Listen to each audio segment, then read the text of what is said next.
Fundur settur í borgarstjórn Reykjavíkur þriðjudaginn 15. mars klukkan 14:02. Fyrsta mál á dagskrá umræða tillögur stýrihóps uppbyggingu leikskóla, samanber 16. lið borgarráðs frá 3. mars, að beiðni borgarfulltrúa Samfylkingar, Viðreisnar, Pírata og Vinstri grænna. Til máls tekur borgarfulltrúi Skúli Þór Helgason.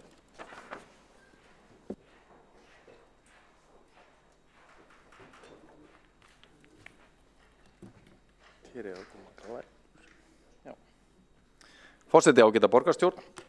Ég kynni hér endurskoðaða aðgerðaáætlun sem við höfum kallað brúum bilið, áætlun sem felur í sér verulega fjölgun leikskólaplássa í Reykjavík umfram það sem samþykkt var í þessum sal fyrir rúmum 3 árum, nánar tiltekið í nóvember 2018. Þetta veruleg breyting. Við erum að tvöfalda ný leikskólapláss í borginni og stórun tíðindin eru þau að við munum byrja að taka á móti 12 mánaða börnum inn í leikskóla borgarinnar strax í haust og það ári á undan áætlun. Þetta koma. Þetta ekki virkað. Finn út því. Nú, stóru tíðindin í þessu ágæta verkefni eru þessi að 12 mánaða börn fara að komast inn í leikskólana frá og með hausti eins og ég nefndi áðan og það nokkru fyrir en við höfum áætlað. Við höfum reiknað með því að ná þeim stað fyrir lok árs 2023. En ástæða þess að við erum að kynna endurskoðaða áætlun liggur í því að við höfum fengið spár, reyndar komu svona bráðabirgðaspár í fyrra og þær hafa verið staðfestar í vetur það að það von á mun fleiri börnum inn í borgina. Það barnasprenging, ef svo má segja, sem var hér á síðastlinu ári, árið 2021 og fyrirsjáanlegt að það sama verði á þessu ári. Og það kallar á það að við brettum bermar og styrkjum þetta verkefni okkar talsvert mikið. Hvaða áhrif mun þetta hafa? Meðalaldur barna við inntöku mun lækka í 15 mánuði úr 19 mánuðum frá og með næsta hausti. Við erum að tvöfalda fjölda nýrra leikskóla sem verða til í tengslu við þetta verkefni. Þeir verða 10 í staðinn fyrir 5 í upphaflegu plani og reyndar bætast við 4 ævintýraborgir að auki, þannig að í raun og veru erum við að horfa á það að 14 nýju leikskóla verði til í borginni. 3 leikskólarútur sömuleiðis verða teknar í notkun sem í raun og veru leikskóladeildir á hjólum, sem mjög spennandi tilraun sem margir bíða spenntir eftir. Og við erum að byggja viðbyggingar við 6 leikskóla og taka í notkun nýjar leikskóladeildir við 8 leikskóla. Nú, bakgrunnurinn við þekkjum hann. Tilgangur verkefnisins að brúa bilið milli fæðingarorlofs og leikskóla sem börn frá 12 mánaða aldri komist inn í leikskólana og að þetta sé að gerast á 5 ára tímabili. Það var uppleggið, við sjáum fram á það að þetta tímabil mun taka aðeins lengri tíma og það helgast meðal annars af COVID og sérstaklega af því. En tvöföldun á þeim plássum sem að að ræða árangurinn sem við horfum fram á. Hvar stöndum við í dag? Við erum að horfa á það að það eru 430 ný leikskólapláss sem eru tekin í notkun á kjörtímabilinu í leikskólum borgarinnar. Það búið að opna nýja leikskóla við Dalskóla og viðbyggingu við Seljakot. Við höfum tekið í notkun allmargar leikskóladeildir til þess að stækka þá leikskóla sem fyrir eru, vítt og breitt í borginni. Við höfum fjölgað 133 leikskólapláss í sjálfstætt starfandi leikskólum og opnað 31 ungbarnadeild. Það sem þessu ári, þá hafa þegar stækkað leikskólarnir Gullborg í Vesturbænum og Funaborg í Grafavoginum. Og við höfum opnað fyrstu ævintýraborgina við Eggjasgötu í Vesturbæ. Og alls eru áætluð 850 ný rými sem verði opnuð á þessu ári, 2022, og svipaður fjöldi á árunum í kjölfarið. Niðurstaðan þessi 1680 pláss verða til í borginni á næstu árum, 2022 til 2025. Það bil helmingur í ár ríflega og afgangurinn á næstu árum. Nú, Eins og ég nefndi í byrjun þá þessi endurskoðaða aðgerðaáætlun, hún byggir á spám barnafjölda á leikskólaaldri á komandi árum og hvernig það ríma við þann fjölda leikskólaplássa sem stendur til að byggja. Í hnotskurn hefur aukin tíðni fæðinga á þessu ári og reyndar innflutningur á barnafjölskyldum inn til borgarinnar auki verulega þörfina fyrir leikskólapláss og það ein megin forsenda þess að við fjölgum þessum plássum til muna til að hafa borð fyrir báru.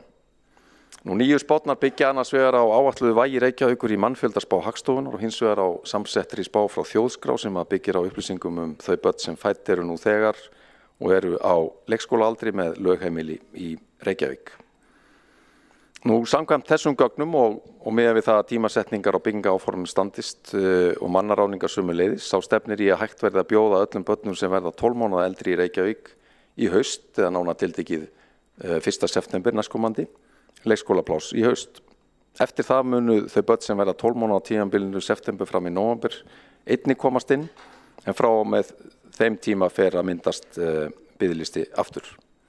Ári síðar staðan ennþá vænlegri, þá gerir spáin ráð fyrir því að öll börn sem verða orðin 12 mánaða 1. september komist inn og eftir verði 700 pláss sem að munu nýtast börnum sem verða 12 mánaða næstu mánuðum á eftir.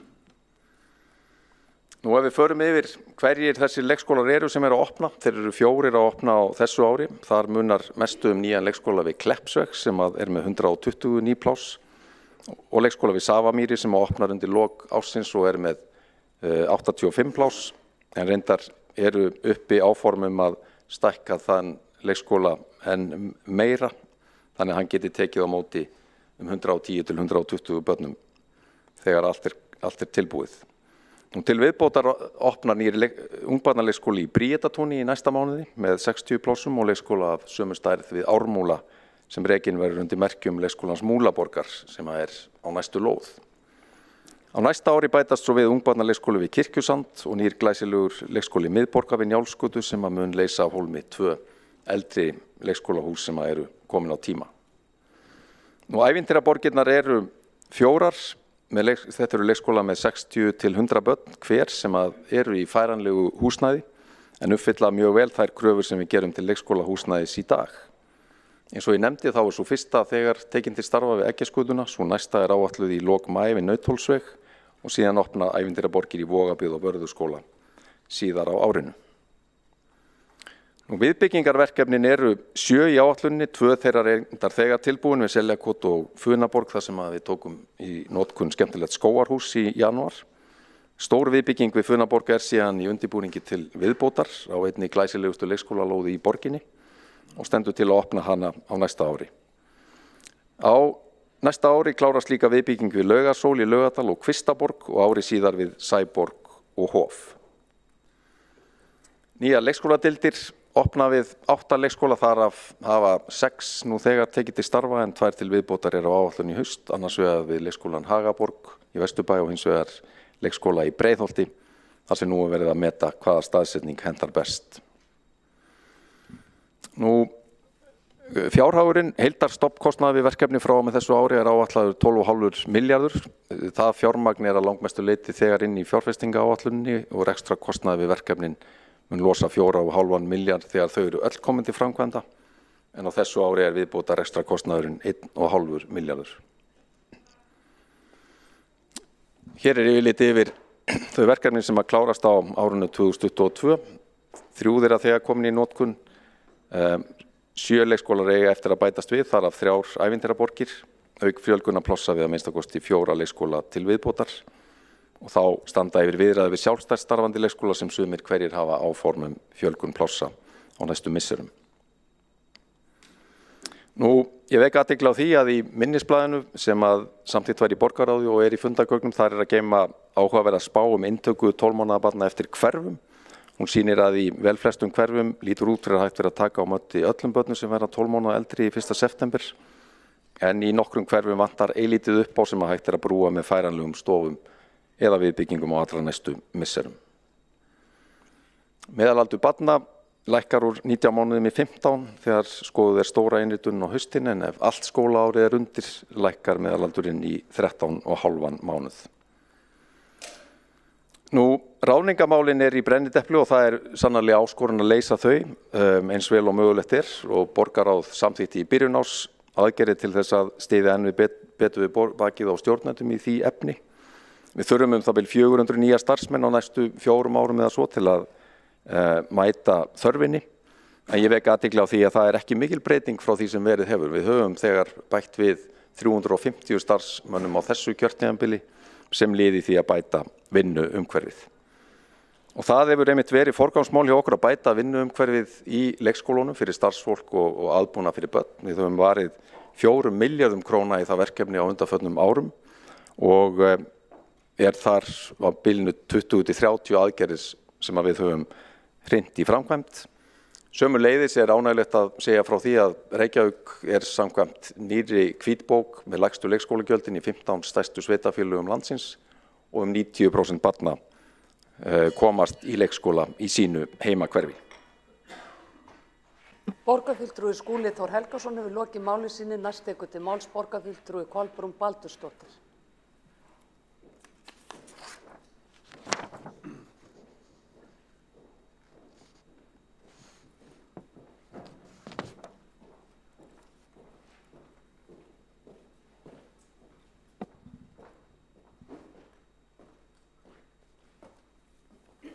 Forseti, ágæta borgarstjórn, við höfum rætt þessi mál áður og nú þetta að koma fyrir hér í borgarstjórn og við erum vonandi að fá góða umræðu. Því ber að fagna að nú loksins á að fara að spýta í lófana en ekki seinna vænna því að eins og við vitum að þá var þetta helsta kosningaloforð þessa meirihluta og ég man rétt var þetta í sáttmálanum góða og þar var nú svo sem varin á og talað 2023 þannig að nú verið að hrósa því hér að það verið að gera þetta árið fyrr. Þannig fyrir mér þetta sennilega allt saman löngu útpælt og úthugsað. En skortur á leikskólaplássum búið að vera meinsemd allt kjörtímabilið og það hefur minnihlutafulltrúar sannarlega fengið að finna fyrir vegna þess að þeir sem eru ósáttir í angist og fá ekki pláss fyrir börnin sín hafa sennilega kannski frekar samband við okkur heldur en ykkur í meirihlutanum, ég veit svo sem ekkert það. En vöntun á fjölmörgum plássum. Ég var að reyna að finna út hvað þessi pláss væru mörg sem verið að bíða eftir og það var slegið upp fyrir tölu 900 eða 1500, það ekki eins og víst hvað mörg pláss vantar. Og þetta staðan í dag og fyrir áramót að þá var líka verið að spyrja þetta og ég held þetta voru mörg 100 pláss sem vantaði. Þannig að svo mikið fyrir að brúa bilið en svo sem skal maður ekki gagnrýna þessa góðu hugsun að við viljum þetta fá þessi pláss, við viljum geta gert betur við foreldra og börn þeirra þannig að það verði ekki alltaf þetta uppistand á hverju einasta hausti að fá ekki pláss fyrir barnið sitt á leikskóla. Það hreint óþolandi staða og fólk að byrja í vinnu sinni eftir sumarfrí og öll þessi angist sem í þessum málum bara ekki boðlegt fyrir Reykvíkinga. En þetta á réttri leið og ég vil bara taka það fram hér að leikskólarnir sjálfur og þeirra starfsemi til fyrirmyndar. Allt viðmót og umgjörð bara yndislegt og ég heyri ekki betur en að börn séu almennt séð mjög ánægð í leikskólanum þannig að það ekkert við það allt að sakast. Vandinn liggur í að það vantaði þessi pláss, seinkun á inntöku barna og svo það auðvitað mannekkluvandinn sem virðist bara hreinlega að vera viðloðandi og ekki takt að gera við eins og ég skil þetta. Þetta áþreifanlegur skortur á leikskólakennurum og ég veit svo sem mikið hvað vantar mikið af menntuðu fólki en kannski þeir sem eru með aðra menntun eða minni menntun, ég veit ekki að leysa af leikskólakennara eða vinna þeirra störf, það ómögulegt að segja, við höfum ekki nýjar tölur það. En allavega hefur þetta valdið foreldrum mjög miklu óöryggi og það eiginlega það sem verið að gagnrýna hér. Varðandi þessa spá um fjölgun, ég verð bara að segja eins og ég kaupi það ekki að það sé svona erfitt að spá til fjölgun. Það enginn að segja að spá til fjölgun upp á eitthvað bara hárnákvæma tölun en í allir þeirri tækni og bara ef litið til reynslu, það má skoða hvernig þeir í öðrum löndum, þá hlýtur að vera hægt að spá betur en þetta fjölgun barna. Og þetta talum, við vitum ekki hvað mörg börn fæðast, við vitum ekki hvað margir flytja til landsins og svo framvegis. Ég kaupi þetta ekki, það eitthvað ekki alveg að gera sig í þessum spádómsmálum hjá meirihlutanum eða hvað sérfræðingar eru þarna baki, hvað verið að leita ráðgjafar. Þetta gjörsamlega óskiljanlegt og hvað með það líka ef það ofmetið, ef það nú eitthvað lauspláss sem ekki væri nýtt. Verður þá ekki bara allt vitlaust í Reykjavík? Hvað með það? Má ekki vera nokkur lauspláss sem ekki nást að fyllast alveg umsvifalaust? Það bara engin skaði skeður og það betra að hafa meira en minna. Nú, það kemur fram í gögnum að mikilvægt að endurskoða uppbyggingaráætlunar reglulega og sannarlega það nauðsynlegt með hliðsjón af raunfjöldaþróun og uppfærði mannfjöldaspám og já, heldur betur það nauðsynlegt. En núna síðan staðan gjörbreytt. Við eigum vonandi, jafnvel alltaf 300 börnum frá Úkraínu núna næstu vikur og misseri. Og hvernig ætlum við að bjóða þeim leikskólapláss? Við erum náttúrulega eftir að koma kannski að þessu hérna eftir í minni umræðu hér síðar, því að þessi börn, þegar þau eru tilbúin og búin að jafna sig, þá þurfa þau að komast í leikskóla. Og vonandi verður þetta stríð ekki lengi, en það akkurat það sem við vitum ekkert Einhverjum munu kannski fara tilbaka þegar allir þessu ósköp eru búin, en mjög margir munu líka setjast hérna að. Og væri staðan í Reykjavík betri, hvað varðar þjónustu við börn, þá hefðu við líka verið tilbúin til þess að taka við fjölmörgum börnum á þessu stríðshrjáða landi núna. Og þar myndi bíða þeirra leikskólapláss þegar þau væru tilbúin til að hefja skólagöngu. En þetta ég ekki alveg fann að sjá fyrir mér, hvernig á að gera. En það verður að gera þetta. Við verðum að standa okkur í þessu, við verðum að vera tilbúin að finna leiðir til þess að við klikkum ekki á að hjálpa þessu fólki sem flytur hingað til Íslands til okkar. Nú það þarf að bretta upp ermar og kannski væri líka laga bara að byrja á því að stoppa rándýrverkefni sem að verða að eyða stórfé í skreytingu torga og hvað þá að setja alla milljarða í allt þetta stafræna sem að hvergi sjást almennilega lausnir koma út úr. Nú síðast í morgun liggur vefur Reykjavíkurborgar í niðri og allt í klessu þar, þannig að ekki eins og hægt að hafa einn almennilegan vef hérna í Reykjavík í lagi eftir alla þessa peninga sem búið að fara í þessi verkefni. Og það svo ótrúlegt að upplifa hvernig til þess að alþingisvefurinn miðað við síðan vefur Reykjavíkurborgar. Hvað eiginlega vandamáli? Það ein gata hérna á milli þessara bygginga og þessara kerfa og á meðan alþingisvefurinn til fyrirmyndar og nánast bara fullkominn, þá allt í klessu hérna hinum yfir götuna á vefur Reykjavíkurborgar. Já, það nú annað mál. Við skulum halda okkur við leikskólan. Þannig að þegar uppi staðið þetta allt spurning peninga. Það hefur ekki verið sett nægilegt fjármagn í þennan málaflokk og það veit formaður skóla- og frístundaráðs mjög vel. Hann bara svo kurteis, borgarfulltrúinn Skúli Helgason að hann hefur ekki almennilega barið í borðið. Þannig ég ætla eiginlega bara að gera það fyrir hann hérna og ég vona fleiri taki undir það. Þetta gengur ekki að fá ekki meira fjármagn til skóla- og frístundaráðs. Það gengur ekki. Núna sérstaklega þegar við erum að fara að taka á móti börnunum frá Úkraínu. Þið verða að fá meiri peninga til þessa málaflokks og hætta að sóa þeim í einhvern geislabaug á Lækjatorgi sem dæmi. Það getur bara vel beðið, það enginn að biðja það akkurat núna. Og það skeður ekki neitt þó það býði í 1 til 5 ár þess vegna. Torgið hefur verið svona eins og það í mörg ár. En allavega, við erum núna að þetta mjög flottar glærur og þetta flottur fyrirlestur hjá borgarfulltrúanum Skúla Helgasyni og við þetta erum allsæl með þetta skuli nú eitthvað við þetta verða mögulega bara til pláss fyrir öll börnin, þannig að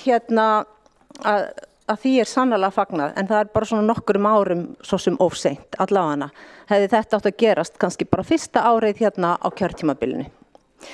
En með leyfi forseta, ef ég hef tíma, þá langar mér nú kannski bara að fá að lesa bókun hérna, þá þurfum þið ekki að hlusta meira undir þessum lið og kannski einhverju sem fagna því. En hún svona, ég hef 1 mínútu og 44 sekúndur, myndir á að þetta eitt af helstu kosningalóðum Samfylkingarnar 2018 var að taka á móti börnum frá 12 mánaða aldri í leikskóla borgarinnar. Á kjörtímabilinu hefur ríkt mikil óvissa í þessum málum sem hefur haft neikvæð áhrif á foreldra og börn.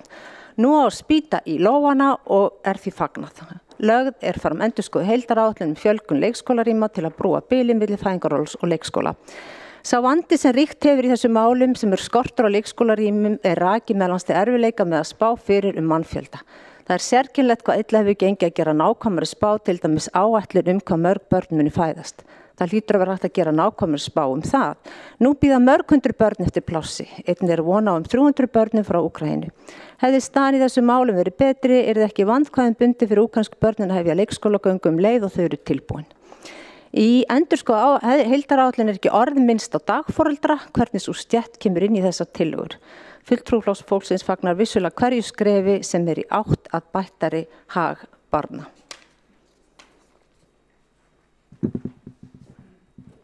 Borgarfulltrúi Kolbrún Baldursdóttir hefur lokið máli sínu. 3 borgarfulltrúar hafa óskað eftir að koma upp í andsvörum og verða þau stytt niður í 1 mínútu. Fyrstur tekur til máls borgarfulltrúi Skúli Þór Helgason.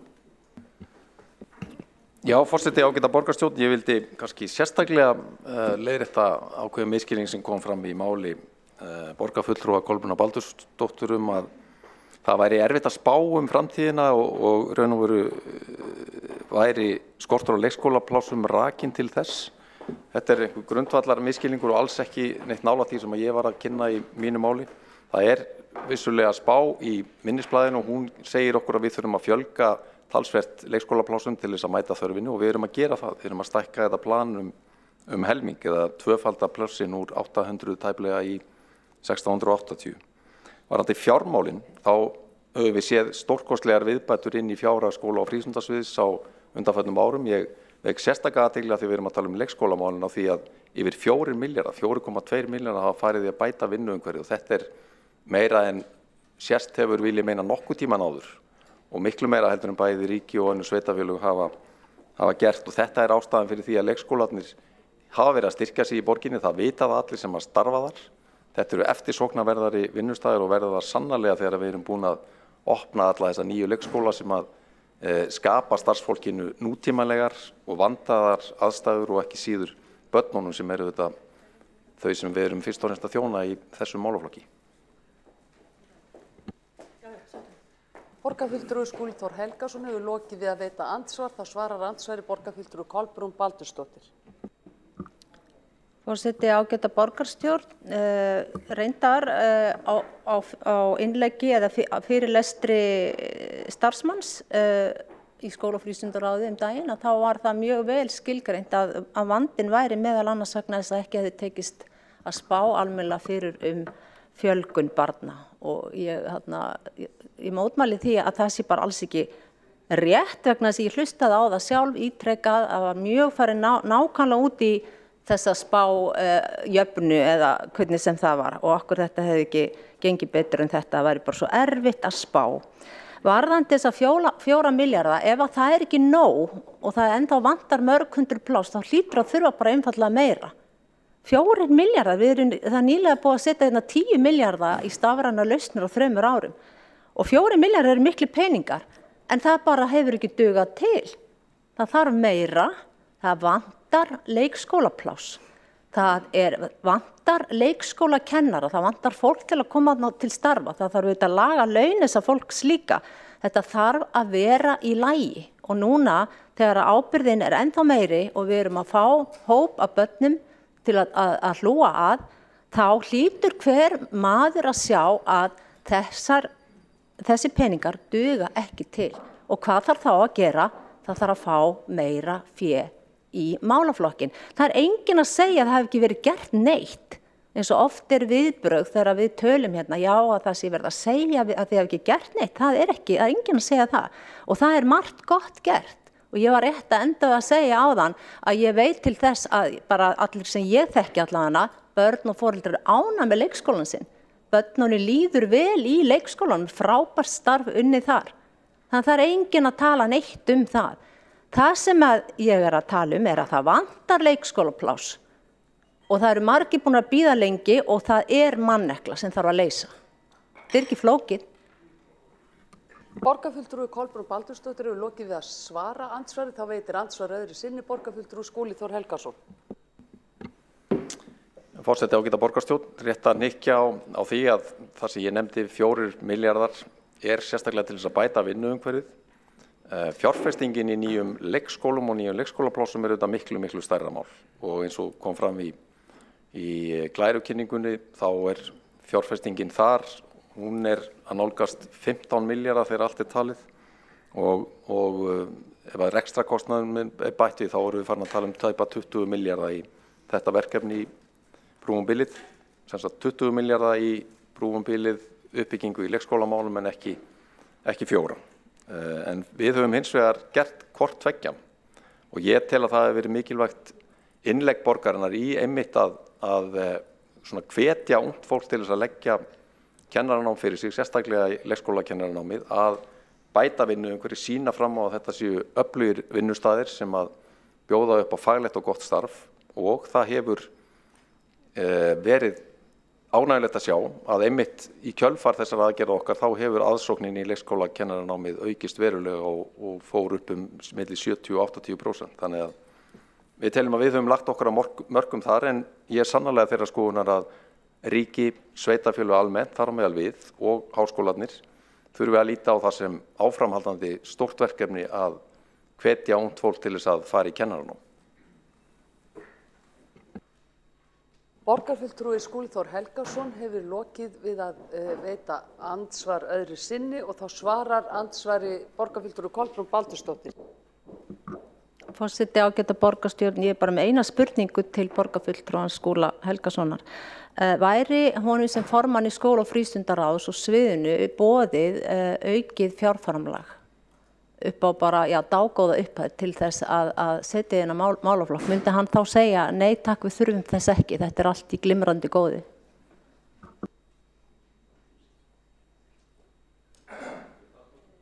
Borgarfulltrúi Kolbrún Baldursdóttir er lokið við að svara andsvari. Þá veitir forseti borgarfulltrúinu Skúla Þór Helgasyni leyfi til þess að gera stutt athugasemd. Forseti ágæta borgarstjórn, það erfitt að það sé beint í manns fyrirspurn þegar maður búið með andsvörin, en ég óska þá eftir að gera stutt athugasemd. Ég held að svarið sé augljóst að sjálfsögðu ég sem formaður skóla- og frístundaráðs alltaf að tala fyrir því að við þurfum að gera ennþá betur í þessum málaflokki, en ég vil bara að menn átti sig á heildarmyndinni og hún þessi að það hefur verið gefið mjög hraustlega í skólamálum á undanförnum árum, bæði í þetta verkefni sem upp á 20 milljarða eins og ég nefndi áðan, í að bæta vinnuumhverfið, ekki bara í leikskólum, heldur líka í grunnskólum og frístundastarfinu.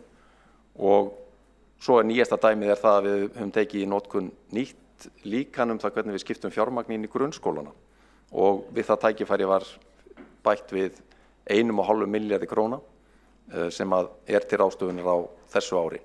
Þetta eru helstu dæmin sem ég vil nefna og engin vafa á því að Reykjavíkurborg í algjörum fararbroddi í landinu þegar kemur á skólamálum. Við bara vitna til þess að það var mikil umræða þau á skólaþingi Samband sveitarfélaga fyrir hálfum mánuði síðan og stóð þar upp úr mörgum hvað menntastefnan og innleiðing hennar væri mikið fyrirmyndaverkefni sem að mörg sveitarfélög önnur hafi verið að taka sér til eftirbreytni. Borgarfulltrúi Skúli Þór Helgason hefur lokið við að veita stutta athugasemd. Þá tekur næst til máls borgarfulltrúi Alexandra Brím sem veitir andsvar við ræðu Kolbrúnar Baldursdóttur. Forseti, já, ég vil nú bara þakka borgarfulltrúanum fyrir ræðu sína. Það margt í þessari ræðu sem ágætt en annað sem minna ágætt. Skúli er enda búinn að fara yfir það ágætlega, Skúli Þór Helgason borgarfulltrúi búinn að fara ágætlega yfir það í sínu andsvari, en eitt sem ég vildi benda á að mannfjöldaspár eða barnafjöldaspár eru vissulega erfiðar og það alveg rétt að þær voru ekki réttar núna upp á síðkastið. Það af tveimur orsökum eins og borgarfulltrúin myndi sennilega vita ef hún hefur fylgst með eins og borgarfulltrúin segir.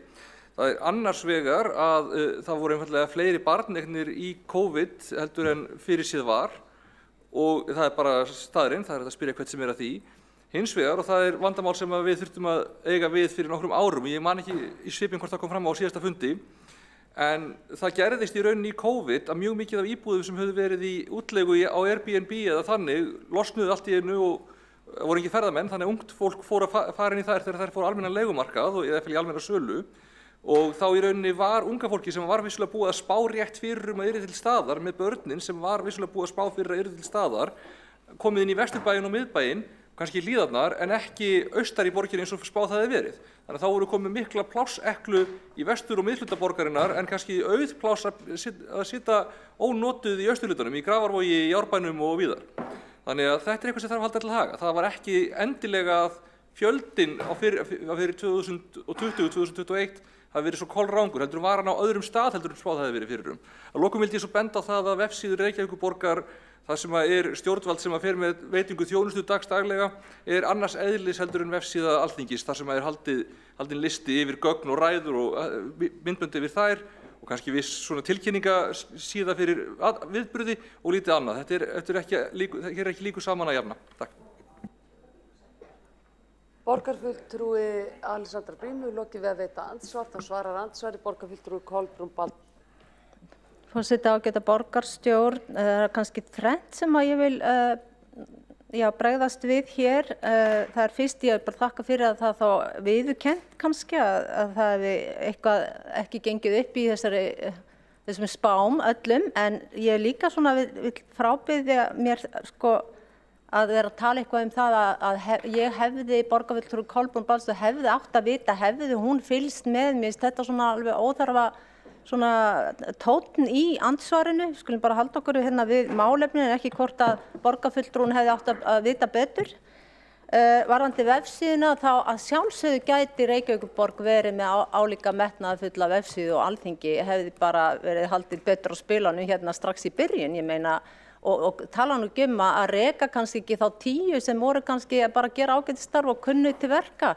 Þá held ég kannski að hlutirnir væri bara í betri farveg, en hérna þetta stjórnvald hér gæti við verið að fletta upp okkar málum og sé það strax hvar þau væru, í hvað farveg og að nákvæmlega, ef við gætum verið í rauninni með nákvæmlega eins vefsíðu á Alþingi. Víst að Alþingi getur haft svona vefsíðu þá ætti borgin ekki vera neitt af vanbúnaði, en það hefur bara því miður farið heldur betur á annan veg þó að milljarðarnir séu horfnir og lítið sitja eftir, þá náttúrulega hljóta allir menn að sjá, þarna hafi verið gerð stór mistök og má fara sennilega aftur nokkur ár með það. Borgarfulltrúi Kolbrún Baldursdóttir hefur lokið við að svara andsvari, þá veitir andsvar öðru sinni borgarfulltrúi Alexandra Brím. Já, forseti, ég biðst afsökunar á tóninum, það rétt hjá borgarfulltrúanum að þetta var farið í taugarnar á mér og það hefði ekki þurft að koma fram með þessum hætti. Ég vil hins vegar taka það skýrt fram að það lýsir ekki endilega miklu skilningi á hugbúnaðarþróun ef að borgarfulltrúin telur að stafræna umbreytingin snúist fyrst og fremst vefsíðu Reykjavíkurborgar og að ég kannast ekki við að núverandi vefsíða tengist sérstaklega einhverjum tilteknum mannabreitingum eða eitthvað svoleiðis, en það er ekki til umræðu hér. Það sem ég vildi líka benda á að annað sem útskýrir að það fækkaði svolítið leikskólaplássum á tímabili var að við fórum í breytingar á viðmiðum hversu margir starfsmenn eða hversu margir fermetrar þyrftu að fylgja hverju barni til þess að draga úr álagi og til þess að gera auðveldara til lengri tíma að bæta mönnunina og bara til þess að bara gera leikskólana að betri vinnustað. Og það kostaði í einu veffangi, getum við sagt, nokkur pláss sem og kostaði auka mönnun sem kannski hefði verið hægt að komast hjá, en það hefði gert okkur erfiðar fyrir til lengri tíma að manna það sem við þurfum að byggja upp til næstu ára. Borgarfulltrúi Alexandra Brím hefur lokið við að veita andsvar öðru sinni, þá svarar andsvari borgarfulltrúi Kolbrún Baldursdóttir. Forseti, ágæta borgarstjórn, ég vil byrja að þakka fyrir að það var beðist afsökunar en það var reynda síðan svolítið haldið áfram og aftur sagt að borgarfulltrúin lýst ekki miklum skilningi hjá borgarfulltrúinum og svo framvegis, ég ætla ekki að fara nánar út í þetta, borgarfulltrúin sem hér talar ekki tölvunarfræðingur eða kerfisfræðingur og ekki sérfræðingur á þessu sviði. Það held ég að liggja alveg fyrir. Þannig að það er ekki hægt að ætlast til þess að kannski skilningunni sé 100% og óþarf að vera kannski að nudda borgarfulltrúna upp úr því. En það getur vel verið að vefsíðan sé ekki akkurat inn í þessu, en þetta svo sem bara ekki umræðuefni núna. en það má samt aftur minna á það hversu óheyrilegar upphæðir hafa farið í þann málaflokk sem betur væri núna verið að nota inn í leikskólamálin til þess og hefði mátt vera fyrir löngu búið að setja helmingin af þessu allavega, 5 milljarða og við sætum núna uppi með fullbúið brúum bilið og tilbúin að taka á móti 300 börnum frá Úkraínu eins og enginn sé morgundagurinn. Borgarfulltrúi Kolbrún Baldursdóttir hefur lokið við að svara andsverð, þá telst andsvörum lokið. Næstur á mælendaskrá er borgarfulltrúi Eyþór Laxdal Arnalds.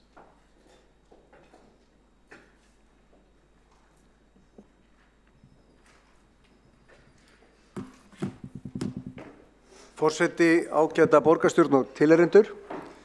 Við erum að tala hér að brúa bilið, en auðvitað vildum við að það þyrfti ekki að brúa bilið og auðvitað vildum við helst að það væri ekki bil. Það átti ekki að vera bil til að brúa. Og þessi brú, hún hefur tekið óralanga tíma. Við munum það úr kosningabaráttunni að það var ekki bara lofað að öllum 18 mánaða börnum byggðist leikskólapláss, heldur var talað 12 mánaða. Og nú erum við að ræða áætlun þar sem að á að brúa bilið sem ekki átt að vera. Brúa bilið með mjög dýrum aðgerðum sem að koma fram undir lok kjörtímabilsins og munu gefa börnum að þér talið 15 mánaða gömlum leikskólapláss að jafnaði. Nú, mikið af þessu kemur raun og veru til framkvæmda sem sagt eftir kosningarnar sem eru núna í vor. Þá sem sagt að efna þetta á næsta kjörtímabili og þykir mér það dálítið seint. Og ef við rifjum upp hérna auglýsingu úr kosningabaráttu, þá segir í auglýsingu einni með leyfi forseta: á næsta kjörtímabili ætlum við að tryggja öllum börnum 18 mánaða og eldri pláss á borgarreknum leikskólum. Við ætlum einnig að bjóða upp ókeypis kennslu hálfan daginn fyrir 5 ára börn á leikskóladeildum. Þetta er árið 2002, tilvitnun lýkur. Þetta er árið 2002. Fyrir vorið 2002 þá var lofað að öll 18 mánaða börn fengi inni, en eins og við vitum að þá hefur verið misbrestur á því á árinu 2022, 20 ára seinna. Þannig að ég segi bilið er langt og brúin er ekki komin. Og 2002 var einmitt fyrsta árið sem að okkar ágæti borgarstjóri var í framboði í 7. sæti fyrir R-listan sem einmitt birti þessa auglýsingu í sínu nafni, Samfylkingin var hluti af R-listanum. Og þá var sagt við ætlum að hafa 18 mánaða börn með öllum börnum 18 mánaða og eldri pláss. Nú, síðan var þessi ágæta mynd þar sem að Samfylkingin lofaði 12 mánaða börnum á þessu kjörtímabili sem nú var að ljúka. En á þessum fundi í dag erum við að ræða áætlun að brúa bilið sem ekki átt að vera og brúa það inn í næsta kjörtímabil. Því að þegar við skoðum framkvæmda tímana þá er hann inn í næsta tímabil. Svo spurning hvort það setja fletta eða.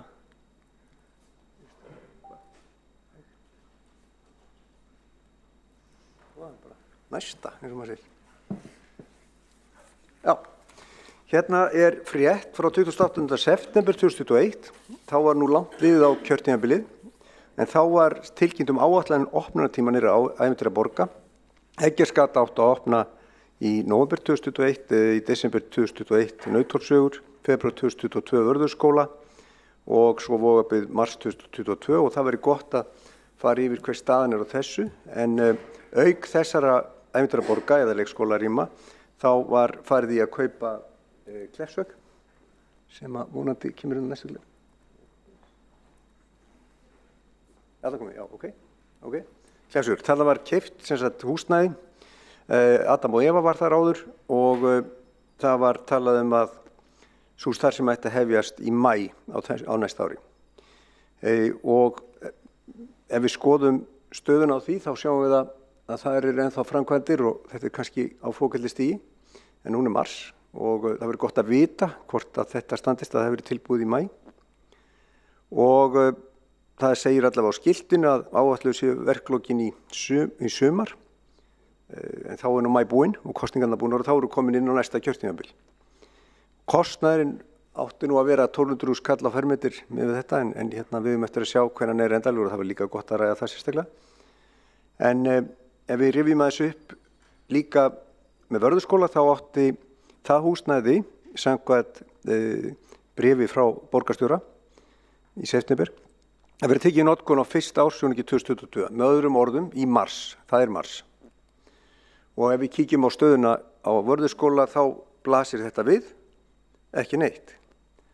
Þannig að við erum ekki ennþá fann að sjá efndirnar með þetta mál. Auðvitað er mikilvægt og við styðjum að það sé farið í að brúa bilið. En ég vildi aðeins minna á það að bilið átti aldrei að vera til. Bilið er eitthvað sem að varð þrátt fyrir loforð sem ná ekki bara yfir síðasta kjörtímabil, heldur líka þar síðasta og svo framvegis.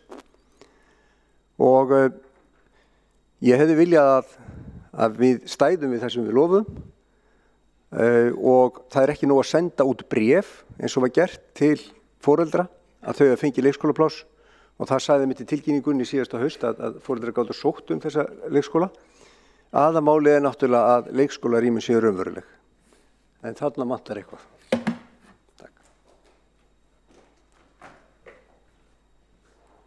Borgarfulltrúi Eyþór Laxdal Arnalds hefur lokið máli sínu og þá tekur næst til máls. Afsakið, einn borgarfulltrúi óska eftir að koma upp í andsvörum, borgarfulltrúi Skúli Þór Helgason. Forseti ágæta borgarstjórn. Rétt að rifja upp að því menn eru hér að horfa í baksýnisspegilinn að Samfylkingin talaði það fyrir síðustu kosningar að þetta væri verkefni sem að myndi taka 4 til 6 ár og það var samþykkt í borgarstjórn að við myndum hleypa 12 mánaða börnum inn fyrir árslok 2023. Það kom fram í mínu máli að við erum að ná því talsvert fyrr. Við byrjum að taka á móti 12 mánaða börnum í haust, það byrja 1 ári fyrr heldur en áætlað var. Það er alveg rétt að það er seinkun á ákveðnum framkvæmdum. Þetta eru milli 70 og 80 verkefni inn í þessu stóra plani okkar og það er hárrétt að í einstökum tilvikum, til dæmis varðandi ævintýraborgirnar sem er svona tilraun okkar, mikilvæg tilraun til þess að mitt koma fyrir inn með úrræðin heldur en með hefðbundnum hætti með því að byggja leikskóla sem eiga að standa í marga áratugi. Ævintýraborgirnar eru teknar inn á leigu með möguleika á kaupum ef að borginni sýnist svo og það tók lengri tíma að sérstaklega ná samningum þessi verkefni því að menn vildu hanna húsnæðið fullhannaða áður en að fari var út í framleiðsluna sem mikilvægt er. Þetta er í fyrsta sinn sem þetta er gert með þessum hætti hérna. Þetta er ekki hilluvara ef svo má segja ævintýraborgirnar heldur hannaðar með þarfir nútíma leikskóla í huga. Og það hefur tekið lengri tíma heldur en menn vonuðust til fyrst þegar að þessi áform voru uppi. En þeir munu þó allir koma til við munum sjá verklok í öllum þessum tilvikum á þessu ári. Kleppsvegurinn, þar eru framkvæmdir alveg á fullu og þeim mun ljúka í sumar. Það er gengið út frá því að skil á þessum húsum verði í áföngum á tímabilinu apríl og fram í ágúst. En við horfum til þess að starfsemi þar muni hefjast þegar að nýtt skólaár hefst. Ég minni á það, metnaður okkar í meirihlutanum er að bjóða börnum frá 12 mánaða leikskólapláss. Sjálfstæðisflokkurinn lofaði leikskólaplássum fyrir öll 18 mánaða börn í síðustu kosningum. Það er talsverður munur þar á. Borgarfulltrúi Skúli Þór Helgason hefur lokið við að veita andsvar. Þá svarar andsvarið borgarfulltrúi Eyþór Laxdal Arnalds. Já, forseti ágæta borgarstjórn. Ég tel að kjósendur hafi litið svo á að loforð Samfylkingarinnar að börn 12 mánaða eldri fengju leikskólarými ætti við kjörtímabilið. En svo náttúrulega er alveg rétt að í smáletrinu þá var talað 4 til 6 ár. Yfirleitt þá eru kosningaloforð Samfylkingarinnar til 5 ára. Það er að segja yfir á næsta kjörtímabil, samanber Reykjavíkurhúsin og leiguhúsnæði og fleira. En það er alveg ljóst að efndir þessa loforðs eiga að vera semst á næsta kjörtímabili. En þá kemur næsta vandamál og það er það að það er alveg sama vanmat á íbúa fjölgun og þróun á næsta kjörtímabili eins og á þessu. Því að aðalskipulagið og íbúa spá sem að borgin styðst við gerir ráð fyrir því að fólki af erlendu bergi brotnu muni fækka í lok næsta kjörtímabils 2000 manns á einu ári. Þetta grundvöllurinn undir tölurnar í aðalskipulagi og líka undir skólamálin og ég hef bara enga trú á því. Ég held að það sé akkurat öfugt að við erum að sjá fjölgun meðal annars frá Úkraínu, við munum sjá áframhaldandi fjölgun frá Evrópu og við munum áfram sjá vöxt á Íslandi og í Reykjavík. Þannig að ég tel að við lendum í nákvæmlega sömu vandræðum á næsta kjörtímabili eins og við höfum lendið á þessu ári. Og kjósendur þeir litu svo á að það ætti að leysa málið á þessu kjörtímabili.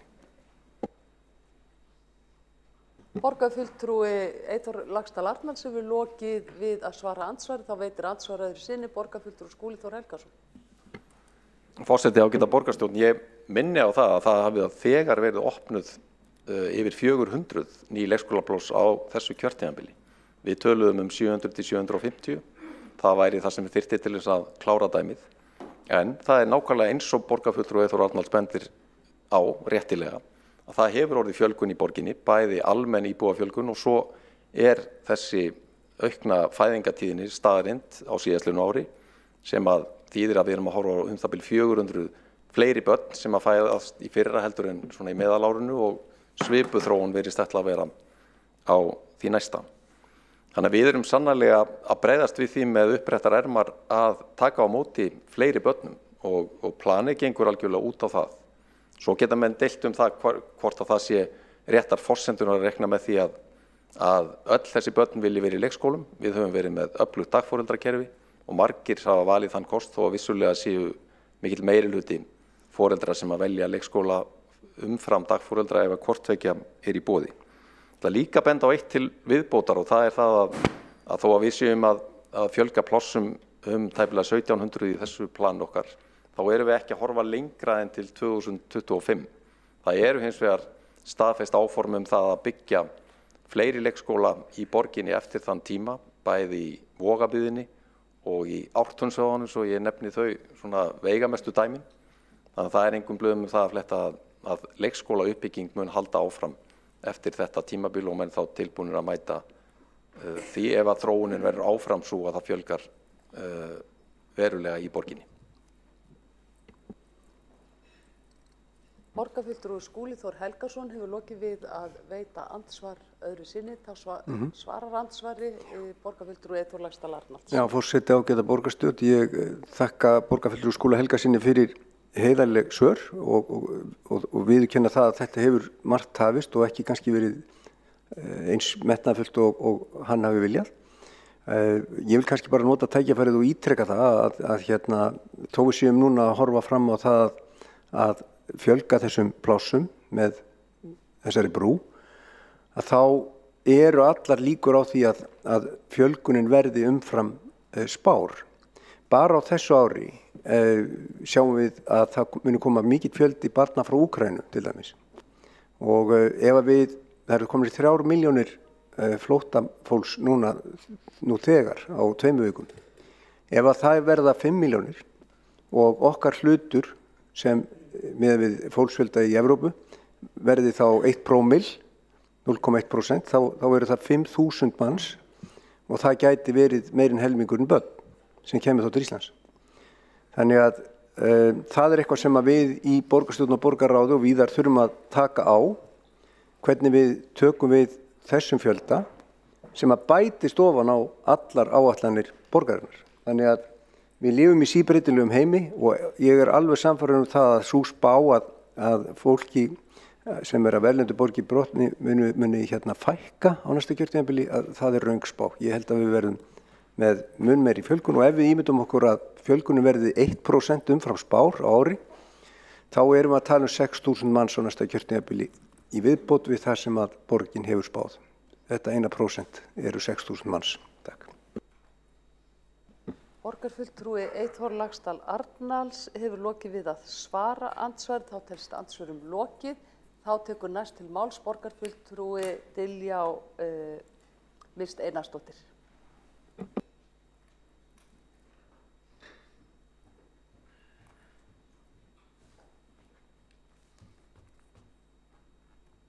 Hvernig að geta leika?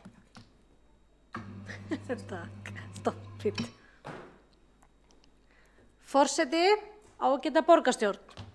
Það er nú heppilegt að ég skuli vera hérna í dag til þess að leysa af íbúi í Reykjavík sem á einmitt börn sem eru fædd 2013 og 2016. Ég hef þess vegna upplifað tvennar borgarstjórnarkosninga frá því að þau fæddust, 2 sett af brostnum kosningaloforðum vinstri meirihlutans í Reykjavík gagnvart mínum börnum. Borgarfulltrúinn Eyþór Arnalds rifjaði hérna upp að sagan nær auðvitað lengra aftur en ég man. Samfylkingin hefur lofað unga börnum í Reykjavík leikskólaplási frá því að ég var að fermast. Börn í Reykjavík eru reynda nærði að fá leikskólaplás við fermingu. En eins og borgarfulltrúinn Eyþór Arnalds hefur rifjað upp voru svikin gagnvart mínum börnum þessi. 2014, Samfylkingin lofaði að börn sem náð hefðu 18 mánaða aldri fenginu á leikskólum borgarinnar. Það gekk ekki eftir. 2018, Samfylkingin lofaði því á yfirstandandi kjörtímabili, sem nú yfirstandandi, að öll börn sem hefðu náð 12 mánaða aldri fengju dagvistunarplás. Við vitum að það ekki staðan. En hvernig veit ég þetta? Við getum staðið hér í allan dag og skoða glærur, googlað gamlar fréttir, en ég á bara börn sem eru fædd á þessum tíma. Ég skutlaði þeim hvoru sig í heilt ár frá Grafarvogi þar sem ég bý, vestur í bæ í dagvistun, til þess að brúa bilið. Brúa bilið. Ótrúlega skemmtileg fyrirsögn á þessu endurnýtt og uppdubbaða kosningalofari. En það er svo gaman að því að ég gat meðan að borgarfulltrúinn Skúli Helgason var að tala, gat ég rifið upp gömul tölvupóstsamskipti á milli okkar borgarfulltrúans. Og þau eru frá 2017 og ég ætla með leyfi forseta að fá að lesa upp bara mína hlið, minn póst í þessum samskiptum. Sæll Skúli, líkt og ég hef áður upplýst þig er ég í þeirri stöðu að útskrifast úr háskólanum í sumar og dóttir mín fædd í mars 2016 missir þar með pláss sitt í skólanum þar. Ég er í fullri vinnu og ekki komið með pláss fyrir hana. Ef hún er heppin, fær hún pláss haustið 2018, þá 2,5 árs. Ef til vill skutla ég henni bara til ykkar í skóla og frístundaráði, hverjir betur til þess fallnir að gæta þessara barna sem eiga engan stað í kerfinu. Kveðja Diljá-Mist. Skemmtileg viðeigandi upprifjun. Svo einfalt já eða nei spurning frá foreldri í lok þessa kjörtímabils. Geta öll 12 mánaða börn í Reykjavík fengið pláss í leikskólum Reykjavíkurborgar? Svarið auðvitað bara nei og það ekkert hægt að fiffa það með flottum glærum. Og af hverju eigum við borgarbúar þó að trúa þessu kosningalofari enn eina ferðina? Svarið auðvitað einfalt, að því að það hefur virkað hingað til.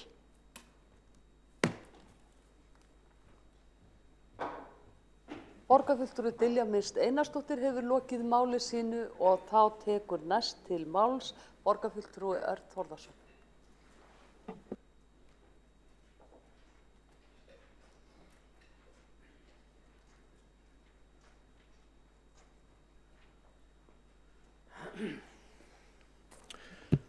Forseti, ágæta borgarstjórn.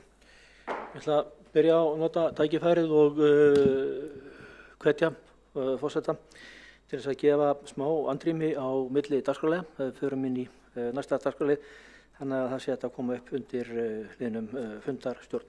En núna erum við að ræða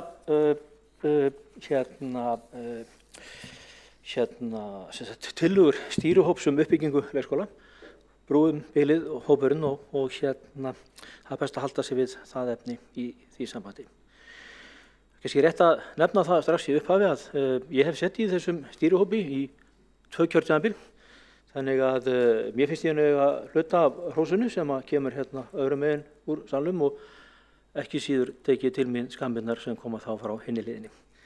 Því að þetta er ágætismál og þetta hefur verið áhugaverð vinna sem verið í og það er alveg rétt sem hefur komið fram að margt hefur áorkast og síðan annað gengið hægt og ekki gengið eins og ég hefði sjálfur viljað og vonað og þá tala ég ekki bara sem áhugamaður uppbyggingu og skólabyggingu heldur líka hafandi reynt það sjálfur að byggja við alla skóla þess sveitarfélags sem ég stýrði hér áður, 5 viðbyggingar í litlu sveitarfélagslandi á erfiðum tíma í kjölfar bankahrauns og ég get ekki munað eftir að það hafi verið langt á eftir. Þannig að þetta er hlutur sem að ætti að geta gengið betur. Ég þekki það svo sem ágætlega tæknilegu liðarnar og ætla ekki að fara í það hér. Ég ætla hins vegar aðeins að ræða það sem skiptir kannski meira máli. Því að það er nú ekki þannig að þeir foreldrar sem að bíða eftir að komast inn á leikskóla með börnin sín og ekki síður börnin sem að vilja komast inn á leikskóla og þurfa á því að halda. Því að leikskólar eru mikilvægt skólastig og börnin þurfa á þeirri menntun og þeirri umönnum sem þær í boði að halda. Þetta er þjónusta sem er kallað eftir. Og þá skiptir máli öll upplýsingagjöf í því sambandi. Þetta er ekki kosningaloforð, þetta ætti ekki að vera kosningamál. Þetta á að vera svör við spurningu eðlilega þjónustu. Og mér langar aðeins til að draga fram hérna bókun sem við lögðum fram í skóla- og frístundaráði þegar við fengum kynningu á þessu ágætismáli. Þá nefndum við það með leyfi forseta að það væri mikilvægt að draga fram hið fyrsta. Nákvæmar upplýsingar hvenær umræddir leikskólar opna. Þannig að þeir foreldrar sem enn bíða eftir plássum fyrir börn sín fái sem nákvæmasta dagsetningar hvenær börn þeirra fá inni. Sömuleiðis er öflug upplýsingagjöf mikilvæg fyrir stjórnendur á leikskólanum til að geta farið strax í að undirbúa aðgerðir til að ráða starfsfólk sem er ein helsta þungamiðja átaksins að fjölga leikskólaplássum. Áréttað er mikilvægt þess að sem allra nákvæmastar upplýsingar liggi fyrir sem allra fyrst. Þetta skiptir máli, það skiptir fólki máli. Þannig að ég hvet bara til að það sé farið skipulega í það að upplýsa með mjög nákvæmum hætti hvenær þessi fyrirheit, fögru fyrirheit, þetta ég halda fram, hvenær þau eigi eftir að raungerast foreldrar og börn kalla eftir dagsetningum og það gera sömulegis starfsmenn á leikskólanum. Og svo eru þetta önnur mynd af málunum sem að ýmsir hafa dregið upp. Foreldri úr Grafavogi, Diljá Mist Einarsdóttir, dró upp sína mynd og hér fyrir fram er grein úr Vísi í dag sem að foreldri skrifar einmitt af því tilefni að nú er verið að taka inn í dag hefjist árleg úthlutun lausra plássa fyrir haustu hjá leikskólum Reykjavíkur. Það skiptir foreldra máli að þessar upplýsingar séu sem áreiðanlegastar. Það skiptir auðvitað máli. Ég ætla hins vegar aðeins að beina athygli að því sem að ég tel vera kannski stóra viðfangsefnið í þessu öllu. Og það er mönnun. Þó ég sé búin að fara yfir það að það er ekkert sérstaklega einfalt að byggja eða bæta við leikskólaplássum, að þá hefur okkur tekist ágætlega, formaður skóla- og frístundaráðs, formaður stýrihópsins, Brúum bilið, sá sem ég hef unnið með í 8 ára þessu, nefndi það að 400 plássum hefur bætt við, en það er annað eins sem vantar og það er þetta það sem skiptir máli. Og síðan þurfum við starfsfólk inn á allar þessar stofnanir og talan 400 var nefnd. Það er rétt, það vantar þó nokkuð stóra hópa í þessi störf, en við mögum ekki glemma því að við þurfum að ráða og þurfum að fjölga fagmenntum leikskólakennurum inn í starfsstéttina. 400 starfsmenn er tala sem að tekur ekki mið af þeirri menntun sem að nauðsynleg er. Þannig að við þurfum að gera vel í því að bæta áhuga væntanlegra verðandi leikskólakennara og ekki síður að bæta starfsumhverfi þannig að þau séu áhugasöm og vilju til þess að koma okkur til þess við að manna þessar stofnanir. Nú við fengum ágætis spurningu sem allavega hreyfði mér frá Kolbrúnu Baldursdóttir borgarfulltrúa, hvort að stýrihópurinn eða skóla- og frístundaráð eða við í borgarstjórn myndum afþakka aukið framlag til skóla- og frístundamála og ég ætla að svara því út frá mér. Já, Kolbrún, ég vil gjarnan fá meira í þennan málaflokk. Þetta er mikilvægasti málaflokkurinn sem við rekum með velferðarþjónustu að sjálfsögum. Þannig að ég vil endilega fá meira í þennan málaflokk. Og ég ætla enn og aftur að segja að stundum er mikið bara einfaldlega ekki nóg, þannig að hafa það í huga. Við erum að fara að veita þjónustu sem á bara eftir að vaksa í mikilvægi og ekki síður í fjölga notendum. Það er búið að fara yfir það að við eigum von á stórum hópum inn í skólan á næstunni Og ég treysti mig til þess að halda áfram þessu góða starfi og ég treysti mig meira til þess að gera enn betur. Tala nú ekki ef borgarfulltrúar fleiri heldur en Kolbrún Baldursdóttir eru tilbúin til að lýsa því yfir að þessu viljug til þess að leggja þessu málaflokki meira fé. Þá ætti að vera bjartir tíma framöndan. Takk. Borgarfulltrúi Þórðarson hefur lokið máli sinni. Einn borgarfulltrúi hefur óskað eftir að koma upp í andsvari. Borgarfulltrúi Skúli Þór Helgason, gjörðu svo vel. Forseti ágæta borgarstjórn, þakka Erni Þórðarsyni fyrir hans ræðu og hann kom inn á nokkur mikilvæg atriði sem ég vil ávarpa sömuleiðis. Það er sannarlega þannig að mönnunarmálin eru eitt stærsta verkefnið í þessum málaflokki, en það eru á hverjum degi verið að ráða fólk og það er svo sem það er gríðarlegu kraftur í okkar stjórnendum í leikskóla stjórnenda stéttinni í borginni. En verkefnið þeirra er vissulega mikið og það helgast ekki síst af því að það er mikil starfsmannavelta. Og þetta er önnur afleiðing af því að það vantar fleiri fagmennta leikskólakennara.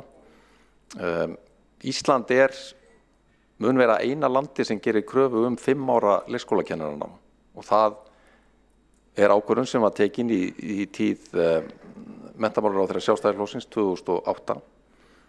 Örugglega af góðum hug. Það var pælingin var þessi að auka fagmennsku í kennaranáminu og í kerfinu, en þetta hafði þær svakalegu afleiðingar að innritun í kennaranámið hríðfjall og dróst saman yfir 75% á örfáum árum. Menn ennþá að bíta úr nálinni með þetta, en það sem jákvætt þó þetta að við höfum verið að ráða mjög mikið af nýju starfsfólki inn í leikskólan á undanförnum árum. Mér telst til að þetta séu 350 starfsmenn sem hafa bæst við á undanförnum 4 árum sem liði því að bæta vinnuumhverfið í leikskólanum, bæði til þess að fjölga starfsfólki á elstu deildinni, á næstelstu deildinni og líka til þess að mæta auknum undirbúningstíma og mæta því að fleiri starfsmenn eru að fara í að bæta við sér menntun. Þetta skiptir allt saman máli og merkilegt nokk svipað því verkefni sem við stöndum frammi fyrir sem að ráða 400 starfsmenn á næstu 4 árum. Vildi koma þess á framfæri og þakka síðan Erni Þórðarsyni kærlega fyrir hans góða framlag til þessa verkefnis, þessa stóra verkefni sem þetta ein mesta uppbygging sem hér hefur sést í leikskólamálum í fjölmarga áratugi. Þá borgarfulltrúi Skúli Helgason búinn að veita ansvar og svara þá ansvari Örn Þórðarson, borgarfulltrúi. Forseti, ágæta borgarstjórn.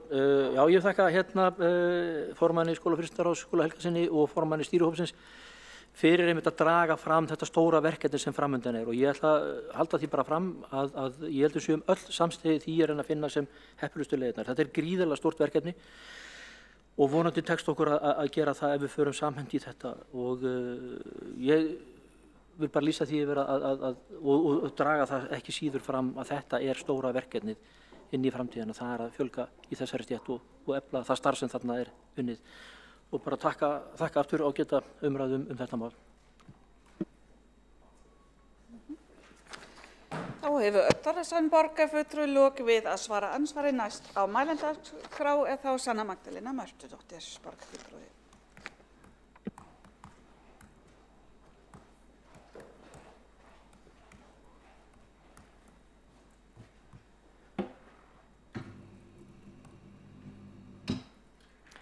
Forseti, borgarstjórn og áheyrendur, við erum öll sammála mikilvægi þess að byggja upp leikskóla, byggja upp góða leikskóla og að það þurfi að fjölga þeim. En til þess þá þurfa starfsaðstæður að vera góðar og við vitum líka að starfsaðstæður fólks á leikskólum hafa ekki verið til fyrirmyndar. Stór hluti leikskólastarfsfólks skilgreindur sem ófaglærður og þar höfum við horft upp á láglaunastefnuna sem hér hefur viðgengist innan leikskólana. Þar sem margar láglaunakonur hafa hlaupið hratt innan leikskólans til að tryggja að leikskólastarf geti farið fram. Við viljum væntanlega ekki halda áfram á þeirri braut, þannig að til þess að byggja upp góða leikskóla þá þarf að byggja upp góðar starfsaðstæður. Í greinargerð með tillögum uppbyggingu leikskóla segir með leyfi forseta: samhliða þeirri fjölgun leikskólaplássa sem þegar eru komin til framkvæmdar hefur verið gagngerð breyting á starfsumhverfi leikskóla, því gjörbreytt og búið að starfsmönnum með þeim hætti sem nútíma leikskólastarf kallar eftir. Tilvitnun lýkur. Ekki allt leikskólastarfsfólk myndi taka undir þetta. Ég hlusta á viðtal við 2 konur sem vinna á leikskóla og þar lýstu þær því að það væri gefandi að vinna á leikskóla en mjög krefjandi. Þær töluðu starfsaðstæðurnar, rýmið væri lítið, það væri erfitt að láta þetta ganga upp þegar þau væru að vinna að verkefni með börnum. Það þyrfti miklu meira pláss. Þær töluðu hljóðvist, áreiti og ýmislegt sem þyrfti að laga í starfsumhverfinu. Það þyrfti að hafa hentugt húsnæði og bjóða börnum upp á góðar starfsaðstæður og lausnin sé ekki að opna fleiri leikskóla sem eru of litlir með of fáu starfsfólki. Þegar það er svona verið að líta á þessa heildarmynd og að brúa þetta bil. Og svo ég taki undir þetta hér að þá þurfa aðstæðurnar að vera góðar fyrir starfsfólkið og fyrir börnin svo við getum byggt upp góða leikskóla og fleiri leikskóla og til þess að fólk vilji starfa á leikskólum og sjáu það sem framtíðarstarf. Við þurfum best aðstæðurnar fyrir börnin og fyrir starfsfólkið og ég held við séum öll sammála um það.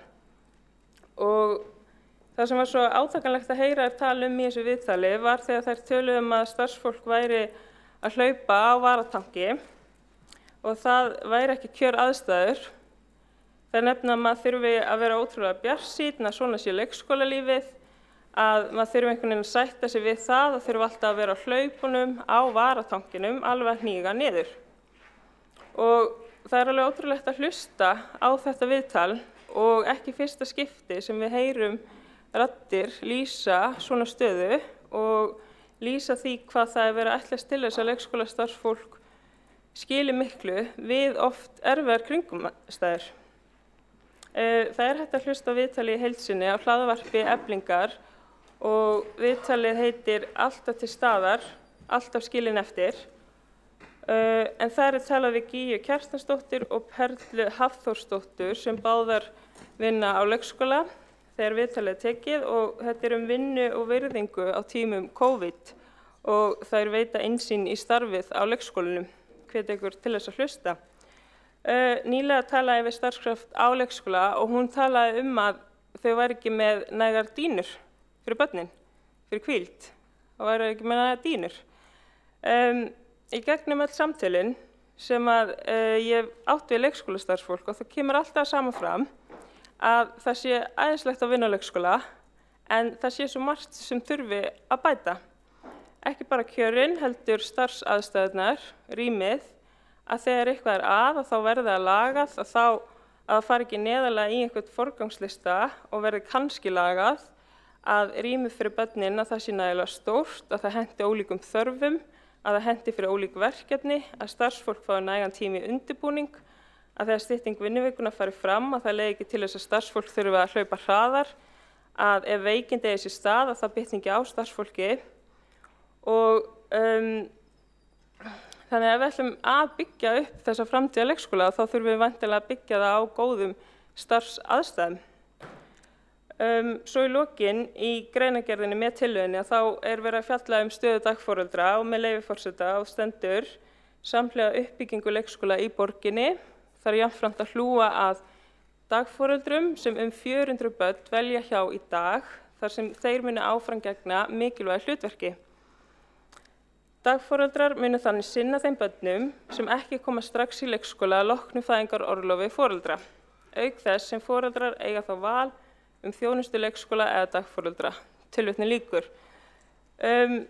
Ég spyr hvernig þetta verður útfært, hvað felst í þessu og hvað nákvæmlega sé verið að eiga við þarna. Dagforeldrar hafa verið að tala fækkun í stéttinni og það erfiðleika sem foreldrar eru að eiga við þegar að reyna að brúa bilið. Og eins og sést bara á svona heimasíðum þegar börn eru að leitast við að fá pláss fyrir börnin sín inn á Facebook og eru að auglýsa bara að barnið sé ekki komið pláss á leikskóla, þeir eru að reyna að koma stað hjá dagforeldri, þetta eru opnar síður og bara mjög erfitt að reyna að setja sig inn í aðstæður og sjá fyrir sér hvernig foreldrarnir séu að fara að í þessari stöðu. Þannig að til að byggja þessi rými þá þarf að manna þau og þetta er besta fjárfesting sem við getum gert, að tryggja gott húsnæði, að tryggja góð kjör og starfsaðstæður, að því að starfsfólk leikskóla það vinnur jú mikilvægasta starf í heimi. Þá hefur Sanna Magdalena Mörtudóttir borgarfulltrúi lokið máli sínu fyrir einn borgarfulltrúi óska eftir að veita ansvar. Alexandra Brím. Forseti, ég vil þakka fulltrúanum fyrir ræðuna sem var bara ágætt. Ég vil ítreka það sem kom fram í samtölum, í andsvörum og í rauninni í ræðu Skúla hér áðan. Það hvað var lögð mikil áhersla á að bæta starfsaðstöðuna og bæði erum við að tala einhverja 4 rúmlega milljarða sem fóru í að bæta starfsaðstöðu í leikskólum og líka erum við allan að það sem við mögulega getum þar sem við erum byggjum nýja leikskóla að taka þá úr notkun eldri leikskóla sem voru kannski aldrei hugsaðis leikskóla þegar þeir voru teknir í notkun fyrir einhverjum áratugum síðan, voru kannski bara breytt íbúðarhús eða eitthvað svoleiðis. Þannig að það allt saman eitthvað sem við erum að bæta. Stundum hafa hús líka verið hálfpartinn alveg endurbyggð frá grunni og þetta bara eitthvað sem við tökum mjög alvarlega. Það hefur líka verið yfirleitt notað tækifæri þegar við erum að fara inn til þess að bæta við deild út af brúum bilið. Þá hugsað ætti kannski þetta rými sem núna starfsmannaðstaða að verða hluti af nýju deildinni og þá getum við ekki sett inn færandi húsnæði sem verður nýja starfsmannaðstaðan. Það verður alls konar eitthvað svoleiðis sem getur skilað því að við bæði fáum við betra miðrými, sameign og betri deild og betri starfsmannaðstöðu þó að kannski tilgangur með að koma inn hafi upphaflega verið bara að bæta við deildinni. Þetta verður oft svona samnýting og oft er þetta líka þannig að þegar við opnum á veggina til þess að bæta við einhverjum nýjum veggjum eða breyta einhverju til, þá farið í viðhald í leiðinni sem hefur kannski við beðið eftir lengi. Þannig að þetta eru við samlegaðar áhrif í þessu sem má ekki gleyma. En takk bara fyrir góða ræðu. Brím borgarfulltrúi lokið við að veita ansvar og svara þá ansvari Sanna Magdalena Mörtudóttir. Forseti, borgarstjórn, já, það svo margt sem þarf að laga einhvern veginn núna á þeim leikskólum sem eru til staðar til að tryggja þetta sé mitt bara gott að vinna á leikskóla og gott að vera á leikskóla og þegar við förum einhvern veginn inn í þessar framtíðar byggingar og framtíðar störf. Ég var á leikskóla síðasta sumar, fékk að vera á einum leikskóla bara einn dag og þar var leikskólastjóri að tala í rauninni aðferðina sem að hún reyndi að nýta til þess að fá eitthvað í gegn til þess að yrði lagað og maður hugsa hér erum við með leikskóla þar sem að börn verja stórum hluta af deginum og það að það þurfi einhvern veginn að setja hluti upp í einhvern svona forgang varðandi það hvort það sé laga strax eða ekki. Mér finnst þetta einhvern veginn sýna mér svo slæmt að við séum á þeim stað að það sé ekki einhvern veginn hægt að setja alltaf fjármagn sem við þurfum að halda í leikskólabyggingar, að það sé einhvern veginn hægt að forgangsraða þannig eitthvað svona já þetta getur beðið, af því að það svo margt bara varðandi leikskólana sem við þurfum að laga núna svo að fólk líti svo á að það sé gott að vinna á leikskólanum og vilji ráða sér til leikskóla í framtíðinni og núna. Borgarfulltrúi lokið við að svara ansvari veiti þá ansvari sinni Alexandra Brím.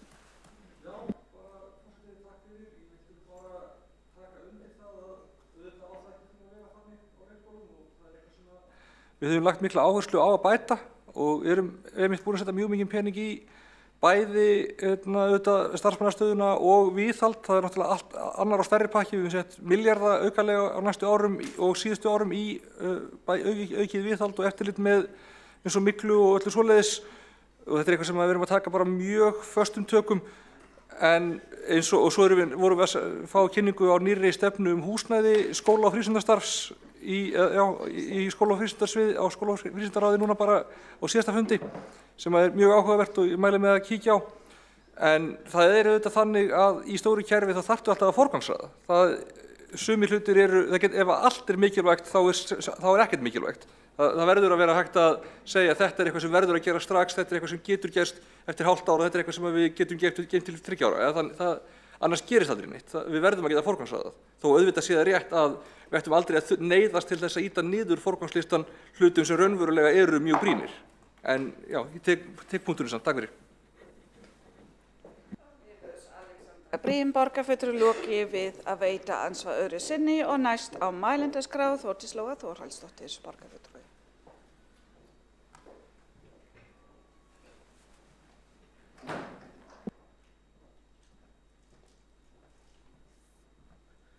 Forseti, ágæta borgarstjórn, mig langar að koma aðeins inn í þessar umræður hérna í dag endurskoðaða aðgerðaáætlun og taka kannski nokkra punkta. Hér hafa borgarfulltrúar farið vel yfir, þeir sem hafa setið í stýrihópi og fleiri, hvernig þetta verkefni heldur áfram. Hvenær það búið? Ég held að við verðum með svona verkefni í fanginu stöðugt, við þekkjum það bara í skólamálum að við erum stöðugt með þau líka í fanginu. En vonandi einn góðan veðurdag verðum við komin á þann stað sem við höfum aldrei verið á, aldrei, að öll börn fái leikskólapláss við 12 mánaða aldur. Við erum á góðri vegferð þangað og þessi endurskoðaða aðgerðaáætlun sýnir okkur bæði hvað verkefnið er stórt en líka hversu flókið það er. Mér langar að koma inn á nokkra þætti. Í dag eru 90% barna sem sækja leikskóla í sínu hverfi. Við viljum að það sé eins mörg pláss og þarf fyrir þau börn í því sínu hverfi eins og þau vilja, en það eru alltaf einhverjir foreldrar sem óska eftir því að börnin sé í öðrum hverfum, sögum vinnu eða einhverja svona einstakra aðstæðna í sínum lífi og þá þarf að vera pláss fyrir það líka. Þetta þýðir að fyrirsjáanleikin er kannski ekkert alveg 100%.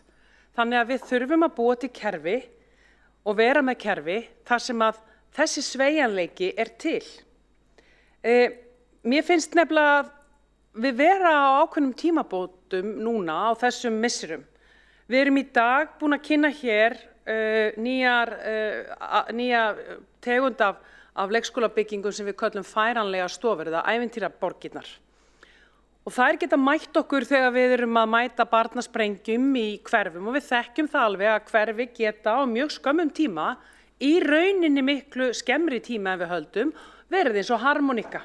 Það getur bara þanist út þörfin og hún getur líka dregist saman. Þannig að ég held að sé mjög gott ef við finnum leið til þess að vera með góðar, færanlegar, skemmtilegar stofur. Við sjáum að þessi aðferðafræði er að ryðja sig til rúms í Skandinavíu í grunnskólum.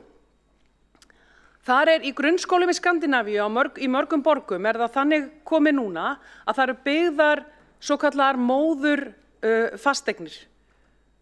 Þessar fasteignir eru komnar til þess að vera í áratugi. Aðrar einingar eru færanlegar eftir því hvernig þörfin í hverfinu breytist. Þetta þekkjum við. Við erum með hverfins og Breiðholtið og Grafavoginn og þessi rótgrónu hverfi í Árbæinn, þar sem við erum með allt aðra þörf, bæði í skólum og í leikskólum heldur en við erum með miðsvæðis og vestur í bæ. Þannig að færanlegar einingar er sannarlega eitthvað sem við eigum að bæta við í okkar aðferðafræði þegar kemur að leikskólamálum. Við höfum verið að ræða hér fjármálin í dag. Mér langar að það sé alveg skýrt að það hefur aldrei, allt þetta kjörtímabil, staðið á að fjármagna eða byggja nýja leikskóla. Við höfum í hverju einustu fjárfestingaáætlun allt þetta kjörtímabil tryggt fjármagn í það. Líka í reksturinn. Það eru margar ástæður fyrir því að hlutir ganga hægar heldur en við viljum oft. Þær eru mjög gjarnan tæknilegar og þær eru mjög gjarnan líka skipulagslegs eðlis. Það þekkja allir sem hérna í þessum sal sitja. Það hefur ekkert staðið á því. En við höfum unnið með okkur í tímanum og hvað höfum við gert? Við höfum staðið fram fyrir ýmsum áskorunum, bæði í skólamálum og í leikskólamálum og fjárhagslíkanið, grunnskólalíkanið okkar, EDDA, leit dagsins ljós í haust. Eftir gríðarlega mikla vinnu, þverfaglega vinnu hjá skólafólkin okkar, hjá tæknifólkin okkar og hjá fjárhagsfólkin okkar. Og í dag erum við komið með nýtt grunnskólalíkan sem að þegar hefur verið komið inn á hér og við bættum við 1,5 milljarði inn í fjárhagsáætlun ársins í árs til þess að mæta þessu. Og hvað meira gerðum við? Jú, inn í þetta kemur líka það að sjálfstæði skólastjórnenda samkvæmt þessu grunnskólalíkani er meira. Þannig að við höfum tækifæri í dag inn í þessum módeli sem við höfðum ekki. Það kom strax ákall það af hverju við myndum ekki gera slíkt því sama í leikskólamálum. Og við erum byrjuð á því. Við erum þegar búin að samþykkja í borgarráði að þróa og hanna nýtt fjárhagslegt leikskólalíkan til þess að vera alveg viss það að leikskólarnir okkar séu rétt fjármagnaðir. Ég held að sé alveg, við erum öll sammála það að við viljum að leikskólar og skólar séu rétt fjármagnaðir. En ég ósammála því að við tölum fjármagn borgarna sem einhvern leikfangapott og það sé bara hvað myndir þú gera, kæri borgarfulltrúi Skúli, ef þú fengi nú meiri pening. Ég bara ósammála því. Hér verið að leggja upp með plan sem fjármagnað og það bara alveg skýrt að það stendur ekkert á fjármagninu. Við eyðum ekki bara einhverju í eitthvað, bara alls ekki. Við erum að fara vel með fjármagnið og vita nákvæmlega í hvað við erum að eyða því. Við erum búin að fjölga mikið leikskólaplássum á þessu kjörtímabili. Við erum búin að fjölga líka starfsfólki. Við erum búin að auka fjármagn rúmlega 4 milljarða til þess að bæta starfsaðstæður. Þetta allt sem búið að koma hér fram. Eitt sem hefur kannski ekki beint komið hér fram er að við höfum einnig aukið leikskólapláss hjá sjálfstætt reknum leikskólum.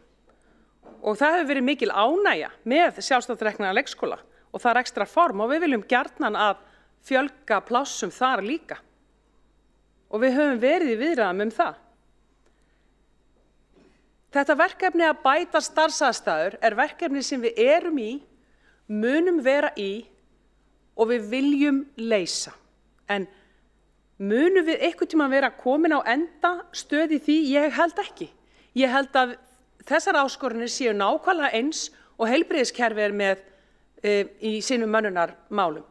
Við höfum bætt aðstæður, það fjölgun á þeim sem að sækja leikskólakennaraná, það góða fréttir. Þannig að það ýmislegt að gerast. Við höfum hækkað laun á þessu kjörtímabili og við höfum farið í kerfisbreytingar eins og styttingu vinnuvikunar. Þetta eru stórkostlega breytingar og ég hef talað það svolítið mikið hér.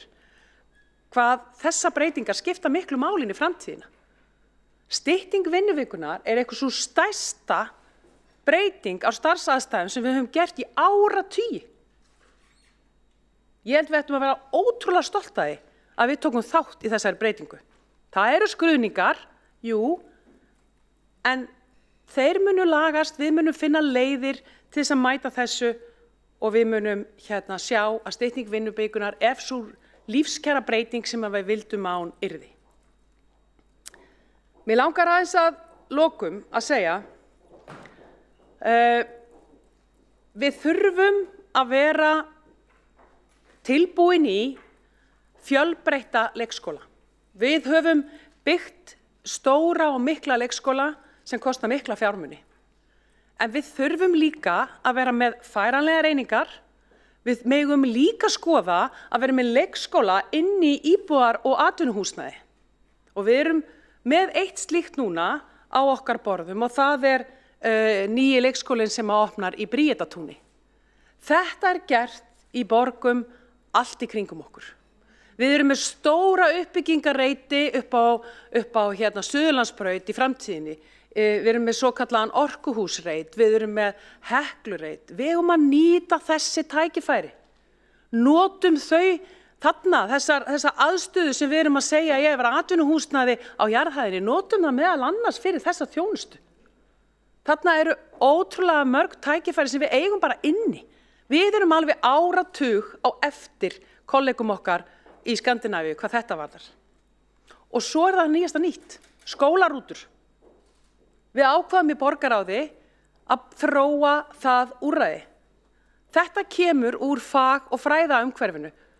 Ákall fjölbreytileika. Þetta eitthvað sem alveg nýtt. Fögnum þessu. Og að lokum langar mig að segja, það ágætis grein í dag, þó henni sé beitt til okkar hérna í borgarstjórnarsalnum, það finnst mér það bara fínt. Það grein í dag á Vísi sem segir systur eiga að njóta þess að vera í sama skóla. Og það nú Bergrún Tinna Magnúsdóttir sem skrifar þessa grein.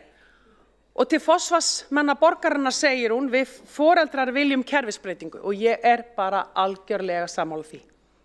Af því við erum í miðri kerfisbreytingu og þá ég komin að henni alræmdu, henni svokölluðu, samkvæmt borgarfulltrúa Kolbrúnu Baldursdóttur, stafrænu umbyltingu. Því að foreldrar í framtíðinni eiga nefnilega nákvæmlega að geta séð hvar eru leikskólalausir, hvað löng bið og kerfið á að geta séð þörfina út í hverfunum. Þannig að ég held að stóra máli hér sé valfrelsi, fjölbreytileiki og stafræn umbreyting. Takk fyrir. Borgarfulltrúinn Þórdís Lóa Þórhallsdóttir lokið máli sínu. Það hafa 3 borgarfulltrúar beðið að veita ansvar og styttist á ansvarstími í 1 mínútu. Fyrstur það Örn Þórðarson. Forseti, ágæta borgarstjórn. Já, ég ætla að tala 2 mínútur en það búið að stytta þetta. Ég var að vona að Þórdís Lóa að vera að hampa mér fyrir mína ágætu grein í Lóanum í dag, en það ekki. Ég sammála því Þórdís Lóa Þórhallsdóttir, formaður borgarráðs, að það sé rétt að það þarf að fara vel með, en því miður þá hafa ekki allir alltaf það á tilfinningunni að það sé vera að fara vel með. Það eitthvað sem við þurfum að vinna í. Ég ætla líka að bæta við að það ekki rétt að skóla- og frístundasvið og skóla- og frístunda sú starfsemi þar fyrir fram hafi verið full fjármögnuð lengi. Og í því sambandi nefni ég ágæta úttekt innri endurskoðunar sem við höfum svo sem rætt hér á þessum vettvangi. Nýja úthlutunarlíkanið sem lengi var beðið eftir fyrst núna að koma í gagnið og það í rauninni bara fyrir grunnskóla og það rétt að leikskóla úthlutunarlíkanið í vinnslu og verður ekki fara að virka fyrir því lokið. Þannig að við erum ekki alveg komin á þann stað að við séum með þennan málaflokk full fjármagnaðan og það skiptir miklu máli að við höfum nákvæmar upplýsingar hvað flokkurinn þarf því að þetta eins og ég sagði áðan, mikilvægasti málaflokkurinn sem að fást með velferðarsviði. Takk.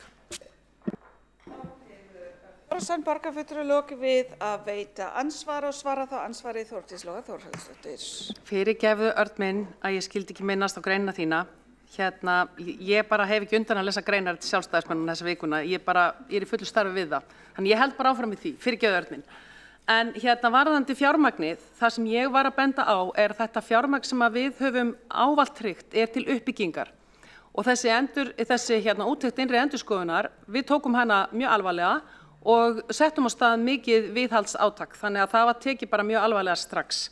Þannig að grunnskólalíkanið var mikil vinna í miðju COVID og eiginlega í rauninni stórkostlegt að við skildum hafa náði. Það hefði aldrei verið hægt að gera það á sama tíma fyrir bæði. Við höfum bara ekki til þess mannskap. Þannig að við þurftum að gera þetta í þessari röð. Þannig það nú bara. En góðir hlutir gerast líka hægt og við eigum líka eftir að sjá hvernig leikanið reynist og þurfum mögulega að stilla af. Og ég bara mikilvægi þess að við erum í nýsköpun í menntamálum og skólamálum og þá þurfum við að hafa þolgæði fyrir því. Þá hefur Þórdís Lóa Þórhallsdóttir borgarfulltrúi lokið við að veita ansvar. Forseti minnir á að nota fullt nafn og titil hér í ávörpum.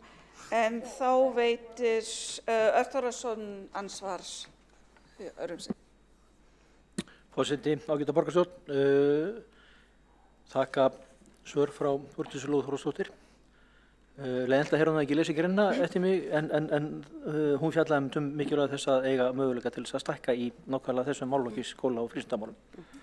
Góðir hlutir gerast hægt, já það rétt, en ég ætla nú að minna fyrirhverfandi handboltahetjuna á að það líka hægt að gera svaka fína hluti í hraða upplöfum, þannig að það ekkert útilokað að við getum unnið þetta hratt og ef það eru öflugir liðsmenn sem geta unnið hratt, þá eigum við að nota tækifærið og ég sem kannski ekki með slíka burði að geta hlaupið hratt en þá ég allavega til að vinna hratt í þessum málum. Takk. Borgarfulltrúi lokið við að veita ansvar öðru sinni og veiti þá ansvar næst Kolbrún Baldursdóttir borgarfulltrúi. Forseti, ágæta borgarstjórn, ég vil nú eiginlega fá að leiðrétta tvennt sem að framkom í ræðu borgarfulltrúans Þórdísar Lóu Þórhallsdóttur að það var engin borgarfulltrúi hér á fundinum í dag sem var að spurja hvað myndir þú gera ef þú fengir meiri pening. Það verður náttúrulega bara að segjast að ef maður ætlar að fara að vitna í einhvern þá verður að taka betur eftir en þetta. Heldur var spurt ef hækka ætti framlag til skóla- og frístundaráðs hvort að formaðurinn myndi ekki taka því fagnandi. Og eins var enginn sem talaði allræmda stafræna umbreytingu.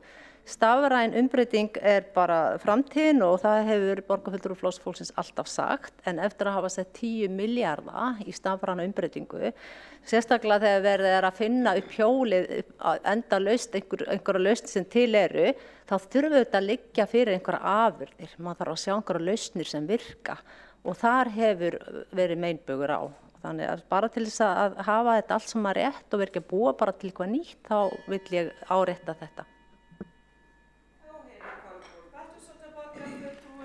Við að veita ansvar og veita þá næst ansvar Vigdís Hauksdóttir, borgarfulltrúi. Forseti ágæta borgarstjórnar tilheyrendur.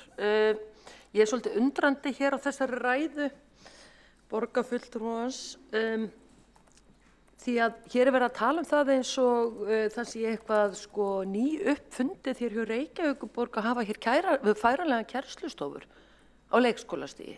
Það búið að notast í færanlega kennslustofur í Reykjavík fyrir grunnskólanemendur í fleiri áratugi og svo það verið að kynna það hér eins og þetta sé eitthvað nýtt í borgin og nýtt í rekstur og verið að sækja þær hugmyndir erlendis.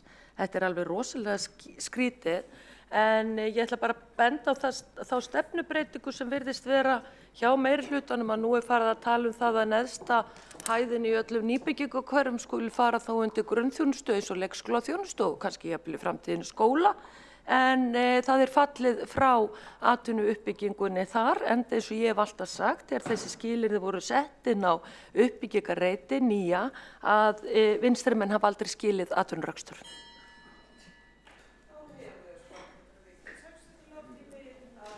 Ansvars, ætla borgarfulltrúinn að svara þessu?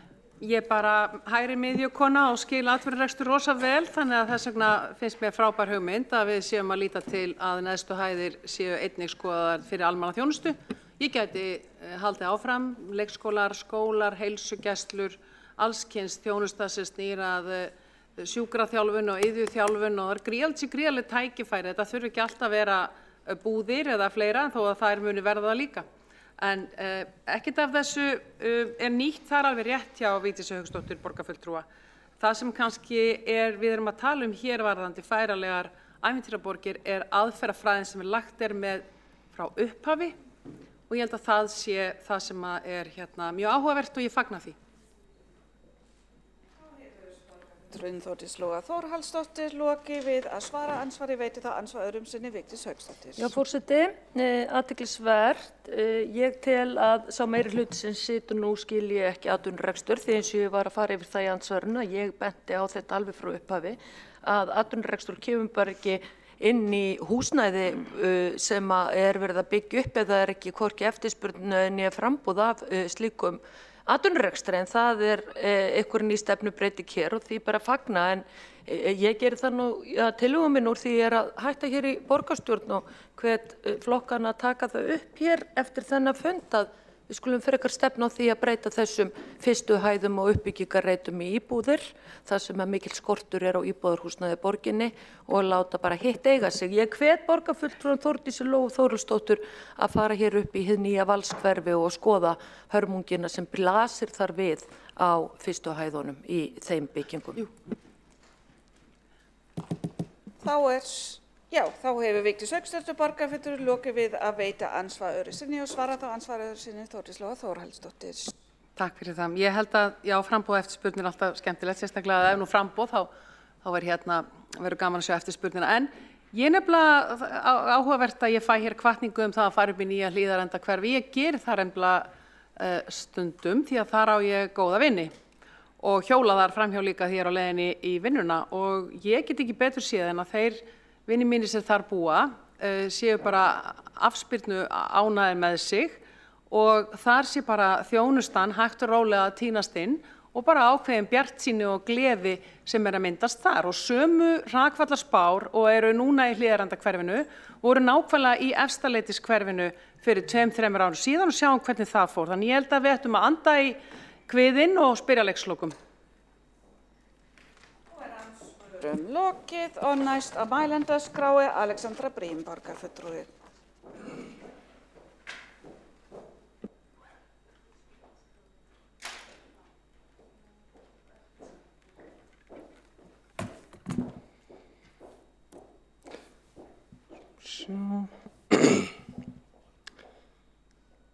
Forseti, kæra borgarstjórn.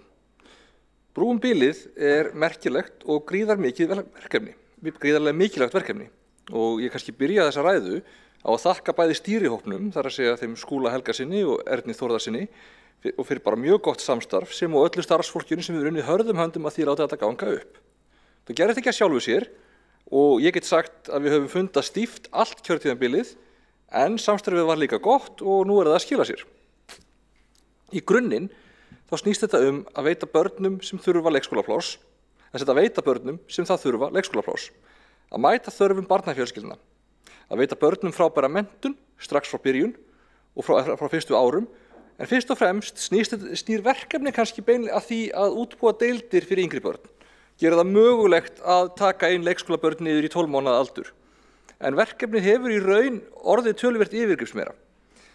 Eins og við kannski vitum, þá hefur orðið vöntun á starfsfólki og við því hefur við brugðist með því að bæta starfsaðstöðu og starfsumhverfi og það gerðist strax við upphaf kjörtíðanbils. Það hefur þýtt að búa til aukið pláss á deildum fyrir þau börn sem við erum þegar að þjónusta, svo hægt sé að fjölga fermetrum á hvert barn og skapa þannig betra svigrúm inn á deildum og draga úr álagi á hvern starfsmann. Loka niðurstaðan nefnilega að fækka börnum á hvern starfsmann. Og þessi hlutir vinna í raun gegn því að fjölga leikskólaplássum, því þetta kúfurinn sem við þurftum að byrja á að vinna niður á þessu kjörtíðanbili. Ég ætla kannski aðeins að skjóta því inn varðandi stafrænu umbreytinguna. Það liggur alveg fyrir kannski hvernig þeir peningar eru nýttir. Mörg verkefni hafa farið fram á þessu ári og að klárast, önnur að fara af stað. Þetta eru risastór verkefni sem taka tíma, fyrir utan það hvað galið að stilla því þannig upp að stafræna umbreytingin og þeir fjármunir sem fara í hana væri betur nýttir í eitthvað annað, því það alveg fyrirsjánlegt að hún að skila og mun skila hagræði í rekstri borgarinnar. Svo að það sé hægt að nýta þá peninga síðar í önnur verkefni eins og velferð og skóla eftir þörfum.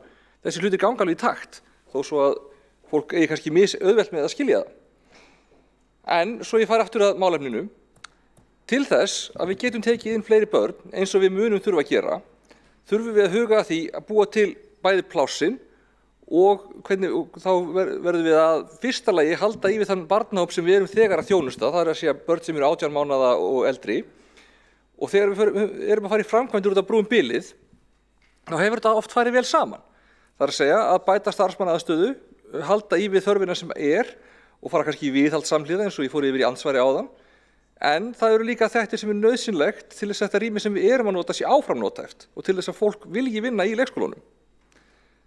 Þrátt fyrir það að þetta sé krefjandi vegferð að bæði fækka börnum á hver starfsmann og svo að fjölga börnum í heildina, þrátt fyrir manneklu, þá hefur þetta verkefni gengið vonum framar. Það gefur auga leið að ef það á að fjölga plássum mikið, þá þarf að fjölga starfsfólki líka sem vinnur á leikskólunum. Og þess vegna þurftum við að fara í það að bæta starfsaðstöðuna. Það að fækka börnum á hvern starfsmann og hvern fermeter í leikskólum var risavaxið skref. Bjó leið til þörf fyrir fleira starfsfólk ofan í ástand sem þó var frekar slæmt fyrir. En ég held, og ég stend við það, að það hafi verið gott og nauðsynlegt. Það hefur komið fram að launakröfur eru í dag ekki helsta fyrirstaða þess að fólk fáist til að vinna á leikskólum. Launin hafa hækkað töluvert undanfarin ár. Hins vegar fækkaði umsækjendum í leikskólakennaranám töluvert eftir að námið var lengt úr 3 árum í 5. Og við það má bæta að í samtölum við leikskólakennara og leikskólastjóra eru þau atriði sem oftast eru nefnd fyrir því illa gangi að ráða fólk og illa gangi að manna vaktir, eru erfiðar starfsaðstæður, langur vinnutími og mikið álag. Þess vegna var ljóst að við gætum ekki komist upp úr hólunni sem við vorum í nema bæta þessi atriði til muna. Þess vegna var farið í þessa aðgerð. Hún bætir aðstöðuna til framtíðar þó svo að hún hefði gert ástandið aðeins erfiðara til skemmri tíma. Og nú erum við að sjá fram á það að þetta að skila sér. Auk þessara stóru og stöku aðgerðar þá höfum við ráðist í það að bæta allir með starfsmannaherbergi, passa betur upp á gæði húsnæðis, eins og að farið yfir áðan. Það farið 4 milljarðar rúmlega í að bæta starfsumhverfi á leikskólum. Það fyrir utan aukin rekstrarkostnað, það fyrir utan sjálfa framkvæmdirnar, það fyrir utan fjármagnið sem við farið í sérstakt viðhaldsátak í skólunum. Þannig að það búið að gera ýmislegt í starfsumhverfinu, segi ég. Svo má nefna það að ráðist hefur verið innleiðingu og setningu vinnuvikunar og almenna kjarabót eftir kjarasamninga á kjörtíðanbilinu. Önnur stór aðgerð var að stytta opnunartíma hjá flestum leikskólum og ég átta mig á því að þetta heitt mál sem fólk ekki endilega sammála en mér finnst að þess virði að rifja það upp í þessu samhengi í dag. Tilgangurinn með því var nefnilega tvíþættur. Annars vegar að stytta vinnudag innan gæsalappa barnanna, draga úr álagi á þau, en líka að bæta starfsaðstæður starfsfólks á leikskólum. Skilaboðin til okkar frá starfsfólki og stjórnendum voru mjög skýr. Það er erfitt að fá fólk í þessar lokunarvaktir og þegar starfsfólk er sett í að manna lokunarvaktirnar þá nýtist það ekki á opnunartíma í staðinn, af því þá er vinnudagurinn orðið of langur í heildina, svo þá voru opnunarvaktirnar illa mannaðar líka sem gerði móttöku barna erfiðari og flóknari því að það þarf svolítið viðveru til að hjálpa öllum að komast inn og ganga frá fötunum sínum og fara í réttu fötin til að vera í inni og vita hvort þeir séu með allt með sér og allt þetta. Þannig að morgunir voru svolítið erfiðir. Það eru skýr skilaboð með það sé að batna núna. Svo þetta var nauðsynlegt skref með opnunartímann sem við urðum að stíga ef við ætluðum að geta manna leikskólaþörf næstu ára. Og það er bara þannig. Og ef við ætlum að manna leikskólaþörf næstu ára, þá er það nauðsynlegur þáttur í efla jafnrétti í borginni. Þannig að, já, auðvitað er það þannig að sumt fólk þarf nauðsynlega á þessum lengri opnunartíma að halda, þess vegna fórum við í mótvægisaðgerð, þannig að í hverju borgarhluta er einn leikskóli opinn lengur, en almennt séð þá var þetta mjög nauðsynlegt og það er auðveldara að manna einn leikskóla lengur heldur en alla. Önnur breyting var að skipuleggja skóladaginn betur þannig að faglega starfið færi fram á ákveðnum tíma dags. Ákveðin tími væri þannig hugsaður til faglegs starfs, ákveðin tími til undirbúnings og þannig er þetta að nýta menntaða leikskólakennara sem best. Og allt miðar þetta að því að búa þannig hnútana að við getum mannað öll þessi aukapláss sem við þurfum. Og síðustu ár hafa sýnt að okkur gengur alveg bærilega að fylla upp í þá þörf sem myndaðist þegar að viðmiðum barnafjölda var breytt. Og í raun er ekki fyrirséð að við þurfum að ráða inn neitt mikið hraðar á næstu árum heldur við hefum þurft að gera síðustu ár. Svo þetta er bara allt saman í ágætisferli. Og við sjáum mörg jákvæð teikn líka. Veikindahlutföll fara lækkandi og það gengur vel að ráða í þau pláss sem okkur hefur vantað á þessu tímabili. Við höfum ráðið, 350 manns á þessum 4 árum, cirka bát, með afsökunum slangur. En væntingar þar geta auðvitað breyst. Bara á síðustu vikum hefur orðið ljóst að við gætum tekið við töluverðum fjölda frá Úkraínu. Væntanlega eru þar á meðal börn á leikskóla og grunnskólaaldri, mögulega með sérþarfir, örugglega með áfallasögu, örugglega ekki með góð íslenskukunnáttu og mjög sennilega viðkvæm fyrir. Við þurfum að tryggja það að okkar kerfi sé í stakk búin að taka á móti þeim. Akkúrat núna er erfitt að gera sér hugalund hvaða áhrif þessir atburðir hafa á spár okkar barnafjölda, spár okkar leikskólapláss, spár okkar hagkerfið, spár okkar líf og dauða í framtíðinni. En þannig er framtíðin alltaf, við þekkjum hann ekki nákvæmlega, en við spáum eins vel og við getum og bregðum svo við breyttum aðstæðum eftir bestu getu og það er það sem við höfum gert og munum gera áfram.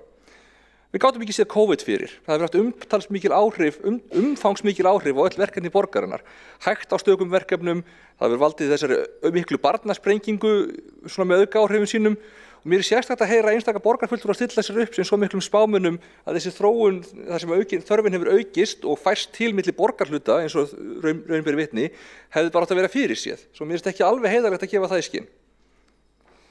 Við situr að við erum að bæta við 850 plássum núna á árinu 2022 og þau verða 1680 samtals árin 2022-2024. Þetta er risavaxið og jákvætt skref sem við erum stolt af. Og ég velti því fyrir mér á hvaða forsendum borgarfulltrúar sem segist ekki trúa þessu byggja þá vantrú. Telja þau að það sé ekki verið að byggja leikskóla við Kleppsveg eða í miðborg.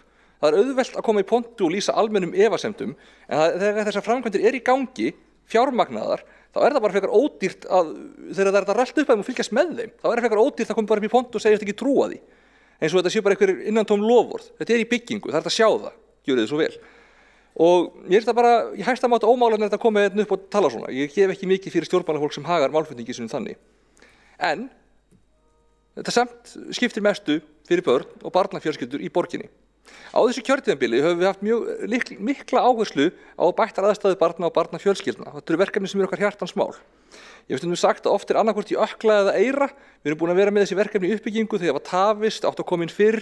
Nú eru þau öll að koma inn í einu. Við erum líka búin að bregðast við aukningu í barnafjölgun með því að fara í að kaupa húsnæði og breyta þeim í leikskóla, með því að koma með færanlegar stofur eins og ævintýraborgirnar.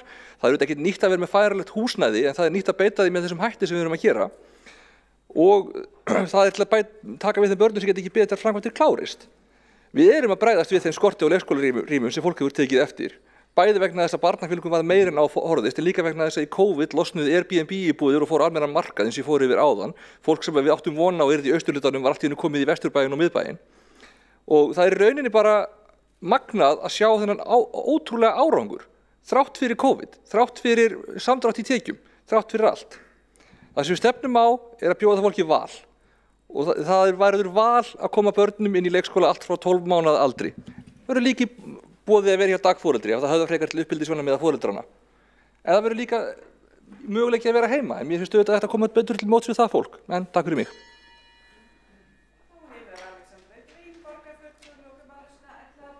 Kolbrún Baldursdóttir komast að mælendaskrá aftur. Já, með ansvar, gjörðu svo vel. Forseti ágæta borgarstjórn, ég veit nú ekki alveg hvort ég á að þakka borgarfulltrúanum Alexandru Brím fyrir þessa ræðu því að hluti af henni var bara svona skamma ræða. Við erum að skamma okkur minnihlutafulltrúanum hérna fyrir það sem við höfum sagt í okkar ræðum fyrir í dag. Þannig að ég vil eiginlega ekkert segja takk fyrir það. Við eigum auðvitað öll að fá bara tækifæri til þess að koma upp í pontu og ræða þessi mál eins og okkur langar, annars kannski að vera skömmuð sérstaklega fyrir það eftir á. En mér finnst nú eiginlega bara eins og þessi að spá fyrir barnafjölgun sé eiginlega verða einn stærsta áskorun þessa meirihluta og það er nú spennandi að sjá bara hverju fram vindur. En ég vil aðeins tala dagforeldrana, það var ekki minnst einu orði að allan sá ég það ekki í þessum tillögum dagforeldra, hvernig þeir kæmu inn í þetta, því að er einhvern veginn markmiðið kannski að þeir séu bara ekki lengur í þjónustun, er ekki lengur dagforeldrar, er það ekki hugsunin ef þessi meirihluti heldur núna inn á næsta kjörtímabil, ætlar þessi meirihluti að útrýma dagforeldrum, því að það er bara svona einhvern veginn hvergi hægt að sjá neitt það.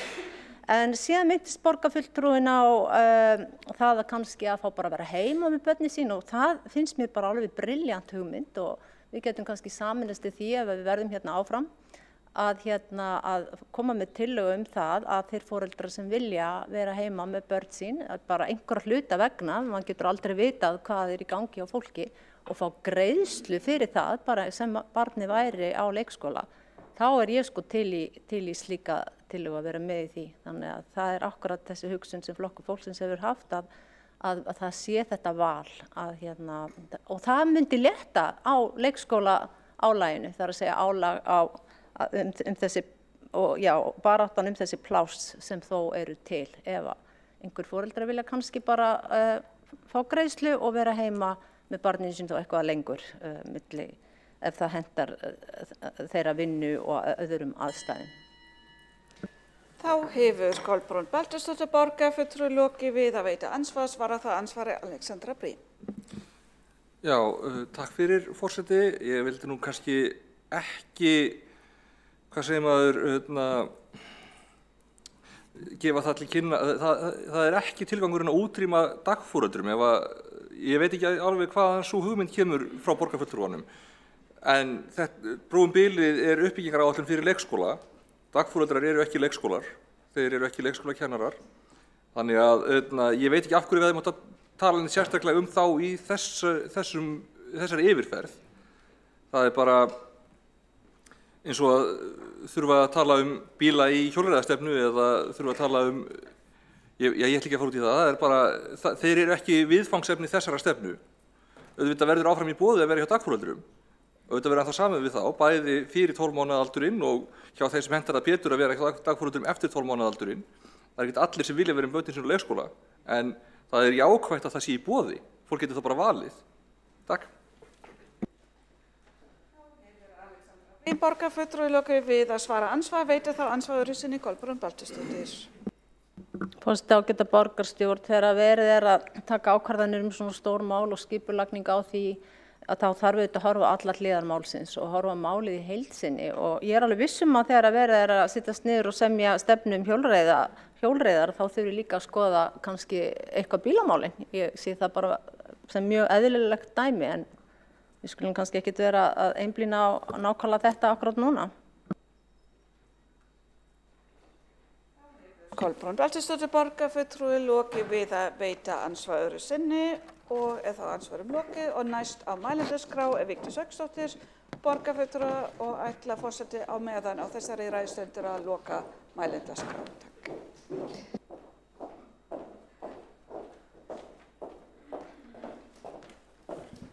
Já, forseti ágæta borgarstjórn og tilheyrendur ef ykkur eru. Raunverulega átti þessi fundur ekki að fara fram vegna þess að vefur Reykjavíkurborgar lá niður í alla morgun Við komumst ekki inn á gögnin og var ég byrjuð að senda hér póst upp úr klukkan 7:30 til að spyrja út í þessi mál þegar ég ætlaði að pósta akkurat bæði fundurum og tillögunum minni hér á Facebook síðuna mína. Þannig að þetta náttúrulega alveg agalegt ástand og svo ekki hægt að komast inn á mældaskrána eftir venjulegum leiðum heldur þó að við borgarfulltrúar höfum fengið hann í pósti. Þannig að þetta allt hér í skötu líki og náttúrulega alveg til skammar hvernig að þessi staðið, þessari stafrænu umbreytingu upp á 10 milljarða með ráðningu 60 starfsmanna.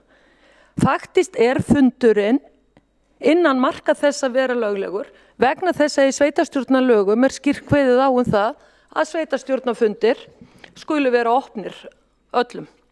Þannig að þetta var nú svona upphafið, virðulegi forseti. En hér erum við enn og aftur að ræða tillögur borgarstjóra og núna viðreist meiri hluta uppbyggingu leikskólaplássa og eitthvað sem hefur verið notað sem slagorð í margar kosningabaráttur brúum bilið. Við veitum alveg hvernig þessu hefur fleytt fram hér á þessu kjörtímabili. Ég vil bara burt með öll braggaverkefni í borginni. Burtu með þetta. Burt með gæluverkefnin. Þá værum við ekki hér í dag að ræða þetta í upphafi einna kosningabaráttunar í viðbót. En ég vona svo sannarlega að Reykvíkingar sjá í gegnum þetta nú fyrir þessar kosningar eins og uppgötaðist eftir síðustu kosningar og háttvirtur borgarfulltrúi Eyþór Laxdal Arnalds talaði þetta væri orðið 20 ára gamalt vandamál. 20 ára gamalt kosningaloforð. Það liggur við 1/4 öld. Ég var bara ekkert farin að skipta mér á borgarmálum árið 2002, þannig ég bara hafði ekki hugmynd þetta fyrir það talað þetta hér í dag. Og hvað? Ekkert gerist. Jú, það keypt ykkur gömul kynlífstækja verslun og það breyta henni í leikskóla takk fyrir pakkan. Og það svo þröngt það hús og það verður svo óbúslega dýrt og það svo gamalt, það nú þegar fullt af meglu.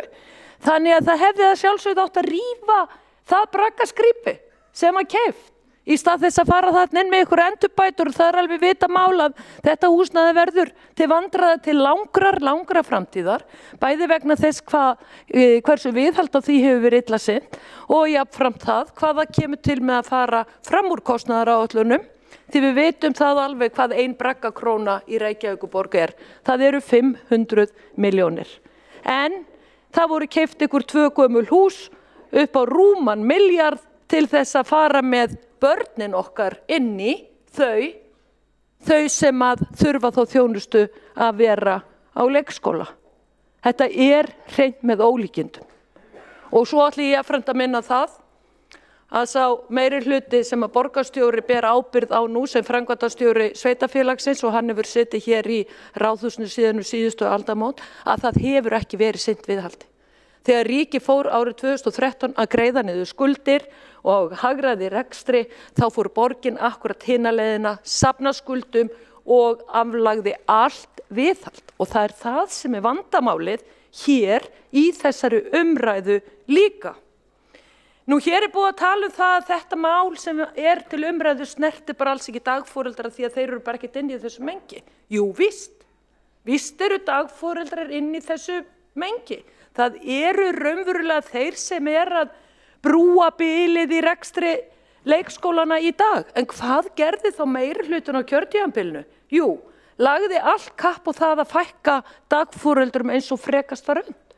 Þó að reksturinn við að passa upp á börn reykvískra fjölskyldna sé ódýrari fyrir borgina, heldur í leikskólaplássin, en á móti það langt dýrara úrræði fyrir reykvískar fjölskyldur. En fólk lætur sig hafa það. Því að við erum komin inn í þannig samfélag, líklega hefur kvenréttindabaráttan skilað okkur konum því að við þurfum að vinna fullan vinnudag til þess að halda heimilinu gangandi ásamt eiginmönnum eða sambúðarmaka, það að segja ef við komum ekki einstætt foreldri sem þá í ennþá verri málum. Þannig að hvernig á einstætt foreldri með 2 eða 3 börn að geta brúa þetta allt saman. Vinnu, skutt fram og tilbaka hér á milli hverfa í borginni, Diljá Mist Einarsdóttir fór vel yfir það búandi upp í Grafavogi og fekk leikskólaplás hér vestur í bæ. Svo ekki verið að tala í samorðunum einhverja loftslagsstefnu? Hvað haldið þið að þetta kosti að því að meirihlutin er svo upptekinn af því að við mengum svo mikið við sem kjósum það að hafa fjölskyldubílinn? Ég bara spyr. Það rekst hér hvert á annars horn. Það er ekki hægt að segja annað. Og þessi stefna, meirihlutas í leikskólamálum, veldur því að það verða líka til umferðarvandamál.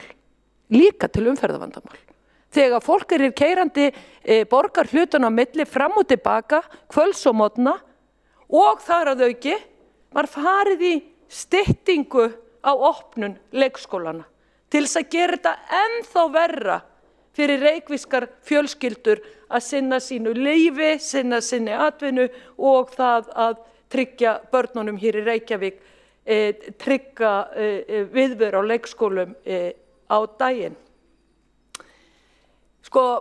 Strætóleikskólar, vitið það 1. apríl er nú ekki fyrir en eftir hálfa mánuð án gríns. Þetta náttúrulega var hlegið út á borðinu þegar þetta kom hér fyrst upp. Þeir áttu að fara að keyra með börnunum borgina, strætóleikskólar. Og það er bara ennþá inn í stefnunni. Og það er ekki bara rosalega hipp og cool.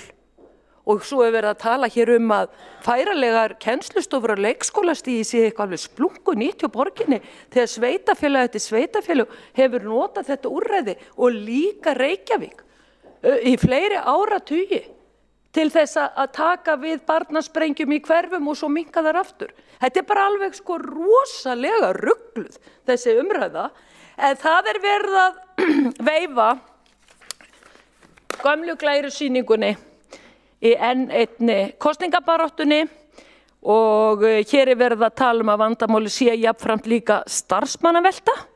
Já, við borgarfulltrúar höfum nú bara fengið til dæmis sent bréf sem var stílað á borgarstjóra sem að skýrir kannski að einhverju leyti út af hverju það sé einhver starfsmannavelta inn á þessu sviði.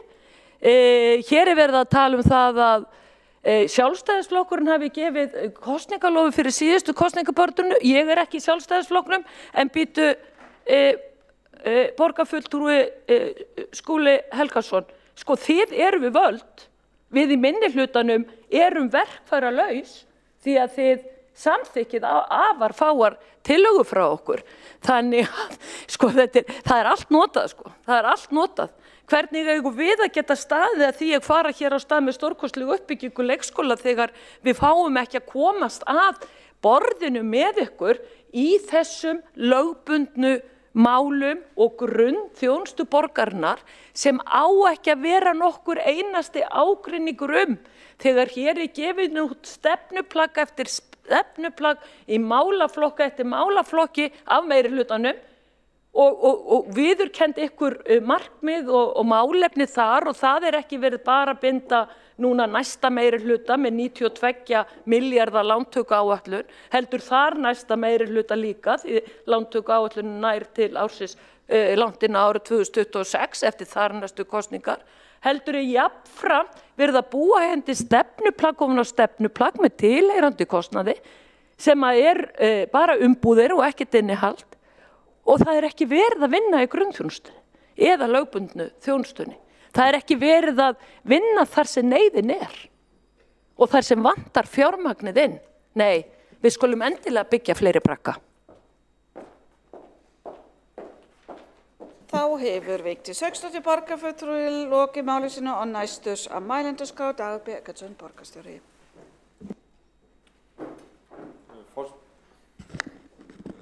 Forseti, ágæta borgarstjórn, ég vil fá að þakka Skúla Helgasyni, borgarfulltrúa og formanni stýrihópsins en líka raunar öðrum fulltrúum í stýrihópnum sem var þverpólitískur. Þakka ágæta umræðu sem að kannski breiðir yfir þá staðreynd að í henni komu ekki fram neinar tillögur breytt plan eða aðrar áherslur. Heldur fyrst og fremst svona kannski einhver pólitískur kosningaskjálfti vegna þess að skýr metnaðarfull loforð að klára verkefni á 4 til 6 árum leiddi til áætlunar sem gekk út á að klára að brúa bilið á 5 árum og núna stefnir í að risastórum áfanga í því verði lokið á 4 árum. Þrátt fyrir það að á sama tímabili hafi verið metuppbygging í borginni og það við þurft að bæta verulega í vegna þess að á sama tíma og það var verið að gera umbætur og bæta við í húsakosti, að þá var líka verið að koma til móts við aðstæður starfsfólks og fækka börnum per starfsmann, sérstaklega í elstu aldurshópunum, sem auðvitað leiðir til þess að það þurfi líka að fjölga rýmum vegna þess.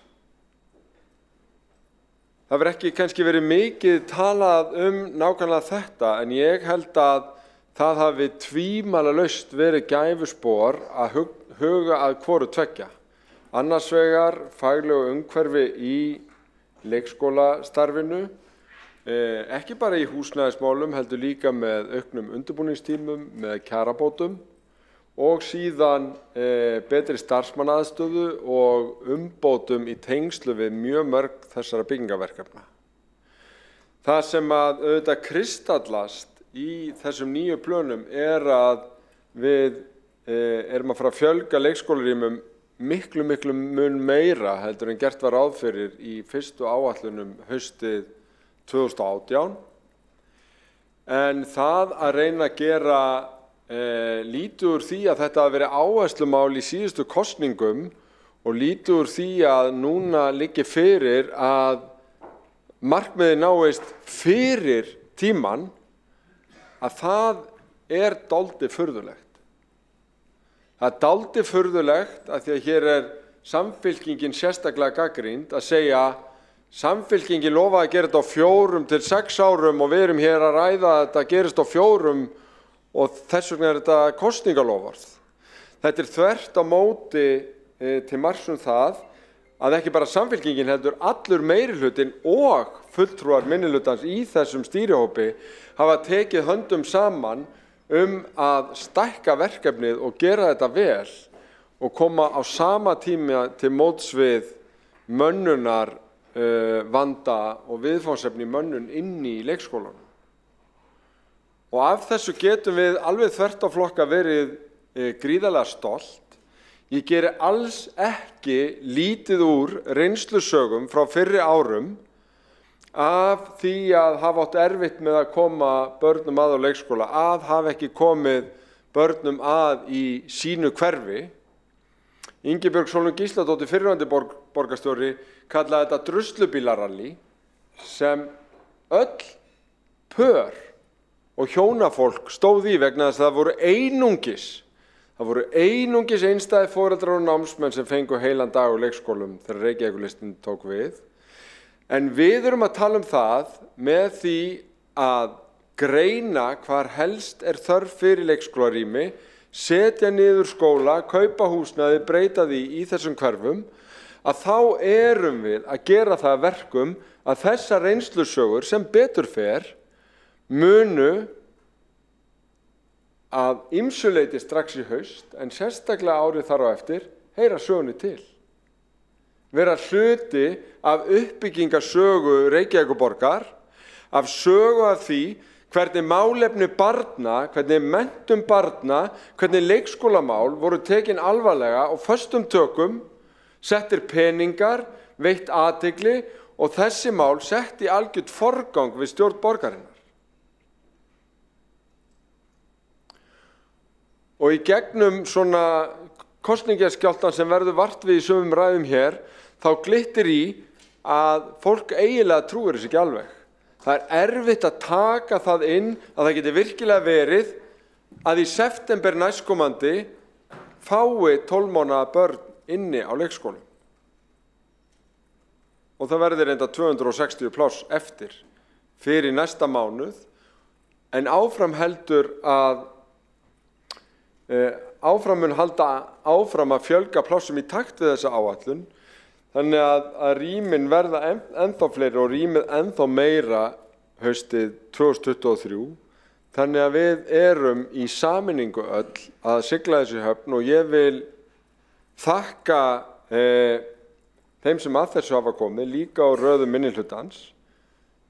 Það engin tilviljun, eins og ég nefndi hér í upphafi, að það kom ekki fram breytingatillögur eða ábendingar eitthvað sem eigi að gera öðruvísi eða betur, vegna þess að það hefur verið legið mjög vel yfir þessu og býsna góð sátt verklagið. Já, það er þetta benda á það ein og ein framkvæmd sé að tefjast einhverja mánuði, en siglingin er traust, hún fer greiðar en við bjuggumst við og málið ætti að ná í höfn innan þeirra tímamarka sem jafnvel metnaðarfull áform sem kynnt voru í aðdraganda síðustu kosninga gerðu ráð fyrir. Og það eru þetta gríðarlega góða fréttir fyrir borgarbúa og alla borgarstjórn.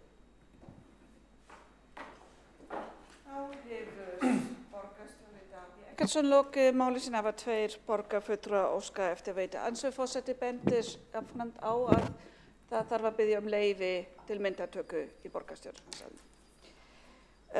Þá er það fyrst Vigdís Hauksdóttir, borgarfulltrúi. Forseti, þetta er opinn fundur og hér eru fjölmiðlar og almenningur upp á pöllum að taka myndir, þannig að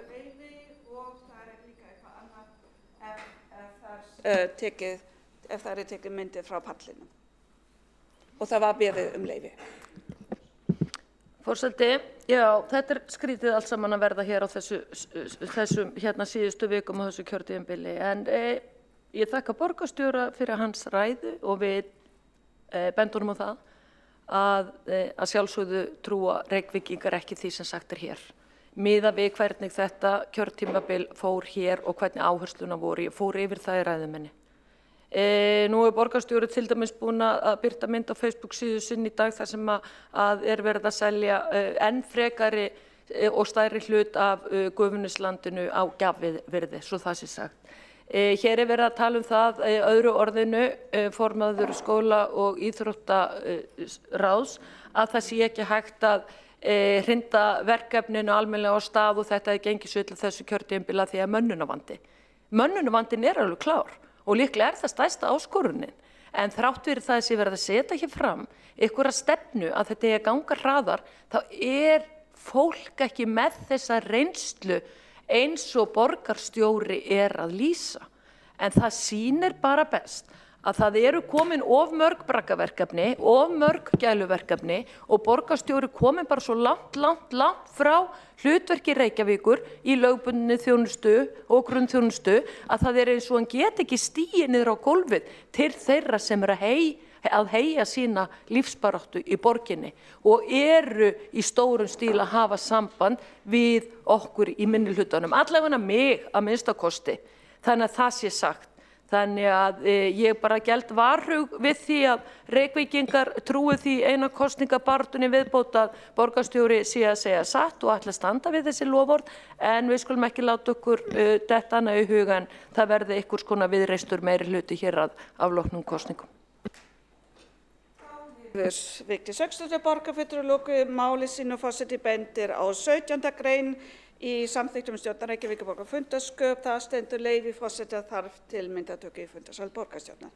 En þá svara ansvari borgarstjóri Davíð Eggertsson. Forseti, ágæta borgarstjórn. Já, það er nú þannig í þessum áætlunum að í þeim eru ekki leyndarmál. Það er bæði fjallað hvaða leikskólar eru að bætast við, hvað mörg rými á hverjum stað. Það er hægt að fara og skoða Kleppsveginn. Mér heyrist borgarfulltrúinn hafa sérstaka áhuga á þeirri uppbyggingu og það er hægt að fara gangandi hjólandi með strætó eða á bíl á allar þessar staðsetningar og virða þetta fyrir sér. Við fáum síðan bæði inn í skólafrístundaráði og borgarráði reglulega fréttir af því hvernig er með inntökuna. Samband sveitarfélaga var að bera þetta saman og það var eitt sveitarfélag á höfuðborgarsvæðinu sem tekst að taka inn yngri börn heldur en Reykjavík þessar mundir. Það er meðal annars vegna þess að við höfum verið að fjölga okkar plássum og taka inn yngri börn og við munum í raun taka fram úr öðrum í þessu á afgerandi hátt með þessum nýju leikskólum sem við höfum verið að fjalla hér. Þær staðsetningar liggja fyrir. Þessi verkefni eru fjármögnuð og þau eru að verða raunveruleika. Þannig að það er eins og hvaðana kosningakvak að tala þetta sem kosningalofur. Við erum að lýsa því hvernig verkefnið er að vinnast. að verða veruleika, að verða að úthlutuðum leikskólaplássum í öllum þessum hverfum. Það það sem eru stóru tíðindin í málinu.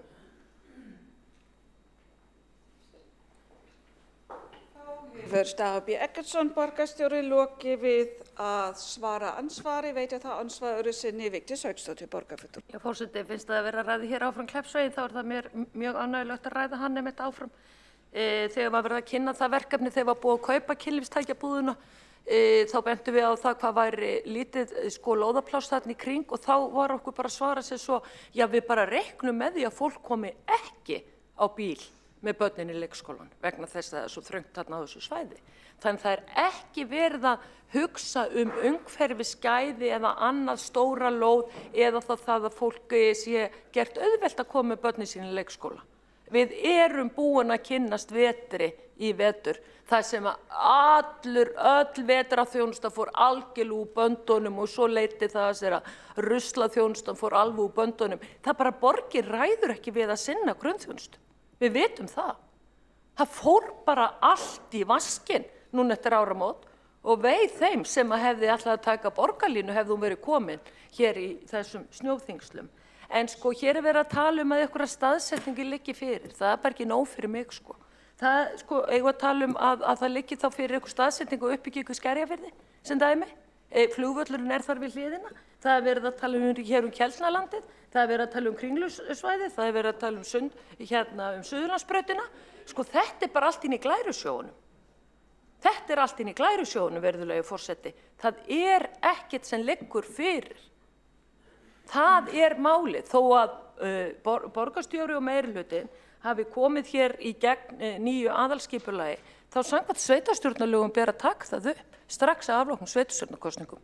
Þannig það lífsnauðsynlegt að í Reykjavík verði breytt meirihluta þannig að það sé hægt að fara byggja hér borgina upp af einhverju viti, bæði íbúðarlega séð og ekki síður leikskólalega séð og tölum ekki grunnskólana og við hættum þá að keyra börnin hér í rútum á milli skólahverfa út af myglu í skólum.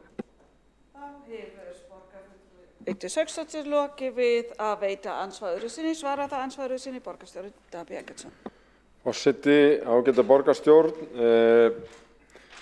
ég heyri að borgarfulltrúum fer svolítið út víðavell og vill ekki ræða staðsetningar þessara leikskóla sem búið að velja og að rísa og verið að innrita inn í. Gott og vel, ég held við eltum ekki óla við það. Stóra máli hér að það var gerð áætlun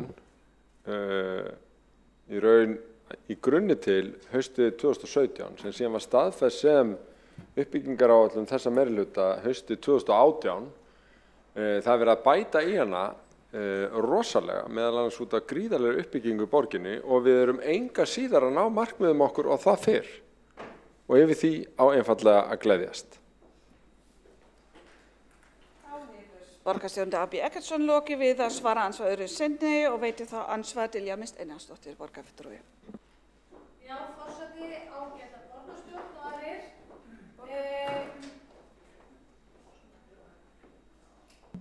Forseti, ágæta borgarstjórn og aðrir, heyri vonandi betur í mér.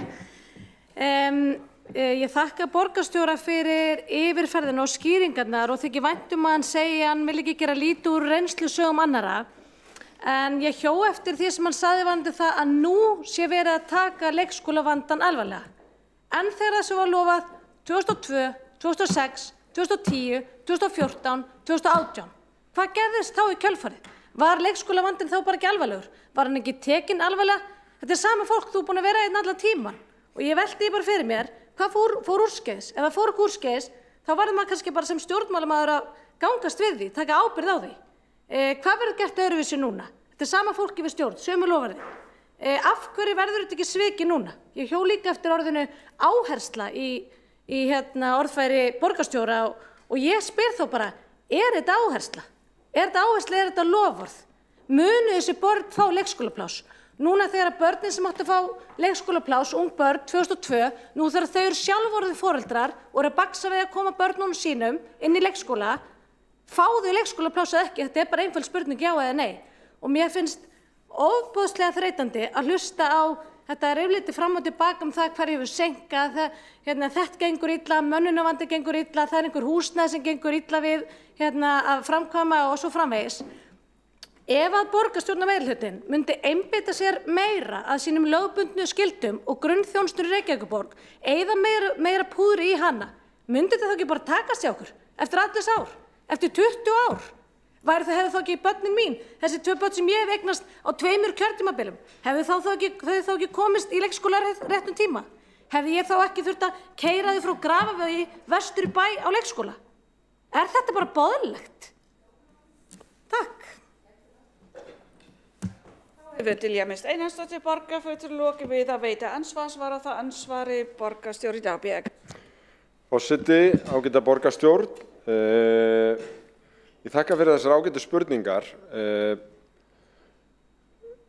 Ég kannast ekki við að neitt fyrir en Samfylkingin 2018 hafi gefið loforð að börn kemust 12 mánuði inn á leikskóla. Markmiðin sem að Eyþór Laxdal Arnalds oddviti Sjálfstæðisflokksins var rifið frá 2002 var 18 mánaða aldurinn. Og ég á 4 börn sjálfur og hef prófað allar gerðir af dagforeldrum og ungbarnaleikskólum og svo framvegis. En að því ég man eftir kosningabaráttunni 2002 að þá var verið að tefla fram annars vegar fleiri leikskólaplássum og hins vegar heimgreiðslum til kvenna sem var leið Sjálfstæðisflokksins til þess að mæta þessum fyrstu árum í ævi barna. Þetta var gríðarlega mikið rætt og var hafnað umvörpum af borgarbúum sem fannst þetta gamaldags og þess vegna má segja að þetta hafi kannski ekki verið meginmál í kosningum, þá fyrr en 2018 og þá held ég að mjög margir hafi tekið undir með Samfylkingunni sem setti þetta fram, en að því við erum ábyrgur flokkur þá sögðum við treystum okkur til að gera þetta á 4 til 6 árum. Það sem við erum að ræða hér núna að sá gríðarstóri áfangi að við erum að taka inn meginþorra 12 mánaða barna í september næstkomandi 4 árum eftir að þessi fyrirheit voru gefin, auðvitað merkileg tímamót. Vegna þess að sama tíma þá hefur verið gríðarleg uppbygging í Reykjavík. En vegna þess að hún hefur haldið áfram að þá erum við að bæta í og koma með ennþá fleiri pláss í ár og næsta ári til þess að gera enn betur árinu þar á eftir. Hefur Dagur Bjarkason, borgarstjóri, lokið við að svara ansvar, veiti þá ansvarður sinni Dilja Mist Einarsdóttir. Forseti, ágæta borgarstjórn, ég þakka borgarstjóra aftur fyrir svarið. Ef til vill hefur þetta verið eitthvað óskýrt hjá mér. Það skiptir ekki máli hvort við erum að tala um 12 mánaða eða 18 mánaða, af því að börnin mín komist heldur ekki á leikskóla 18 mánaða í Reykjavíkurborg á þessum 2 kjörtímabilum eftir þessu var loforð, hvort sem það var 18 mánaða eða 12 mánaða, þá þurfti ég að brúa þetta bil með því að skutla þeim vestur í bæ og leikskóla. Og ég þess vegna spyr ég aftur, verið að fara að taka 12 mánaða börn inn í leikskóla hjá Reykjavík á þessu kjörtímabili, já eða nei? Því að það var ekki gert með 18 mánaða börn þegar því var loforð, það var ekki gert með 12 mánaða börn þegar því var loforð og hvað hefur breyst? Hvað fór úrskeiðis þá og hvað hefur breyst núna? Þetta er já eða nei spurning. Þá hefur Dilja Mist Einarsdóttir, borgarfulltrúi, lokið við að veita ansvars öðru sinni, svara það ansvarður sinn borgarstjóri Dagbjörg. Forseti, ágæta borgarstjórn, hér spurt hvort að 12 mánaða börn verið tekin inn á þessu kjörtímabili. Nei, þau verða tekin inn í september næstkomandi sem á næsta kjörtímabili en vissulega á þessu ári. Hvað hefur breyst? Í tillögunni sem við erum að ræða hérna kemur fram að það sem hefur breyst frá því að áætlunin var gerð haustið 2018 að það hefur verið metuppbygging í Reykjavík. Það hefur fjölgað yfir 10.000 manns. Og við erum þess að bæta í fullt af leikskólaplássum. Við erum líka búin að kortleggja eftir hverfum hvar mesta þörfin fyrir plássin, þannig að foreldrar þurfu ekki að gera það sem þú þurftir að gera þegar þú varst að skutlast með þín börn, vegna þess að við viljum að foreldrar finni leikskólapláss í sínu hverfi nema þau kjósa vera með annar staðar. Allar þessar tölur eru miðað við það að allir foreldrar velji leikskóla frá 12 mánaða aldri. Það líklega býsna bratt Það sem líklegast að sum velji áfram dagforeldra, velji jafnvel að dreifa fæðingarorlofinu aðeins lengri tíma en 12 mánuði, þannig að það verði svigrúm fyrir fleiri börn sem eru verða 12 mánaða lengra inn í veturinn að koma inn.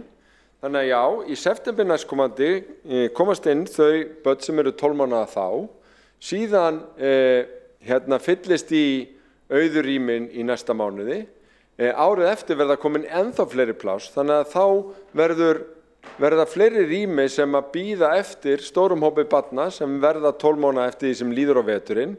Þannig að okkur að takast að komast á þann stað í leikskólamálum sem við höfum lengi viljað, en ekki fyrr en fyrir 4 árum treyst okkur til þess að segja við borgarbúa, við ætlum okkur að gera þetta á 4 til 6 árum og okkur að takast það eins og þessar áætlanir bera með sér í haust og næsta ári.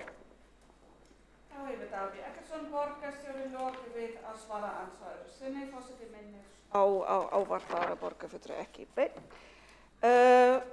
Borgarfulltrúinn Kolbrún Baldursdóttir var búin með sín andsvör og forseti var búin að loka mælendaskrá þegar Vigdís Hauksdóttir borgarfulltrúi fór. Er ég búin með mín andsvör hvað lengi? Þá næstur. Eru andsvör búin í þessari umræðu? Borgarfulltrúinn Kolbrún Baldursdóttir búin að fara með andsvör undir 2 ræðum eins og gert ráð fyrir í samþykktum. Þá næstur og síðastur á mælendaskrá Skúli Helgason borgarfulltrúi.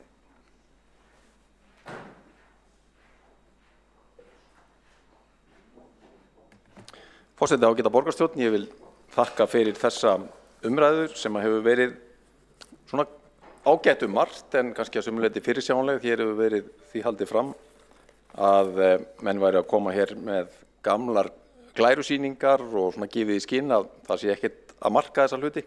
En staðreyndin svo að það hafa verið tekin 430 börn inn í ný rými á þessu kjörtímabili þó að við höfum farið í það að fækka börnum í gömlu leikskólunum eins og fram hefur komið í umræðunni til þess að bæta vinnuaðstæður og mæta auknu álagi.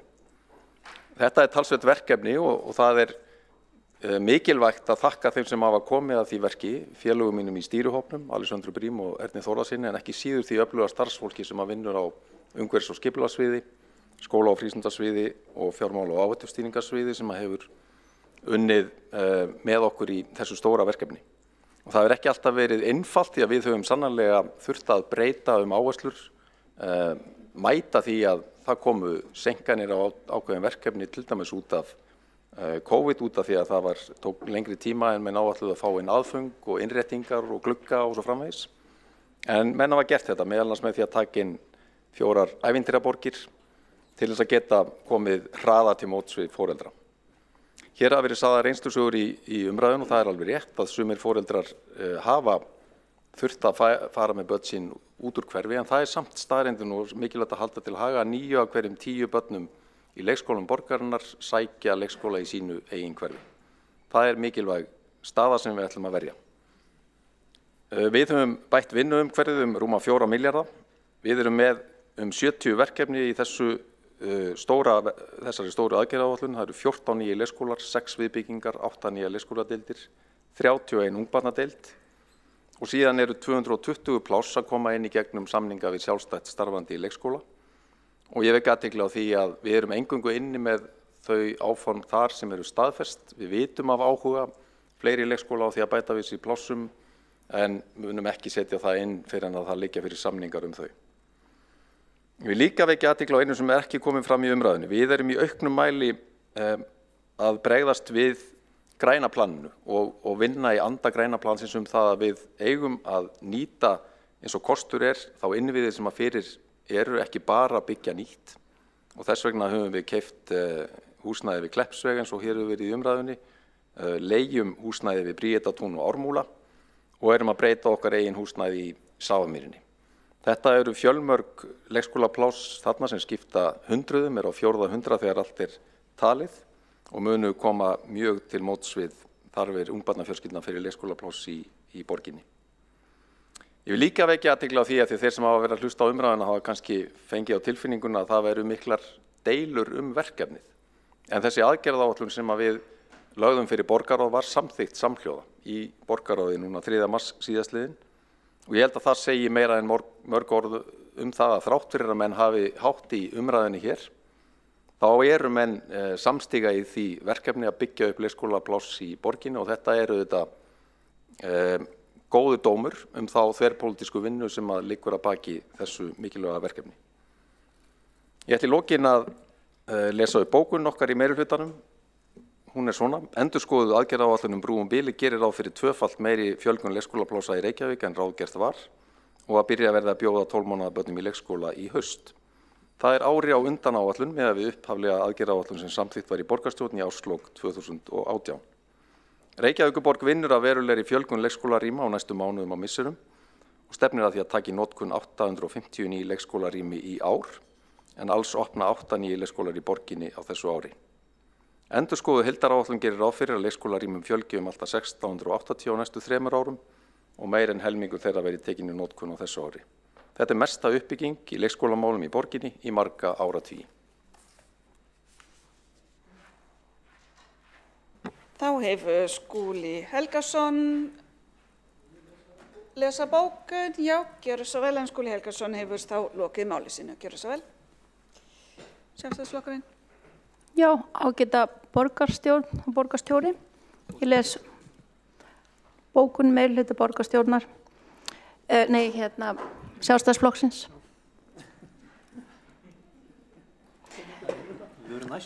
Já, meirihluti borgarstjórnar hefur ekki staðið undir þeim væntingum sem þeir hafa gefið íbúum þegar kemur að fjölgun leikskólarýma í Reykjavík. Skóla- og frístundasvið borgarinnar samþykkti 28. september í fyrra að stefnt yrði að opnun í leikskóla við Eggertsgötu með rými fyrir að minnstakosti 80 börn á aldrinum 12 mánaða til 6 ára í nóvember 2021. Þá var stefnt að opnun í desember 2021 á Ævintýraborg við Nauthólsveg með rými fyrir 100 börn á aldrinum 12 mánaða til 6 ára. Jafnframt var stefnt að opnun í febrúar 2022 fyrir Ævintýraborg á lóð Vörðuskóla við Barónstíg 34 með rými fyrir 60 börn á aldrinum 12 mánaða til 3 ára. Ennfremur var stefnt að opnun í þessu mánuði á Ævintýraborg við Vogabyggð 5 með rými fyrir 100 börn á aldrinum 12 mánaða til 6 ára. Ekkert hefur orðið af opnun þessara leikskóla en foreldrarnir bíða þess enn að þeir verði opnaðir, enda var opnað fyrir umsóknir í september 2021. Þá réðist meirihlutinn í kaup á húsnæði Adam og Evu sem átti að vera tilbúið í janúar 2022 en ekki ennþá tilbúið. Borgin keypti húsnæði á 642 milljónir króna en markmiðið með kaupunum var að breyta húsnæðinu sem var í mjög misjöfnu ástandi. Kostnaðaráætlun við breytingarnar var 367 milljónir til viðbótar. Nú kostnaðurinn komin í 1,5 milljarð en skólinn hefur ekki enn opnað og ekki enn vitað hver endanlegur kostnaður Takk fyrir. Takk, forseti, biðum að senda bókunin og kannski kanna stödd hvort það sé innan leyfileg marka hvað var orðafjöldin. Þá það Sanna Magdalena Mörtudóttir. Já, uppbygging leikskóla þarf að eiga sér stað og mikilvægt að sú uppbygging fari fram á góðum grunni. Bæta þarf starfsaðstæður leikskólastarfsfólks og kjör þeirra. Einnig þarf að tryggja leikskólabyggingar og rými innan þeirra henti starfsemi leikskólana og fjölbreyttum þörfum barna. Takk. Eru fleiri bókanir? Nei? Ef svo ekki, þá gengið til næsta máls á útsendri dag. Já. Það heyrist ekki í borgarfulltrúinn. Getur borgarfulltrúinn kveikt á mikrofón? Ég myndi vilja fá að koma upp fundarstörf. Já, gjörðu svo vel. Úr sæti. Forseti ágæta borgarstjórn. Já, ég ætlaði að koma upp í upphæði fundarins út af nokkrum málum sem snúa að starfsumhverfi okkar borgarfulltrúa. Fyrir að fyrsta þá fáum við bréf í morgun það Það var okkur tilkynnt að virkur vefur Reykjavíkurborgar virkar ekki eins og hann er. Og það voru svo sem engar nýjar fréttir. Ég fekk með þann tölvupóst ekki fyrir bara rétt að fundurinn byrjaði, en fælt út á því að hann barst mér ekki. Þetta er auðvitað bagalegt þegar ástandið er svona slæmt. Ég ætla aðeins að bæta við, að því hún byrjaði að tala um starfsumhverfi okkar borgarfulltrúa. Að þá hef ég gert athugasemdir, ég heyrði það þegar við mættum hérna, að það hefur verið ýmislegt að í þessum tæknimálum sem að snúa að okkur. Fyrir að fyrsta þá er leit í fundargögnum, fundargögnum inn á vefborgarinnar í algjörum málum. Ég hef skrifað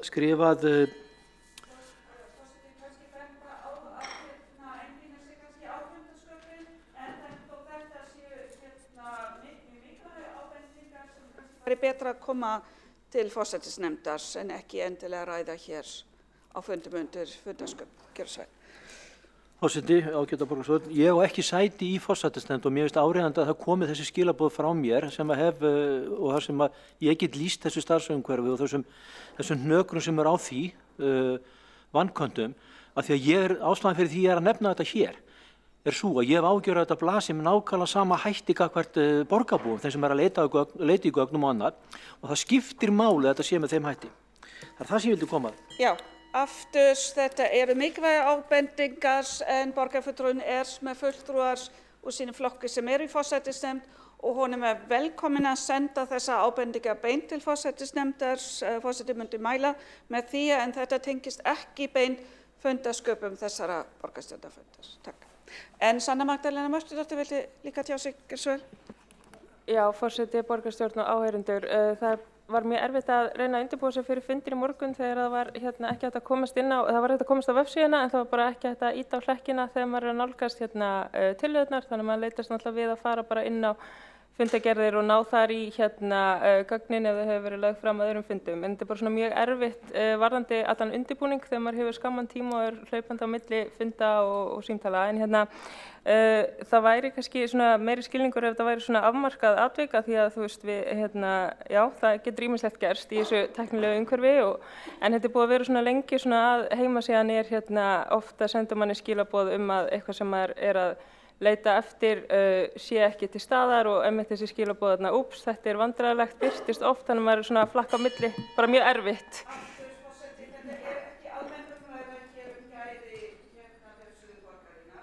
Að setja það á dagskrá. En forseti tekur undir að þetta var að sjálfsögðu voru erfiðleikar sem borgarfulltrúar alla þurfti að glíma við vegna þessara tæknilega bilunar. Forseti telur samt ef borgarfulltrúar myndu ekki telja sig geta setið þennan fund og unnið hér þá þurfti að gera þessa athugasemdir helst fyrir fundinum og lýsa yfir að ekki hægt væri að framkvæma þennan fund með þessum hætti, svo var ekki. En forseti tekur undir að þetta voru miklir erfiðleikar en eins og forseti bendir á þá þetta hér ekki staðar á stund til að ræða almennt gæði vefsins. Gjörðu svo vel. Forseti, borgarstjórn, ég ætla að spyrja þér vita að þetta sé komið í lag, ég sé þetta er búið að laga þetta inn á heimasíðunni en er þetta eitthvað sem að við vitum að sé ekki að fara að gerast aftur á þessum fundi eða er þetta komið í lag, getum við eitthvað að vita um það? Forseti getur ekki svarað þessu en það verður örugglega að athuga og haft samband. Já, en þá er sem sagt næsta máls á dagskrá sem er tillaga borgarfulltrúa Sjálfstæðisflokksins sveigjanleg skólaskil og er málshefjandi Marta Guðjónsdóttir borgarfulltrúi.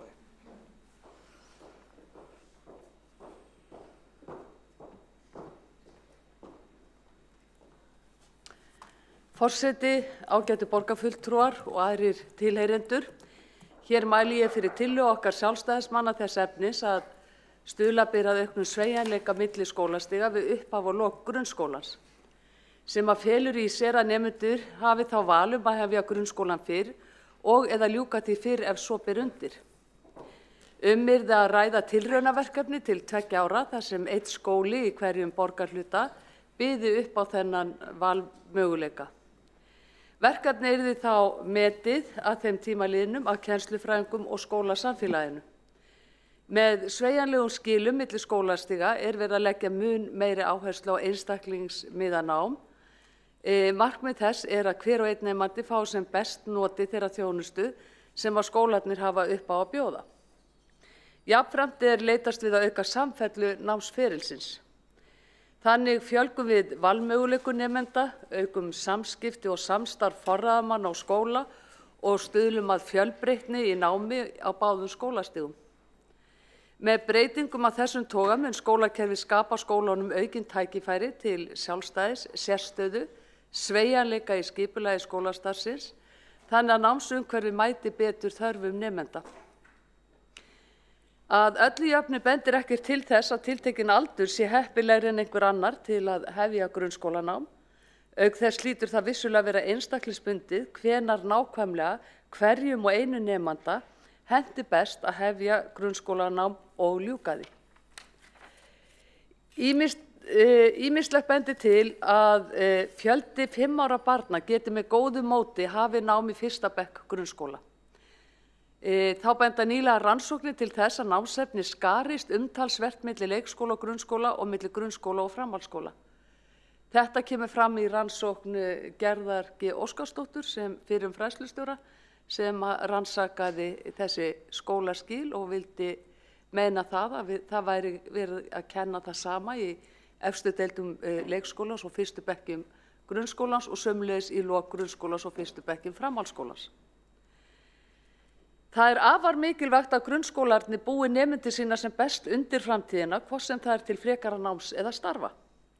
Með hliðsjón af þeirri viðleitni þarf að huga að því að nemendur nýti tíma sinn sem best og hafi ætíð verður verkefni að kljást við. Það ekki til dæmis sjálfgefið að stöðugt lengri tími fyrir tiltekið námsefni bæti alltaf námsárangur. Í sumum tilfellum hefur of langur námstími og skortur á verðugum verkefnum haft þveröfug áhrif og kallað fram námsleiða og jafnvel brottfall úr námi síðar á námsferlinu.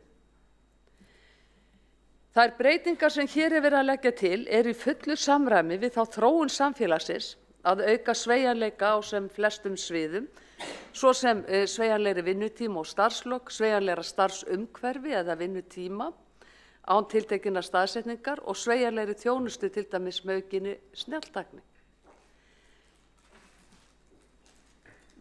Þar sem að skólunum ætlað að undirbúa nemendur undir frekara nám og þátttöku í samfélaginu þetta mikilvægt.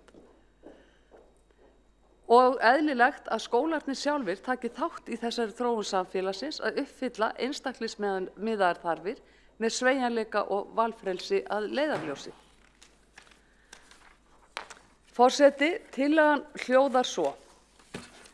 Borgarstjórn Reykjavíkur samþykkir að fela skóla- og frístundasvið að skoða útfærslu tilrauna verkefnis til 2 ára sem stuðlar að auknum sveigjanleika milli skólastiga við upphaf og lok grunnskólans. Þannig yrði nemendum gefinn kostur á því vali að hefja grunnskólanám fyrr og ljúka því fyrr. Nemendum stæði til boða val að hefja grunnskólanám í grunnskólum borgarinnar við 5 ára aldur og eða ljúka grunnskólanámi ári fyrr. Slíkt fyrirkomulag myndi auka tengsl milli skólastiga, samfellu í námi og styðja betur við einstaklingsmiðað nám. Skóla- og frístundasviði verði falið að móta slíkar tillögur að sveigjanlegum skólaskilum en þær miði fyrst og fremst að því að auka valfrelsi nemenda og forráðamanna og samfellu milli skólastiga. Sviðið leiti sér ráðgjafar eftir því sem þurfa þykir við gerð tillagnanna. Stefnt verði að því að útfæra tillögurnar á næsta skólaári og því mikilvægt að undirbúningur hefjist sem fyrst. Gert verði ráð fyrir að tilraunaverkefnið verði til 2 ára þar sem 1 skóli í hverjum borgarhluta byði upp á þetta val. Verkefnið síðan metið að þeim tíma liðnum að kennslufræðingum og skólasamfélaginu.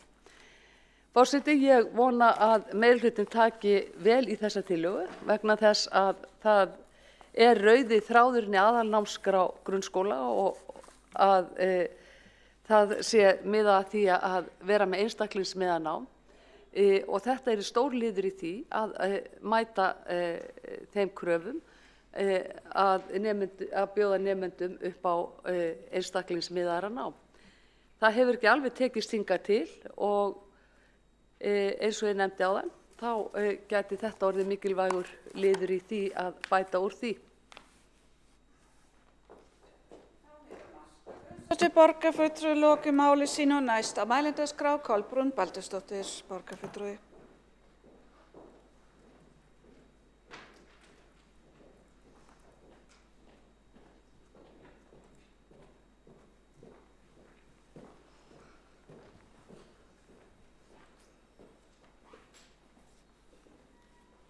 Forseti, ágæta borgarstjórn, ég og við í Flokki fólksins erum ávallt hrifin af auknu vali og því meira sem fólk hefur tækifæri til að velja þann valkost sem hentar, þá bara er það því gleðilegra. Þessi tillaga er annars vegar eins og í skilana að hafa sveigjanleg skólaskil eða allavega sveigjanleg í þá báða enda, það sé þá að foreldrar geta ákveðið það hvort barn þeirra byrji þá kannski einu ári fyrr í skóla og síðan undir lok grunnskóla getur mögulega þá sett saman 2 bekki eða útskrifast einu ári fyrr ef svo ber við. Það er í rauninni öllu flóknara, myndi ég segja, svona nú ég svolítið að tala út frá kannski minni reynslu sem sálfræðing og skólasálfræðing, öllu flóknara að finna út hvenær barni hentar að hefja skólagöngu heldur en að ljúka henni, því að hér erum við að tala að barn er að fara að stunda nám með eldri krökkum, einu ári eldri krökkum. Og það eru þetta ákveðna reglur núna í gangi, eða svona viðmiðunarreglur sem eins og ákvæði að börn skuli hefja skyldunám á því almenningsári sem þau verða 6 ára, sem þá væntanlega sett til að reyna að tryggja jafna stöðu þeirra þessu svona sem líkust í þroska. En 6 ára börn eru þetta bara með á alls konar þroskastig þannig laga séð, þau geta verið sum með félagslega sterkari heldur en önnur og svo framvegis, þannig að jafnvel þó þessi á sama ári þá er þroskin mis á veg komin bara eins og gengur. Þannig er það að það getur verið bara ótrúlegu munur á vitsmunalegum, félagslegum og tilfinningalegum og líkamlegum þroska barna sem fædd eru samt á sama ári.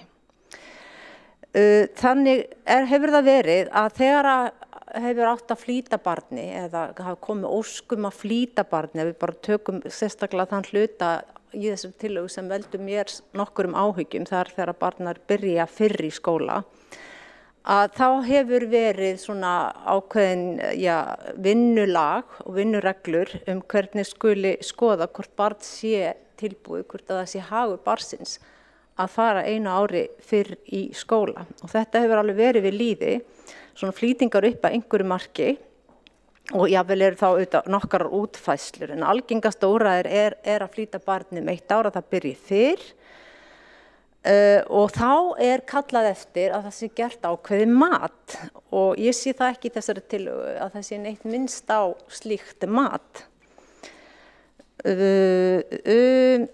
Og mér finnst það kannski svolítið vanta í þetta, eins og ég skils að tillögu þá er þetta einhvern veginn kannski bara sett í hendurnar á foreldurum að þau koma og segja barnið mitt er svo bráðþroska, ég vil að byrja einu ári fyrir skóla. Ég er ekki alveg svona viss hvernig þetta var hugsað. En þetta er ekki alveg svona einfalt í raun. Þegar að kemur óskum að flýta barni að þá hefst ákveðið ferli og það er kallað eftir að mati frá leikskóla og auðvitað foreldrum en síðan er kallað eftir ákveðinu sálfræði mati. Og það er svona sirka bát þannig að það er gert barni fyrir í greindarpróf og það er svona krafa dálítið það að barnið mælist og yfir 130 í greindarvísitölu. Það er einnig svona horft til þess að barnið sé fætt fyrri hluta árs og jafnvel helst bara mjög snemma í árinu. Leið og barnið kannski verða eiga afmælisdag í seinni hluta árs þá setur það strik í reikninginn. Og síðan er svona viðmiðið þannig með kunnáttu það þarf að vera eins best gerist hjá börnum sem eru þá 1 ára eldri.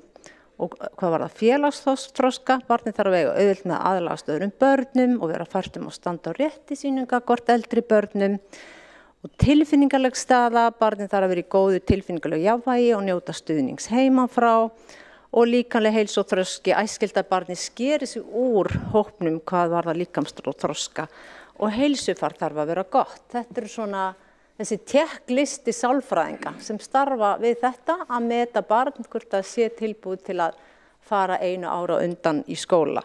Og ég þekki þessa vinnu mjög vel, það var á hverju einsta ári í 10 ár þegar ég var skólasálfræðingur sem á svona mál komu og og þetta er í rauninni mjög mikilvægt vegna þess að það eru síðan dæmi það að barnið hafi verið flýtt, það er byrjað 1 ári fyrir skóla og það hafi síðan ekki reynst barninu farsælt. En sem betur fyrir mjög mörg dæmi að það hafi verið farsælt en það eru önnur dæmi sem ekki verið farsælt og það hafi þá ekki komið í ljós kannski fyrir úlingsárum að þegar að barnið hefur hugsanlega bara verið eitt af þessu svona seint þroska líkamlega sem dæmi að þá hefur bóklega vitsmunagreindin sem kannski mjög góð bara ekki verið nægjanleg til þess að hjálpa og barninu líður illa.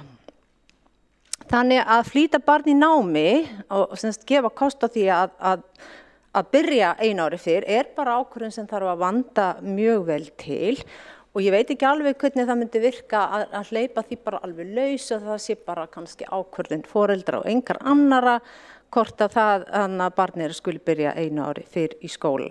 Því allt þetta spurningum hagsmuni barnsins sem verður að hafa leiðarljósi við ákvörðun sem þessa. Þetta stór ákvörðun, það nefnilega ekki aftur snúið. Þegar að barn komið að stað og kemur í ljós að þetta ekki að virka og því líður illa, þá mjög erfitt að segja, heyrðu, þá skal þú bara fara aftur tilbaka 1 ár og ég hef eiginlega ekki séð það bara gerast því að það ennþá stærra mál og getur haft alls konar afleiðingar. Þannig að ég svona kannski kalla þess eftir hvernig hugsunin á baku þessa tillögu en síðan finnst mér öðru máli gegna þegar að barnið kannski komið í 8. og 9. bekk að það komin ákveðin þroski, það komin ákveðin reynsla og þá getur barnið verið meira þáttakandi í þessari ákvörðun að mögulega útskrifast fyrr úr grunnskóla eða jafnvel í loka árinu í grunnskóla vera komin með annan fótinn inn í framhaldsskólan og svona þannig að það svona einhvern veginn renni það meira saman. Og það held ég að sé bara mjög að því góða að hafa þau skil kannski svolítið meira svona opin og þá erum við ekki kannski með þarna 5-6 ára barn sem að við erum ekki alveg fann að sjá fyrir hvernig þroskaskeiðið verður heldur við erum svona meira að sjá hver staðan Þannig að ávinningun að auka tengsl grunnskóla og menntaskóla og ná samfellu í námi frá einu stigi í það næsta og það virkilega, ég myndi alveg vilja kvitta upp á að opna fyrir slíkan möguleika bara nokkuð þannig að það þurfi ekkert að vera eitthvað sálfræði mat endilega í þann endan. En þetta hins vegar allt annað mál finnst mér með þegar þau eru lítil og eiga að byrja fyrir. Og svo þetta alls konar útfærslur líka til í þessu. Á miðri leið í grunnskóla stundum líka ákveðið að taka saman 2 bekki og þannig að það eru til ýmsar útfærslur en ég held að alltaf sé verið að skoða bara, maður þarf að hugsa einhvern veginn, getur við séð þetta til lengri tíma og það bara mjög erfitt. Það dæmi að bara útiloka að reikna út hvernig kynþroskinn, hvenær hann tikkar inn og hvort að hann verði seinni eða meðal eða snemma. Þannig að, já, ég hef svona mestu komið það sem ég langar að segja í þessu. Mér finnst þetta samt skemmtileg tillaga. Það alltaf gaman af tillögum sem eru svona að auka val eins og ég var að segja og það virkilega verðt að skoða það. En ég bara föst í því þetta bara að hugsa hvað börnum fyrir best og ég hef séð bara ekki mjög góða hluti stundum gerast í þessu en það líka dæmi að foreldrar hafi bara verið mjög kappsamir og virkilega einhvern veginn vilja þetta en síðan hafa hefur leikskólinn ekki mælt með því og svo hef ég séð líka dæmi þar sem leikskólinn hvetur til þess að þetta sé skoða því að barn sé svo bráðþroska en foreldrar hafa engan áhuga á því. Þannig þetta þarf einhvern veginn allt að smella saman og eins og ég segi þá þetta viðmiðið, það þetta sálfræðimat og þannig allavega var þetta.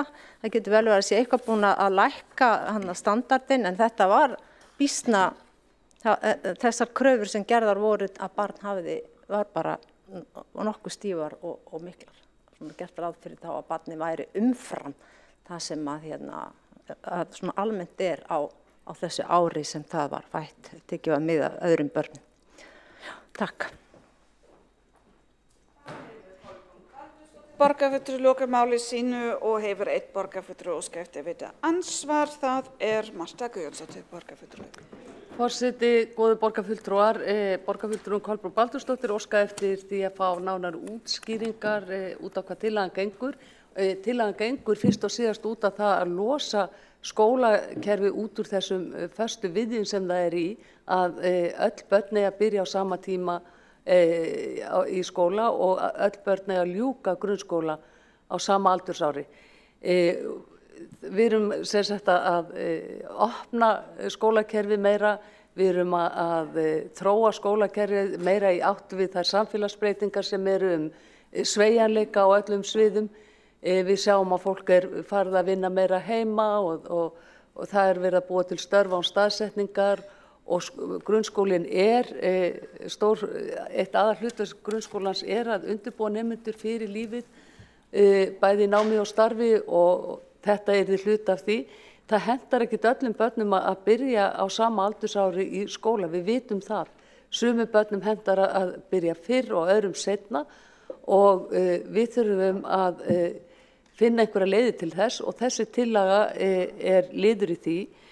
Og síðan það skóla- og frístundasviðs að útfæra tillögurnar og koma aftur hér inn með tillögur sem að koma til móts við þessar þarfir, að það hentar ekki öllum börnum að byrja á sama aldursári í skóla.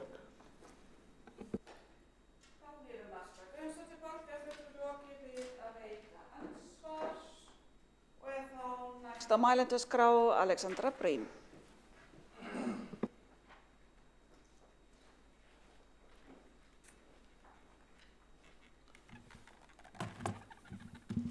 Forseti, kæra borgarstjórn, mitt fyrsta viðbragð við þessari tillögu var frekar jákvætt.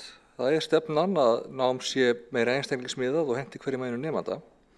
Til aðeins að bregða út af ræðunni sem ég var búinn að skrifa og bæta inn smá svona persónulegu nótunum og ég ætla bara að taka í rauninni undir mjög mikið af því sem Kolbrún sagði hérna áðan. Þá sjaldan að ég sammálinni þá ég bara þeim meira sammála borgarfulltrúanum. Þegar ég var í grunnskóla þá skilst mér að mér hafi verið boðið að fara ára á undan og mamma ákvaði að gera það ekki og ég mjög ánægð með það ákvörðun hennar þó að það hefði kannski verið einhverju leyti spennandi.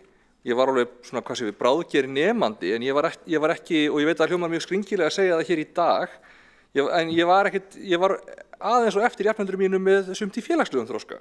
Ég veit að þið trúið því ekki en þannig var það. En ég veit bara ekkert hvort ég hefði fótað mig alveg jafn vel í eldri árgangi þar sem voru alls konar krakkar sem ég var ekkert mjög hrifinn af og ég veit marga jafnaldra mína sem fóru ára á undan og fóru bara frekar illa út úr því. Og þetta getur verið rosalega misjafnt þó svo að krakkar séu klárir og bráðgerir, þá svo erfitt að sjá þetta. Þetta svo misjafnt og það kemur ekki alltaf fram snemma. Eitt klárasti maður sem ég þekki, góðu vinur minn, mjög lesblindur og það var ekki fyrir en í rauninni í framhaldsskóla sem að hann hættir að trúa því að hann sé vitlaus og þetta sé bara eitthvað sem hann þurfa að vinna sér framhjá. Og ef að einhvern veginn öll hans skólaganga hefði verið enn meira merkt því að hafa verið að byrja ári seinna eða vera ári á eftir jafnendur sínum, það hefði haft svona áhrif sem ég ekki viss að hefði verið góð. Það sést ekki alltaf snemma og þetta misjafnt og ég veit ekki hversu, að því að þó svo augljóslega það aldrei þannig að það eru allir eða eitthvað þannig, þá myndi þetta samt verða ef að mjög margir væru að byrja ári fyrr. Þá myndi það augljóslega verða þannig að foreldrar myndi upplifa vissa pressu á börnin þeirra byrjuðu fyrr. Jú, ég held það ef að 50%, 60% af árganginum eru byrjuð 5 ára, þá finnst bara foreldrum að börnin þeirra séu eftir á ef þau gera það ekki. Það bara staðreyndin. En svo ég fari aftur í punktana mína hérna, að því að ég hugsaði alveg það líka í samhengi við að auka samræmi milli þess hvenær íslensk ungmenni og ungmenni í nágrannalöndum útskrifast af framhaldsskólastigi, þar sem á Íslandi var farin svo leið að stytta framhaldsskólana. Það því að, þú veist, ef þið vitið, við erum að koma 20 ára út úr framhaldsskólum á Íslandi, eða 19 ára núna með styttingu framhaldsskólans, meðan það yfirleitt 18 ára í samanburðarlöndum. Og ég skil alveg það sjónarmið að vilja jafna það bil. En það hefði sennilega verið sniðugra að stytta grunnskólan heldur en framhaldsskólan. Ekki endilega sniðugt, en sniðugra. En það hefur komið betur og betur í ljós að nemendur í framhaldsskóla að verða fyrir mjög miklu álagi, fara á mis við mikilvæga félagsmyndun og ef þau þurfa að vinna með skóla þá álagið nánast ómanneskjulegt. Og ég ekki hrifinn af því. Þannig að ég hugsa að þið sennilega gengi þó betur að reyna að þjappa 10 ára grunnskólanámi í 9 frekar heldur en 4 ára framhaldsskólanámi í 3. En eins og við kannski vitum þá snýst þetta það að það var ríkið sem vantaði að spara, ekki sveitarfélögin. Þannig að það þurfti að taka þetta þarna. Ég reyndar svo til það farið. Ég mjög hrifinn af þeirri hugmynd að tengja betur saman leikskólana og yngri deildir grunnskólana. Samnýta lóðir, hluta húsnæðis, kannski jafnvel starfsfólk eða allan í stóðþjónustu. Og þá kannski leikskóla og kannski 1. til 4. bekkjar. Þetta hefur verið reynt sumstaðar bara með mjög góðum árangri og þá hægt að innleiða meiri svona nám sem leik í aðeins lengra enn í grunnskóla. Ég held að það sé bara ágætis hugmynd. Og aðeins að svona, hvað segjum við, aðeins gera óskýrari þessa línu milli 1. deilda grunnskóla og leikskóla. Ég held að það sé ekkit vond hugmynd. En þessi tillaga sem hérna til umræðu, hún virkar frekar undarleg. Til að byrja með þá má lesa hana þannig að í henni sé bara verið að leggja til nákvæmlega sami sveigjanleiki og nú þegar til staðar. Hann beinlínis lögbundinn samkvæmt 15. grein laga grunnskóla þar sem kemur fram að þó skólaskylda barns hefjist að jafnaði við upphaf skólaárs á því almanaksári sem barnið verður 6 ára, þá geti foreldrar barns sótt eða samþykkt sótt að það hefji skólagöngu fyrr eða síðar, þá væntanlega ári fyrr eða ári síðar. Í samræmi við það til regluverk á skóla- og frístundasviði að flýta eða seinka grunnskólagöngu barna með tilliti til stöðu viðkomandi barna og þá samkvæmt þessum umsóknum og þá er það skólastjóra að meta en það er verklag á sviðinu hvernig við tökum mót þessum umsóknum. Þetta er til staðar. Þessar umsóknir eru alltaf nokkrar á hverju ári en það eru ekkert sérstaklega margar og þetta búið að vera í gangi lengi, að minnsta kosti síðan, eins og ég segi, síðan ég var barn, því ég man eftir þessu. Og ef við pælum svo í skilunum milli grunn- og framhaldsskóla þá líka heimild í grunnskólalögum fyrir því að grunnskólanemendur taki áfanga í framhaldsskólum meðfram náminu sinni í grunnskólum. Ég man líka sjálf eftir því að það var tekið, hvað var það, 102 í ensku og 102 í stærðfræði og 103 í ensku, eitthvað svoleiðis, meðfram 10. bekk. Og það var bara, þannig að það er ekki svo ný hugmynd heldur. En, skulum sjá. Tillagan, sem sagt, ekki alveg skýr. Ef henni ætlað að gera þetta sem nú þegar í lögunum, þá það býsna skrítið af því að það nú þegar það sem við gerum, þannig séð. Ef henni hins vegar ætlað að ganga lengra, færa bara grunnskólanám almennt áfram 1 ár. Það sé ganga lengra en að vera sveigjanleiki, það sem nú til staðar, og verða bara meira þannig að þetta sé annaðhvort bara eitthvað sem að allir geti gert ef að þau langar eða bara allir geti gert, bara hvernig sem það þá það aðeins öðruvísi tillaga. Og þá það heldur ekki skýrt í tillögunni hvort verið að meina það. Og það liggur líka í hlutarins eðli að þá kæmi á einhverjum tímapunkti 2 árgangar í einu inn í framhaldsskólana. Vitum við að þeir séu tilbúnir að taka við því? Eða þá kannski 1,5 eða 1,64, ég veit það ekki. Það veltur á því hversu margir myndi gera þetta í einu. Ef allir að gera þetta í einu þá náttúrulega eru þeir 2 heilir. Svo ef þetta spurning að bjóða upp á möguleikann þá það nú þegar gert. Ef það bara spurning að hvetja fleiri til að nota möguleikann þá spurning hvort það ekki að nýjum veruleika. Eins og ég fór yfir áðan, ef börn og foreldrar upplifa þau að dragast aftur úr ef þau gerðu það ekki, þá það bara nýjur raunveruleikin að grunnskóli væri svona eiginlega frá 5 ára nema að þú treystir þér ekki til þess. Og mér finnst það svolítið skrítið. Þegar að öll á botninn hvolft, þá virkar þetta nefnilega ekki alveg eins og tillaga að auknum sveigjanleika fyrir nemendur. Heldur annarkvort misskilningur á því sem nú þegar í boði eða tillaga að svona, hvað segir maður, ég segi ekki færibanda vinnu en einhverju svona í rauninni markaðsdrifnu átaki að koma börnum sem fyrst út í atvinnulífið, þá fyrir atvinnulífið en ekki endilega börnunum sjálfum til framdráttar. Og ég held að ef það ætti að gera þetta, þá ættum við að vera skýr með það hvað við séum að gera og hvers vegna. Þá hafa við sem fyrirsjáanleika í því og skýrar væntingar. Svo, já, ef tillagan hins vegar bara að búið til þessa heimild, þannig að það sé hægt að sækja það að byrja fyrr eða byrja seinna ef það það sem hendar barninu, þá er það nú þegar gert og þá legg ég til að tillögunni sé vísað frá. Ef að það er tillagan að ganga lengra en það, þá legg ég til að henni sé vísað frá vegna þess að það er alls ekki skýrt í henni hversu mikið lengra henni sé ætlað að ganga eða í hvaða tilgangi eða hvort að framhaldsskólinn geti tekið við því eða hvernig það myndi horfa við leikskólunum, það eru alls konar spurningar í því. Og ef tilgangurinn er hvorugt af þessu, þá legg ég eindregið til að henni sé vísað frá af því ef hún er það óskýr að manneskja sem að kann sæmilega vel á kerfið og ég leyfi mér að álíkta að minnstakosti sirka í meðalgreind, getur ekki átt að sé á því við lestur hennar, þá er alveg ótækt að setja henni útfærslu þannig. En já, það er þá til að málsmeðferð til að mín. Takk. Borgarfulltrúi loki máli sínu og er næst á mælendaskrá Sanna Magdalena Mörtudóttir, borgarfulltrúi.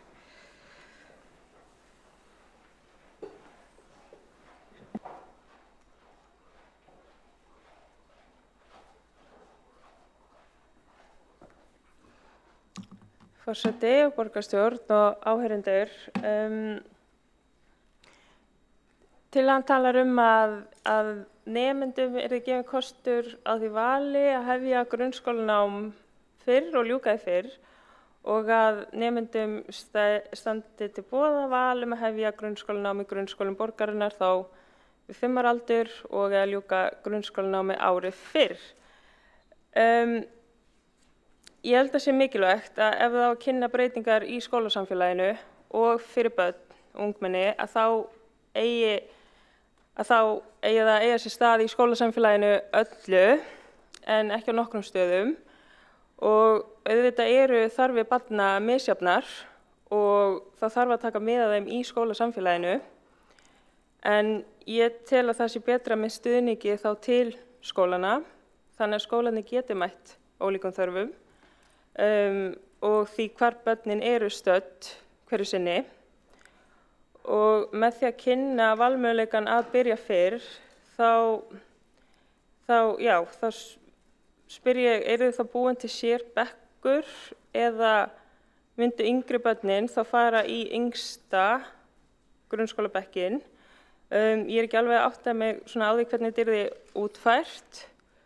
Það talaði að einn skóli í hverju hverfi muni gera þetta í tilraunaverkefninu og þá kem ég aftur að þessu með breytingum fyrir heildina í staðan fyrir sum börn því að ég tel að ef að stóra breytingar séu kynntar þá sé mikilvægt að kynna það sem heild inn í skólakerfið en ekki að hluta og að það þurfi þá að liggja alveg skýr rök fyrir því af hverju þessar breytingar séu mikilvægar að færa þá í rauninni þennan aldur til.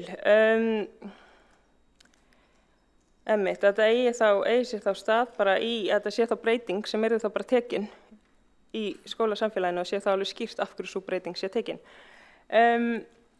Annar punktur sem ég ætla að fjalla í þessu samhengi er hvaða foreldrar eru líklegir til þess að velja þetta fyrir börnin sín. Það eru náttúrulega alls konar svona aðstæður sem að liggja baki en það eru mikla líkur og þættir líkt og efnahagsleg staða, starfsaðstæður foreldra og svona félagsleg staða að félagsleg staða foreldra spili inn í og staða foreldra hafi áhrif á það hvort þau velja þetta fyrir börnin sín eða ekki og þannig að þá spyr maður sig einmitt hvernig útkoman í rauninni yrði. Og ef þetta væri þá gert, þá væri leikskólaganga, hún yrði þá styttri hjá sumum börnum. Leikskólinn er fyrsta skólastigið þar sem að fer fram mikilvæg menntun í gegnum leik og núna eins og ég skil þetta þá er einstaklingsbundið nám sem fer fram í leik- og grunnskólum þannig að ég sé ekki alveg svona fram á hvernig þessi breyting sé nauðsynleg til að ná fram þeim markmiðum. Þó að sé vissulega mikilvægt að styrkja skólana til að þau hafi allt sem þau þurfa til að mæta markmiðum sínum. Ég velti líka fyrir mér hvort að sá möguleiki að kynna þann valmöguleika að útskrifast fyrr, hvort það ýti undir pressu, þó að sum ungmenni séu svo algjörlega tilbúin í eitthvað námslega og algjörlega bara vilja útskrifast fyrr og algjörlega bara finnst eins og námsefni sé orðið of auðvelt. þá snýst skólinn fleiri þætti en bara námið og þá mælikvarða sem við notum, til dæmis þessi félagslegi þættir. Þannig að vitum við hvað áhrif það hefur á börn að vera ára á undan í gegnum allt skólastigið, til dæmis félagslega. Og svo eins og núna, bara í þessu öllu samhengi, þá kvíði barna og ungmenna hefur því miður verið að mælast mikill og við sjáum aukningu þar. Þannig að ég velti fyrir mér líka hvernig þetta spili inn í það. Því þegar valmöguleikinn er kynntur að byrja fyrr og klára fyrr, þá getur það verið streituvaldandi, það getur sett pressu og svona velti fyrir mér hvernig þessi aldursblöndun myndi þá svona líta út varðandi kvíðabarna. Því að þó að börn standi sig vel námslega, þá eru alveg fleiri þættir þarna sem skipta máli. Persónulega þá svona held ég að sé mikilvægast núna að styðja við leikskóla og grunnskóla til að tryggja að þau geti verið með þetta metnaðarfulla einstaklingsmiðaða nám, að þau séu alveg tilbúin til þess að koma til móts við ólíkar félagslegar og námslegar aðstæður barna. Og þar þarf að skoða þætti eins og minni hópa í skólastofunni. Já, svona alls konar þætti til að tryggja mitt að við séum að mæta þessum ólíkum þörfum sem eru vissilega til staðar. En svona ég sé ekki alveg kannski, já, svona hver sé að kalla eftir þessu, mér finnst ekki alveg skýrt hvernig þetta yrði útfært.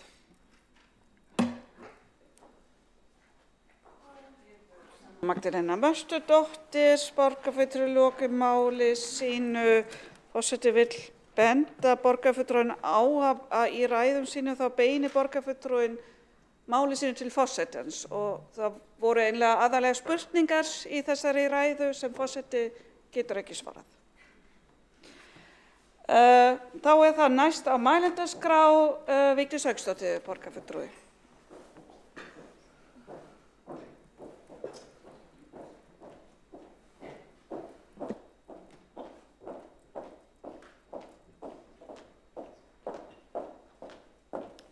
Virðulegi forseti, ágæta borgarstjórn og tilheyrendur. Þessi tillaga getur ekki verið skýrari. Hún algjörlega frábær og ég styð hana. Það þarf ekkert meira að tala hér í þessum sal. Hún skýrir sig svo sjálf.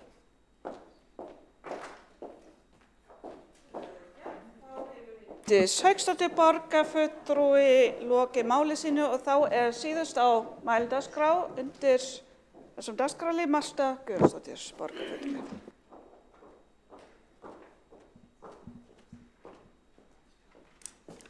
Forseti, góðir borgarfulltrúar, það kemur svo sem ekki á óvart hver viðbrögð meirihlutans við þessari tillögu.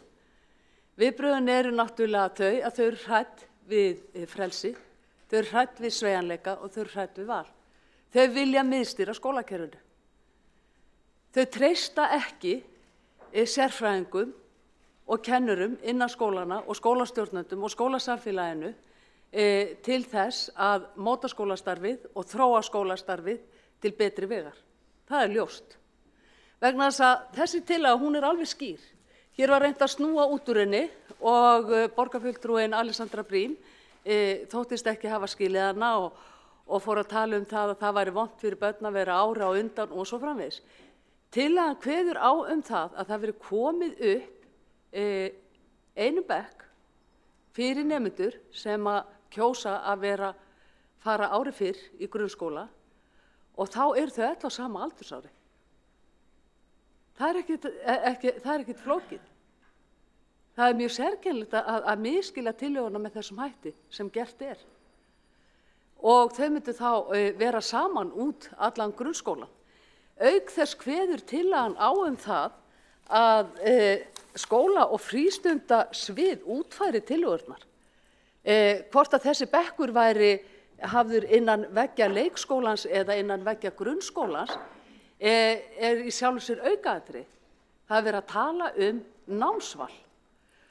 Síðan kemur hér borgarfulltrúin Sanna Magdalena Mörtudóttir upp og segir alveg réttilega að við þurfum að vita af hverju við erum að gera það. Jú, fyrir því liggja kennslufræðilegar hugmyndir. Hér tala borgarfulltrúar eins og þeir séu sérfræðingar í kennslufræði. Þeir ættu að kynna sér kenningar Dewey og þeir ættu að kynna sér kenningar Piaget einstaklingsmiðað nám. Þær kenningar ganga út á það að við mætum nemandunum þar sem hann staddur. Og tilgangur með tillögunni að gera það. Hér ekki verið að tala einhverja niðurnjörvaða útfærslu, heldur verið að tala það að það séu sérfræðingar á skóla- og frístundasviði sem að fari yfir þessa tillögu, skoðana, sjáu hvort hún framkvæmanleg og þá hvernig og fái til þess aðra sérfræðinga, kennslufræðinga úr háskólanum eða einhverja enn aðra fræðinga sem að hafa með þetta mál að gera. Flóknara það nú ekki. Hér einungis verið að tala að losa þetta skólakerfi úr þessum föstu skorðum sem það í. Hér verið að breyta öllu samfélaginu í átt að meira frelsi, meira vali, meiri sveigjanleika. Ætlum við að láta skólan sitja eftir í þeirri þróun. Ef við ætlum að þróa skólastarf, þá þurfum við að gera tilraunir. Þetta geti verið ágætis tilraun. Einn skóli í hverjum borgarhluta, þar sem að börnum gæfist kostur á því að hefja grunnskólanám ári fyrr. Og þau var þá öll á sama aldursári í þeim bekk. Það ekki flókið. Og það var engin pressa að ýta á einn eða neitt nemanda til þess. Enda það forráðamenn foreldrana, barnanna, nemendana, sem að bera ábyrgð á uppeldi og menntun sinna barna. Það ekki borgarstjórn Reykjavíkur. Það ekki ríkisvaldið. Nema því leytinu til að þetta lögbúin skylda okkar að starfrækja skóla. En það eru foreldrarnir og forráðamennirnir sem bera ábyrgð á menntun og uppeldi sinna barna. Og það eru þeir sem borga fyrir þessa menntun sem skólarnir veita. Og þeir eiga náttúrulega að hafa eitthvað það að segja. Barn sem að tilbúið til þess að fara ári fyrir skóla, það getur orðið fyrir miklu námsleiða sem getur leitt til brottfalls síðar á námsferlinu. Og við erum með allt of mikið brottfall í skólakerfinu. Þegar að nemendur komi í framhaldsskóla, þá hafa þeir miklu meiri sveigjanleika heldur en í grunnskólanum. Ég held að sé komin tími til að borgarstjórn Reykjavíkur fara að koma inn í nútíman, sé ekki aftur í fornöld í öllum málum og vilja miðstýra öllum málum og segja fólki til það hvernig það hagar sínu lífi og horfi til framtíðar og hvernig framtíðin verður og hvernig við ætlum að undirbúa nemendur grunnskólana, leik- og grunnskólana í borginni fyrir þá framtíð sem kemur.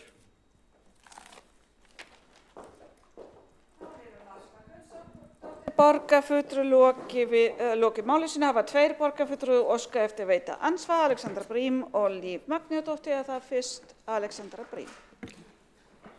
Forseti, já,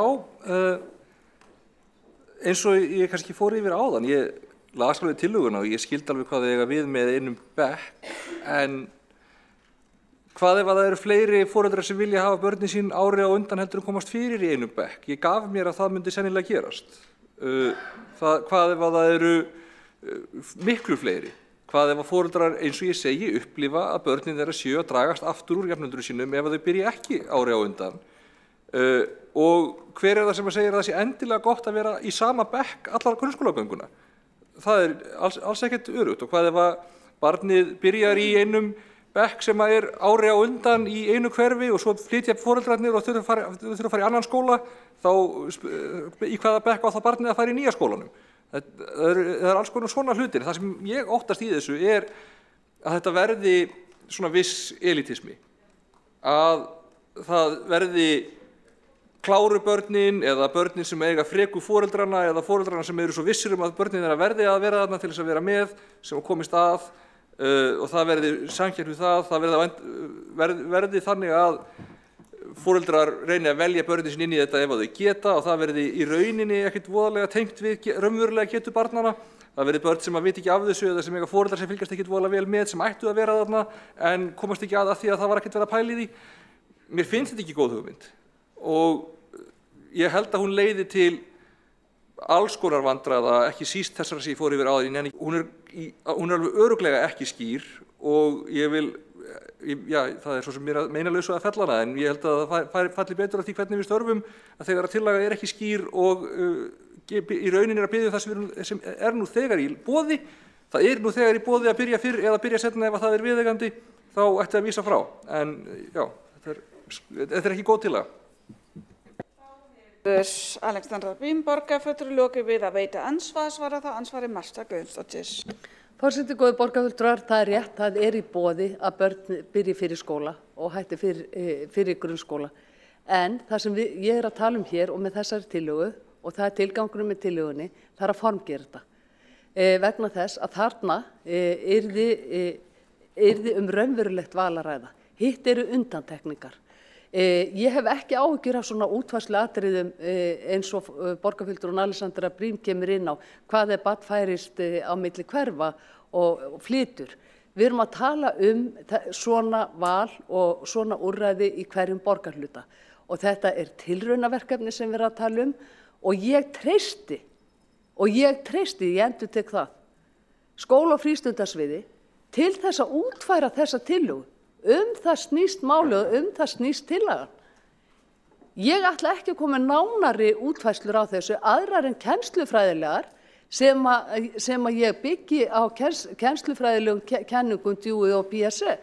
Ég held að borgarfulltrúinn ætti að kynna sér þær og hann myndi þá skipta skoðun á málinu. Þá hefur borgarfulltrúinn Marta Guðjónsdóttir lokið við að veita ansvar. Forseti minnir á að ávarpa borgarfulltrúi með nafni og titli. Ætlar borgarfulltrúinn Alexandra Brím að veita ansvar? Já, afsakið, forseti. Ég ætla ekki að þykjast vera hér sérfræðingur í kenningum Dewey eða annara í þessu, enda er ég ekki hérna sem sérfræðingur í uppeldis- eða kennslufræðum fyrir borgina heldur til þess að koma með pólitískar áherslur og meta hvað ég tel skynsamlegt út frá því sem er lagt til. Ef borgarfulltrúinn lítur svo á að þetta sé eitthvað sem ætti að fá umfjöllun í skóla- og frístundaráði eða sem að sérfræðingum þar myndi hugnast, þá legg ég til að borgarfulltrúinn leggi þessa tillögu fram í skóla- og frístundaráði og geti þá rætt það á fundi með sérfræðingunum sem þar eru og heyrt það hvort að þeim sérfræðingum sem sitja þá fundi þykir þessi tillaga skynsamleg, en hún verður ekki samþykkt pólitískt í þessari borgarstjórn, allan ekki ef að mitt atkvæði telur meðan þetta horfir svona við mér. Takk. Þá hefur Alexandra Brím, borgarfulltrúi, lokið við að veita ansvar öðru sinni, svara það ansvar öðru sinni Marta Guðjónsdóttir. Forseti, ágætu borgarfulltrúar, það er rétt, borgarfulltrúar eru ekki sérfræðingar á öllum sviðum, en þeir eiga að kynna sér málin og hafi þeir áhuga og vilja að mæla gegn einhverjum hlutum, þá er betra að vera með rökin á hreinu. En ekki bara að tala eitthvað út í loftið og segja mér finnst og ég upplifði, heldur byggja það á einhverju staðreyndum og byggja það á einhverju rannsóknum sem þeir eru að fjalla um hverju sinni. Að það sé ekki bara persónuleg skoðun í borgarfulltrúans sem ræður ríkjum. Hér talar borgarfulltrúinn Alexandra Brím það að ég geti tekið þessa tillögu upp í skóla- og frístundaráði. Það er vissulega rétt. En af hverju ekki bara vísinni þangað og treysta þeim sérfræðingum sem þar á sviðinu til þess að fara yfir þessa tillögu og hugnist þeim hún ekki, þá hljóta þeir að færa rök fyrir því, en lítist þeim vel á það, þá hljóta þeir líka að færa fagleg rök fyrir því.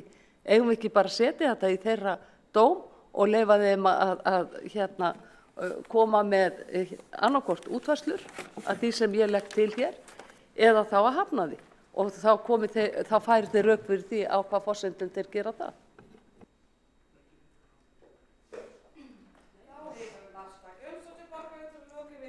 Ansvar öðru sinni, veit það ansvar Líf Magnúsdóttir, borgarfulltrúi. Ágæti forseti, í grunnskólum Reykjavíkurborgar þá er stefnan sú að miða að einstaklingsmiðuðu námi allra barna. Það hefur við líka gert í leikskóla Reykjavíkurborgar þar sem við lærum í gegnum leik.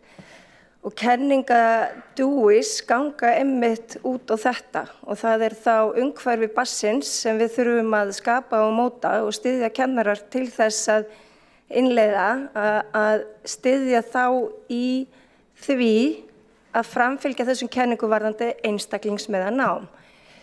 Það gerum við ekki með því að búa til eitthvað enn eitt tilraunaverkefnið með nokkrum bekkjardeildum vegna þess að við eigum að mæta börnum þar sem þau eru í þroska. Og það eru kennarar, grunnskólakennarar og leikskólakennarar, Reykjavíkurborgar fullfærir að gera í núverandi umhverfi. Þannig að ég ætla að segja fyrir mitt leyti þá finnst mér þessi tillaga óþörf og í rauninu bara asnaleg. Og ég vil að við fellum hana. Þá hefur Borgarfulltrúi Magnúsdóttir lokið við að veita ansvar. Forseti líst ekki vel á dæma tillögur annarra með þessum hætti. Þá svara ansvari Marta Guðjónsdóttir, Borgarfulltrúi.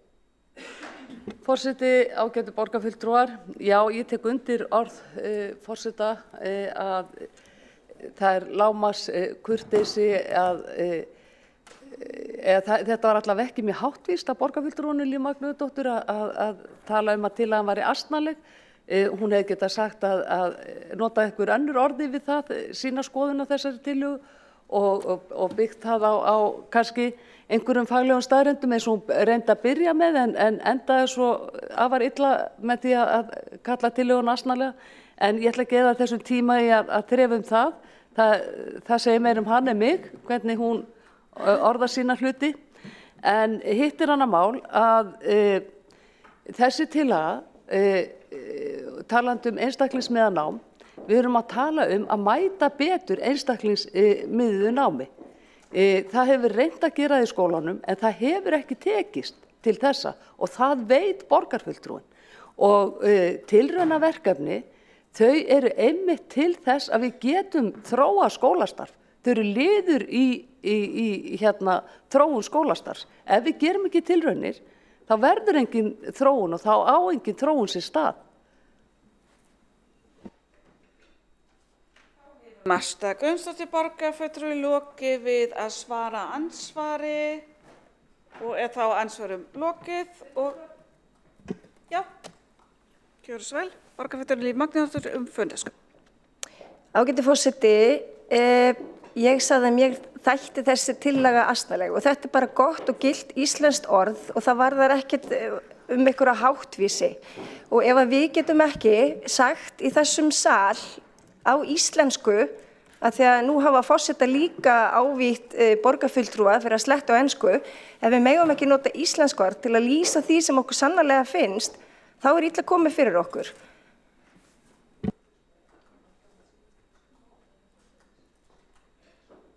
Já, forseti, þakka fyrir þessu ábendingu. Asnalegt samt í huga forsetis ekki mjög kurteist orð.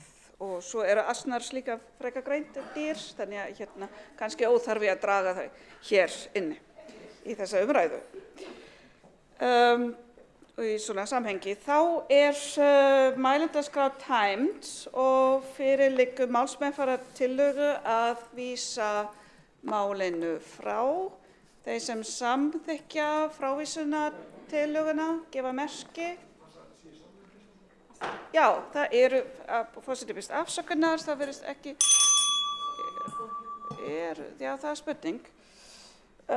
Og forseti biður einmitt þeir sem eru í fjárfundi að vera mynd, svo þá eru allir í salnum og aftur beðið atkvæðagreiðslu. Þeir sem samþykkja frávísunartillögu gefa merki. 13, þeir sem á móti kunna vera og það frávísunartillögu samþykkt, já,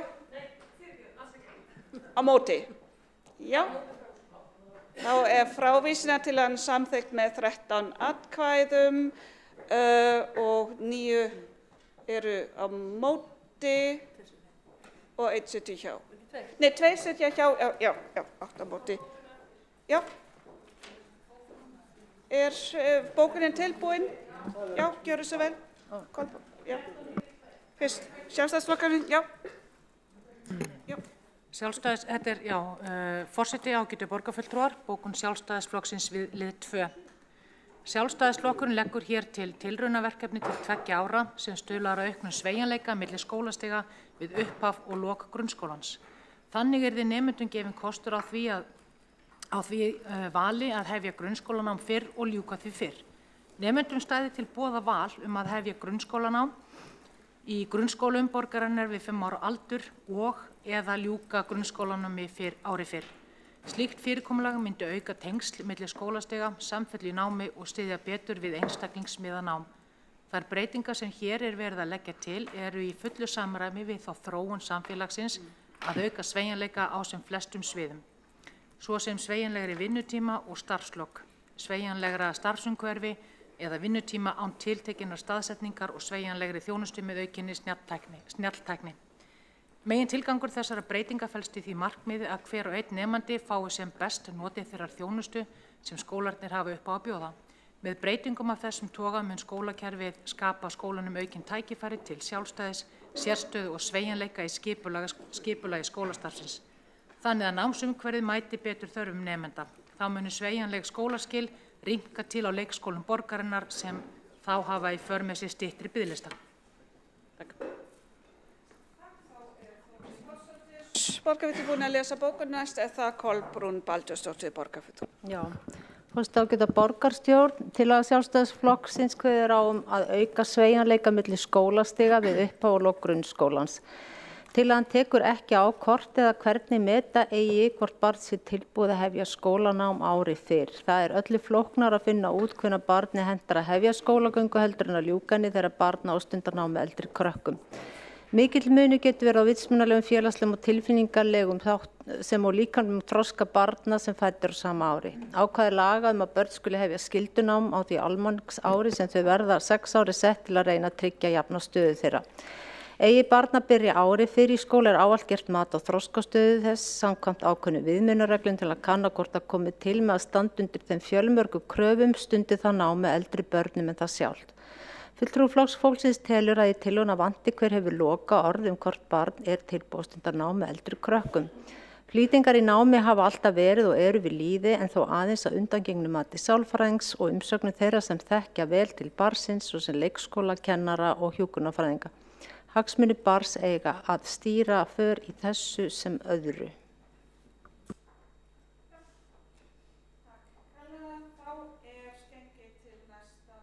Á dagskrá sem tillaga borgarfulltrúa Miðflokksins ljósastýringamál og hérna fyrst á mælendaskrá Vigdís Hauksdóttir borgarfulltrúi.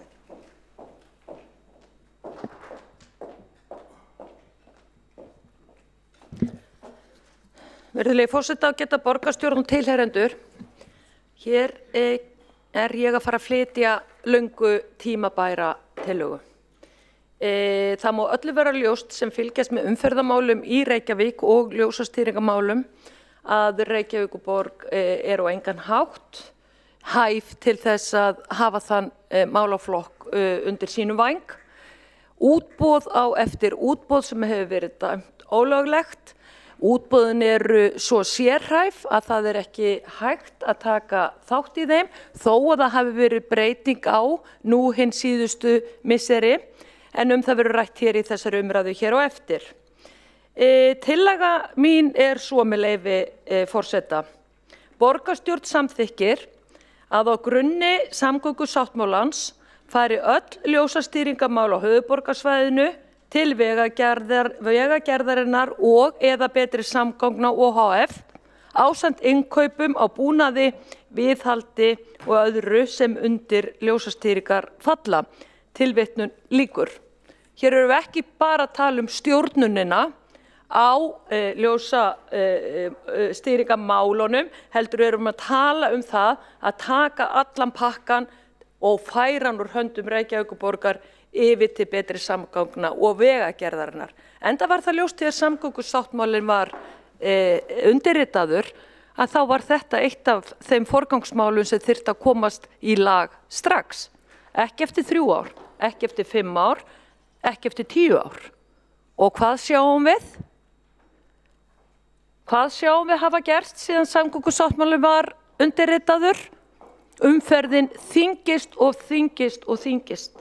Það var bilun hérna fyrir þó nokkrum dögum á ljósunum í Reykjavík og þá sá ég inn á Facebook að þá loksins gekk umferðin vel. Það var maður sem tjáði sig sem sagði ég ætlaði mér hálftíma að keyra úr Reykjavíkinni í Kópavog en út af því að það voru allar ljósastýringarnar voru í volli að þá tók þetta ekki nema 7,5 mínútu. Þarna sjáið þið það að Reykjavíkurborg að halda borginni og umferðarflæðinu í heima tilbúnum vanda. Það verið að þrengja að umferðinni en ekki að greiða hana. Með þessari tillögu hér greinargerð sem ég ætla að lesa upp í jafnframt með leyfi forseta. Ríkið og 6 sveitarfélög á höfuðborgarsvæðinu að Reykjavík meðtaldri undirrituðu samkomulag í september 2019 uppbyggingu á samgönguinnviðum og almenningssamgöngum á höfuðborgarsvæðinu til 15 ára. Oftast það plagg kallað samgöngusáttmálinn. Í markmiðskafla sáttmálans segir að samkomulagið eigi að stuðla að auknum lífsgæðum á höfuðborgarsvæðinu með uppbyggingu skilvirkra, hagkvæmra, öruggra og umhverfisvænna samgönguinnviða. Samkomulagið skuli stuðla að greiðum, skilvirkum, hagkvæmum og öruggum samgöngum á höfuðborgarsvæðinu með jafnri uppbyggingu innviða allra samgöngumáta og að leita skuli leiða til að dreifa umferðarálagi með markvissum hætti og bæta þannig nýtingu innviða. Sérstakur kafli flýtingu framkvæmda í samgöngusáttmálanum. Þar kemur fram að aðilar samkomulagsins séu sammála að leggja til grundvallar sameiginlegar niðurstöður aðila frá því í nóvember 2018 varðandi lykilframkvæmdir og forgangsröðun eins og segir í 1. grein samkomulagsins. Fyrsta forgangsröðunarmálið umferðarstýring. Þar segir orðrétt. Ráðist verður strax í markvissar aðgerðir til að nýta nýjar tæknilausnir og bæta umferðarljósakerfi á höfuðborgarsvæðinu í takt við markmið samkomulagsins. Fyrirgefðu forseti, ég verð að bæta hér aðeins inn í greinargerðin og hérna að hvíla hana eins og segja hérna bara við borgarfulltrúa. Það ekki nema að vona að borgarstjóri hafi gengið úr salnum þegar þetta allt saman rifjað upp. Hér hefur hann farið úr sæti sínu og hlustar ekki hér á ræðu mína sem ábyrgðar aðili og framkvæmdastjóri sveitarfélagsins. Ég verð að gera athugasemd við það að það sé verið að agnúast út í það hvort að borgarfulltrúar séu í salnum eða ekki á hverju tiltekinni stundu. Fólk getur þurft að bregða sér á salerni, það líka útsending í næsta sal, þannig að það óþarfi að vera að gefa sér of mikið út frá því. Við ekki að tala venjulegan borgarfulltrúa, við að tala borgarstjóra og framkvæmdastjóra sveitarfélagsins sem að ber að sitja hér í salnum og tala og hlusta hér og taka til máls ef að svo ber undir ef hann það vill vegna þess að hann framkvæmdastjóri og hélt á pennanum þegar þessi samgöngusáttmáli var undirritaður. En þá að greina gerðinni með leyfi forseta. Í framhaldsnefndaráliti meirihluta fjárlaganefndar frumvarp til laga heimild til að stofna opinbert hlutafélag og uppbyggingu samgönguinnviða á höfuðborgarsvæðinu segir. Meirihlutin tekur undir það sem kemur fram í nefndaráliti meirihluta umhverfis- og samgöngunefndar í máli 434 og máli 435 mikilvægi þess að greiningar vinna vegna útboðs á ljósastýringum gangi hratt og félagið seti slíka framkvæmdir í forgang því að slík umferðarstýring hefur veruleg áhrif á umferðarflæði með hlutfallslega litlum tilkostnaði. Bætt umferðarstýring með endurbættri umferðarljósastýringu ein hagkvæmasta framkvæmdin sem ætlunin að ráðast í og nauðsynlegt að forgangsraða verði fyrir því verkefni strax og félagið tekur til starfa. Ráðast þarf í markvissar aðgerðir til að nýta nýjar tæknilausnir í takt við markmið frumvarpsins. Ekki hefur verið staðið við þennan þátt samkomulagsins að hálfu Reykjavíkurborgar og má því segja að forsendubrest sé að ræða. Ekkert hefur verið gert til að nýta nýjar tæknilausnir og umferðarljósakerfið hefur ekki verið bætt. Síðan samkomulag var gert hefur ljósastýringakerfið áfram verið í höndum Reykjavíkurborgar sem hélt uppteknum hætti með því að skipta við sama aðila og má rekja þau viðskipti til ársins 2005. Það engin framtíðarsýn að áfram eigi að nota sama gamla búnaðinn án þess að skoða hvað að gerast í þeim löndum sem við berum okkur saman við. Þessi viðskiptahættir hafa síðastliðið misseri byggst á ólöglegum útboðum og innkaupum sem sífellt eru kærð til kærunefndar útboðsmála með tilheyrandi töfum og kostnaði. Á meðan Reykjavíkurborg fylgir ekki lögum opinber innkaup, blæðir borgarbúum, íbúum í nágrannasveitarfélögunum og landsmönnum öllum því umferðin stopp í Reykjavík. Þessi vinnubrögð tefja þennan málaflokk úr öllu hófi og því á viðfangsefnið að vera í höndum Vegagerðarinnar og eða Betri samgangna OHF. Tilvitnun lýkur. Ég hef lokið lestri greina gerðarinnar. Skýrara verður þetta ekki, virðulegi forseti. Hér svik að ræða að hálfu borgarinnar. Hér á svikunum, á þeim grunni forsendubrest að ræða, hvað varðar undirskrift borgarstjóra að þessum samgöngusáttmála. Umferðarljósastýringarnar voru í algjörum forgangi þegar samgöngusáttmálinn var undirritaður 2018. Hvað horfum við fram á? Það komið 15. mars árið 2022 og kerfið allt í volli og eftir að samgöngusáttmáli var undirritaður þá hafa farið fram fleiri ólögleg útboð heldur en í nokkrum öðrum málaflokki hjá Reykjavíkurborg og nú lögbrotin ansi mörg samt, það verði ég að segja. Þetta svo til skammar og það alveg ljóst að Reykjavíkurborg nær ekki að halda utan þennan málaflokk því eins og ég sagði áðan, ljósastýringarnar í Reykjavík notaðar til tafa, til að tefja umferðina með tilheyrandi mengun, með tilheyrandi sliti á götum og með tilheyrandi sliti á bílunum okkar.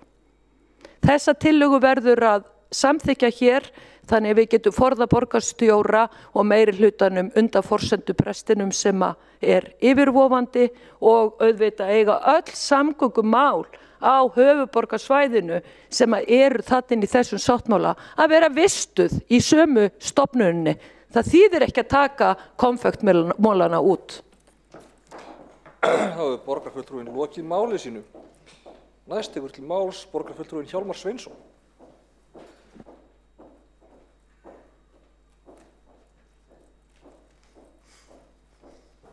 Forseti, ágæta borgarstjórn. Umræður umferðarljósastýringu hér á höfuðborgarsvæðinu hafa skotið reglulega upp kollinum og þær hafa stundum verið mjög fullyrðingakenndar og stóryrtar og einmitt þannig var ræða borgarfulltrúans, full af stóryrðum og fullyrðingum og rangfærslum.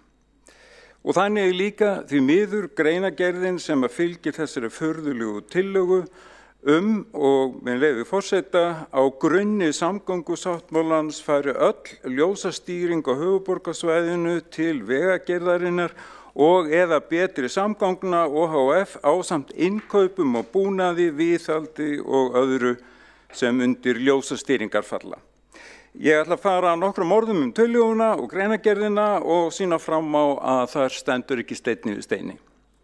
Fyrst hann efnað sem veghaldari fyrir Reykjavík með veghald sveitarfélagsvega og vegsvæða innan borgarmarka, það að segja með öllum borgargötum, Slíkt forræði felur í sér vegagerð, þjónustu og viðhald vega, samanber vegalög 80 frá 2007, en Reykjavíkurborg vill og skal og á að bera ábyrgð á öllum búnaði á borgargötum, hvort sem að það eru umferðarmerki eða umferðarljós. Annar aðili getur ekki rekið búnað eða verið ábyrgur fyrir búnaði þar sem Reykjavíkurborg fer með veghald. Það kemur því ekki til greina að afhenda vegagerðinni veghald á götum Reykjavíkurborgar. En hvað með betri samgöngur OHF? Í sem stystu máli betri samgöngum ætlað að halda utan fjármögnun á uppbyggingu samgöngu innviða á höfuðborgarsvæðinu í samræmi við samgöngusáttmálann. Það hefur ekki verið lagt upp með það að betri samgöngur OHF verði veghaldari eða rekstraraðili að samgöngu innviðum og búnaði. Það stendur bara ekki til og borgarfulltrúinn hlýtur að vita það. En víkjum þá að samgöngusáttmálanum. Meginforsetatillögunnar að Reykjavíkurborg standi ekki við sinn hlut í sáttmálanum. Það hafi orðið forsendubrestur en það eitt af uppáhaldsorðum borgarfulltrúans, forsendubrestur og líka orðið ólöglegt. Ég kem að því aðeins og eftir. En lítum þá aðeins á samgöngusáttmálann. Það gert ráð fyrir að fyrstu árin verði settar 390 milljónir króna árlega í málaflokkin umferðarstýring,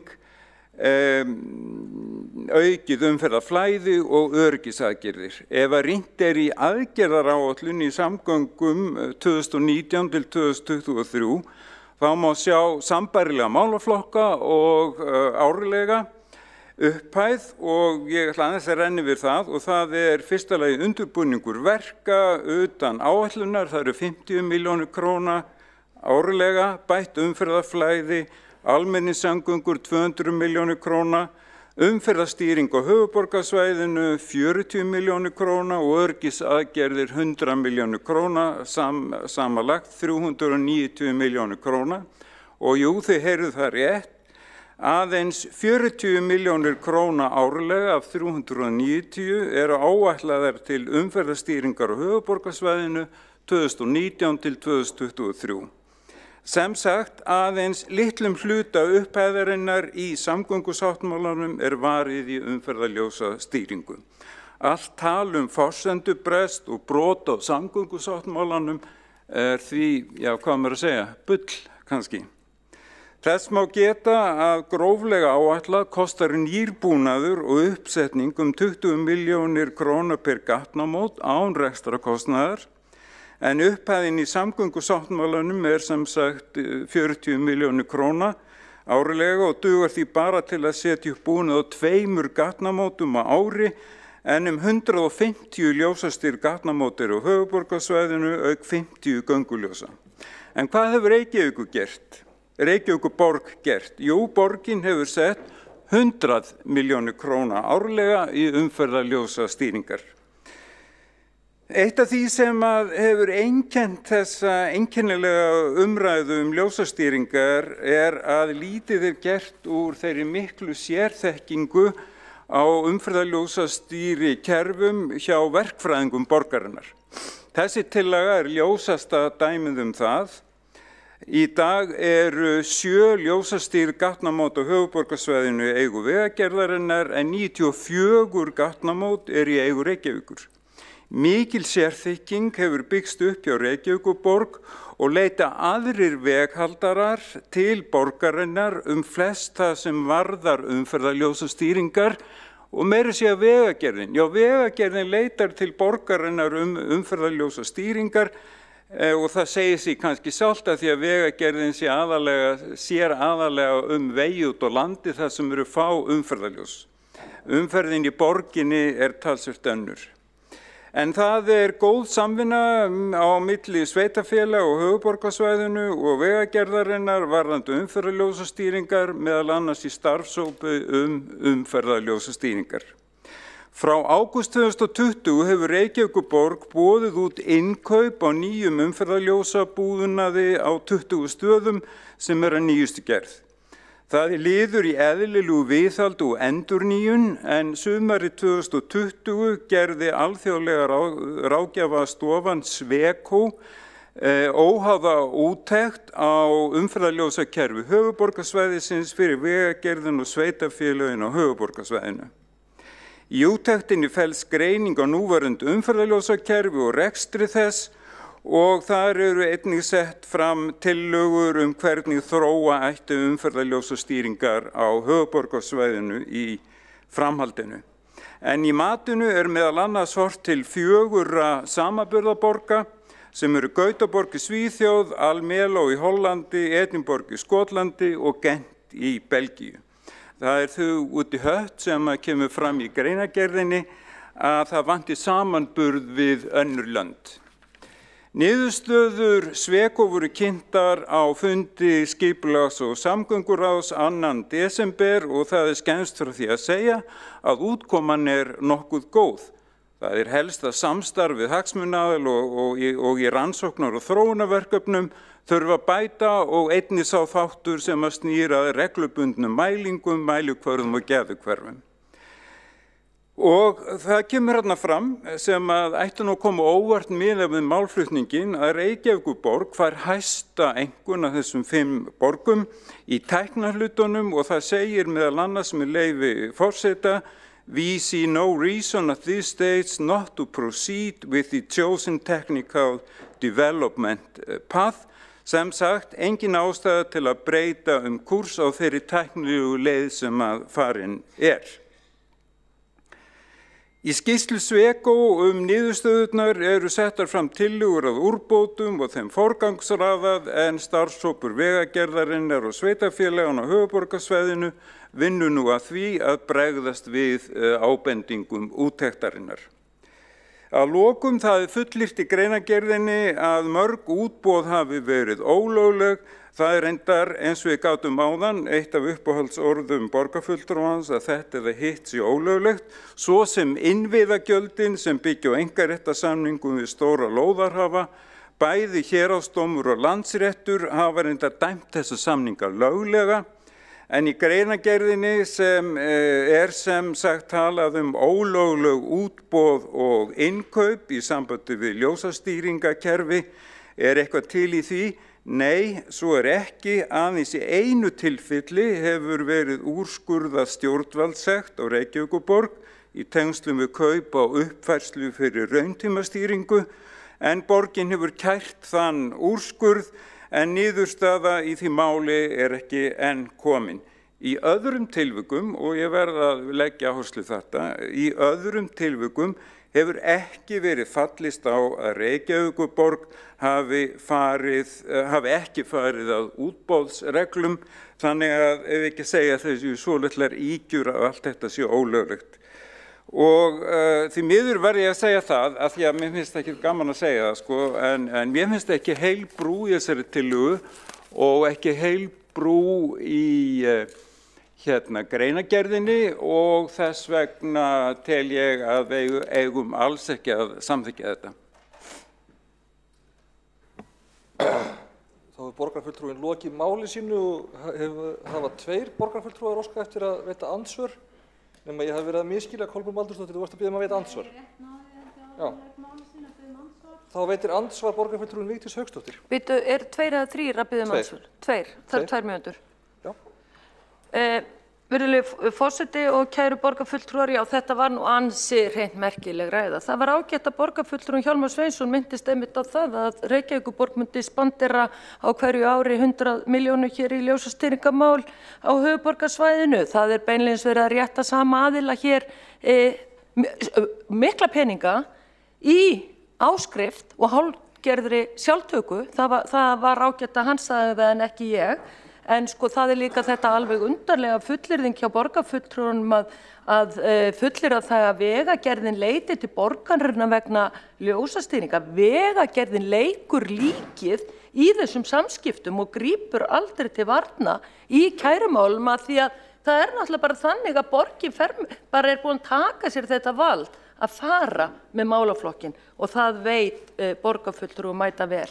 Nú finnst það að borgarfulltrúin að rugla hér saman að það sé eitthvað borgargötur og annað þjóðvegur í byggð og annað. Ég þekki allt í kringum það.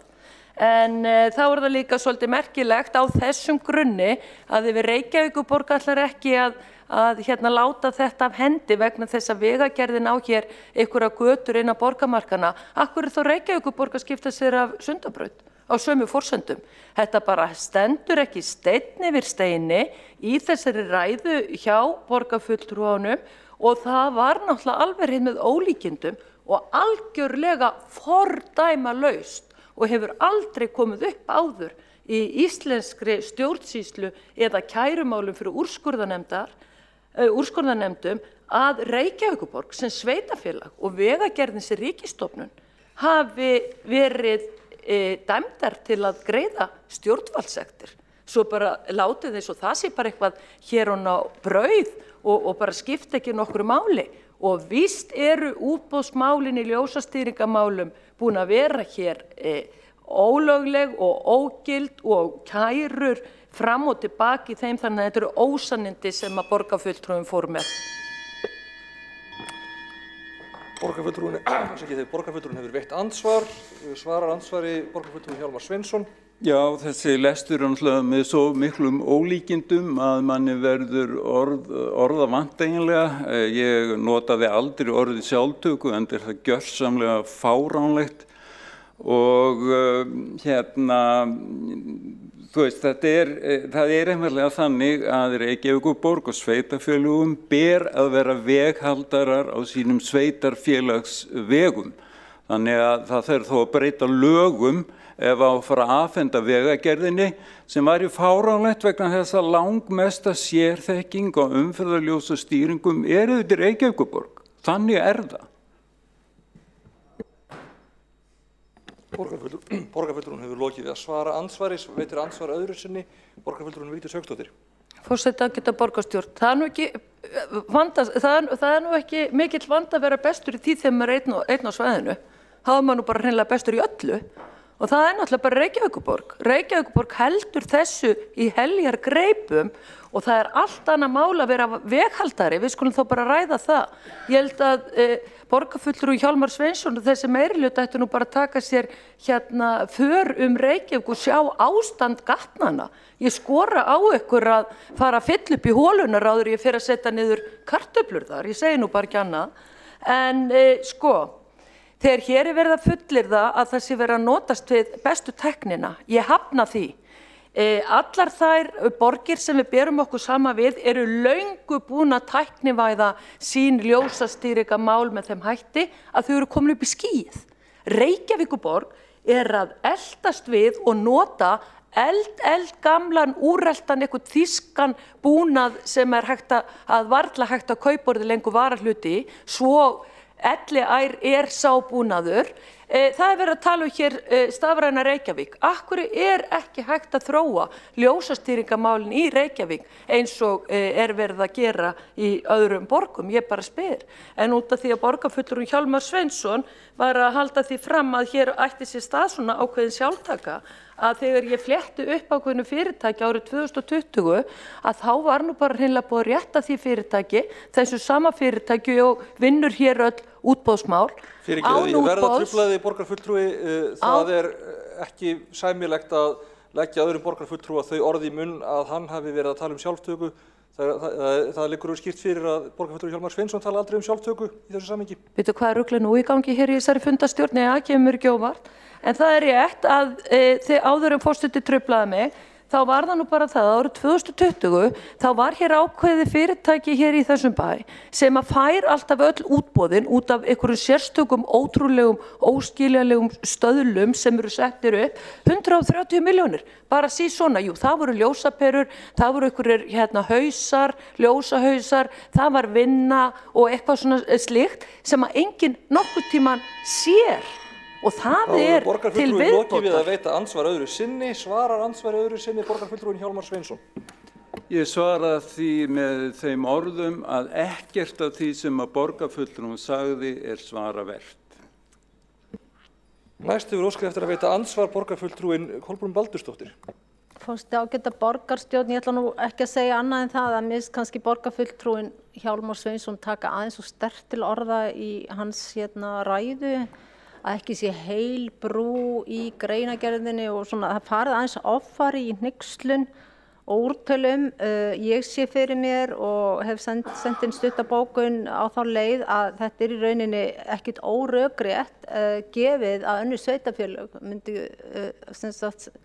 fela vegagerðinni eða betri samgöngum sambærilegt verk. Þetta yrði þá á einni hendi og það gæti alveg verið kostur við það. Kannski þarf að breyta lögum og guð má vita hvað, en ég meina annað eins hefur nú verið lagt til hérna á þess að sé einhver lagagrunni fyrir hendi.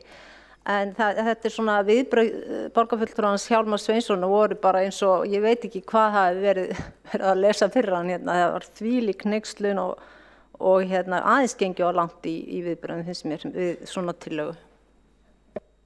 Borgarfulltrúinn hefur lokið við að veita andsvar, svarar andsvari borgarfulltrúinn Hjálmar Sveinsson. Mér finnst bara mjög eðlilegt að bregðast hart við mjög alvarlegum ásökunum að einhver útboð hafi verið dæmd ólögleg í stórum stíl, það rangt, eða að það eigi sér stað einhver forsendubrestur út af samgöngusáttmálanum, það rangt. Og ég tala nú ekki það sem kom hérna áður fram það að það væri úrelt tækni. Þegar eitt virtasta ráðgjafarfyrirtæki í heimi á sviði tæknimála, það eru 17.000 mann sem vinna víðsvegar í Evrópu fyrir Sweco, þegar það niðurstaða þessa ráðgjafarfyrirtækis að tæknimálin í ljósastýringakerfum höfuðborgarsvæðisins séu mjög góðu lagi. Þá hefur borgarfulltrúinn lokið við að svara andsvari. Næst tekur til máls borgarfulltrúinn Ólafur K. Guðmundsson.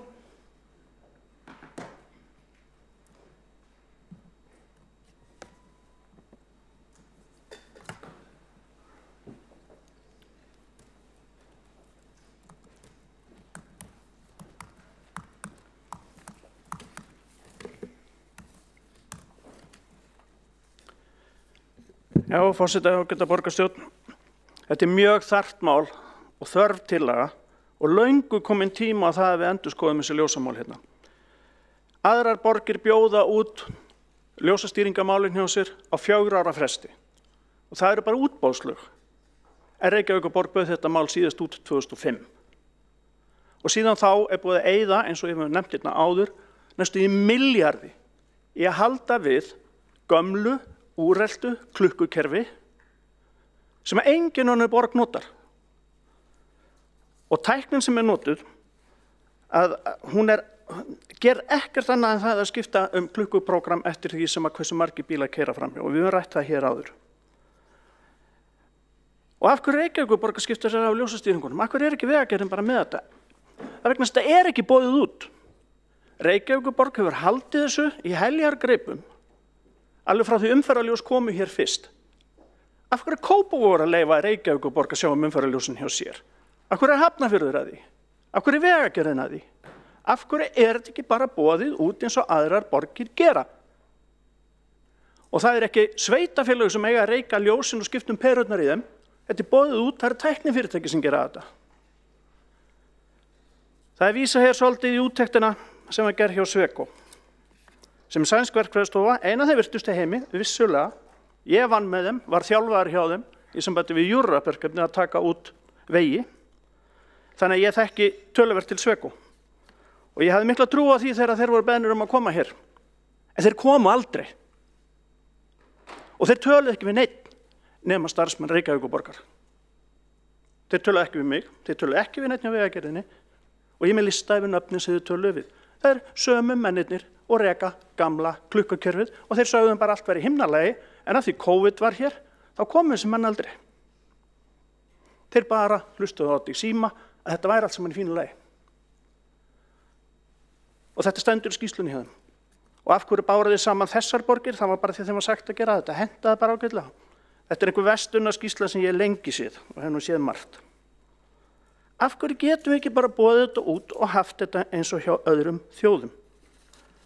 Kaupmannahöfn býður þetta út. Ég er búin að hitta fólki bæði í Kaupmannahöfn og Oslo og London sem eru með ljósastýringakerfin og það ekkert sveitafélag að reka ljósastýringakerfin.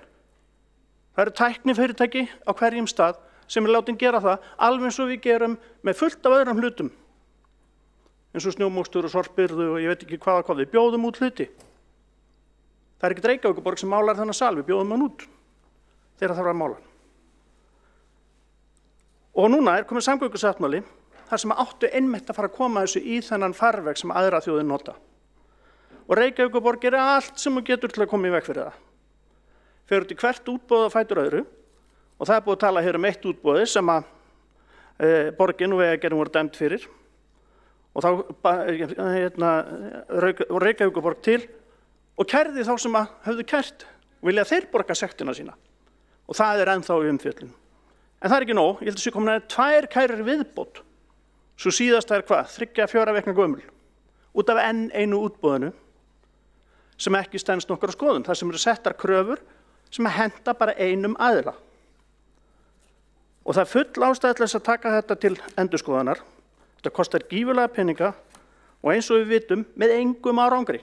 Og þegar ljósin biluðu hann daginn eins og borgarfulltrúinn Vigdís Hauksdóttir lýsti, þá allt í einu hrökk allt í lag. Að því klukkukerfin eru stillt þannig að þau tefja umferðina. Ég bara búin að keyra núna bústaðaveginn, núna gera það fyrradag þegar veðrið var vont. Engin strætó að koma en samt kviknaði strætóforgangurinn. Engin að fara yfir, samt var rautt ljós. Gönguljósin fór í gang, þó engin var að ganga yfir. Þetta gerist ekki í Kaupmannahöfn, af því að það eru snjallvæðing á ljósunum þar sem kemur með verulegan tímasparnað sem við höfum rætt hér áður, alltaf 50% minnkun á tafatíma ef við færum út í alvöru stýringu. Og það full ástæða til og við fengum verulega að finna fyrir því í gær og menn taka það ekki alvarlega. Ljósin biluðu í gær. Megnið af þeim dóu. Og það var ekki út af rafmagnsleysi. Annarkvort ýtti einhver staðar á vitlausan takka á klukkukerfinu og slökkt á því eða þá það var bilun í gömlu tölvunni sem hérna niður í Borgartúni sem eina tölva sennilega þessara tegundar sem enn í gangi hérna í Evrópu. Af því allir hinir eru með þetta á skýinu og í gagnaverum. Og þetta ekkert grín. Ég veit í Oslo þá þetta litið á þetta sem almannavarnamál ef að ljósin deyja. Þetta hættulegt. Og ég með myndir af því þessum umferðarljósin, það var slökkt á þeim, en það var rafmagn á öllu Reykjavíkurkerfinu, en ljósastýringakerfið dó. Og það kemur ekki einu svona í frétt það. Þetta var ekki rafmagnstruflun, þetta var bilun í stjórnkerfi eða mannleg mistök. Og ég legg til að við ættum frekar að fara út í það að koma með rannsókn á því, af hverju biluðu ljósin, hvað klikkaði. Í Oslo var það þannig að þeir líta á þetta sem almannavarnamál. Þetta eins og hefði bilað aðflugskerfið á Keflavíkurflugvelli. Það alvarleikinn sem menn setja þetta í. Þannig að við ættum að fara í þessi ljósastýringamál algjörlega upp á nýtt og það nákvæmlega það sem Vegagerðin og betri samgöngur að gera og samgöngusáttmálinn fjallaði um. Vegagerðin búin að auglýsa eftir ljósa sérfræðingi. Þeir eru að stofna heila deild utan ljósastýringar. Því það framtíðin, menn vita það. Og það alveg vissulega rétt, Vegagerðin á ekki dvolega mörg ljós í Reykjavík, en þeir eiga öll alvöru ljósin á stoppvögunum. Þannig það ekki skrítið að Vegagerðin sé að ráða mann núna til þess að fara að læra á þetta. Þetta gömul hefð að Reykjavíkurborg bara tók sér þetta vald að hugsa ljósin og engum öðrum hleypt að því að þegar engin annar hefur aðgang að kerfinu. Tölvan situr niður í Borgartúni. Ég baði daginn að fá að sjá hana. Mér ekki hleypt í kjallarann. Ég má ekki einu sinni sjá hana. Ég veit ekki einu sinni hvort hún sé þarna. Þannig að við eigum að taka þetta alvarlega og taka þessi ljósastýringamál upp á nýtt og það fjallar þessi tillaga að við eigum að setja í gang það sem allar aðra þjóðir gera. Við þurfum ekkert að prófa þetta neitt. Þetta þekkt. Það eina sem við þurfum að gera það að koma útboð. Alveg eins og Kaupmannahöfn og Oslo gera. Nú skulum bara koma með opið útboð og í raun ekki nema 2 eða 3 aðilar í Evrópu sem geta boðið í þetta sem með ljósastýringamálin. Og Siemens, sem að margoft hefur verið nefnt hér, eitt af þessum fyrirtækjum. Þeir eru bara að fá að koma að þessu borði á jafnréttisgrundvelli í eitt skipti með hinum og svo veljum við besta kerfið og það það sem verið að reyna að kreista í gegn eina ferðina enn að fá alvöru ljósastýringakerfi á höfuðborgarsvæðið og að hætta þessari einokun sem búin að vera í gangi hér allt of lengi og frá því síðasta útboð var gert sem Siemens fékk að því engin annar gat boðið í að við erum búin að eyða næstum milljarði í að viðhalda þessu gamla klukkukerfi síðan bara Reykjavíkurborg. Þetta bara úr reikningu Reykjavíkurborgar 975 milljónir frá 2005 og það fara í þannig pott 80 til 90, kannski 100 milljónir á ári við að viðhalda einhverju sem er löngu úrelt og við gætum gert fyrir miklu minni pening. Þannig að ég held að við ættum að gera okkur í brók með þetta mál og byrja á því núna að fá einhver svör við því hvað bilaði í gær. Og við ættum líka að fá svör sem ég er búin að bíða eftir núna frá því síðasta útboð var kært. Svör það sem voru lögð fyrir innkauparáð. Það meiri mánuði síðan, engin svör. Það er búið ítreka, engin svör. Ég vil fá svörin við bæði því sem að gerist á síðasta útboði og því sem að klikkaði hér í gær. Og síðan bara þetta leggjum í þá vinnu sem þarf til þess að koma með alvöru útboð sem allir geta boðið í og endurtökum það útboð svo á 4 ára fresti eins og allar aðrar borgir í kringum okkur gera. Og besti maður fær og við fáum bestu þjónustuna. Ég hélt að það væri það sem við öll værum að berjast fyrir og náum þeim tímasparnaði og hagræðingu og minni mengun sem við öll erum að kalla eftir í sambandi umferðarljósastýringur hérna á höfuðborgarsvæðinu. Þá hefur borgarfulltrúinn lokið máli sínu. 3 borgarfulltrúar hafa óskað eftir að veita andsvar. Fyrst veitir andsvar borgarfulltrúinn Vigdís Hauksdóttir. Já, forseti, það er svolítið vont að veita andsvar svona aftur fyrir sig en ég verð að láta mig hafa það. Það kom hér spurning fram í ræðu borgarfulltrúans Ólafs K. Guðmundssonar. Það er nefnilega þannig þessi samaburður hér sem er verið að vísa sífellt í hér hjá Reykjavíkurborg varðandi það að við stöndum svo framarlega í þessu málaflokki. Svarið við því er einfaldlega það að það er búið að velja út, líklega er það Reykjavíkurborg sem hefur valið út borgir sem eru með sama gamla búnaðinn og Reykjavíkurborg er að byggja á. Þannig það er aldrei nein raunverulegur samaburður við þær borgir sem eru framúrskarandi og þær sem við ættum að vera að bera okkur saman við. Enda náttúrulega svo kom fram hér í máli borgarfulltrúans, þá byggir þessi úrelti búnaður á einhverju útboði, einhver MSU-tölva sem að borgarfulltrúin upplýst hann fái nú ekki að sjá og það var gert 2005. Út af það ganga líka stærstum liðirnir í þessum kærum fyrir kærunefnd útboðsmála að Reykjavíkurborg er alltaf með þau rök að þetta sé byggt á útboði sem átt sér stað 2005 þó sé sífellt alltaf verið að gera nýtt útboð og þeir sem er að kæra til kæru nefndarinnar er akkurat að gera það á þeim grunni að það er sífellt verið að fara í ný útboð og það sé ekki hægt að byggja á ykkur útboði frá 2005. Þannig að það er með ólíkjendu hvað Reykjavíkurborg er að flækja hér einkaaðila sem eru að keppa á almennum markaði í innkaupamálum Reykjavíkurborgar að borgin skuli þvæla svona mikið fyrir til að verja sitt vígi, til að verja sinn einokunaraðila sem að fær þarna bara áskrift af bara fé í gegnum ríkið, í gegnum borgina, ég er búin að fara við það. Þannig að þetta er svo ótrúlegt og líka það þá að Reykjavíkurborg skuli svo höfða mál fyrir þeim aðila sem að hafði sigur fyrir kærunefnd útboðsmálana og stefndi þeim. Vel gert Reykjavíkurborg, sveitarfélög að vera þjónandi en ekki ráðast hvorki á íbúðan í einkaaðila. Borgarfulltrúinn hefur lokið við að veita andsvar. Forseti ætlar að árétta það að það er ekki endilega mjög málefnalegt að beita andsvörum með þeim hætti að fara í andsvar við einhverjum sem maður er mjög sammála og taka bara undir allt sem hann segir og koma með frekari ásakanir á þá aðra aðila sem að gætu mögulega vilja að andsvara en get ekki ansvarað af því ansvarið er við ræðuhaldara sem að andsvarandinn er fullkomlega sammála. Borgarfulltrúanum er full frjálst að fara á mælendaskrá sem hún hefur raunar gert ef hún vill halda ræðutímanum sínum áfram. En afsakið, forseti biður fólk að vera ekki að grípa fram úr salnum og þá sérstaklega ekki með gildismat á því sem í gangi. Þá veitir, byrjum við, þá ætlaði... Akkur má ég ekki fara í ansvar við ykkur? Þá hefur borgarfulltrúi veitt andsvar, veitir þá andsvar borgarfulltrúin Hjálmar Sveinsson. Já, þessi umræða nú orðin ótrúleg, svo ég vitni í borgarfulltrú og ég ætla bara að láta mér nægja að segja að í fyrsta lagi finnst mér leiðinlegt hvernig talað niður okkar góða svið sem að sér umferðarljósastýringu hér í Reykjavík. Það eru færustu umferðarljósastýringar verkfræðingar landsins sem að vinna hér.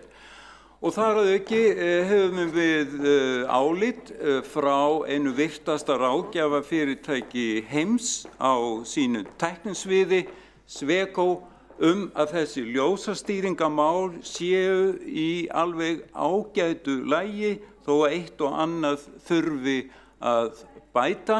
Ég tek meira mark á Sweco en varaborgarfulltrúa Sjálfstæðisflokksins og held að við ættum öll að gera það og svo ætla ég ekki að segja neitt meira í bili. Ekki málefni. Borgarfulltrúin lokið við að veita andsvar, svarar andsvari borgarfulltrúin Ólafur K. Guðmundsson. Já, forseti ágæta borgarstjórn. Já, það er alltaf lagi að vera ekki að hlusta á mig, en ég hef hlustað á fleiri. Ég hef hlustað á Sweco, ég hef hlustað á færustu sérfræðinga í London, Kaupmannahöfn, Oslo og mörgum fleiri stöðum og skoða ljósastýringakerfi út allt. Og ég dreg mína ályktun af því. Sweco kom aldrei hingað. Það er mikill galli á því og þeir fjallu mjög í áliti hjá mér. Hvernig getur þú komið og gert skýrslu eða komið eitthvað álit á einhverju sem þú skoðaðir aldrei? Ljósastýringar og umferð þannig þú verður að koma og horfa á þetta. Þú verður að sjá þetta. En það voru þetta COVID að þeir kom ekki og menn létu sig hafa það að láta það duga. Og einu mennirnir sem var talað við í sambandi við þetta af Sweco og kemur bara fram í þeirra eigin skýrslu voru þessi sömu starfsmenn og hafa verið að halda við hinnu kerfinu. Þetta heyrðu aldrei neinum öðrum, engum sérfræðingi, neinstaðar. Ekki heldur umferðar sérfræðingunum hér sem eru líka menntaðir í ljósastýringarmálum og vinna ekki á Reykjavíkurborg. Það var ekki talað við þá, heldur. Þannig að við verðum að horfa á þetta opið og einu mennirnir sem, eins og ég sagði, voru þeir sem hafa verið að viðhalda kerfinu og eru starfsmenn Reykjavíkurborgar. Engir aðrir. Þannig að það er ekki hægt að segja það að þetta hefur verið hlutlaust mat. Borgarfulltrúin lokið við að svara andsvari, veitir andsvar öðru sinni borgarfulltrúin Hjálmar Sveinsson.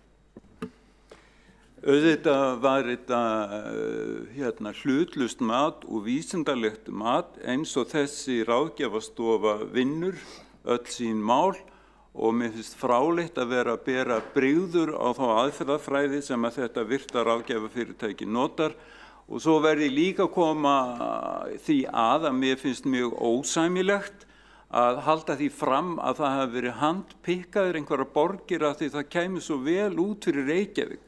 Þetta er fráleitur málflutningur og í rauninni hálfgerður atvinnurógur gagnvart þessu ágæta fyrirtæki. Borgarfulltrúin hefur lokið við að veita andsvar öðru sinni, svarar ansvari öðru sinni borgarfulltrúin Ólafur K. Guðmundsson. Já, forseti ágæta borgarstjórn. Já, hér verðum við borgarfulltrúin Hjálmar Sveinsson bara þá að vera með mismunandi skoðun á því. En það er eina leið til þess að koma stæði. Fá fleiri aðila til þess að skoða þetta. Það hefur aldrei verið gert. Við höfum aldrei fengið álit frá neinum öðrum en þeim sem Reykjavíkurborg hefur ráðið til þess að fara í að skoða þessi mál. Nú skulum við bara fá aðra líka, ekki bara Sweco, skulum bara bera saman það sem Sweco segir og það sem einhverju aðri segja. Í opnu eðlilegu útboði í heildarúttekt á ljósastýringakerfinu hér á höfuðborgarsvæðinu. Þar með komst að því hver hefur rétt fyrir sér.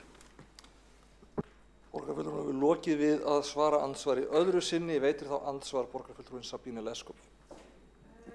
Já, forseti, ég sem formaður innkaupa framkvæmdaráðs verð að benda á það að hér í þessari tillögu og í ræðu borgarfulltrúans Ólafur K. Guðmundssonar einfaldlega verið að rugla saman tveimur hlutum. Eitt ákvörðun öryggiskröfur og staðlars í útboðsgögnum og hitt útboðsferill. Innkaupa framkvæmdaráð með ákveðin eftirlits hlutverk og ef það liggur fyrir staðfesting sérfræðinga að ákveðin fyrirtæki, ákveðin bjóðandi í útboði uppfyllir ekki lágmarkskröfur, þá getur ráðið ekkert gert nema að hafna þessu tilboði. Það bara einfaldlega ekkert annað í boði. Innkauparar fer ekki með ákvörðun hvaða tæknilega öryggiskröfur eru gerðar í útboðsgögnum. Og ég veit að borgarfulltrúi Ólafur Kári Guðmundsson til þess að vera með nægilega sérfræði þekkingu í málunum en það bara á ekkert við í þessu. Ég með staðfestingu frá nokkrum háskólum að ég sé bókmenntafræðingur en ég myndi ekki skipta mér að því hvert bókasafni að bjóða út franskar eða þýska skáldsögur. Takk. Þá borgarfulltrúinn lokið við að veita andsvar. Svarar andsvari borgarfulltrúinn Ólafur Kári Guðmundsson. Já, forseti, ágæta borgarstjórn. Það hlutverk þeirra sem eru í innkauparáði enga síður að gera athugasemdir við það ef að lægsta tilboð ekki tekið og á hvaða forsendum það þá gert. Og þegar settar kröfur fram í útboðsgögnum sem einungis einn aðili getur uppfyllt, að þá það kært og hlýtur það að fara fyrir kærunefnd. Til þess kærunefndin. Sá ferill í gangi núna hvað þetta síðasta tilboð var. Það féll úrskurður hvað fyrri tilboðin var það. Borgin í óhag. Þannig að það má vel vera að það fari þannig líka. Og þegar svona verulegu munur sem byggir á tæknilega matinum, þá hlýtur maður að stinga við fótum og spyrja. Og ég spurði nokkra spurninga, hef ekki fengið svör frá starfsmönnum borgarinnar hvað það varðar og við verðum bara að bíða eftir þeim svörum. Það komið meira en mánuður síðan þau voru lögð fram og kærunefndin ekki búin að úrskurða, þannig að þar fáum við svörin, hver hefur rétt fyrir sig hvað það varðar. Borgarfulltrúinn hefur lokið við að svara andsvari, veitir andsvar þá öðru sinni borgarfulltrúinn Sabine Leskov. Já, borgarfulltrúinn verður þá að beina sínum tæknilegum spurningum það sem þeir eiga heima. Það annars sem borgarfulltrúinn fór í fjölmiðla viðtali þann 22. febrúar kæru sem hafi komið fram í þessum máli. Fyrir það eitt þá finnst mér ekki heppilegt að við förum alltaf mikið út með smáatriðin þegar við eigum sæti í þessu ráði varðandi kærur sem eru í ferli. En það sem ég var eiginlega frekar undrandi á þeim degi þegar borgarfulltrúinn Ólafur Kári Guðmundsson fer í fjölmiðla viðtali að kæru hafa komið fram, þá var eiginlega engum kunnugt þessa kæru, hafa ekki verið fjalla opinberlega útboðsnefnd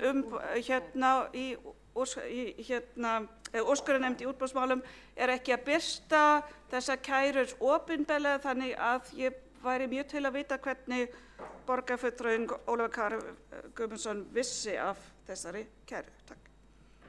Nú borgarfulltrúinn lokið við að veita andsvar öðru sinni. Svarar andsvari öðru sinni borgarfulltrúinn Ólafur Kári Guðmundsson. Ósköp einfaldlega vegna þess að fjölmiðlamaður hringdi í mig. Það var ég fór ekki með þetta í fjölmiðlega fyrirbræði. Það var blaðamaður sem hafði einhvern veginn, sem ég veit ekki hvernig, komist að því að kæra verið í gangi. Ég fekk bara spurninguna og ég svaraði henni.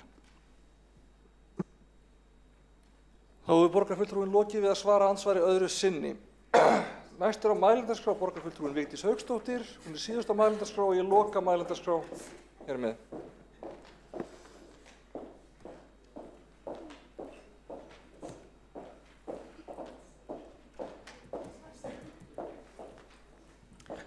Forseti ágæta borgarstjórn og tilheyrendur. Þessi umræða nú hér orðin ansi skrítin.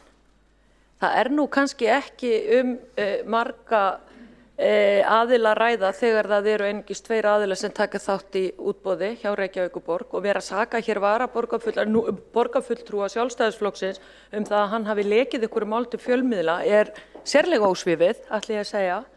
En hér fór borgarfulltrúinn Hjálmar Sveinsson mjög mikinn í sinni ræðu, sakaði mig stóryrði, fullyrðingar, rangfærslur. Hvað á þetta að þýða? Ég bið borgarfulltrúan að lesa hér tillöguna með greinargerðinni. Tillöguna sem liggur hér fyrir. Málsgrein 1, staðreyndir. Málsgrein 2, beint upp úr samgöngusáttmálanum. 3. málsgrein, sérstakur kafli flýtingu framkvæmda upp úr samgöngusáttmálanum. 4. málsgrein, framhaldsnefndar álit úr þinginu sem að láti grundvallar samþykkt laga betri samgöngur ÖHF. Og svo áfram, greinargerðin. Byggir öll á rökum, byggir öll á staðreyndum, en þetta akkurat nákvæmlega málflutningur, meiri hlutans, svona hann búinn að vera allt þetta kjörtímabil. Nú við sáum að við hjólað í borgarfulltrúan Ólaf K.R. Guðmundsson en ekki tekist á við okkur málefnilega.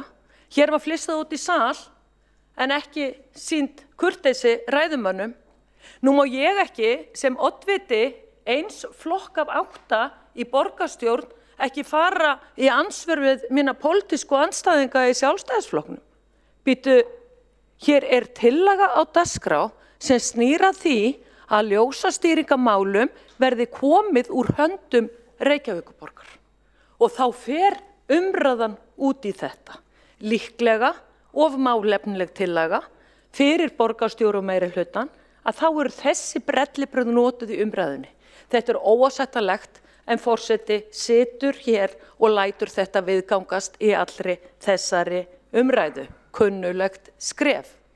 En hér hefur verið líka farið yfir það og reynt að gera lítið mér með það að ég þekki nú ekki munin og hinn og þess og ég eigi nú ekki verið að skipta mér af akkurat nákvæmlega ljósastýringamálum. Kannski finnst sumum borgarfulltrúum það ætti frekar bara að vera að tala velferðarmála því ég kona. En sko, ég alveg með það á hreinu hvað það þýðir að vera með þjóðveg í þéttbýli og hvað eru borgargötur og hvað eru sveitafélagagötur. Sko að vera að fara með þessa umræða á þann stað.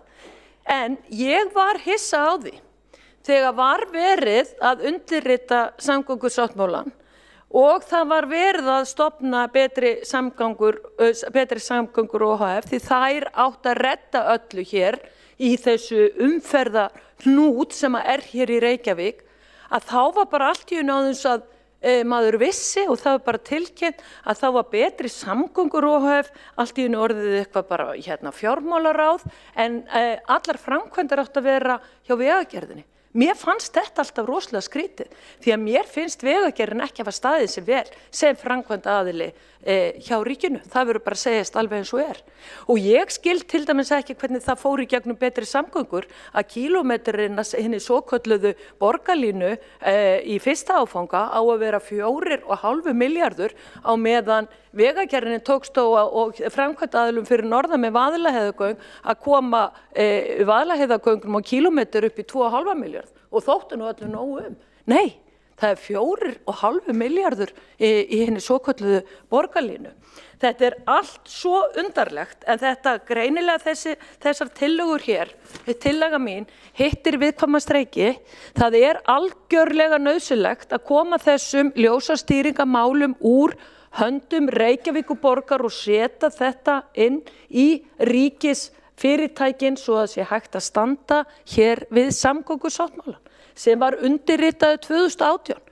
Tíminn líður 4 ár og ekki farið að standa við fyrsta forgangsmálið í samgöngusáttmálanum. Það var það að hafa ljósastýringarnar í algjörum forgangi. Og mér sagt að það ekki einu sinni búið að keyra hérna það sem kallað umferðarmódel Reykjavíkurborgar við bættar ljósastýringar.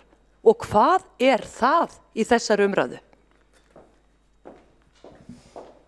Þá hefur borgarfulltrúinn lokið máli sínu, ekki hafa fleiri hvatt sér hljóð, svo mælendaskránni hvort þið lokað.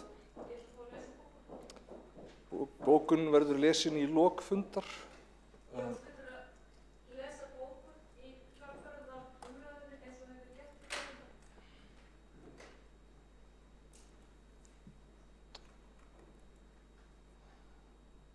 Allt í lagi, þá les borgarfulltrúinn Vigdís Hauksdóttir bókun Miðflokksins.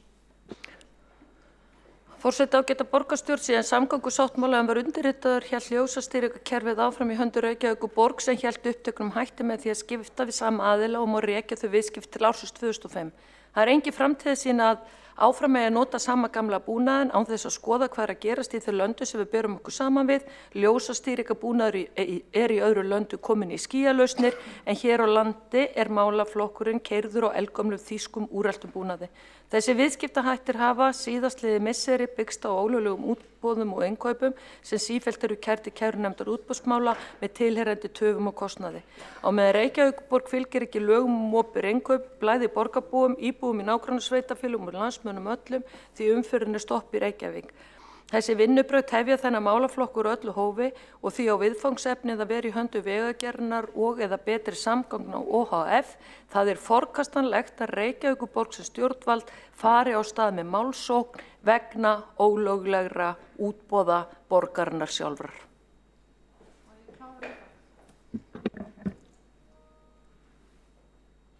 Má ég klára líka bókun? Þá les bókun fyrir Flokk fólksins Kolbrún Baldursdóttir borgarfulltrúi. Þá geta borgarstjórn tillagan gengur út á að færa framkvæmd ljósastýringa frá borginni til Vegagerðarinnar og eða betri samgangna OHF. Það er rökrétt þar sem þá verður yfirsýn yfir alla ljósastýringu í gatnakerfinu á einni hendi að því gefnu önnur sveitarfélög feli einni Vegagerðinu og eða betri samgöngum OHF sambærilegt verk.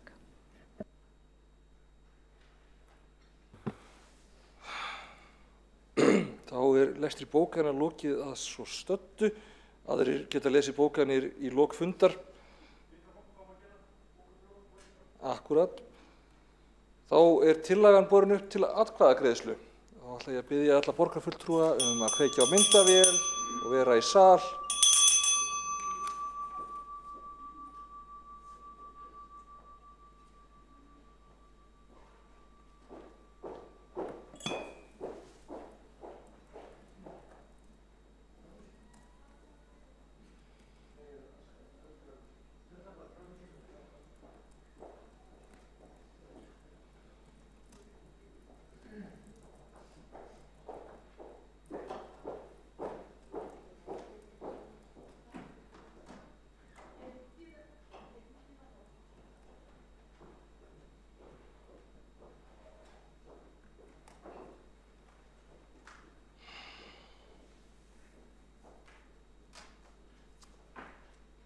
Jæja, þá er tillagan borin fram til atkvæðagreiðslu.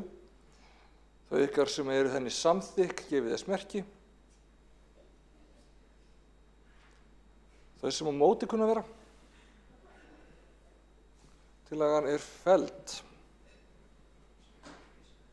Þá ætlum við að taka stutt kvöldverðarhlé. Fundi verður framhaldið 19:02.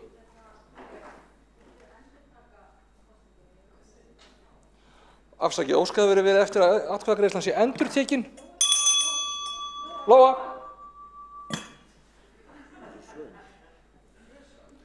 Ég tek.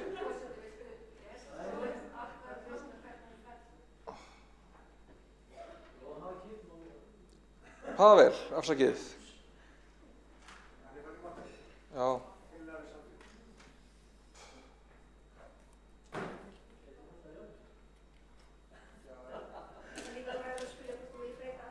Já, Kolbrún, viltu breyta atkvæðið þínu? Kolbrún, að bjóða þér að breyta atkvæðið þínu?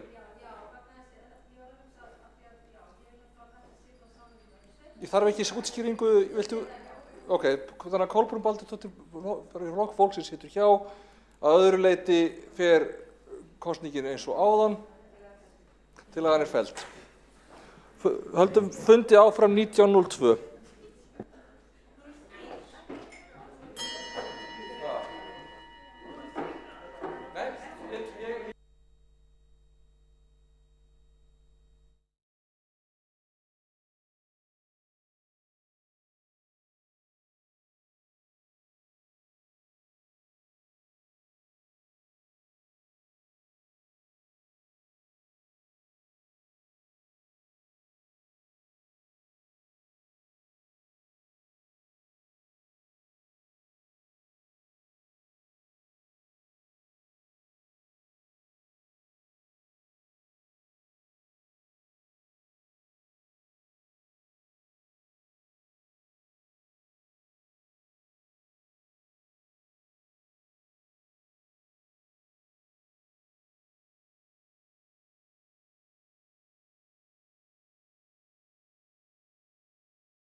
hefst fundur í borgarstjórn Reykjavíkur að 9 eftir matarhlé.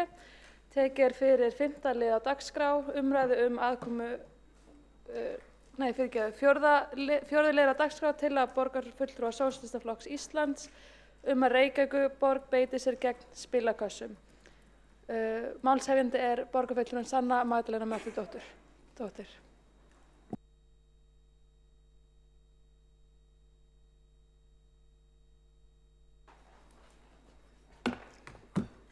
Forseti, borgarstjórn og áheyrendur.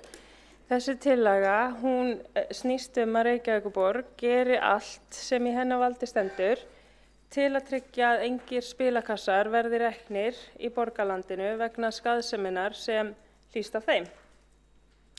Fólk sem glímir við spilafíkn og aðstandendur þeirra hafa greint frá félagslegri, fjárhagslegri og andlegri skaðsemi sem að hlýst að því að ánetjast spilakössum.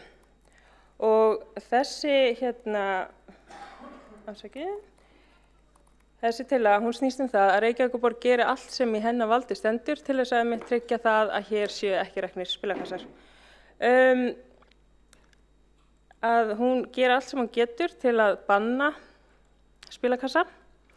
Og eins og við vitum þá starfsemi spilakassa heimiluð með lögum en í aðalskipulagi Reykjavíkur 2040 að finna sérstök ákvæði staðsetningu spilasala.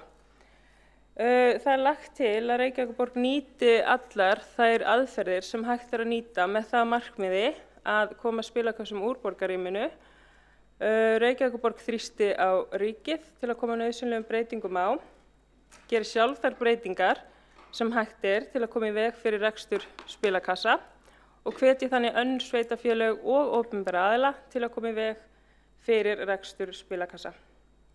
Öllum sviðum og ráðum borgarinnar verði falið að vinna saman að þessu markmiði þangað til að lausn finnst og það lagt til að velferðarsviði verði falið að leiða vinnuna.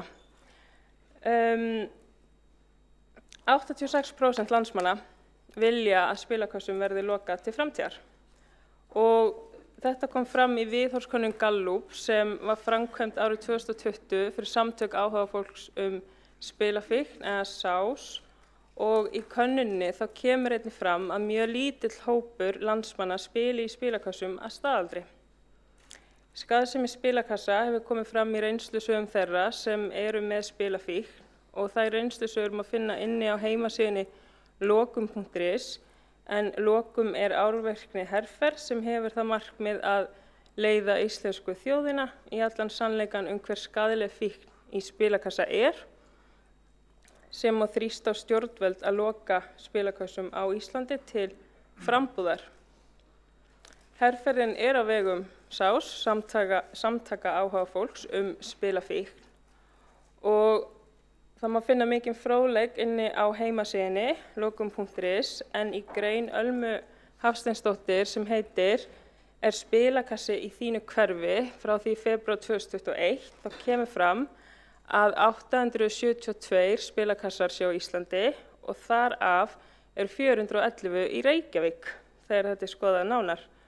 Og mikil umræða hefur átt sér stað rekstur spilakassa upp á síðkastið í samfélaginu og má þar nefna að þann 25. mars 2021 þá lagði fulltrúi Flokks fólksins í borgarráði fram tillögu endurskoðun á reglum og samþykktum vegna spilakassa með það markmið að koma í veg fyrir rekstur þeirra og skaðlegar afleiðingar slíks reksturs og í umsögn skrifstofustjóra borgarstjórnar með tillögunni þá kom meðal annars fram að rekstur spilakassa gilda lög nr. 38/2005 happdrætti og lög nr. 13/1973 happdrætti Háskóla Íslands.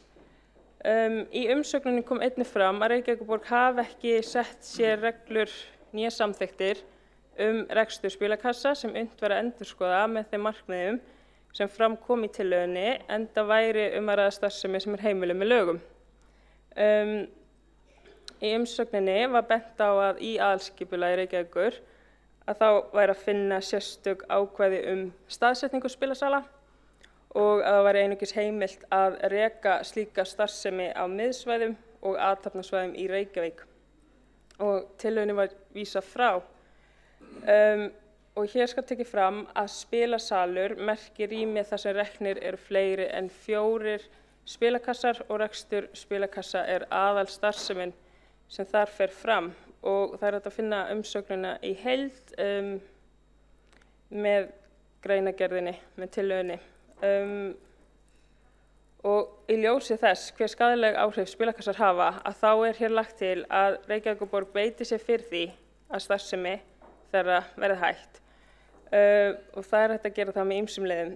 Ýmsir opinberir aðilar og félagasamtök hafa komist að þeirri niðurstöðu að starfsemi spilakassa hafi skaðleg áhrif og að við því þurfi að bregðast. Til dæmis hefur stjórn SÁÁ, hún ákvað við lok árs 2020 að hætta þátttöku sinni í rekstri spilakassa.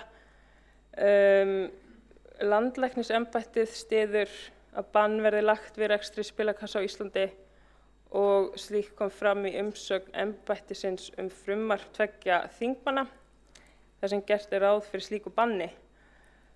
Og starfshópur álitaefni tengt tekjuöflun Happdrættis HÍ skilaði niðurstöðum sínum 28. júní 2021 en þetta var ekki gert svona opinbert fyrir síðar en þar stóð meðal annars með leyfi forseta að viðhorf almennings til spilakassa neikvætt og ætla má að gagnrýnisraddir verði sífellt háværari.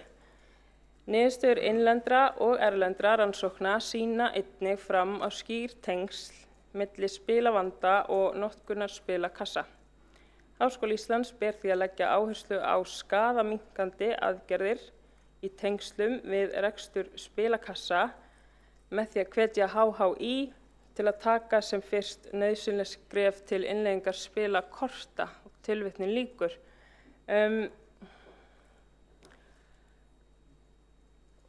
Ég vil bara ítreka hér að öllum leiðum verður að beita gegn því sem veldur svo miklum skaða í samfélaginu og því lagt til að borgarstjórn taki þátt í baráttunni gegn spilakössum. Þetta á ekki að vera fjármögnunarleiðin fyrir svo mikilvæga starfsemi sem fer fram víða í samfélaginu og við finnum þær leiðir sem við getum til að taka þátt í þessari baráttu gegn spilakössum eða spilavítum eins og þetta hefur oft verið nefnt.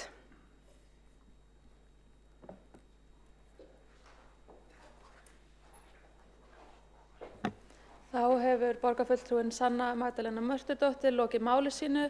Næst hefur óskað eftir að taka til máls borgarfulltrúinn Pavel Bartósek.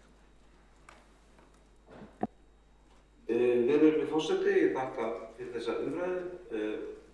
Hún hefur nefnilega borð koma að undanförnum og kannski síðsins kennum eins og oft erum að ræða svona stór mál sem varða einhver leyti sjálfsafkomu rétt fólks og síðan skaðaminnkun og þær hugsjónir sem þar takast á eða ekki. Það eflaust til einstaklingar sem myndu líkt og tilfellu til valna alfarið eða þrengja enn frekar að starfsemi sem flokka mætti undir fjárhundsspil. Svo eru þau líka til sem myndu vilja sjá kannski horfa meiri fráslæðist átt og svo eru þetta til fólk sem vill fara einhvern veginn bilbeggja og hafa náttúrulega með því fyrirkomandi sem við núna eða með teimur svo að það setja sér starfsemi þröngar skorður en kannski fyrirkomandi eins og það núna sé einhvern veginn ekki að heppilegast.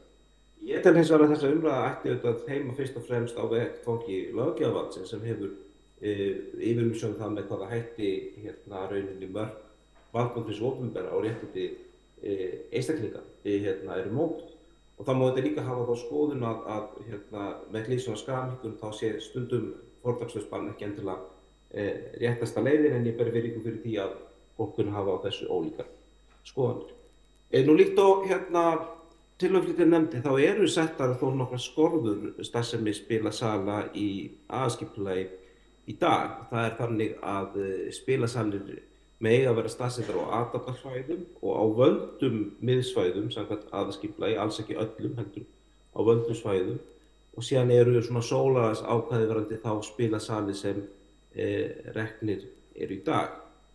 Þannig að það gert hérna mikið raun að setja starfseminu skorður í skipulagi nú þegar, en umræðan kannski fortakslaust bann eitthvað sem ætti heima á vettvangi löggjafans, vegna þess að það mín skoðun á meðan að starfsemin lögleg, þá væri óeðlilegt að eitt sveitarfélag myndi alfarið leggjast gegn henni, þó svo að eins og segi að það hafi sannarlega verið settar ýmsar skorður þessari starfsemi hér í borginni. En ég veit að þessu eru ýmsar skoðanir og áhuga að skoða málið frá einhverjum frekari vinklum, þannig ég legg til að tillögunni sé vísað til borgarráðs í því skyni. Takk fyrir, ég hef lokið málið. Þá hefur borgarfulltrúinn Pavel Bartósek lokið máli sínu. Einn borgarfulltrúi hefur óskað eftir að veita andsvar, Sanna Magdalena Mörtudóttir. Forseti, borgarstjórn og áheyrendur, ég átti dálítið erfitt með að heyra, ég veit ekki hvort það var eitthvað svona tæknilega eitthvað, verið að leggja til að þegar verið að tala löggjafans, ég heyrði rétt, löggjafans ekki lögreglunar að setja skorður, og svo var ég líka, ég heyrði ekki alveg vísa til, ég bara náði ekki, vísa til, verið að leggja til að vísa þessu eitthvað. Og við erum með ýmsar skoðanir og við getum ekki komið með lögin þetta, en ég væri til að heyra dálítið bara svona, það væri mjög áhugavert að heyra bara hvað fulltrúum borgarstjórnarflokka finnist bara þetta, og kannski þá svona hvaða leiðir við getum farið í því að leggja baráttunni lið ef það er eitthvað sem við viljum gera sameinuð sem borgarstjórn. Já, til skýringar þá, ef ég heyrði rétt, þá var það löggjafarvaldið eða löggjafans og lagt til að málinu sé vísað til borgarráðs. Þá andsvörum lokið og næst hefur óskað eftir að taka til máls borgarfulltrúinn Kolbrún Baldursdóttir.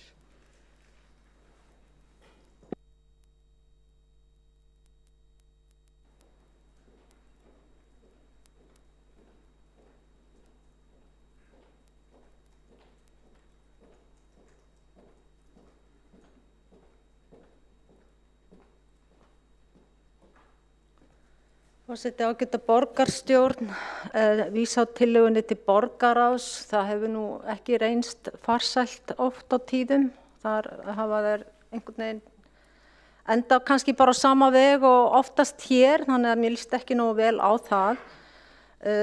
Eins og áður þegar tillaga Flokks fólksins einmitt sem að búið að vísa hér í var lögð fram, að þá voru rökin þessi að þetta væri löggjafans og kemur kannski lítið inn á borgina, en við vitum hins vegar að Reykjavíkurborg getur gert mjög margt til að takmarka rekstur spilakassa og hefur ýmsar heimildir til að setja reglur eða samþykktir sem getur komið í veg fyrir áframhaldandi rekstur spilakassa í borginni, eða í það minnsta dregið úr slíkri starfsemi. Þannig að ef vilji fyrir hendi að horfast í augu við í rauninni hvað spilafíkn veldur miklum samfélagslegum skaða, þá vissulega hægt að fara margar leiðir. En þrátt fyrir að við vitum öll hvað þetta er skaðlegt og hvað margir eigum sárt að binda vegna fíknar í spilakassa, að þá reknir spilakassar í Reykjavík, eins og enginn sé morgundagurinn. Þannig að við erum að tala að horfa á þetta heildstætt og horfa á þetta með þessum augum hvað þetta er að gera fólki. Og ég held að ef við viljum sameinast að finna leiðir, þá verði það hægt, og hlusta á samtök áhugafólks sem spilafíkn meira, bjóða þeim kannski að koma oftar og hitta okkur, koma inn á fundi. Ég vil benda til dæmis á átakið í lokum.is sem búið að berjast, baráttu fólk búið að berjast fyrir þessu. Sú tillaga sem að Flokk fólksins lagði fram 2021 var að endurskoða reglur og samþykktir borgarinnar með það markmiði að minnka rekstur spilakassa og þar með skaðlegar afleiðingar slíks reksturs. Þessi tillaga var felld og ekki orð það meira. Ég fagna því mjög að hún sé komin svona aftur í þessari mynd, sambærilegu mynd, og við viljum auðvitað reyna að nota þetta kjörtímabil það litla sem eftir af því til að ávarpa þetta mál og vonandi að bara taka það skrefi lengra í stað þess að sópa því bara undir teppi. Fyrsta skrefið þetta bara skoða hvað hægt að gera, endur skoða þetta. Því að það vissulega hægt að finna einhverja leiðir. Jafnvel þó að engar reglur hafi beinlínis verið settar rekstur spilakassa af hálfu borgarinnar, þá eru það þessar samþykktir sem stýra öllu og þeim hægt að breyta og þeim breytt. Við höfum nú aldeilis upplifað það hér á fundum að þegar samþykktum breytt og það gerist bara nánast með einu pennastriki meirihlutans. Það má skoða til dæmis að gera ítarlegri kröfur til rekstraraðila sem reka spilakassa og skoða bara ótrúlega margt í kringum þetta. Ég veit ekki hvort að tillöguflytjandi nú sáttur við að vísa þessu til borgarráðs og hvað svo og hvaða borgarráð að gera með þetta. Ég hefði viljað heyra einmitt í fleiri meirihlutafulltrúum hver eiginlega afstaða meirihlutans til þessara mála. Það hefur ekki heyrst neitt og ekki heldur í fyrra þegar ég lagði þessa tillögu fram. Ég man ekki eftir að nokkur hafi annar en þessi eini eins og í þessu tilfelli núna borgarfulltrúinn Pavel Bartósek kemur með svona ræðu fyrir hönd meirihlutans og síðan var ekki orðum það meir. Það væri mjög áhugavert að vita, viljið þið spilakassa í Reykjavík? Viljum við þetta? Þetta eitthvað sem við teljum vera borginni til framdráttar? Ég meina, hvar umræðan? Nú ætlum ég bara að vona að það sé bara listi á mælendaskrá og við ræðum þetta. Þetta vettvangurinn.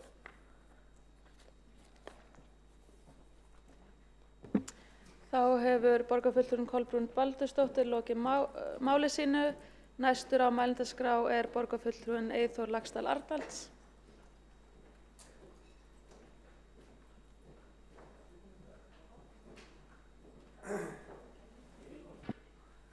Forseti, ágæta borgarstjórn og tilheyrendur, ég bara fagna því að þetta sé komið á dagskrá. Auðvitað takast þarna á þessi tvö sjónarmið, annars vegar frelsi einstaklingsins og svo hins vegar að minnka skaða af því sem að getur og veldur skaða.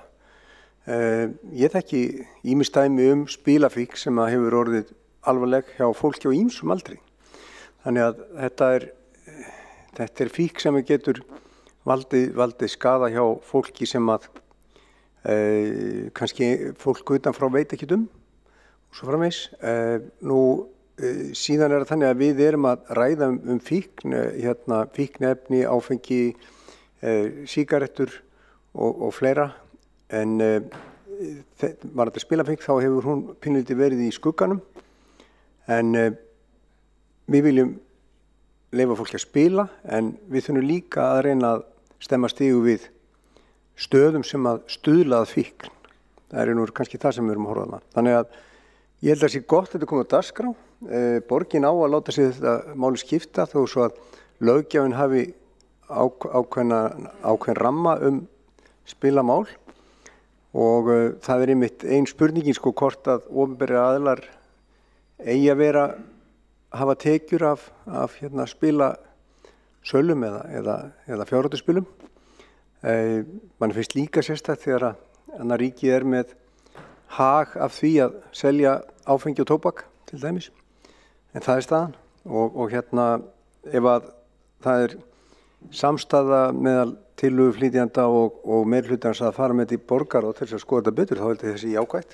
Þetta mál sem að við hefum allavega að taka fyrir og ekki vísa frá. Þannig að ég fagna því allavega að það verður ekki gert, eins og allt ofta gert. Þá hefur borgarfulltrúinn Eyþór Laxdal Arnalds lokið máli sínu og næst hefur óskað eftir að taka til máls borgarfulltrúinn Sanna Magdalena Mörtudóttir.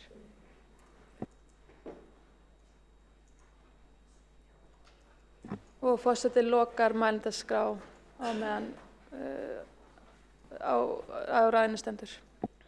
Forseti, borgarstjórn, mér finnst gott að við ætlum að skoða þetta betur en ég spyr hvað felst í því að vísa tillögunni til borgarráðs, er það þá til meðferðar borgarráðs, til skoðunar í borgarráði, til umfjöllunar í borgarráði, til samtals innan borgarráðs eða til, hvað við ætlum að gera í borgarráði og hvort þessi einhver tímarammi þá á þessu afgreiðslu, af því að oft sem að tillögur hafa farið úr borgarstjórn til borgarráðs, til nánari svona skoðunar og útfærslunar og það hefur ekki ennþá komið afgreiðsla eða svona málinu hefur ekki verið lokið, þannig að mér finnst einmitt mikilvægt að við séum þá raunverulega að vinna að málinu, að við vísum þessu ekki til borgarráðs og séum síðan ekki að einmitt tala þetta og vinna þessu og vinna því hvernig við viljum útfæra þetta og sjáum fyrir okkur að við ætlum þá að vinna þessari tillögu og skoðana. Þá hefur borgarfulltrúinn Sanna Magdalena Mörtudóttir lokið máli sínu og borgarfulltrúinn Þórdís Lóra Þórhallsdóttir hefur óskað eftir því að veita andsvar. Takk forseti. Já, ég ætla að vísa í það sem að borgarfulltrúinn Sanna Magdalena Mörtudóttir var að spyrja hvað við myndum gera í borgarráði. Við í rauninni erum að fara að gera flesta því sem hún taldi upp. Við erum að fara að afla gagna og taka umræðuna. Þá hefur Þórdís Lóra Þórhallsdóttir borgarfulltrúi lokað við að veita andsvar og ekki hafa fleiri hvatt sér hljóðs undir þessum lið og þá til þess umræðum lokið. Borist hefur málsmeðferðartillaga sem er að vísa málinu til borgarráðs og ég óska eftir því að allir borgarfulltrúar komin í salinn og þeir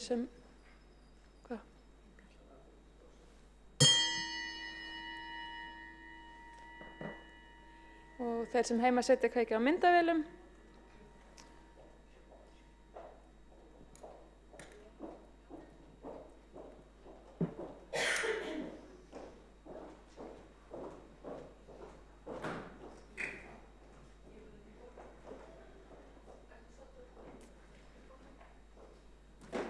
Lagt er til að fjórði liður á dagskrá til að borgarfulltrúar Sósíalistaflokks Íslands að Reykjavíkurborg beiti sér gegn spilakössum sé vísa til borgarráðs. Þeir sem samþykkja tillöguna, málsmeðferðartillöguna, gefur merki. Og það samþykkt einróma, sýnist mér. Og þá gengið til, eða þeir sem á móti kunna vera, það var enginn. Og þá gengið til næsta liðar á dagskrá, umræða aðkomu Reykjavíkur að fjölþættri aðstoð fyrir flóttamenn frá Úkraínu að beiðni borgarfulltrúa Flokks fólksins. Og málshefjandi borgarfulltrúinn Kolbrún Baldursdóttir.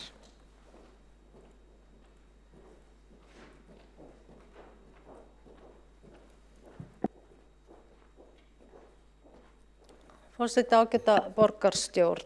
Já, ég hef óskað eftir þessari umræðu vegna þess að nú bíður okkar stórt og mikið verkefni og mig langar til þess að við eigum samtal hvernig Reykjavíkurborg hyggst koma inn með fjölþætta aðstoð og stuðning og þá verið að tala fjárhagsaðstoð, áfallahjálp, sálfræði aðstoð og tækifæri til menntunar, frístund og tómstundastarfs fyrir úkraínsk börn og foreldrar þeirra sem setjast að í Reykjavík vegna innrása Rússahers í land þeirra. Nú það þannig að flóttamenn frá Úkraínu koma til með að fá alþjóðlega vernd strax við umsókn út af því að 44. grein útlendingalaga hefur verið virkjuð. Eftir þann tíma það ábyrgð sveitarfélaga að veita félagslega þjónustu og fjárhagsaðstoð. Nú þegar hafa á annað 100 flóttamenn frá Úkraínu óskað eftir hæli hérlendis frá því að innrásin hófst og fjölgar þeim með degi hverjum. Búist við að tekið verði á móti alltaf 2000 manns frá Úkraínu næstu vikur og mánuði og sumir segja að hópurinn verði enn stærri. Sumt af þessu fólki munu dvelja hér tímabundið, að minnsta kosti eins lengi og innrás stendur yfir, en aðrir munu mögulega setjast hér að til lengri tíma og jafnvel aldrei snúa aftur heim. Þetta bara allt saman óljóst og óvíst, enda á þetta bara eftir að koma í ljós. En stór hluti flóttafólks mun setjast að með börn sín í Reykjavík og fjöldi úkraínskra barna sem koma til Reykjavíkur næstu dögum og vikum gætu orðið meir en 200. Það einnig ekki alveg ljóst. Nú þegar hefur stórum hópi flóttamanna verið boðið húsnæði í Reykjavík og það eru borgarbúar sjálfir, það eru ýmsir einkaaðilar og fyrirtæki sem að hafa auka rými eða hafa yfir að ráða lausu húsnæði sem hafa boðið þetta húsnæði til brúks og það eru þetta algjört frumskilyrði þegar komið eða hvar sem að hafa þak yfir höfuðið til þess að geta lifað. Í því sambandi má spyrja hvort að Reykjavíkurborg geti lagt til eitthvað húsnæði sjálf en eins og við vitum gríðarlegur mikill húsnæðisskortur í borginni og svo mikill skortur að borgarbúar sjálfir margir hverjir eiga ekki öruggt skjól eða þak yfir höfuðið og þess vegna nú svona bara spurt varfærnislega mun Reykjavíkurborg geta lagt til húsnæði. Nú en flóttamennirnir koma hingað til landsins allslausir og eflaust í mjög miklu áfalli, eðli málsins samkvæmt. Þau munu þarfnast alls konar aðstoðar, áfallahjálpar, persónulegar og einstaklingsmiðara aðstoðar fagfólks, fjárhagsaðstoð til þess að geta keypt sér mat og aðra nauðsynjar og börnin þurfa að geta komið sem fyrst í samband eða kontakt við önnur börn í leik- og grunnskóla, í frístund og tómstundir. Leið og þau eru tilbúin til þess að þá mjög mikilvægt að þau geti farið að lifa eðlilegu lífi í öruggum aðstæðum. Og þá þessi umræða að hvernig ætlar Reykjavíkurborg og hefur meirihlutinn sest niður og útfært það með sínu fólki, hvernig haga á víðtækri og yfirgripsmikilli aðstoð sem þessari við flóttafólkið og börnin þeirra. Þetta sérstaklega brýn umræða vegna þess að það eru þetta, eins og við vitum, langir biðlistar af börnum og bara af ýmsum öðrum aldurshópum sem eru að bíða eftir ýmsum úrræðum og við erum bæði að tala hér félagslegt húsnæði og sértækt húsnæði, sá biðlisti langur og síðan þetta biðlisti eftir alls konar aðstoð, faglegri og annars konar stuðningi. Og nú kannski kemur upp þessi hugsun að ef við værum ekki svona illa stödd í borginni með að bjóða Reykvíkingum og börnum borgarinnar þessa sjálfsögðu lögbundnu aðstoð, að þá hefðu við sem borg kannski verið líka bara betur undirbúin en svo sem átti engin von á þessu. En nú þessi staða komin upp og hér má alls ekki bregðast. Hér þarf að finna einhverja leiðir til að geta gert þetta allt. Bæði séð þá sem eru að bíða og tekið myndarlega á móti þessu fólki sem svo mjög þarfnast aðstoðar.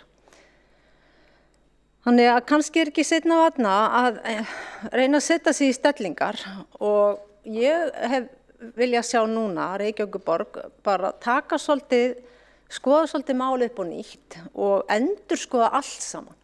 Því að þetta segir okkur líka að við getum einhvern veginn aldrei vitað hvað gerist á morgun. Þetta náttúrulega orðið bara óútreiknanlegt dæmi, þetta líf. Við erum að rétt að komast út úr kórónuveiru faraldrinum, hver átti svo sem von á honum, þegar að þessi pakki og verkefni blasa við og við viljum standa okkur vel í þessu.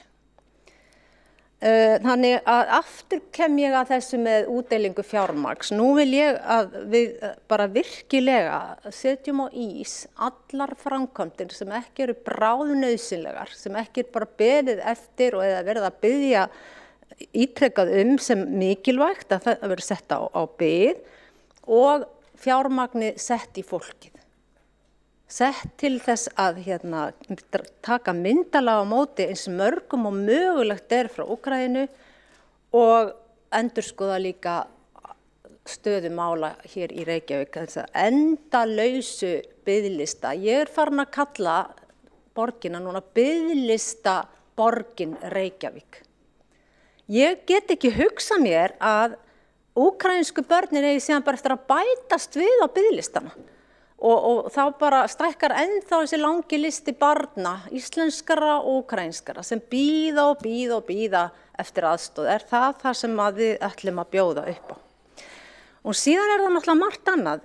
Það verið að tala fjarkennslu og þá redda málum hins og það koma styrkir frá ríkinu og allt á þetta eftir að gerast og gerjast. En það þarf að vera borð og stóll fyrir þessi börn í skólum, í grunnskólum. Við þurfum að geta boðið þessum börnum inn á leikskólana. Við ætlum ekki að fara að setja 5 ára barn í fjarkennslu eða hafa samband við önnur börn í gegnum netið, tölvuna, með allri virðingu fyrir stafrænu lausnum. Ég vona að það verði nú ekki hugmyndin að þessi litlu börn eigi að hafa samskipti við önnur börn í gegnum tölvu eða rafræna lausnir til þess að fá félagsskap, af því að það ekki pláss fyrir þau í leikskólum. En það þarf að vera pláss fyrir þau í leikskólum. Og það biðlistar og það þarf að vera pláss fyrir þau til þess að fá áfallahjálp, sálfræðihjálp.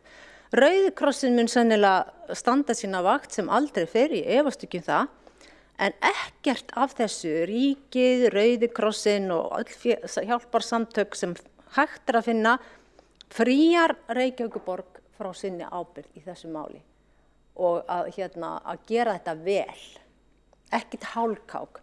En það kostar peninga og það kostar að unni sér hratt og vel og fumlaust. Og ef að vinna á hratt og vel og fumlaust þá þarf fjármagn. Þannig að nú verðum við að hugsa, hvar ætlum við að taka fjármagn?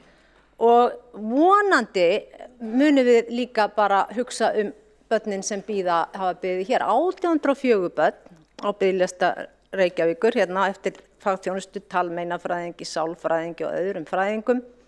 Yfir 1000 börn eftir sálfræðingi bara. Og síðan koma öll þessi litlu börn í áfalli frá stríðshrjáðu landi. Og við þurfum ekki að tekið utan þetta allt.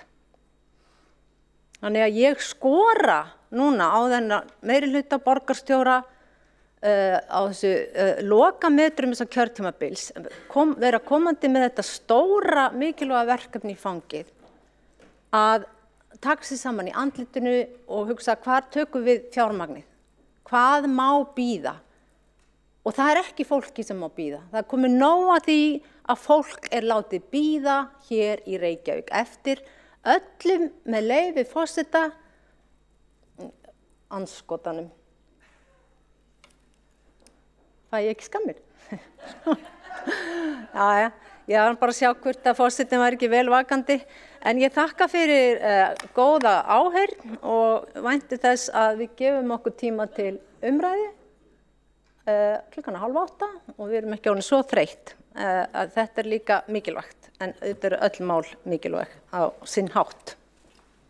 Borgarfulltrúinn hefur lokið máli sínu.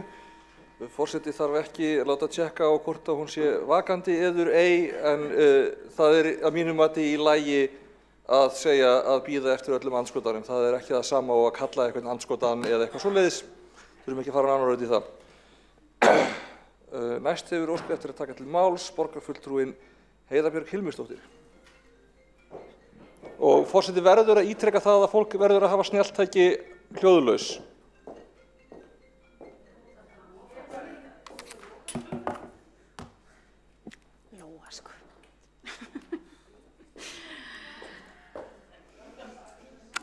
Forseti, ágæta borgarstjórn, það hefur verið alveg skýrt frá því að Rússar réðust inn í Úkraínu, að Reykjavík tekur afstöðu með Úkraínu og fólki frá Úkraínu og fólki í Úkraínu. Og við ræddum þetta á síðasta fundi.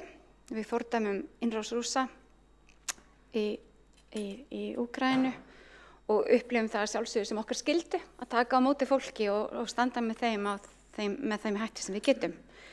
Og samkvæmt fréttum það hafa nærri 3 milljónir manns nú þegar flúið Úkraínu og við vitum ekki hversu margir eiga eftir að neyðast til þess eða hversu margir hreinlega fá tækifæri til þess. Þar sem að fréttir berast líka því að landamæri séu ekki endilega opin öllum sem að það vilja. Og ég dáist satt að segja að nágrannlöndunum sem hafa opnað dyr sínar og hef fylgst með fólki líka í Þýskalandi sem hefur opnað heimilin sín og þetta eru náttúrulega sögulegir og hræðilegir tímar sem við erum að lifa. En móttaka flóttafólks er auðvitað alltaf að ábyrgð hvers ríkis. Það hvert ríki sem að tekur á móti fólki og býður því að vera í því ríki.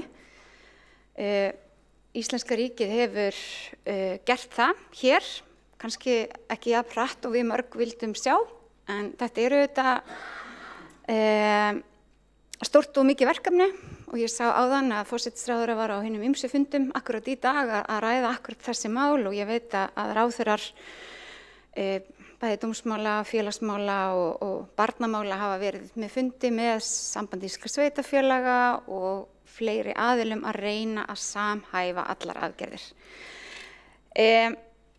Reykjavíkurborg hefur sannlega tekið þátt í því og Reykjavíkurborg er sannlega tilbúin til þess að taka á móti fólki frá Úkraínu. Það hefur verið virkjuð viðbragðsáætlun, ríkislögreglustjóri virkjaði viðbragðsáætlun á landamærum og sem að tekur svona til þess að það sé hægt að opna fjöldahjálparstöð og hefur verið að undirbúa það svona með, ef til þess kemur. Það er mikill fjöldi að koma, ekki endilega bara fólk frá Úkraínu. Reykjavíkurborg býr náttúrulega dýrmætri reynslu. Við höfum verið þarna eitt af þessum 3 sveitarfélögum sem hefur verið að taka á móti og hefur tekið þátt í sent fulltrúa í samráðshóp ríkislögreglustjóra sem er að undirbúa þetta allt saman. Ríkið virkjaði 44. grein útlendingalaga sem á að auðvelda fólki frá Úkraínu að fá hér réttindi. Nú síðan hefur flóttamannanefnd verið virkjuð og beðin að fylgjast náið með framvindu mála, sérstaklega hvað varðar fólk frá Úkraínu og vera í samstarfi og samráði við Norðurlönd, Evrópuríki og Flóttamannastofnun Sameinuðu þjóðanna. Og í flóttamannanefnd situr fulltrúi sveitarfélaga, þannig að það sé alveg á hreinu. Þannig að sveitarfélögin eru alltaf með og það er okkar trú og reynsla að þegar að sveitarfélög taka á móti fólki, að þá gengur það betur heldur en ef það er útlendingastofnun eða bara ríki sem er að því. Þannig að við viljum mjög gjarnan sitja þarna og taka þátt. Það hefur verið ráðinn sérstakur aðgerðarstjóri í móttöku flóttafólks. Nú tala ég eins og einhver talsmaður ríkisstjórnarinnar sem ég reyndar alls ekki, en mér finnst bara mikilvægt að við séum meðvituð það. Það er verið að gera taka hin ýmsu skref. Óska hefur eftir að fólk láti vita ef það er með laust húsnæði hvar sem er á landinu inn á vefnum island.is og mér skilst að það séu einhverjar 100 íbúða komnar þar sem er frábært og síðan er búið að vera að taka saman upplýsingar fyrir úkraínska ríkisborgara bæði hjá Útlendingastofnun og hefur verið deilt áfram í Fjölmenningarsetri og við hefum líka deilt áfram á okkar alþjóðateymi og þjónustumiðstöðvar borgarinnar eru að sjálfsögðu upplýstar þetta ef þangað kemur inn fólk sem er að leita upplýsingum hvernig megi leiðbeina. Og það má segja að allir séu að vinna því núna að samræma aðgerðir hvað varðar flóttamenn frá Úkraínu og hvernig við getum tekið á móti fólki sem þaðan kemur. Og þegar ég tala alla þá er ég að tala lögreglu og ráðuneyti og stofnanir, sveitarfélög, heilsugæslu, félagasamtök, til dæmis Rauða krossinn sem hefur verið leikið stóran þátt í móttöku flóttafólks hingað til þó að séu einhverjar breytingar á þeirra hlutverki akkurat núna. Og alþjóðateymið okkar sem að við stofnuðum ekki fyrir svo lengu hefur bara þarna átt gríðarlega mikilvægan sess og ég held að við getum verið mjög stolt af því hér í Reykjavík að hafa verið búin að ráða þangað inn, hann að Jasmín leiðtoga og búin að setja saman þetta alþjóðateymi. Við höfum ekki fengið neina formlega beiðni frá ráðuneytinu að taka á móti fólki frá Úkraínu en við erum hins vegar tilbúin til þess og við erum undir það búin og alþjóðateymið er að undirbúa það þó að beiðnin hafi ekki formlega komið. En eins og ég sagði áðan þá eru móttaka flóttafólks alltaf samningur sveitarfélaga við ríkið. Það er samningur í gildi sem var skrifað undir 1. febrúar 2021 og hann gildir út þennan mánuð sem er hans stutt og Reykjavíkurborg hefur setið í því ásamt sambandíska sveitarfélaga að reyna að endurnýja hann og ég bara reynilega trúi ekki öðru en hann verði endurnýjar núna. Þannig að við getum farið hratt og vel inn í þetta verkefni. Samkvæmt þeim samningi átti Reykjavíkurborg að veita öllu flóttafólki sambærilega þjónustu og því hvort það er að ræða kvótaflóttafólk eða einstaklingar sem hafa fengið alþjóðlega vernd eftir að hafa komið hér á eigin vegum. Og þetta var sett upp sem reynsluverkefni og hefur reynst vel. Og félagsmálaráðuneytið núna að endurskoða þennan samning og fulltrúi alþjóðateymisins okkar inn í því og ég samferð það.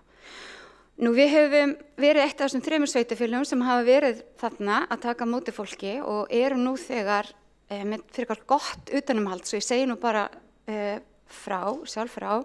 Mér finnst það starfsfólk okkar sem hefur verið að sinna þessu, hafa sinnt því vel. Það eru einhverjir 15 félagsráðgjafar sem að vinna við það alla daga að sinna þessu fólki og það eru núna 380 flóttamenn í þjónustu á Reykjavík og 220 umsækjendur alþjóðlega vernd og við höfum rými innan þess samnings til að fara upp í 300, þannig að við höfum alveg rými ennþá þar ef það er. Og við búumst allavega við núna að þessar tölur gætu tvöfaldast. Þannig að það sem er verið að undirbúa núna, það er verið að auglýsa eftir fólki og það er vel að reyna að finna húsnæði út frá því að þarna gæti mögulega tölur tvöfaldast. Þannig að má segja að Reykjavíkurborg byrja að undirbúa það að fá beiðnir sem er ekki ennþá komin, vegna þess að við erum það viljug til þess að taka vel á móti því fólki sem þarna kemur.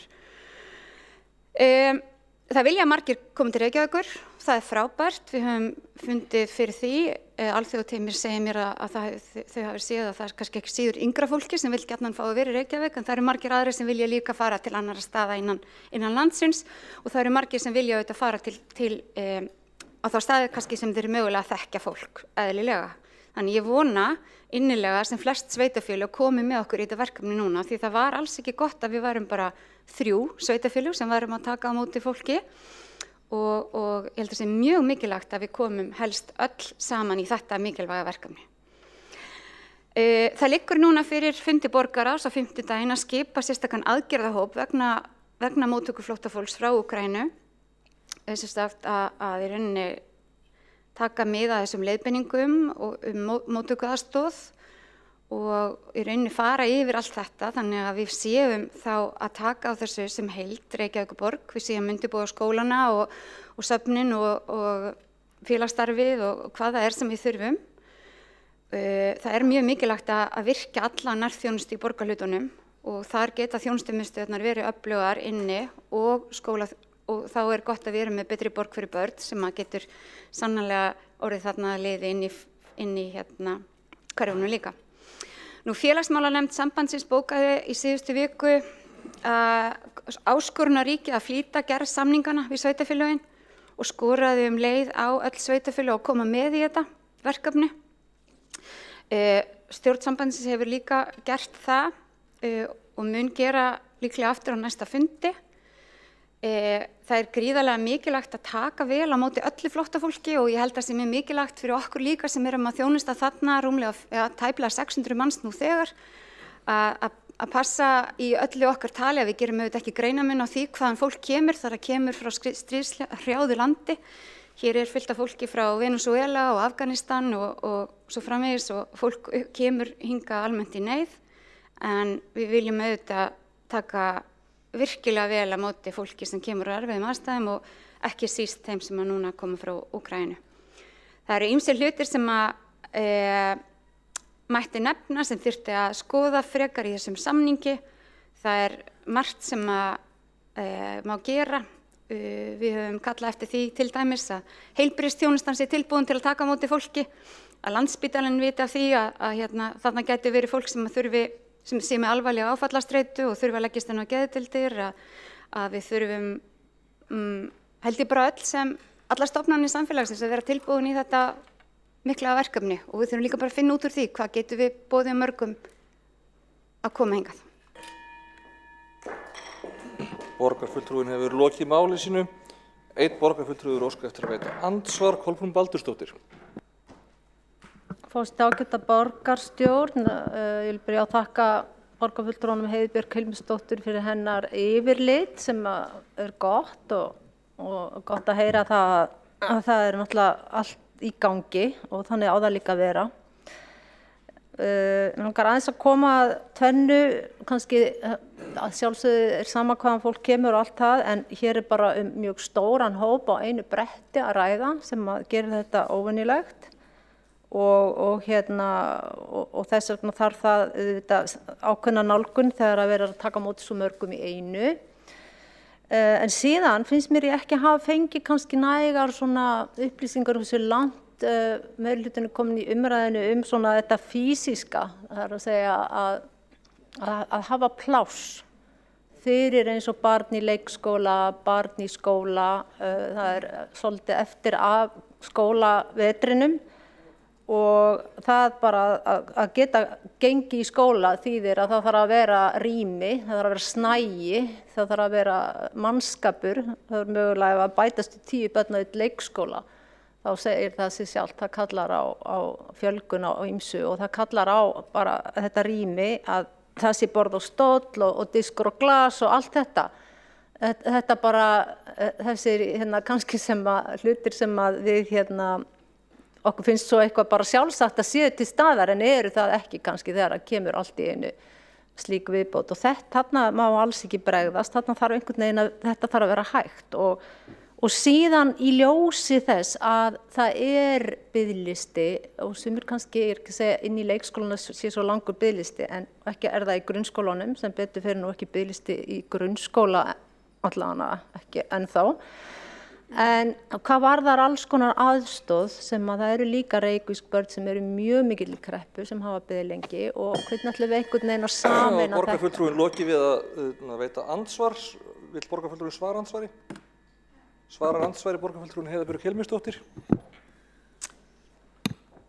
Forseti, ágæta borgarstjórn, það er verkefni aðgerðahópsins að fara yfir það hversu mikið, hvaða hópur kemur mögulega hingað og hvaða þarfir hann hefur. Við erum alveg meðvituð það að það getur alveg komið til þess að hér þurfum við að opna einhvers konar sérstakar skóladeildir á úkraínsku ef að hingað koma mjög margir, en það er óþarfi kannski að undirbúa það áður en við vitum það.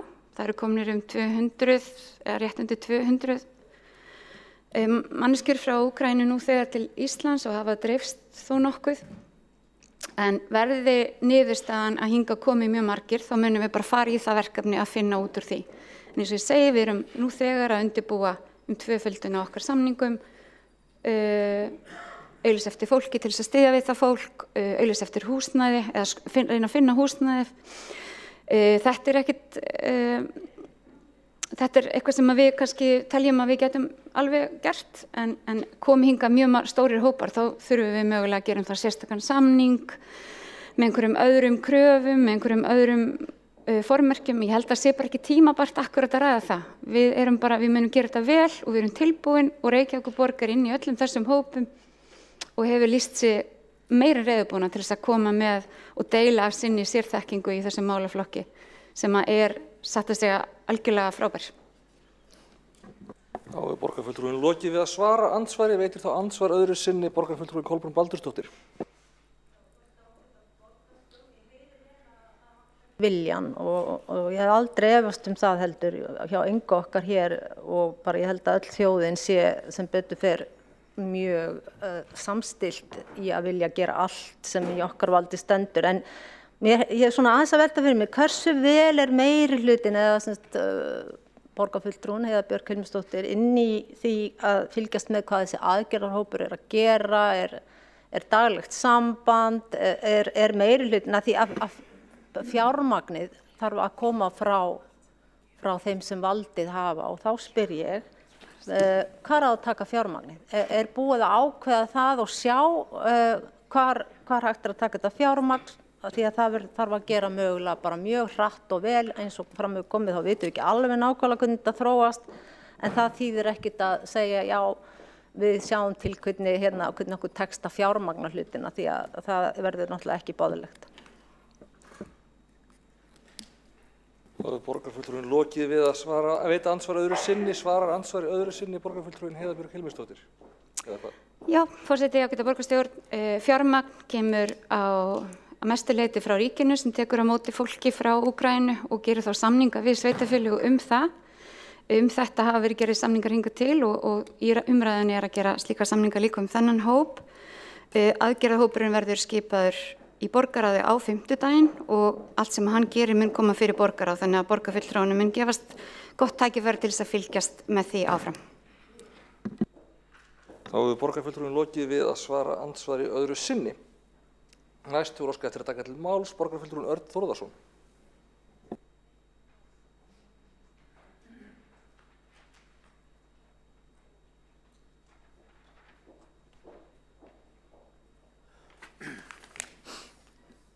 Forseti, ágæta borgarstjórn. Já, ég vil þakka Kolbrúnu Baldursdóttur borgarfulltrúa fyrir að setja þetta mál á dagskrá aftur. Það núna akkurat hálfum mánuð síðan við fórum yfir þetta mál hér í þessum sal og ástandið var töluvert annað þá. Við vorum að kynnast þessu ástandi, fengu það í fangið með allt öðrum hætti heldur en maður hefði nokkuð tíman órað fyrir. En núna hefur þetta verið að taka á sig einhverja mynd og það auðvitað gott að geta farið yfir málið núna þegar það aðeins fara að þróast, fara að taka á sig skýrari mynd. Maður finnur það að þetta brennur á fólki, þetta mál, hvernig við ætlum að taka á móti þessu fólki sem að leita til okkar í neyð, koma þeim í skjól. Og við heyrum það að almenningur talar opinskátt þetta og það þarf ekki að fara lengra heldur en bara hérna meðal almennra starfsmanna í Ráðhúsinu til þess að heyra hvernig þessi umræða og hversu alvarlega þetta mál tekið.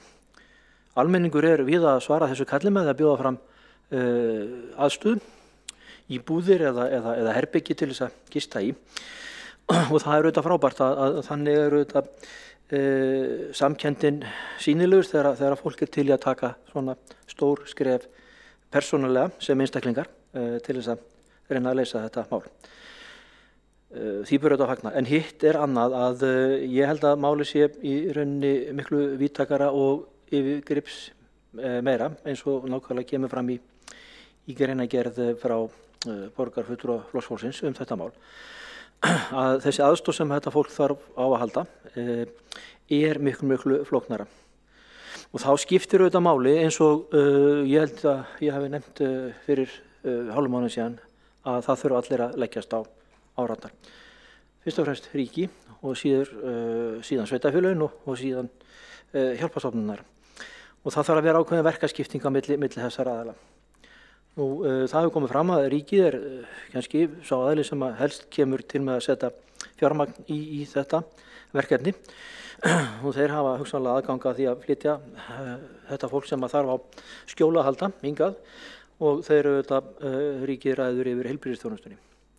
Og við skulum vona það að það sé gengi hratt til verka þar. Sveitarfélagin, þau geta boðið sína aðstoð að mörgu öðru leyti og ég nefndi það síðast á fundi að hugsanlega væri einhver aðstöðu að finna víða land. Ég hef heyrt að fulltrúar sveitarfélaga út á landi hafa einmitt verið að nefna þetta og þetta orðið úrræði sem verið að skoða. Og það auðvitað vel þegar við sjáum það ekki bara þetta þríhliða samstarf sem ég að nefna, ríki, sveitarfélag og hjálparstofnanir, heldur líka að sveitarfélagin eru hvert með sínum hætti að bregðast við með þá aðstoð eða það framlag sem að þeir geta best veitt. Nú, hjálparstofnanir hafa reynslu í gegnum tíðina að ég mitt að bregðast við svona stór áföll. En það sem við höfum kannski fram að færa umfram önnur sveitarfélög og aðra aðila í þessu samvinnuverkefni, það okkar sérfræði þekking á þessum málum sem að kannski eru hvað erfiðust að veita. Eða ég segja að séu bæði víðtæk og yfirgrips mikil. Það eru fyrst og fremst þjónusta velferðarsviðs og síðan þjónusta skóla og frístundasviðs. Það þarf að hlúa þessu fólki hvað varðar velferð og það þarf að hlúa þessu fólki hvað varðar menntun og skóla.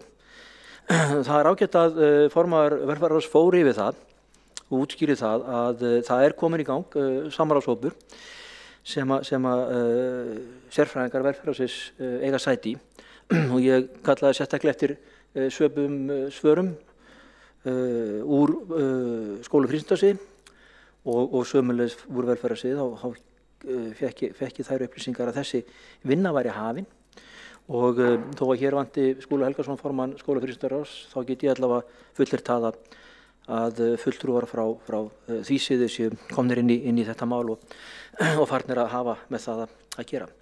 Og það eru auðvitað sviðsstjórnir sem að fara fremstir í flokki en síðan auðvitað færustu sérfræðingar í þessum málum á hverju sviði. Þannig að það er heilmikið sem við getum gert og þarf ekki að taka til sín mikið fjármagn en þetta er forgangsverkefni sem við þurfum að horfa á. Það eru sennilega ekkert sveitafélag á landinu sem hefur jafn öflugar bjargir eða resursa til þess að takast á við þessi flóknu verkefni sem framundan eru. Þannig að ég segi þetta þarf að vera samvinnuverkefni, þetta þarf að vera skýrt skipulag og það þarf að vera verkaskipting og ég trúi því að það séu allir sem eru samhentir í þessu. Þegar hófst gos í Vestmannaeyjum 1973 og það bjuggu þar töluvert fleiri heldur en sá fjöldi sem áætlað að koma hingað, það hefði ekki verið yfir 5.000 manns sem bjuggu í Vestmannaeyjum það var ekki verið að bíða eftir eina en einu og það fór allir í verkin og það tókst að leysa það án þess að vera að spyrja hver borgaði hvað. Við getum auðvitað gripið með einhverjum svona stór átaki inn í þetta mál vonandi og svo skiptir það auðvitað máli líka að þeir sem hingað koma og ætla að vera hér tímabundið því að auðvitað hlýtur það að vera draumur allra að geta snúið heim aftur til sína heima í friði. Einhverju vilja vonandi vera hérna áfram, gerðast í íslensku samfélagi og aðlagast því, það tekur lengri tíma en það er kannski fyrst og fremst þessi hópur sem ætlar að vera hérna rétt á meðan að þessu ógnarástandi það stendur yfir sem þurfum að hlúa sérstaklega. Þannig að ég bara hvet okkur hér í borgarstjórn og okkar kerfi og okkar bjargir að þar séu tiltakar þessum samráðshópum sem ég veit að eru nú þegar komnir í gang og það væri kannski ágætt að fá meiri upplýsingar oftar inn í ráð og nefndir til þess að við getum vita nákvæmlega hvernig þetta starf fer fram. Því að við eins og allur almenningur höfum raunverulegar áhyggjur og áhuga á því að þetta mál fái framgang og góða lausn. Takk fyrir. Þá hefur borgarfulltrúinn lokið máli sínu. Næst hefur óskað eftir að taka til máls borgarfulltrúinn Sabine Leskov.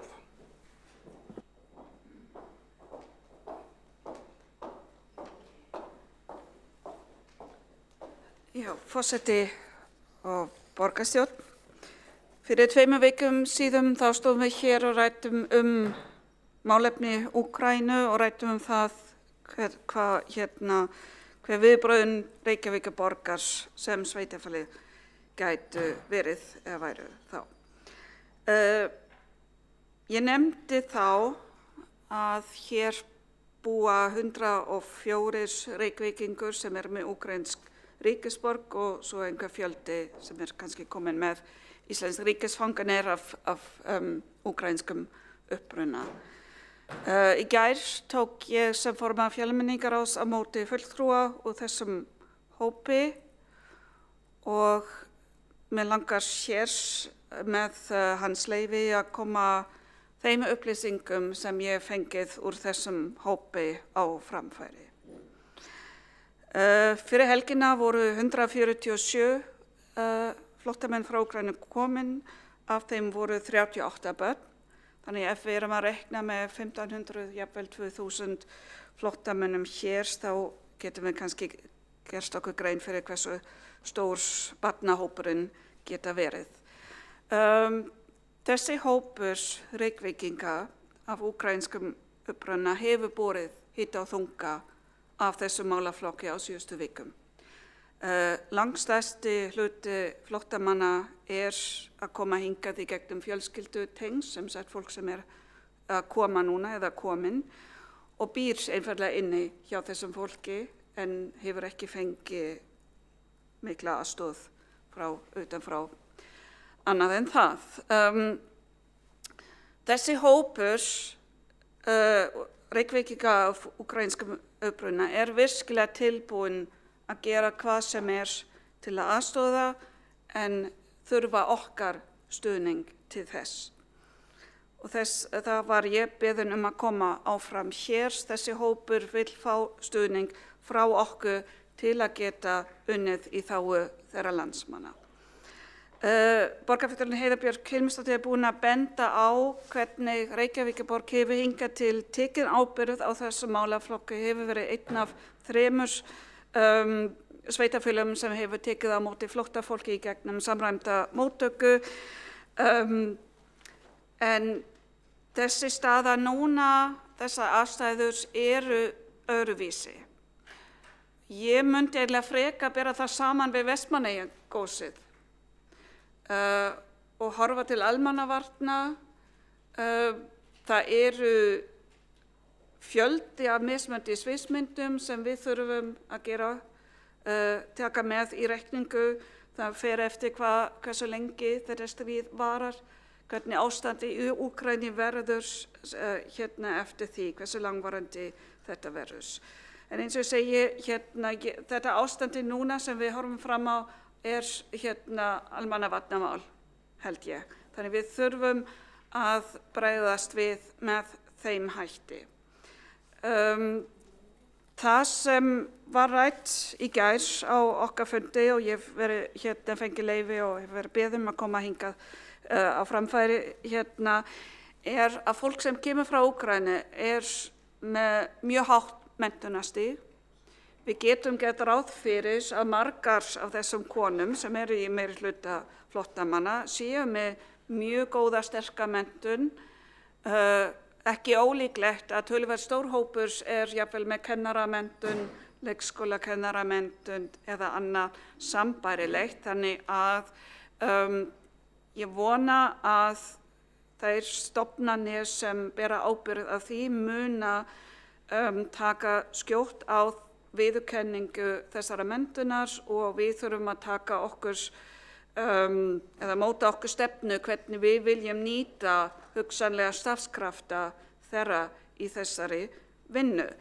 Ég hef verið að fylgjast með slíkum verkefnum í Þýskalandi þar sem farið með skipulegum hætti í það hvernig hægt að nýta starfskrafta flóttamanna sem fyrst miðað við hvernig möguleikar eru.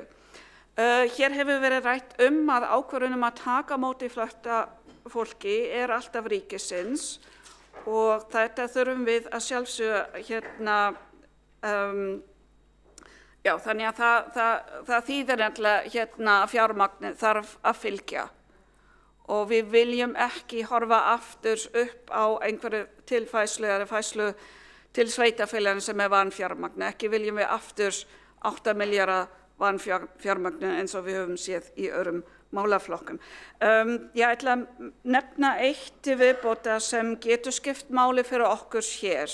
Ákvörðun að virkja 44 grein til að taka á móti flóttafólki með mjög litlri stjórnsýslu og láta þetta allt ganga hratt fyrir sér góð á vissan hátt. Þetta mun taka skamman tíma, fólk ekki í óvissu þegar það kemur hingað. Það jákvætt. Neikvætt hins vegar að þetta 44 grein þýðir að fólk fær dvalarleyfi til 1 árs. Þannig að fólk veit ekki hvað að loknum þessa tímabils og það kannski óöryggi sem fylgir því. Einnig ef við leyfum ekki fólki frá Úkraínu að sækja stöðu flóttamanns hér, þá þýðir þetta að þeir hafa ekki rétt til fjölskyldusameiningu og einnig flækjustig við atvinnuleyfi. Nú var viðtal við forstjóri Vinnumálastofnunar í útvarpinu daginn og hún sagði þetta væri bara formsatriði og það yrði greitt fyrir að flóttafólk frá Úkraínu gæti sótt og fengið atvinnuleyfi án vandræða. Við vorum það.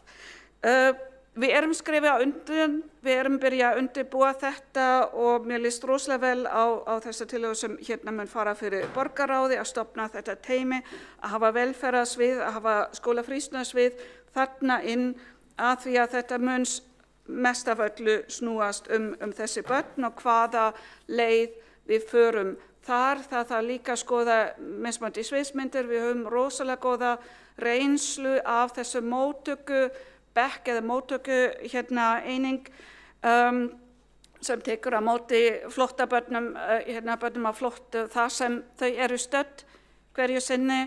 En við þurfum náttúrulega líka að hafa í huga, og þetta var skilaboð sem ég fekk í gær, að þetta náttúrulega ekki börn sem hafa kannski verið árum saman í flóttamannabúðum og ekki í skóla. Þetta eru börn sem voru í venjulegum skóla fyrir mánuð síðan. Þannig að virkni lykilatriði sem allra fyrst.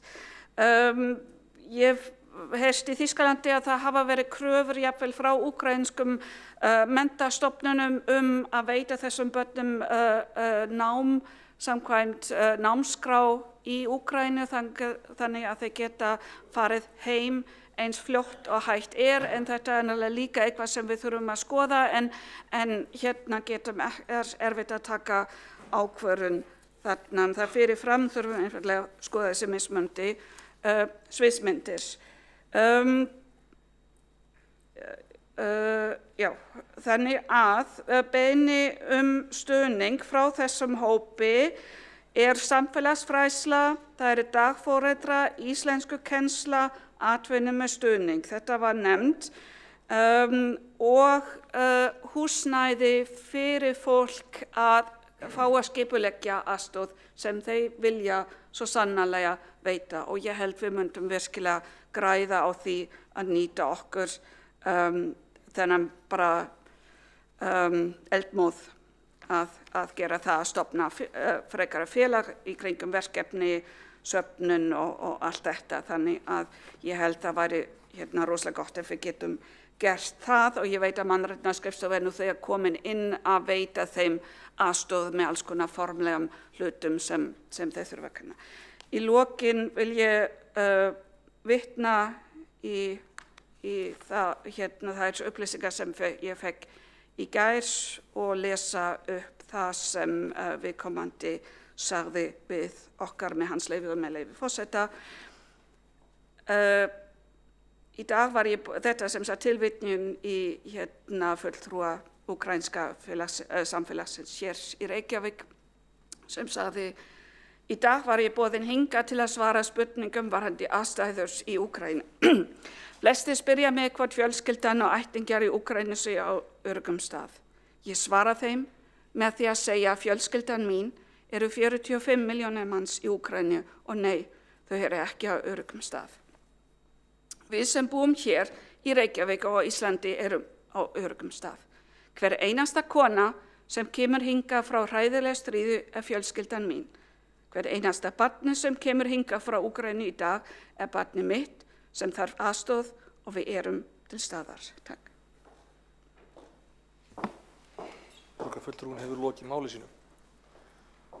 Næst hefur óskað eftir að taka til máls borgarfulltrúinn Eyþór Laxdal Arnalds.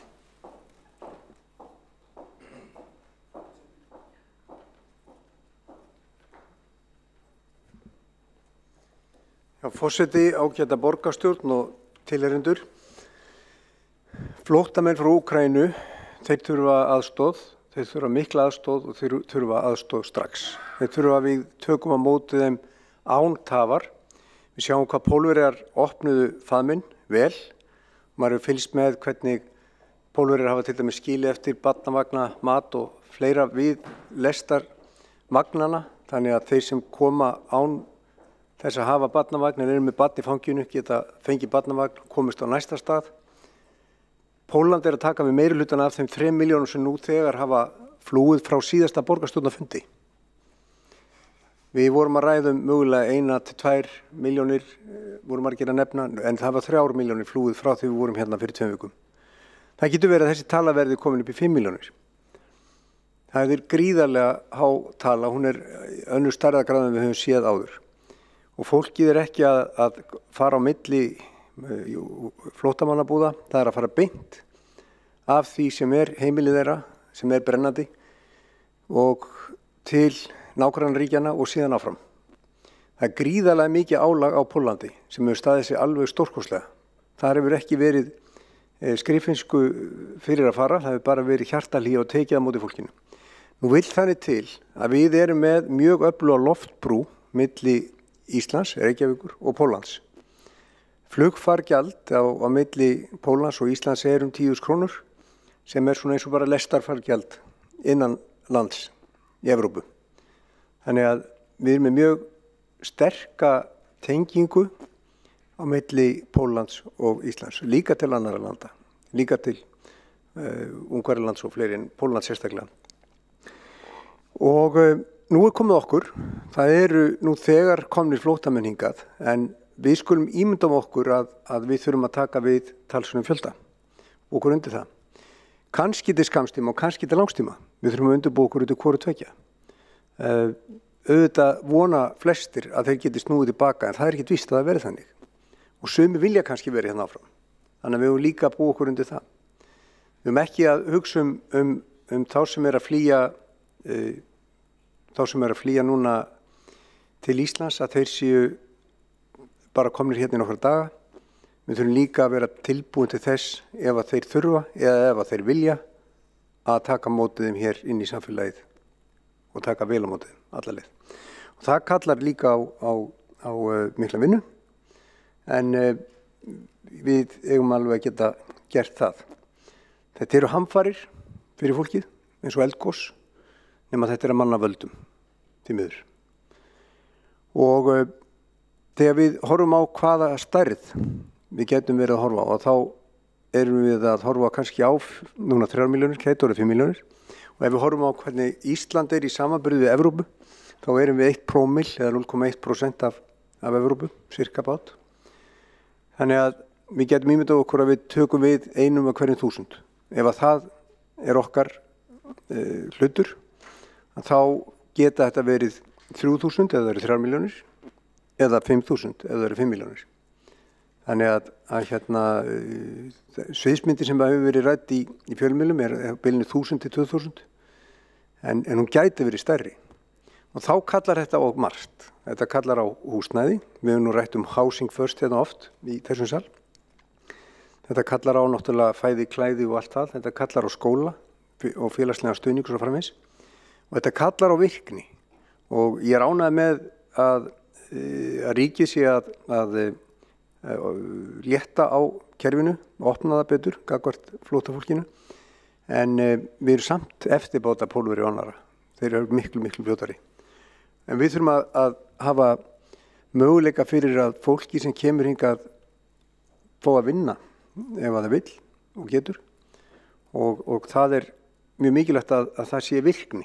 Að við séum ekki hérna með einhvers konar skammtíma hugsun, heldur bara taka á móti fólkinu og virkja það með öllum þeim ráðum sem við höfum. Og húsnæði, það er virkilega stór liður. Ég fagna því sem hefur komið fram hérna hjá borgarfulltrúa Sabine Leskov að við séum að vinna náið með úkraínska samfélaginu í Reykjavík og Íslandi. Það er mjög mikilvægt. En þetta verður stórt verkefni og ég bara fagna því að við ætlum að fara saman í það verkefni og við skulum ekki kenna ríkinu eða einhverjum öðrum, við skulum bara vinna saman í þessu. Ég er alveg viss að ríkið vill vel, ég heyri það bara á umræðum í Alþingi og þetta er bara gríðarlega stórt mannúðar verkefni og ég vonast til þess að við bara öll inni sammælumst um það, en við þurfum líka að gera okkur grein fyrir hvað það getur orðið stórt og bara þakka málshefjanda. Takk. Borgarfulltrúinn hefur lokið máli sínu. Næst hefur óskað eftir að taka til máls borgarfulltrúinn Sanna Magdalena Mörtudóttir.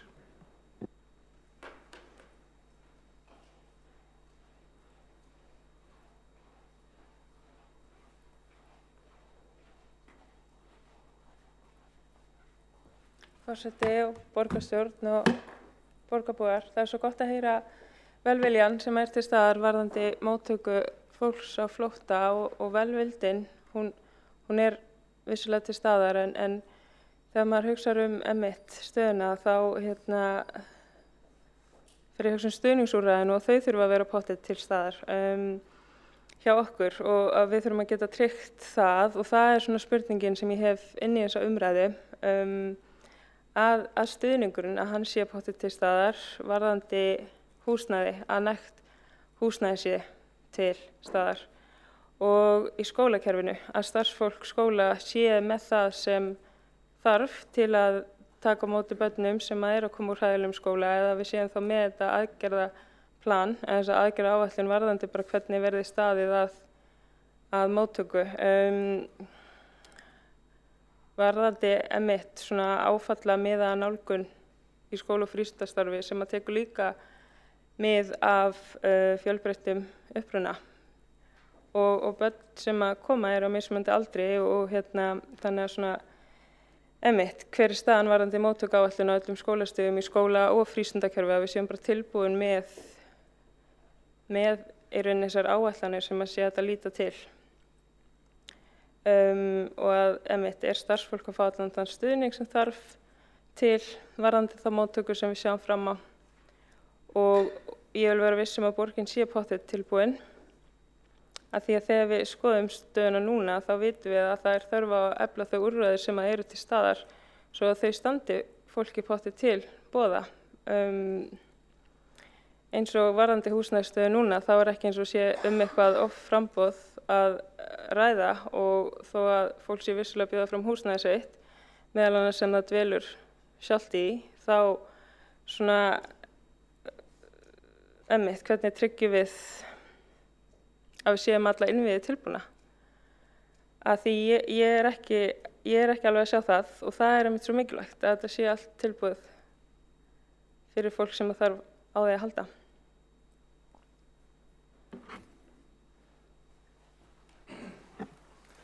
Borgarfulltrúinn hefur lokið máli sínu. Næstur hefur óskað eftir að taka til máls borgarstjóri Dagur B. Eggertsson. Forseti, ágæta borgarstjórn. Nú byrja á því að þakka málshefjanda og borgarstjórn fyrir þann samhljóm sem í viðbrögðum fólks við bæði innrásinni í Úkraínu og viðbrögðum hér heima við því að fyrirséð að umtalsverður, jafnvel mjög mikill fjöldi flóttafólks muni koma hingað. Þetta sömu leyti sambærilegt verkefni og önnur koma flóttamanna, að öðru leyti ekki. Það sem við sjáum á fyrstu dögunum eða vikunum að þetta raunar allavega með tölu dagsins eingöngu konur og börn enn sem komið en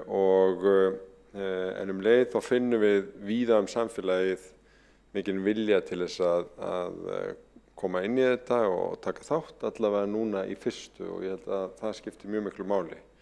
Við heyrum ekki annað frá sveitarfélögum en að það sé eins þau, en það sem hefur auðvitað verið sérstakt eins og ýmsir hafa komið hér inn á að það eru fyrst og fremst 3 sveitarfélög á Íslandi sem hafa verið að taka á móti fólki á flótta og þjónusta hælisleitendur á undanförnum árum. Rétt bara til að setja tölurnar í samhengi að þá Reykjavík að þjóna 800 manns núna ef ég hef það svona nokkurn veginn upp á dag og þannig en það ljóst að tölur flóttafólk frá Úkraínu geta orðið mun hærri eins og hér hefur verið nefnt. Hversu mikið hærri það liggur einfaldlega ekki fyrir í dag og mun að einhverju leyti ráðast af bara stöðu innrásarinnar hvort að komist einhver skriður á viðræður að innrásarliðið dragi sig tilbaka eða frið getur haft þar skiptar verulegu máli. Eins og hér hefur komið fram að þá hyggjumst við leggja fyrir borgarráð á fimmtudaginn erindisbréf fyrir svona samhæfingar og starfshópa þetta sem að ég mun fara fyrir. Velferðarsvið hefur leitt samtölin og vinnuna gagnvart ráðuneytum, gagnvart sambandi sveitarfélaga og þeim hópum sem að stjórnvöld hafa sett niður eins og hér hefur komið fram. Við höfum í raun ekki hafið mikið samtala á höfuðborgarsvæðinu ennþá samhæfingu aðgerða þar en það mun án efa koma að því og ég held að það væri eðlilegt að stefna því að öll sveitarfélög kæmu að þessu máli og tækju þátt. Við fylgjumst auðvitað með því sem að gerast og eins og hér hefur verið rakið að þá auðvitað mjög mikill þungi í þessum verkefnum og móttöku flóttafólks í Póllandi. Það töluvert margir líka komnir til annarra landa. Ég átti í byrjun vikunar samtöl við borgarstjóra höfuðborga Eystrasaltslandana og þar verið að opna miðstöðvar til þess að taka á móti flóttafólki þessa dagana og borgarráður á leið til Helsinki í næstu viku og ég mun leggja lykkju á leið mína eftir samtöl við borgarstjórana þar og koma við í höfuðborgum Eystrasaltslandanna og mun meðal annars fá að kynnast í hjá þeim hvernig verið að standa þessu. Það var komið núna í upphafi vikunar 15.000 manns til Tallinn til dæmis og auðvitað getur þeim fjölgað mikið en þetta eru umtalsverðar tölur og hótel þar til dæmis að fyllast auk þess að margir hafa boðið fólki heim. Þetta er áskorun jafnvel fyrir öflugar borgir en það er styrkur af því að heyra þessa samstöðu. Við vitum ekki umfangið ennþá. Við munum hins vegar stilla upp einhvers konar sviðsmyndum og það mun líka væntanlega gilda fyrir það sem lýtur að menntun og umönnun barna. Það getur verið álitamál hvort að, eins og nefndu verið í umræðinni, hvort að kennt verði samkvæmt úkraínskri námskrá og fengi þá úkraínski kennarar, svona kannski í þeirri von einhverja að tímabundi ástand sé að ræða en við getum líka boðið í raun upp á það að börn fari inn í raun móttökubekki eða eitthvað slíkt fyrirkomulag sem gildur flóttafólk frá öðrum svæðum í heiminum og við erum að nýta til þess að taka á móti fólki. Núna þetta þarf bara einfaldlega svolítið að ræða við fulltrúa Úkraínu fólks hér á landi en auðvitað líka fólk sem kemur hingað.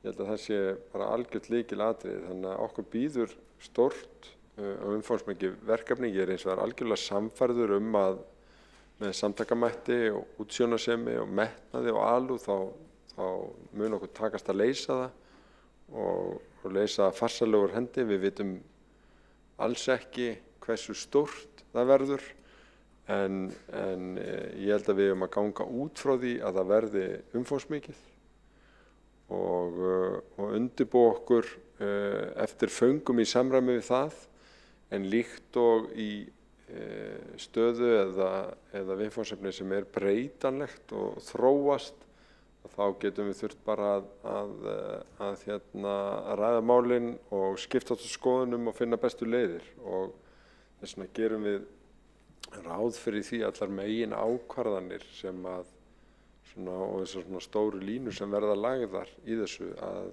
koma inn í borgarráð og við ræðum málin á þeim vettvangi og við höfum auðvitað þurft að gera það í tengslum við bara faraldurinn og ýmislegt annað og eigum alveg að kunna það og ég bara mér finnst bara góðs viti hvað er góður samhljómur í borgarstjórninni og ekki hika við að hafa samband ef eitthvað eða vilji koma ábendingum inn í þetta ferli sem að, eins og ég segi, það verður mjög mikið á herðum velferðarsviðs þar sem mesta þekkingin og nýja alþjóðlega teymið til staðar en auðvitað þegar kemur að börnum og menntun þá skóla- og frístundasvið strax. Við erum með frábær menningarhús í öllum hverfum sem eru líka bókasöfn og við vitum að eru svona griðarstaður, mjög hlutlaus staður sem að geta nýst fyrir alls konar og við erum með í raun samfélagshúsin okkar alla borg líka og fulla borg af fólki sem að sofnar á kvöldin og vaknar á morgnana hugsandi þetta stríð og hugsa til fólks í Úkraínu og við finnum það sterkt að það eru margir sem eru tilbúinir að leggja hönd á plóg og það verður örugglega ekki vanþörf á.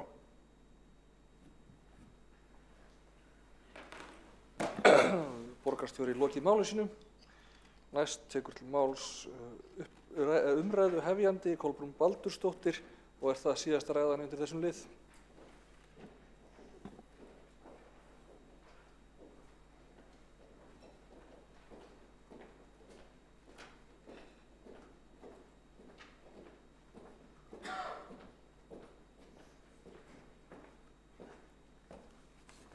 Forseti, ágæta borgarstjórn.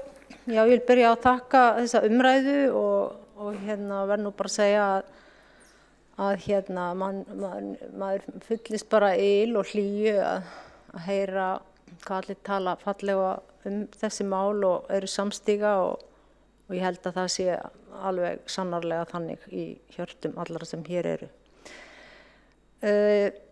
Ég var spennt að heyra ræðu borgarstjóra og hún var bara fín og allt í góðu með það nema hann segir að samband íslenskar sveitarfélaga hafi ekki komið saman til þess að ræða þessi mál. Mér finnst nú kannski bara borgarstjóri hafa frumkvæði að því og ef ekki búið að setja þann fund á kalenderið dagskrána þá þarf að fara að drífa í því.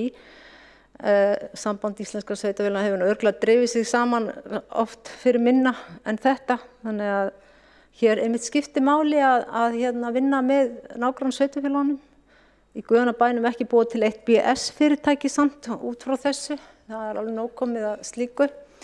En þetta er samvinnuverkefni náttúrulega bara allra á landinu og ég einmitt hefur verið að heyra viðtöl við einstaka bæjarfulltrúa og maður svona spyr sig hversu mikið önnur sveitarfélög í nágrenni borgina ætla að leggja á sig í þessu sambandi. Ég vona sannarlega að það verði ríflegt. Að öðru þá finnst mér svona þegar þetta kemur heim og saman eða kemur saman við allt hitt sem ég var að nefna hérna áðan, alla þessa biðlista, þá var ég að vonast til að meiri hlutinn í borginni myndi aðeins fara að hugsa málið upp á nýtt og stokka spilin upp á nýtt, skoða hvernig vilja nota útsvarsfé borgarbúa og þá þannig að meira verði núna sett í þágu fólksins og ákvarðanir verði núna teknar frekar með það að leiðarljósi númer 1-10 að hugsa hvað þurfum að gera fyrir borgarbúa, hvar skóinn kreppi hjá fólkinu hér í borginni, þannig að við viljum bara sjá að öllum líði vel og nú erum við að taka á móti stórum hópi að fólki sem við viljum líka að líði vel. Þannig að einhvern veginn fannst mér núna hljóti að koma að því að við förum bara að forgangsraða upp á nýtt.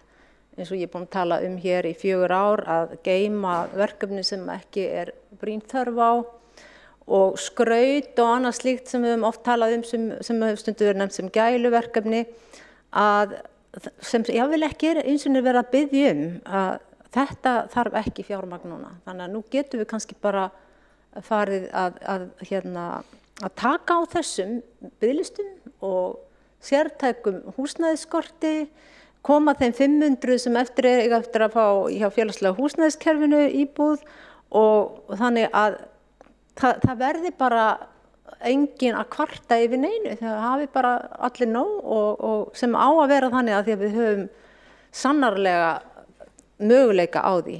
Og mér langar að ljúka þessu með leyfi forseta að fá að lesa upp bókun og hún er svona svolítið bara þetta sem ég hef verið að segja. Flóttamennirnir koma hingað til landsins allslausir, hlutverk Reykjavíkurborgar að veita flóttafólki fjárhagslega og félagslega aðstoð.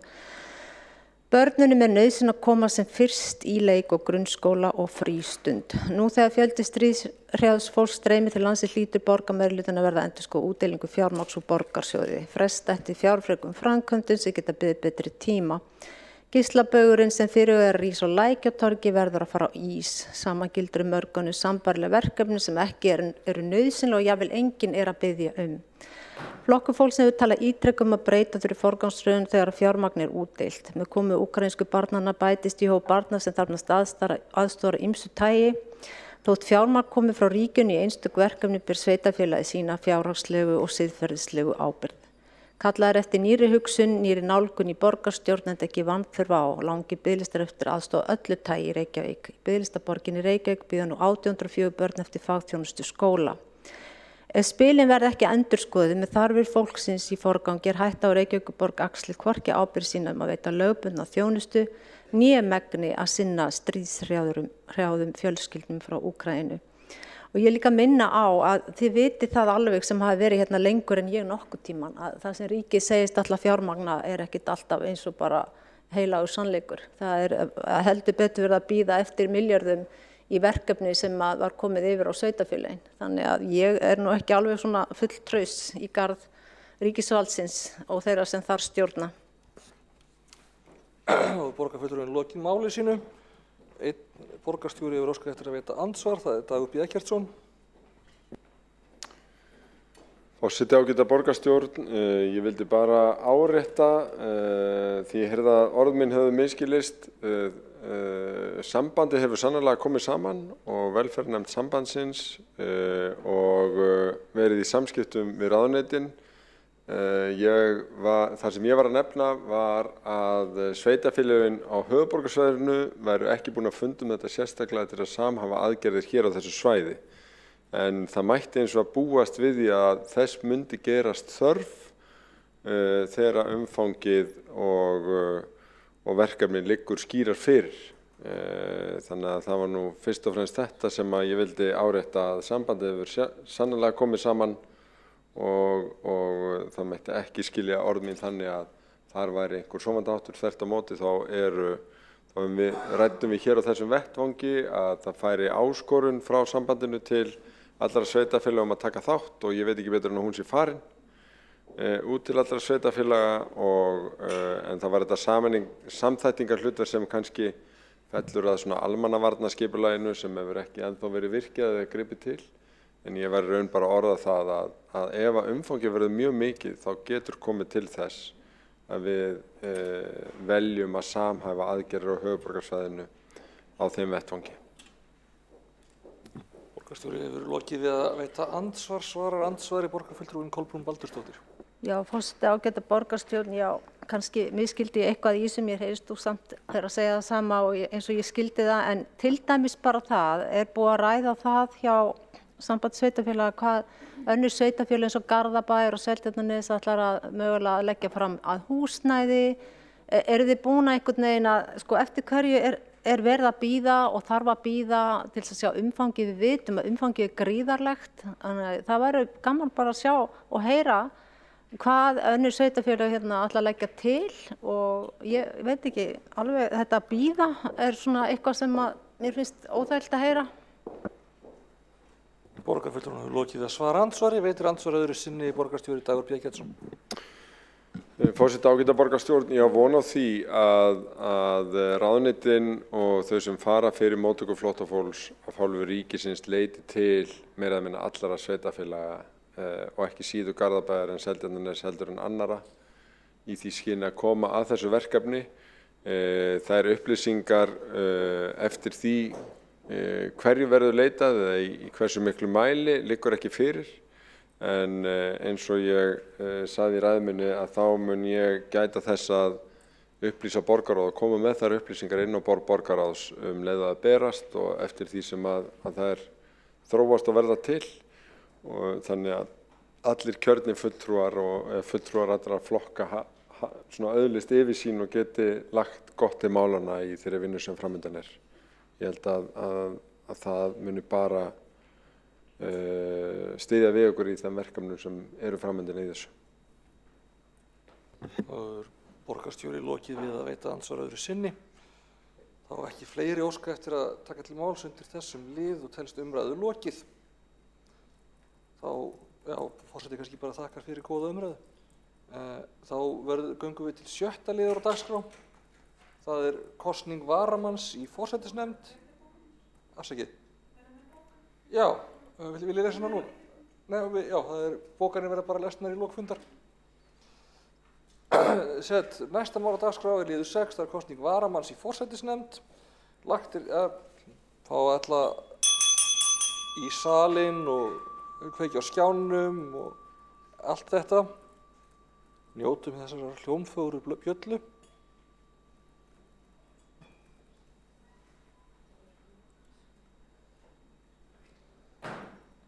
Pavel Bartosek, þú með myndavélina í liðtæka? Takk. Skulum sjá.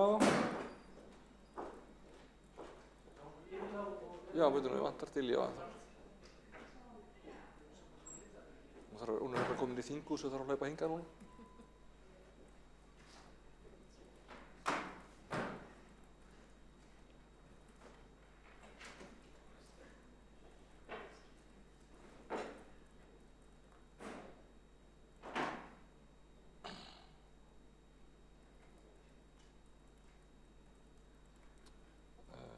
Er Diljá mist á leiðinni? Vantar fleiri ykkar megin?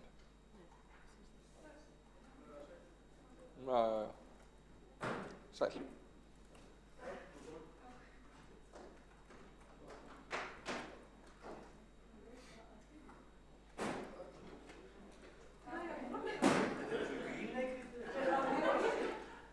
Jæja, erum við þá öll í húsi? Lagt er til að Líf Magnúðardóttir taki sæti sem varamaður í stað Elínar Oddnýjar Sigurðardóttur í forsætisnefnd. Þau ykkar sem eru því samþykk gefið þess merki. Það er samþykkt einróma. Þá þarf ekki að spyrja hverju sé á móti. Og þá getum við undið okkur í næsta lið á dagskrá. Það er 7. liður. Fundargerð borgarráðs frá 3. mars. Og fundargerð borgarráðs frá 10. mars. Það er einn liður sem þarf að greiða atkvæði sérstaklega, það er 13. liður, erindi eftirlitsnefndar með fjármálum sveitarfélaga varðandi ársreikning 2020, umsögn fjármála og áhættustýringarsviðs. En það er einn borgarfulltrúi óskað eftir að taka til máls, það er Vigdís Hauksdóttir.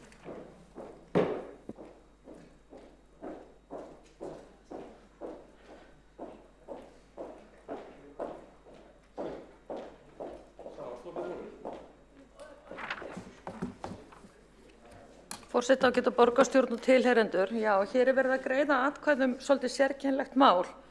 Þannig er að ríkisstjórnin hefur tvisvar lyft skuldaþakinu fyrir sveitarfélög síðan COVID skall á. Fyrst átti það að einungis vera til ársloka 2022 en svo voru sett ný bráðabirgðalög með ákvæði til bráðabirgða sem að leyfir sveitarfélögum að fara yfir 150% skuldaþakið og gildir það alla leið til 31. desember 2025. Og hvað þýðir þetta fyrir sveitarfélögin? Rekstur þeirra er algjörlega að fara úr böndunum, ekki síst hér hjá Reykjavíkurborg. Það er hver einasta gulrót notuð til að skuldsetja borgina. Þannig ber til að den 3. desember í fyrra þá sendir eftirlitsnefnd með fjármála sveitarfélaga bréf á borgarstjórn Reykjavíkur. Þó að ríkið sé búið að lyfta skuldaþakinu með lögum til ársloka 2025, þá hefur eftirlitsnefndi sem betur fer eftirlitshlutverkið virt. Þetta bréf var sent hér borgarstjórn og eins og borgarfulltrúinn Eyþór Laxdal Arnalds fór yfir hér á fundi borgarráðs að þá fengum við borgarfulltrúar ekki að vita af þessum bréfaskriftum fyrr en á borgarráðsfundi 3. mars. En erindi nefndarinnar var þetta með leyfi forseta. Eftirlitsnefnd með fjármálum sveitarfélaga hefur tekið ársreikning Reykjavíkurborgar fyrir árið 2020 til skoðunar í ljósi fyrirvara hluta borgarstjórnar við samþykkt ársreikningsins þar sem gerður er efnislegu fyrirvari með tilgreindri fjárhæð og talið er að gefi því ekki rétta mynd af fjárhagsstöðu borgarinnar. Eftir yfirferð nefndarinnar var ákveðið að óska eftir frekari upplýsingum reikningshaldslega meðferð fasteignafélagsbústaða HF í samstæðu ársreikningi Reykjavíkurborgar fyrir árið 2022, meðal annars í ljósi eftirfarandi tilvitnun liggur og svo eru þarna 3 málsgreinar sem eru stórar og miklar fyrirspurnir, akkurat út af þeim fyrirvara sem við hér flesti minnihlutunum hefur gert við ársreikning hvers árs. Þetta mjög athyglisvert og loksins eftirlitsnefndin að kveikja á því að það nú kannski eitthvað bóið hér við reikningsskil Reykjavíkurborgar og hef ég í viðtölum undanfarið verið að hvetja nefndina til þess að skoða betur rekstur borgarinnar. En það sem það skrýtna í þessu það að eftirlitsnefndin gaf borginni einungis 15 daga til að svara þessu erindi. En þannig vill til að svarið berst ekki fyrr en tæpum 2 mánuðum eftir að nefndin hafði sent borginni þetta bréf, þannig það augljóst að fjármálasviðið hefur fengið frest á að svara. Síðan það lagt fyrir borgarráð 3. mars og þar fáum við fyrst að sjá þetta og þá eru liðnir 3 mánuðir frá því eftirlitsnefndin sendi þetta til Reykjavíkurborgar því að borgin getur ekki sendt þetta svar til eftirlitsnefndarinnar fyrir borgarráð hefur samþykkt umsögnina. Þarna erum við aftur komin að því, samtals eru þetta 70 milljarðar frá árinu 2013, þar til borgin fór að taka upp þessi reikningsskil og núna eftirlitsnefndin að kveikja á perunni með þetta. Það gott og ég fagna því. En af þessu tilefni ætla ég að lesa upp bókunina sem að ég flutti í borgarráði með leyfi forseta. Gott að hafa tungur 2 og fjármálaskrifstofunni föst í ruglunu. Borgarlögmaður lagði fram 2. mars 2021 minnisblað hæfilegt ábyrgðargjald félagsbústaða vegna eigendaábyrgðar Reykjavíkurborgar. Þar kom fram að félagsbústöðum HF væri markaður skýr tilgangur og markmið og í samþykktum vísa til þess að félagið sé ekki rekið í hagnaðarskyni heldur að sinna félagslegri lögbundinni þjónustu og því ekki nauðsynlegt að leggja á ábyrgðargjald. Einnig segir í samþykktum að tilgangur félagsins að starfa í þágu almannaheilla megi ekki breyta og í 5. grein samþykktanna kveðið á að félagið skuli ekki rekið í hagnaðarskyni og í 7. grein arður ekki greiddur út til eiganda. Hér kemur það skýrt fram að félagsbústaðir eru ekki fjárfestingafélag og á ekki fjárfestingaeiningar. Á þessum grunni endurtek ég bókun mína við undirritun ársreikninga síðastliðinna ára. Það örlítið eftir, má ég klára að þetta bókun. Ég tel vera verulega skekkju niðurstöðum samstæðureiknings Reykjavíkurborgar. Ofmatið vegna eigna félagsbústað Orkuveitu Reykjavíkur. Skekkjan hefur verulega áhrif við mat á niðurstöðu samstæðureiknings borgarinnar og gefur hann því ekki rétta mynd af fjárhagsstöðu borgarinnar. Hlutfall eigna og skulda þannig verulega skekkt á óvissu tímum nauðsynlegt að ársreikningurinn gefi lánardrottnum ekki ranga mynd af fjárhagsstöðu borgarinnar. Ég undirrita ársreikningi því með fyrirvara. Takk fyrir forseta að gefa mér þetta svigrúm. Lítið mál. Forseti ætlar þó að minna á að þegar verið að fara í ræður undir fundargerðum, þá gott að byrja ræðuna og nefna hvaða liður það undir hvaða fundargerð sem til umræðu. Það reyndar kannski kom ekki að sök að þessu sinni en það gott að venja sig á það upp á fundargerðina og slíkt. Einn borgarfulltrúi hefur óskað eftir að veita andsvar, það Þórdís Lóa Þórhallsdóttir. Takk fyrir forseti. Ég get ekki setið hérna undir þessu án þess að benda á því að það greinilegt að borgarfulltrúi Vigdís Hauksdóttir fylgist alls ekki með gögnum sem lögð fyrir borgarráð á hverjum einasta fundi því að þetta umrædda bréf sem barst borgarráði 3. desember 2021 7. liður á dagskrá síðan 9. desember í embættisafgreiðslu skrifstofu borgarstjórnar. Þannig að erindið fór út í vinnu strax og birtist borgarfulltrúum strax. Þannig að allt tal það að þetta bréf hafi ekki birst fyrir núna bull og vitleysa. Borgarfulltrúin hefur lokið við að veita andsvar, afsakið röddina. Svarar andsvari borgarfulltrúin Vigdís Hauksdóttir. Já, virðulegi forseti, já, takk fyrir þetta. Hér skal ég þá bara viðurkenna það að sko í miklu magni borgarráðsgagna sem koma fyrir borgarráð og þar sem að mörg mál eru falin inn í embættisafgreiðslu líka, þannig ef það eru 60 dagskrármál og dagskrá borgarráðs, þá kannski maður nú ekki með það efst á listanum að vera að skoða þær embættisfærslur, en flott þá þetta bara hér leiðrétt. En það athyglisvert að það skuli vera gera athugasemd við þetta í stað þess að formaður borgarráðs, sem að við köllum nú stundum fjármálaráð Reykjavíkurborgar, skuli ekki hafa áhyggjur frekar af því að eftirlitsnefndin að senda þessar fyrirspurnir. Það mjög athyglisvert, en þetta nú ekki fyrsta sinn sem að oddviti Viðreisnar í borgarstjórn þarf að svara fyrir fjármál borgarinnar og úr því að ég nú búin að tala braggamál hér einu sinni á þessum fundi, þá nú best að gera það bara aftur. En það ágætt að formaður borgarráðs hafi ekki áhyggjur af þessu gati sem vantar í samstæðureikningsskilin upp á 70 milljarða, sérstaklega vegna þess að borgin að skuldsetja sig á næsta kjörtímabili fyrir 92 milljarða. Langt inn á næsta kjörtímabil. Enginn veit hvernig kosningarnar fara. En þetta svo sem í takt við allt og sem að ég þekki vinnubrögð að tala smjörklípunar en ekki stóru málin. Þá hefur borgarfulltrúi lokið við að svara andsvari. Veitir andsvar öðru sinni borgarfulltrúi Þórdís Lóa Þórhallsdóttir.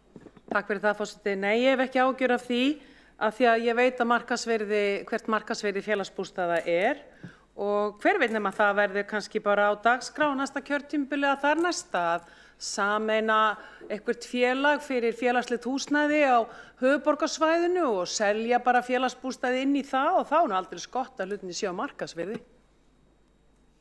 Borgarfulltrúi lokið við að veita andsvar öðru sinni. Svarar andsvar öðru sinni borgarfulltrúi Vigdís Hauksdóttir. Já, forseti, það fólust nú heldur ekki tíðindi hér í þessu svari. Hér boðar formaður borgarráðs að á næsta kjörtímabili eigi félagsbústaðir að renna inn í leigufélög þeirra aðila sem hafa fengið mikla afslætti hér hjá borginni varðandi stofnstyrki og annað.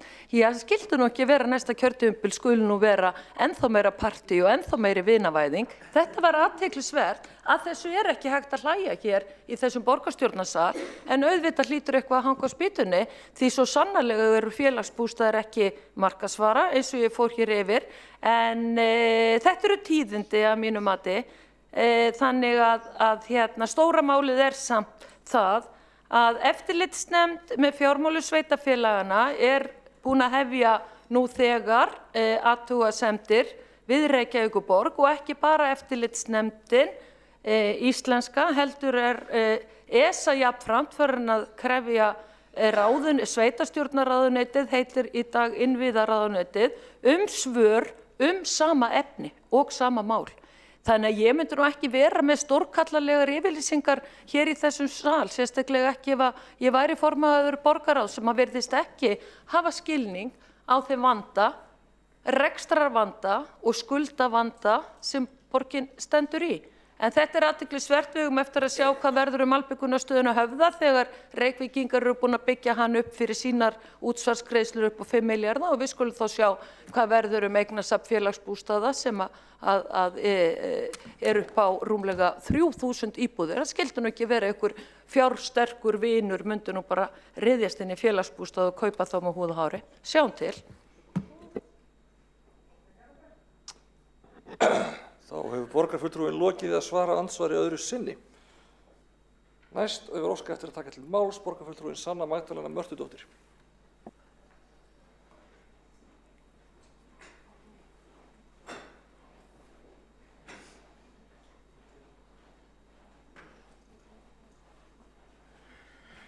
Forseti, ég veit að þessi umsögn, hún snýst reikningsskila aðferðir.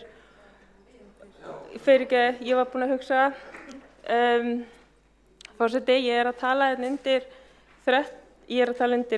7. lið í dagskráni, fundagerð borgarráðs frá 3. mars og 13. lið þar undir erindi eftirlitsnefndar með fjármálum sveitarfélaga varðandi ársreikning 2020 umsögn fjármála og áhættu stýringarsviðs. Ég veit þessi umsögn, hún snýst reikningsskila aðferðir og já, ég ætla ekki að tala það hér, heldur ýmislegt í umsögninni sjálfri sem ég fann sérstakt þegar verið að fjalla hlutverk félagsbústaða og borgarinnar þegar kemur að félagslegum markmiðum. Og fyrsti punkturinn þessi sem að fram kemur í umsögninni með leyfi forseta. Sveitarfélög skulu samkvæmt lögum sjá ákveðnum skilgreindum hópi fólks fyrir húsnæði en rekstur og eignarhald íbúða fyrir þá aðila ekki lögboðið hlutverk sveitarfélaga, allra síst af þeirri stærðargráðu sem fjárfestingarsafn félagsbústaða tilvitnun lýkur. Og ég er erfitt með að skilja hvernig það ekki lögboðið hlutverk sveitarfélaga, því ég held að það væri akkurat lögboðið hlutverk. Og svo það hitt með leyfi forseta, sveitarfélagið sjálft ber alltaf ábyrgð á að sjá fyrrnefndum einstaklingum fyrir húsnæði og getur ekki framselt það ábyrgð til annars lögaðila. Félagsbústaðir leigja íbúðir til þeirra einstaklinga sem fá úthlutað íbúðum og innheimtir húsaleigu í samræmi við gjaldskrá félagsins sem byggir á því að félagið sé sjálfbært. Félagsbústaðir hlutafélag og ber því stjórn félagsins hina formlegu ábyrgð á því hverjum leigt og hverjum sagt upp leigu samanber lög hlutafélag. Tilvitnun lýkur. Stjórn félagsbústaða, hún ekkert að koma því hverjum leigt og hverjum sagt upp. Og þegar maður lesa þetta, þá finnst mér þetta rugluslegt. Því ég held að erindi snerist að svara með spurningunni varðandi þetta álitamál þegar að það var fyrirvari á ársreikningi varðandi reikningsskilaðferðir og þá kemur þessi umsögn og ég skil að þessi verið að fara yfir sögu félagsbústaða, hlutverk félagsbústaða og gagnvart borginni. En mér finnst þetta ekki beint tengjast í og þetta ekki minn skilningur á félagsbústöðum, þar að segja þessi þætti sem eru nefndir varðandi lögboði hlutverk sveitarfélaga og hlutverk stjórnar og varðandi þá leigu og uppsögn. Þetta náttúrulega fara félagsbústaðar með, eða stjórn félagsbústaða með ákveðna þætti varðandi að segja til hver eigi að sjá þættina fyrir félagið, en mér finnst þetta bara svona rugluslegt og mér finnst þetta ekki svona í takti við þann skilning sem að við, eða allan að ég hef á félagslegu hlutverki félagsbústaða. Varðandi þetta allt í heilsinni, þá held ég að auðvitað rótin sé eitthvað sem ég get ekki talað á rúmri 1 mínúti eða tæpu 2, varðandi bara rekstur og einhvern veginn það starfsumhverfi sem félagsbústaðir starfa undir varðandi kaup á íbúðum og ég ætla ekki að fara út í þá alla umræðu hér á svona stuttum tíma. En þetta það sem mér finnst mjög svona óskýrt og rugluslegt í þessari umsögn. Borgarfulltrúinn hefur lokið máli sínu. Næst hefur óskað eftir að taka til máls borgarstjóri Dagur B. Eggertsson. Forseti ágæta borgarstjórn, ég ætla ekki að lengja þessu umræðu mikið, þetta endurtekið efni. Við ræddum þetta í tengslum við ársreikning, við höfum líka rætt þetta hér í tengslum við mjög vanda og faglega umfjöllun endurskoðunarnefndar sem í raun faglegu vettvangur og borgarráði til ráðgjafa varðandi reikningsskil og sem eru oft flókin og margslungin og það geta verið valkostir í þessu en það geta líka verið alls konar stjórnvaldsfyrirmæli sem að okkur ber að fara eftir og við höfum gætt þessi hvívetna í þessu máli að gera það og endurskoðunarnefnd hefur verið þar býsna drjúg í að veita ráð. Pólitíska umræðan ætti því kannski frekar að vera sú hvaða rök eru fyrir því að vera með eignir félagsbústaða vanskráðar í bókunum. Og ég finn ekki rök fyrir því, allavega ekki út frá hagsmunum félagsbústaða.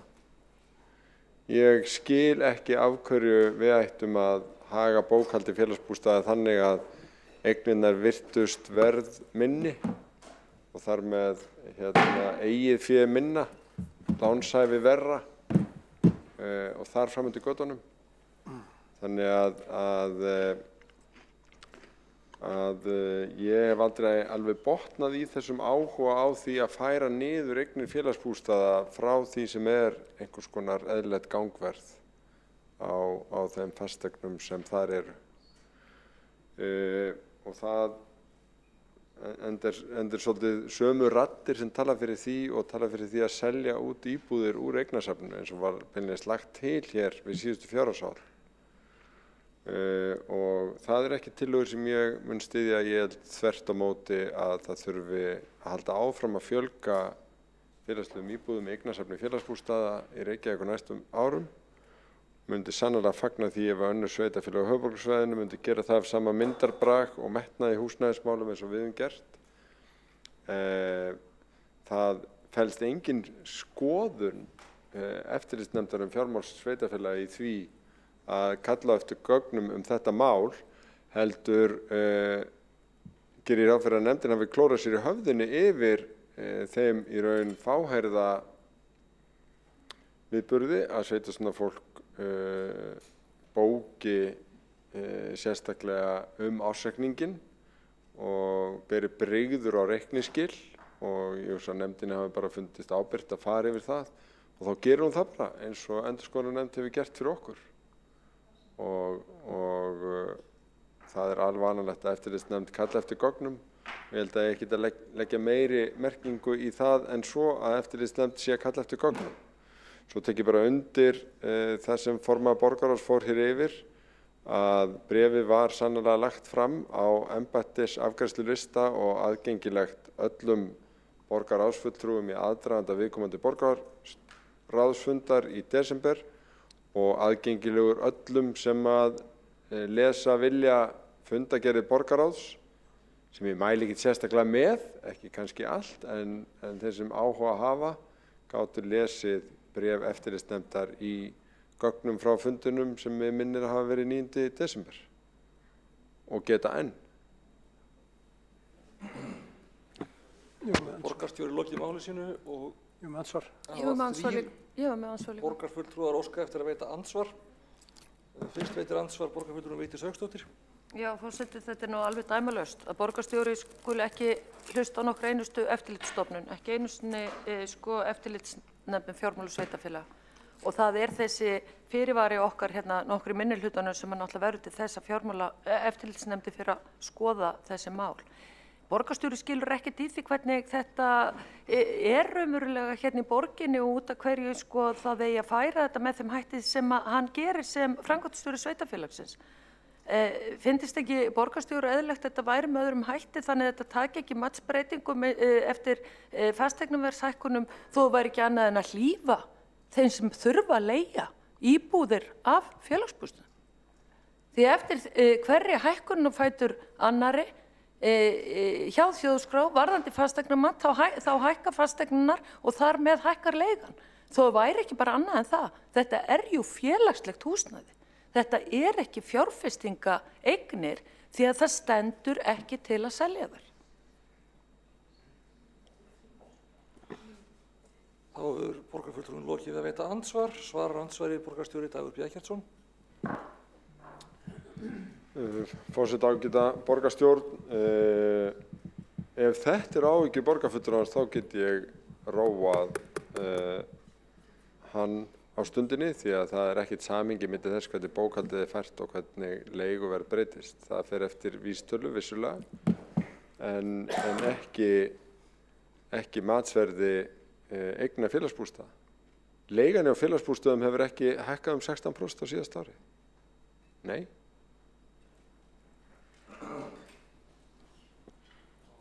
Þá hefur borgarstjóri lokið við að veita ansvar. Svara ansvari, þá veitir þá ansvar öðru sinni borgarfulltrúi Vigdís Hauksdóttir.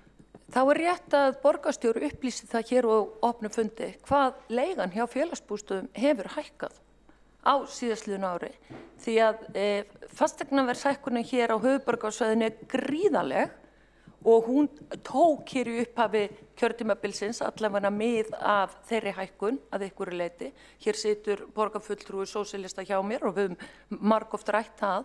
En mér finnst borgarstjóri vera komin í hring vegna þess að málið komið í algjöran hnút. Ég til að þetta sé merkjum það að borgarstjóri, framkvæmdastjóri sveitarfélagsins sé orðið nokkuð hræddur við þessa bókhaldskúnstir en það poppar það hans oft upp í fréttum að þetta gat sem aukalega við þá 430 milljarða sem borgin áætlar að skulda í árslok 2026 70 milljarðar sem þarna ber í milli. En ég fagna því eftirlitsnefndi sé farin að hafa eftirlit með fjármálum Reykjavíkurborgar og líka eftirlitsnefnd ESA sem hefur sendt erindi sama efnis til ráðuneytisins. Þá borgarfulltrúin lokið við að veita ansvar öðru sinni. Svarar ansvar öðru sinni borgarstjóri Dagur B. Eggertsson. Forseti ágæta borgarstjórn. Það alltaf ánægilegt að maður getur glatt fólk og ég get glatt borgarfulltrúa með því að leiga félagsbústaða fer eftir vísitölu, ekki eftir fasteignaverði. ekki eftir fasteignaverði. Er það ekki vísitala fasteignaverðs? Nei, það er ekki vísitala fasteignaverðs, það er vísitala neysluverðs. Og þetta eru bara tvær mjög ólíka tölur og þannig að ég þarf ekki að fá neina þakkir fyrir þessa upplýsingamiðlun. Þetta við leiðis fyrir árum saman og ætti ekki vera fréttir neinum sem að fylgjast með félagsbústöðum eða leiguverðið þar og hefur ágjör af leiguhagsmununum. Ætli borgarfulltrúinn hafi ekki meira verið að hugsa að reyna að búa til einhverja tilfinningu fyrir því að bókhaldið væri ekki réttfært sem rangt og það búið að fara vel við það. Má ég biðja borgarstjóra afsökunar? Stutt athugasemd, það er ekki efnislegt. Já, allt í lagi. Borgarstjóri hefur lokið við að svara andsvari öðru sinni. Veitir þá stutta athugasemd borgarfulltrúi Vigdís Hauksdóttir? Já, ég ætlaði bara að segja það, fyrirgefðu forseti, ég ætlaði bara að segja það við borgarstjóra nú klukkan að verða 9. Stundum slær út úr fyrir manni þegar það er orðið áliðið. Þarna gerðist það, en ég minna á það að verðbólgan er að fara í hæstu hæðir, þannig að það er raunverulega sama hvora vísitöluna maður miðar við og innviðaráðu þeirra var nú sá skortur á tungunni daginn að hann var nú að áætla einhverjum embættismanni út í bæ að afnema fasteignaverðs vísitöluna út úr vísitölu, þannig að þetta gerist nú á bestu bæjum. Forseta reiknast til að þetta sé eins nálægt því og við munum sjá. Það er sagt í gríni. Að sjálfsögðu er það sagt. En já, næstur óskað eftir að veita andsvar borgarfulltrúinn Örn Þórðarson. Forseti, ágæta borgarstjórn, einhver farnir að missa einbindinguna klukkan að vera 9. Var nú á þeim stað ekki fyrir alslöngu. En svo gerist stórkostleg pólitísk tíðindi í mínum huga þegar að formaður borgarráðs talaði að selja, möguleikann á að selja eignasafn félagsbústað, að láta það renna inn í önnur félög.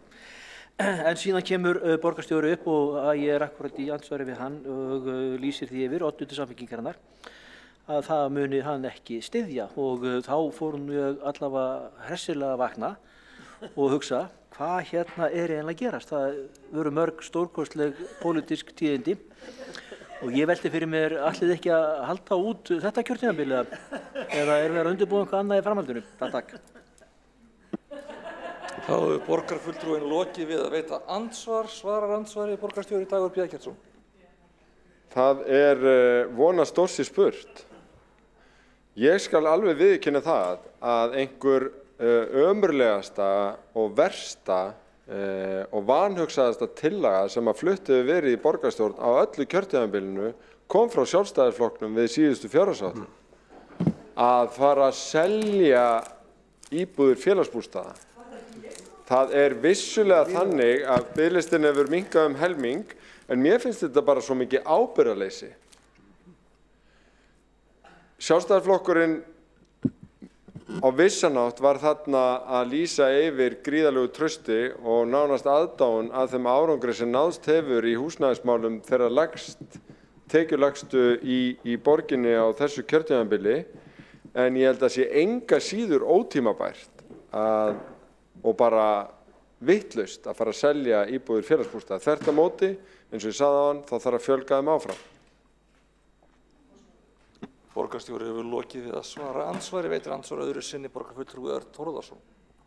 Forseti, ágæta borgarstjórn, já, takk fyrir það. Hérna rifið það upp að þetta hefur verið alveg arfavitlaus tillaga frá okkur Sjálfstæðisflokknum að mati oddvita Samfylkingarinnar. En ég var í rauninni ekki að ávarpa það, ég var ekki að spyrja það, hvaða skoðun hefði á því. Það kom fram á síðasta fundi þegar við ræddum það mál. Ég var hins vegar að spá í hvaða skoðun hann hefði á þessu innleggi frá formanni borgarráðs að láta sér detti í hug að selja þetta eignasafn og þannig fá markaðsvirði fyrir þær fasteignir. Ég var að spyrja það af því að ég sá fyrir mér að það væri miklu meiri áhyggjuefni að oddvitar í meirihlutanum væru farnir að tala í sikkur áttina heldur en það að við í Sjálfstæðisflokknum værum ekki sammála oddvita Samfylkingarinnar. Þannig að það væri kannski ágætt að myndi ávarpa nákvæmlega þessa vegferð sem mér fannst formaður borgarráðs vera að leggja af stað með því að nefna mögulega sölu á eignasafni félagsbústaða. Takk. Borgarfulltrúinn lokið við að veita andsvar öðru sinni, við veita andsvar öðru sinni, svarar andsvar öðru sinni borgarstjóri Dagur B. Eggertsson. Forseti, ágæta borgarstjórn, já, þær hugmyndir hafa komið upp að það væri skynsamlegt að eitt félagslegt húsnæðisfélag væri á vegum sveitarfélagana allt höfuðborgarsvæðið. Á svokölluðum Kópavogsfundi sem haldinn var 2011, þar sem að verið var að kortleggja hugsanlega samstarfsfleti sveitarfélagana, var þetta eitt af atriðunum sem að kom upp sem álitlegt eða hugsanlegt samstarfsverkefni. Það voru tilnefndir fulltrúar frá Reykjavíkurborg og öðrum sveitarfélögum sem fóru yfir þetta og það var ekki niðurstaðan að stórum hluta vegna þess að önnur sveitarfélög voru kannski ekki með stóran hug í því að það þyrfti að fjölga félagslegu húsnæði. Við aftur á móti töldum að við værum komin með nokkurn veginn eina íbúð í hverjum stigagang og vorum að velta því fyrir okkur hvort að félagsbústað ættu að vilja fara að kaupa í öðrum sveitarfélögum. Og þannig að þessi hugmynd kom til alvarlegra skoðunar og ég held að þið séu bara miskilja orð formanns borgarráðs og að hún hafi verið að hugsa á svipuðum brautum og gert það 2011. Áður borgarstjóri lokið við að svara andsvari öðru sinni. Veitir þá andsvar borgarfulltrúinn Eyþór Laxdal Arnalds. Já, við erum hérna að ræða félagsbústaði og ásetningu hvernig þetta er sett fram. Til að byrja með að þá tel ég ekki vera styrkleikamerki að vera með stórt félagsbústaðakerfi, þar segja að fjöldi íbúða sé til marks það að velgangi. Þvert á móti þá er þetta úrræði sem er kannski meira til marks það að það vantar að geta keypt eða leigt íbúð á hagstæðum kjörum á almennamarkaði. Þegar að sérúrræðin eru svona mikil, þá er eitthvað að almennamarkaðnum. Nú, bara svo það sé skýrt að þá var til að okkar ekki að selja íbúðunar eitthvað til einhverja braskara eða eitthvað slíkt, heldur til þeirra sem búa í íbúðunum, bara svo það sé alveg rifjað upp. Og það er mjög jákvætt að fólk sem að nú leigir í íbúðum og þarf að búa við 7 til kannski 10% vísitöluhækkun núna í verðbólgunni, hafi möguleika á að eignast íbúðina sína. Þannig ég vildi bara hafa það alveg skýrt. En ég ætlaði bara að nefna annað atriði sem kemur þá í næsta ansvari en hérna þetta var allavega fyrir leiðréttingin. Hefur lokið við að veita andsvar, svarar eða hvað? Svarar andsvari borgarstjóri Dagur B. Eggertsson.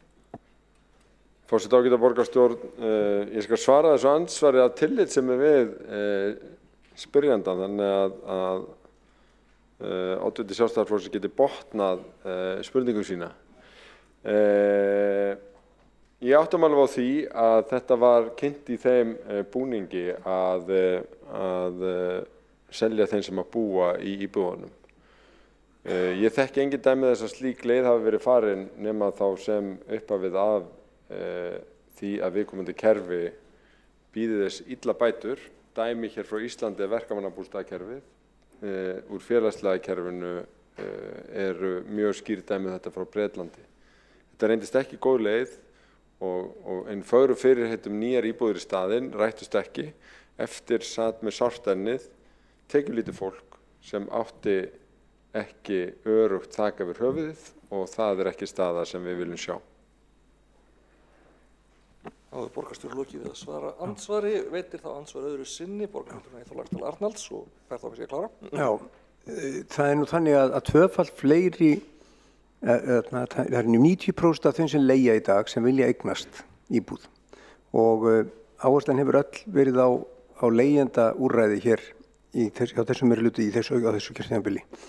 Þess vegna hefur fólki farið í önnur sveitarfélög til þess að eignast hagkvæmt húsnæði, raunverulega hagkvæmt húsnæði. En ég ætla að nefna annað mál og það er að borgarstjóri var að tala félagsbústaði. Við höfum ekki verið að leggja til að félagsbústaðir breyti reikningsskil. Það hefur allavega ekki verið okkar upplegg í Sjálfstæðisflokknum. Við höfum svo talið að það ætti að fara eftir lögunum og vera með samstæður reikningsskil. Þannig að Reykjavíkurborg sé ekki að birta 70 milljarða froðuhagnað, heldur bara einfallega að hafa samstæður reikningsskil. Þannig að það sé sambærileg aðferð í A og B hluta hjá Reykjavíkurborg. Félagsbústaðir með að hafa þetta eins og þeir vilja og þeir hafa alveg heimild til að hafa þetta eins og þeir gera þetta. En Reykjavíkurborg á ekki að vera birta þennan froðuhagnað. Þá hefur borgarfulltrúinn lokið við að veita andsvar öðru sinni. Svarar andsvari borgarstjóri Dagur B. Eggertsson öðru sinni. Forseti, ágæta borgarstjórn, já það ágætt að halda þetta til haga að þetta tvíþætt umræða. Annars vegar kannski sú sem að borgarfulltrúi Vigdís Hauksdóttir hefur staðið fyrir sem telur eignirnar ofmetnar inn í bókunum og vill lækka þær félagsbústaðamegin og síðan það hvernig þetta fært inn í samstæðuna. Þar þó vík á milli í viðhorfum að ég fæ ekki séð hvernig það gagnsærra að vera með þetta mismunandi fært í bækur í B-hlutanum og í samstæðunni í heild sinni. En ég ekki viss að við útkláum þann ágreining á þeim 22 sekúndum sem ég á eftir í andsvari mínu. Þá hefur borgarstjóri lokið að svara andsvari öðru sinni og þá umræðum þennan lið lokið. Þá göngum við til atkvæðagreiðslu þennan eina lið sem þarf að staðfesta.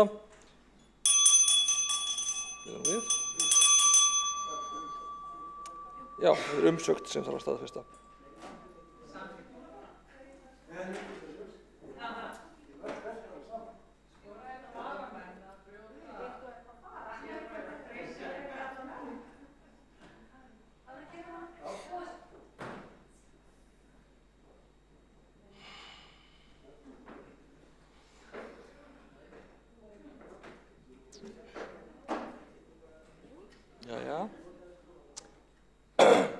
Þá lagður fram til samþykktar 13. liður frá fundargerð borgarráðs frá 3. mars. Það erindi eftirlitsnefndar með fjármálum sveitarfélaga varðandi ársreikning 2020, umsögn fjármála og áhættustýringar sviðs. Og þau ykkar sem staðfestið þá umsögn gefið þess merki. Og þau sem á móti kunna vera. Það samþykkt. Þá þessi liður búinn og göngum við til næsta liðar á dagskrá. Það 8. liður, fundargerð forsætisnefndar frá 11. mars. Það einn liður sem þarf að afgreiða sérstaklega, það 4. liður til að breytingu á samþykktum stjórn Reykjavíkurborgar og fundarstöðu borgarstjórnar vegna umdæmisráðs barnaverndar og kjaranefndar, þetta fyrri umræða. Einnig þessi liður með til umræðu mögulega fundargerð mannréttinda nýsköpunar og lýðræðisráðs á 24. febrúar, fundargerð menningar, íþrótta og tómstundaráðs á 28. febrúar, fundargerðir skipulags- og samgönguráðs frá 2. og 9. mars, fundargerð skóla- og frístundaráðs frá 8. mars og fundargerðir velferðarráðs frá 2. og 9. mars. Hafa tveir borgarfulltrúar óskað eftir að taka til máls, Vigdís Hauksdóttir og hver var það? Örn Þórðarson. En já, þá það Vigdís Hauksdóttir, gjörðu þið svo vel.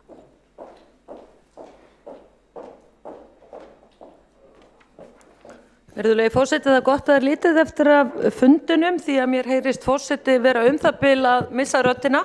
Það ekki bara það að við séum allir orðin dauðþreytt, enda höfum við verið á svo skemmtilegum og stuttum borgarstjórnarfundum upp á síðkastið en nú þetta komið aftur í gamla farið. Þannig að ég tek hér til máls undir fundargerð forsætisnefndar frá 11. mars, 3. liður ályktunartillaga málefni Úkraínu. Ég var búin að ákveða að koma hér upp undir fundargerð forsætisnefndar og var því ekki að blanda mér hér í umræðuna sem fórum fram hér áðan Úkraínu og hvernig þetta taka á móti fólki vegna þess að það gerðust hér rosaleg mistök á síðasta borgarstjórnarfundi.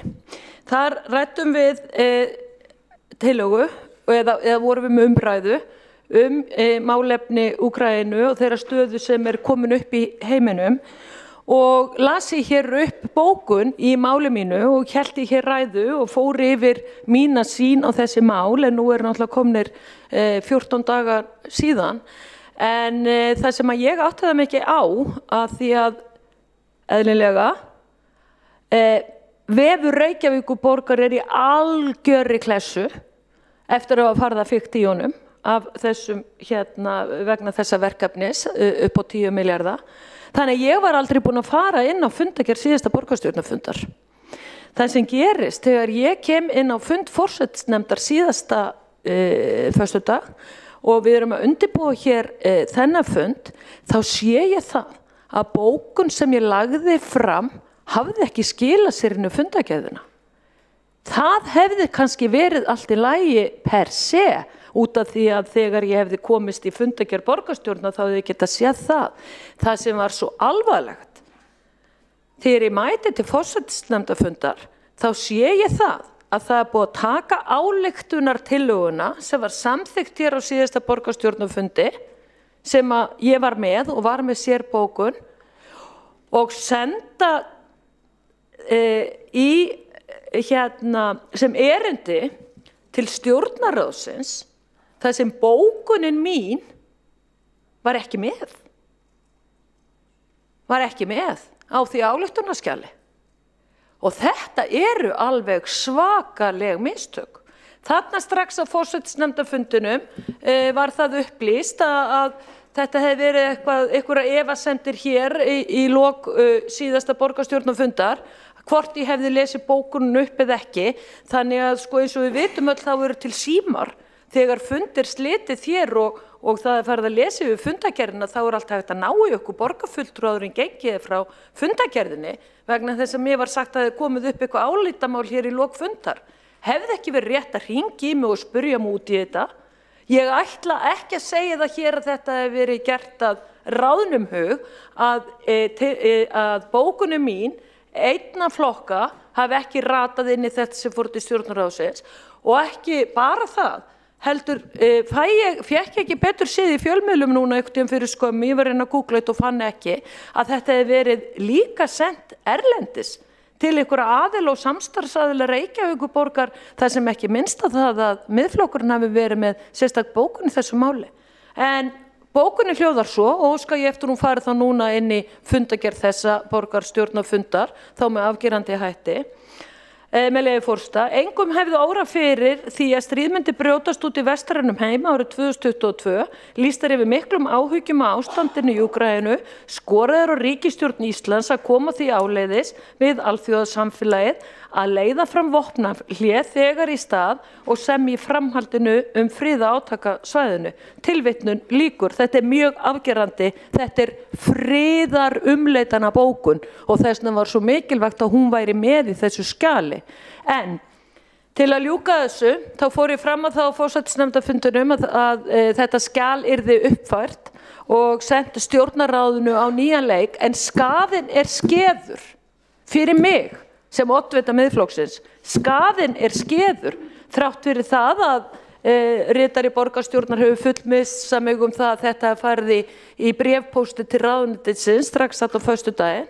Ég óskaði eftir að allir borgarfulltrúar myndu fá ályktunarskjalið uppfært með bókunum minni inni, en þegar við erum að ræða svona viðkvæm mál hér í borgarstjórn, þá má það ekki undir nokkru einustu kringumstæðum gerast að svona mistök eigi sér stað.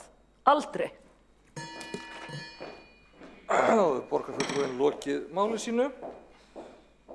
Ekki hafa fleiri óska eftir að taka til máls undir þessum lið. Jú, það er rétt afsakið. Borgarfulltrúinn Örn Þórðarson gjörði þið svo vel.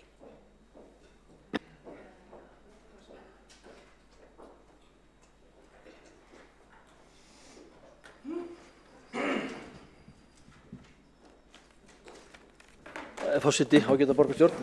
Já, það er allir orðnir þreyttir nema ég. Ég var svo sperrtur þegar að formaður borgarráðs fór að tala svo laugnarsatinu. Ég átti bara ekki vonaði, þannig að það er lett að maður hefi hrokki í kút og vatnað. Ég ætla að taka til máls undir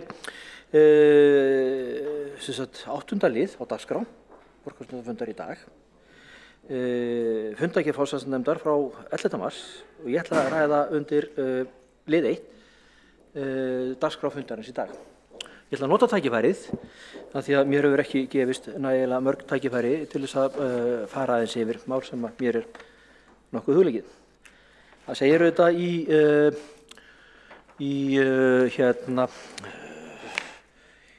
í þeim lýsingum eða okkur er ætlað að setja okkur sæmilega vel inn í þau mál sem við að fjalla. Það hefur nú aðeins verið nefnt að það hef ekki verið auðvelt að komast inn á vefinn, hann virkaði ekki í dag. Og það er eitt sem ég ætla að nefna, það er auðvitað eitthvað sem er vandamál. Og þetta er að verða ansi dýrt að við komist ekki inn á vefinn. Netið er oft og iðulega niðri, en það sem ég ætla að tala sérstaklega um það er að gögn finnast ekki. Ég reyni að vera sæmilega duglegur og undirbúa mig og svona fletta upp því sem er að gerast og svo þegar Ég fer að leita og ég ætla að halda það fram að ég sé líklega einna rútinarasti maður á Íslandi að fletta upp fundagjörðum á heimasíðum sveitarfélaga. En því miður þó að ég sé nú að gorta mig af einskæri færni í þessu, þá ég alveg eiginlega búin að gefast upp á ástandinu inn á vef Reykjavíkurborgar og í einhverju reiðikasti þá sendi ég tölvupóst á þá sem að fara með þessi mál í borgarkerfinu. Og með leyfi forseta, þá segi ég hér sæl, þetta eru 100 skipti sem ég að pyrra mig á að leita á vefnum okkar. Það virðist vera vonlust að finna nokkuð skapaðan hlut. Svo held ég áfram og lýsi hvað að fara úrskis. Það náttúrulega daglegt að þegar ég að leita til að undirbúa mig, þá virkar ekki á vefnum. Fundagerðir finnast ekki og ef þær finnast, þá kemur ekki fram í hausnum, eða fyrir þá sem ekki skilja nákvæmlega hvað ég að tala að kemur fram fundagerðin hverju sátu fundi. Það skiptir mjög máli. Eða það ekki tengt við þau gögn sem að fylgja hverju máli fyrir sig. Og ég segi, þetta allt hluti sem ég að pæla í, kannski engin annar, en ég að pæla í þessu og ég þarf að hafa ganga þessu. Það hefur komið fram í dag, borgarfulltrúi Sanna Magdalena Mörtudóttir nefndi þetta og sömulegis borgarfulltrúi Vigdís, nú klukkan orðin margt. Fleiri borgarfulltrúar hafa nefnt þetta. Afsakið, ég verð að grípa aðeins inn í, það vissulega pínu nett aðferðafræði að ræða fundin í dag með því að ræða fundagerð forsætisnefndar fyrsta liðið dagskrá borgarstjórnar, en þú ert núna að ræða vefinn og vandamál við að ná í gögn þar, þú ert ekki að hafa áhyggjur af fundinum eða fyrsta liðið dagskrár þar, þetta svolítið yfirstrikið. Ég forseti hvetur borgarfulltrúann til þess að senda áhyggjuefni sitt í pósti á forsætisnefnd og þetta verður rætt og skoðað í framhaldinu. Takk.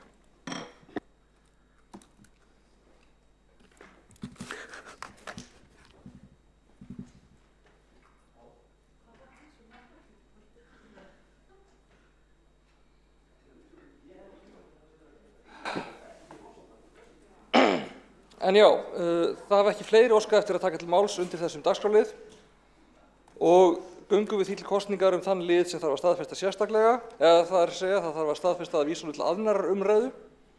Það 4. liður, tillaga breytingu á samþykktum stjórn Reykjavíkurborgar og fundarsköp borgarstjórnar vegna umdæmisráðs barnaverndar og kjaranefndar fyrir umræða og það lagt sér til að tillögunni sé vísað til annarrar umræðu. Þau ykkar sem, við skulum sjá. Við erum endilega í mynd, fylgjumst með. Og nokkur vatnssopa ef að sopa undir. Þetta liður 8-4, jú. Þetta fyrsti partur af 8 sem 4. liður á dagskrá forsætisnefndar. En já, þá eru við öll í húsi. Þau ykkar sem að staðfestið að vísa þessu lið til annarrar umræðu gefið þess merki. Og það staðfest einróma. Þá ekkert eftir nema bókanir. Hverjir má bjóða að lesa bókanir? Þá það Sanna Magdalena Mörtudóttir sem les bókanir Sósíalistaflokks Íslands. Að lesa úr sæti. Ég á bara eftir að lesa eina bókun. Það við lið 2, tillaga borgarfulltrúa Sjálfstæðisflokksins sveigjanleg skólaskil. Mikilvægt að tryggja að leik- og grunnskólarnir geti mætt ólíkum þörfum barna. Fulltrúi sósíalista telur mikilvægt að tryggja skólarnir hafi það sem þeir þurfi til að tryggja ólíkum þörfum barna og ungmenna sem mætt í skóla þeirra í stað þess að fara þá leið sem hér kynnt. Svo bara var ég ekki með fleiri bókanir á þessum fundi. Takk fyrir það. Þá les bókanir fyrir meirihlutann Þórdís Lóa Þórhallsdóttir. Já, forseti, ég gerir ráð fyrir að við eigum eftir að lesa bóku númer 5. Ekki satt, eða eigum eftir að lesa fleiri? 3, ok. Ég byrja þá á bóku númer 3. Reykjavíkurborg ber samkvæmt lögum að sjá viðhald borgargatna. Alþjóðleg ráðgjafastofa Sweco gerði sumarið 2020 óháða úttekt og umferðarljósakerfi höfuðborgarsvæðisins fyrir vegagerðina og sveitarfélagin á höfuðborgarsvæðinu. Niðurstaðan sú að þessi mál séu í lagi. Þar kemur meðal annars fram að engin ástæða sé til þess að breyta kúrs á þeirri tæknilegu leið sem farin Starfshópur vegagerðarinnar og sveitarfélagina vinnur nú að því að bregðast við ábendingum úttektarinnar. Og svo það mál númer 5. Reykjavík hefur tilbúin til að taka á móti fólki frá Úkraínu og hefur þegar hafið undirbúning þess. Í febrúar 2021 undirrituðu félagsmálaráðuneytið og Reykjavíkurborg samning samræmda þjónustu við einstaklinga sem fengi hafa alþjóðlega vernd og þá sem hafa fengið dvalarleyfi af mannúðarástæðum. Verið að endurskoða samninginn og mikilvægt að það gerist hratt og vel þannig að helst öll sveitarfélög á Íslandi komi með í það mikilvæga verkefni að taka á móti fólki sem flýr Úkraínu eftir innrás Rússa inn í landið. Það einnig aðdáunarvert hvernig Reykvíkingar af úkraínskum uppruna hafa nú þegar lagt sig fram að styðja flóttafólk frá heimalandi sínu og leggur meirihlutinn áherslu á gott samstarf við þennan hóp. Og 2. Ég búin með 3 en þá það 2 sem á eftir. Nú þegar heimild í lögum á þann veg að þó skólaskylda hefjist að jafnaði við upphafi skólans á því almanningsári sem barnið 6 ára. Þá geti foreldrar sótt að barnið hefji nám fyrr eða síðar og hefur skóla og frístundasvið mynda sér verklagi kringum það þegar slíkar umsóknir berast. Tillögunni því vísað frá. Ekki allar okkar bókanir þá komnar? Jú. Takk.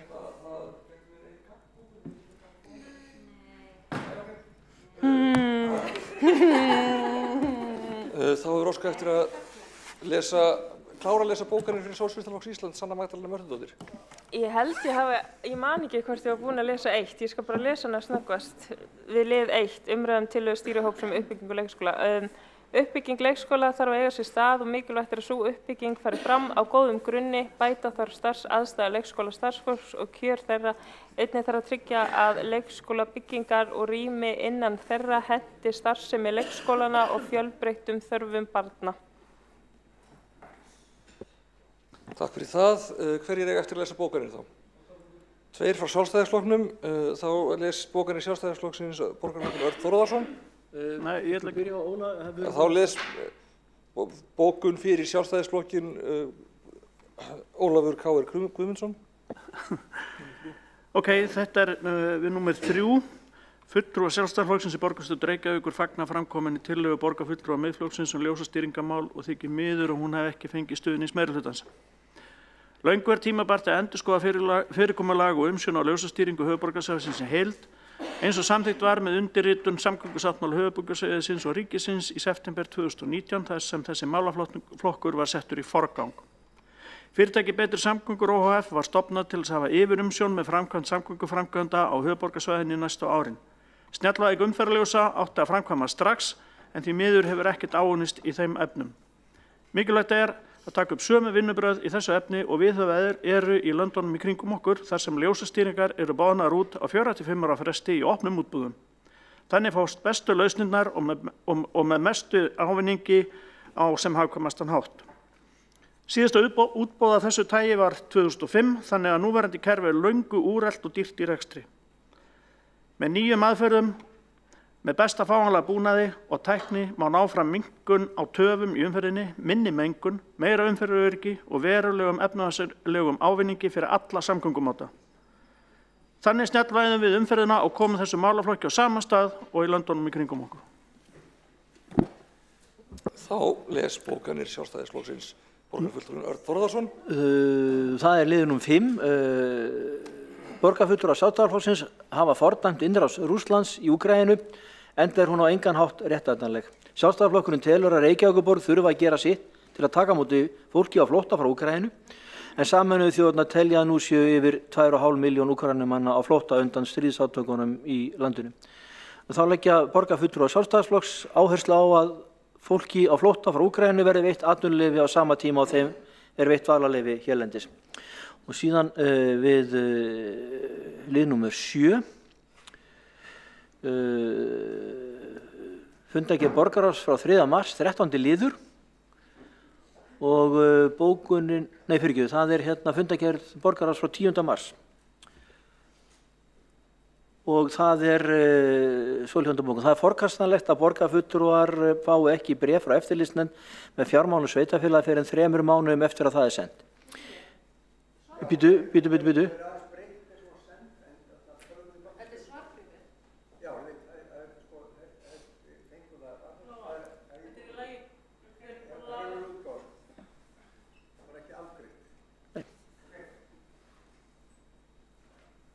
Nú nú er aftur búin að trufla mig.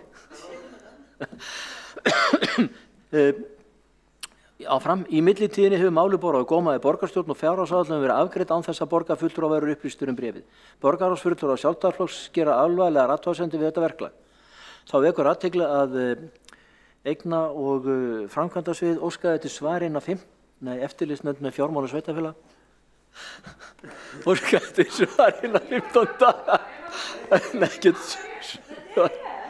En ekkert svar að finna í gögnum málsins. Já, sendu mér það bara hann að ég get lesið þetta rétt.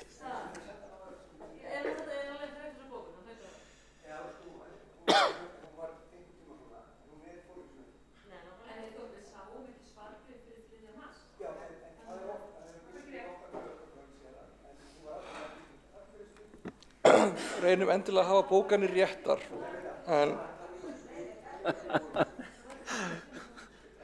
Heyrðu. Það má senda þessa Úkraínubókun. Ert þú búin að senda mér hana? Nei, ég þarf að fá hana. Við viljum fá hana í fundargerð. Þá eftir að senda Úkraínubókunina á ritara. Ég með allar þessar bókanir nema hana.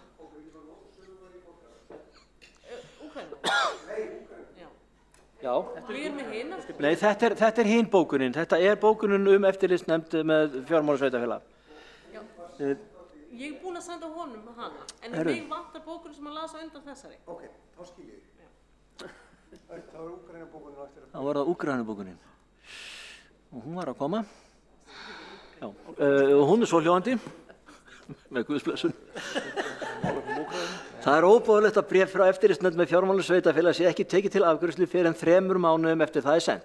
Í millitíðinni hefur málið borið á góma í borgarstjórn og fjárhagsáætlun afgreidd.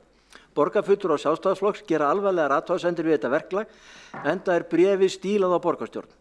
EFS tekur undir sjónarmið borgarfulltrúar Sjálfstæðisflokksins að efnahagsreikningur borgaranna sé byggður á röngum reikningsskilaðaferðum og þar af leiðandi gefur reikningurinn ekki rétta mynd af fjárhagsstöðu borgarinnar. Takk fyrir. Það sló mig út af laginu að ég var reikinn þrisvar, tekið þrisvar að mér orðið í dag. Ég skil það alveg sko, þið hafið mína saman. Er þetta ekki bara að vera fínt? Já, eftir að slata. Er ég næst? Já, eru einhverjir sem að telja sig eiga eftir að lesa bókanir? Já, Kolbrún Baldursdóttir, gjörðu þið svo vel, lestu bókanir í Flokks fólksins. Mér tiltelst 3 bókanir og hér koma þær. Fyrst númer 4 spilakastarnir. Spila fíknveldur samfélagslegum skaða, þrátt við það reknir spilakassar í Reykjavík. Umræðum hvort rétt sé að banna rekstur spilakassa hefur skapast fyrir tilstilli samtaka á fólk sem spila fíkn, sem hafa staðið fyrir átakinu lokum.is. Fulltrúi Flokks fólksins lagði til 2021 að Reykjavík endurskoði reglur og samþykkti borgarana með það markmið að minnka rekstur spilakassa. Tillagan var felld. Reykjavík getur takmarkað rekstur spilakassa og hefur ýmsar heimildir til að setja reglur samþykkt sem getur komið í veg fyrir áframhaldandi rekstur spilakassa í borginni eða í það minnst að dreifa úr slíkri starfsemi. Lögreglusamþykkt Reykjavíkur kveður meðal annars á enginn megi reka leiktækjastað eða þess háttar starfsemi gegn borgun nema með leyfi lögreglustjóra að fenginni umsögn velferðarsviðs Reykjavíkurborgar. Jafnvel þótt engar reglur hafi verið settur rekstur spilakassa þá eru í gildi ýmsar samþykkt sem hægt er að breyta og gera þar með ítarlegri kröfur til rekstraraðila. Ef horft er til skipulagsborgarna er til góð byrjun gera kröfum að ekki megi selja áfengi eða veitingar í spilasölum eða ekki megi reka spilakassa í rými þar sem fari fram veitingasala eða áfengisala.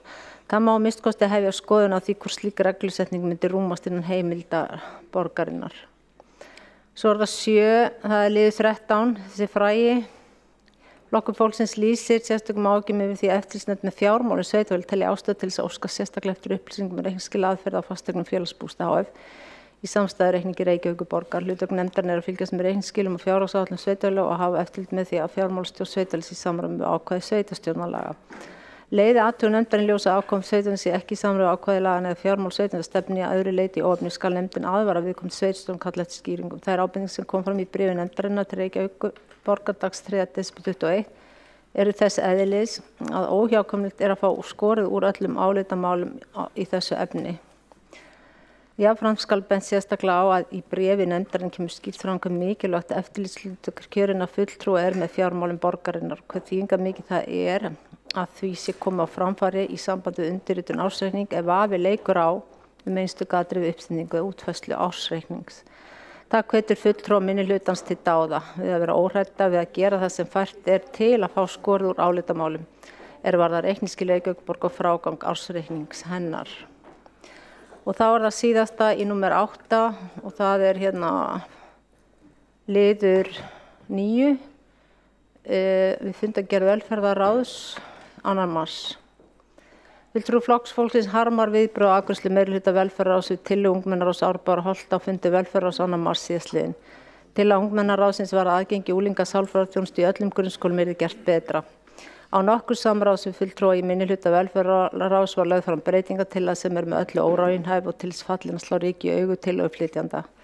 Meirihlutin leggur til að velta vinnunni yfir á heilsugæslusálfræðinga og vill ræða við heilsugæslunum að heilsugæslusálfræðinga fara út í skólana og veiti grunnskólanemum sálfræðiþjónustu. Þarna eitt auka að. Þetta fráleitt. Heilsugæslusálfræðingar starfa á heilsugæslunum og sinna fjölbreyttum hópi til þeirra langur biðlisti.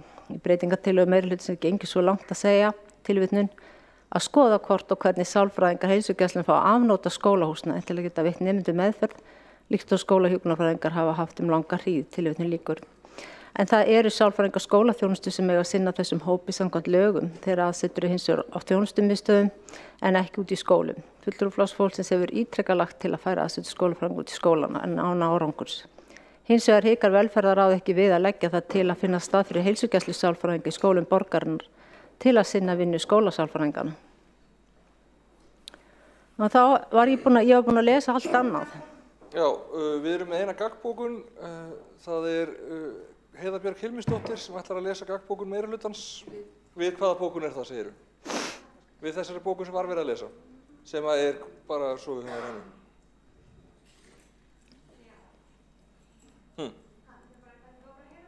Já. Kolbrún, við hvaða lið var síðasta bókunin svo last? 9. lið. Já. Það engin lið. Ég nokkuð til í að redda mér vasklas. Það bara að hlusta. Svo tyst. Ég að beina að redda mér vasklas. Takk. Ég kom náttúrulega mjög skrítinn stað þegar setningin það engin liður 9 lætur mér hlæja svona mikið. Nei, það engin liður. Ja, ég veit það, hún sagði. Liður 9 í fundargerð velferðarráðs. Já. Takk. Það komið. Við reiknast það til, já.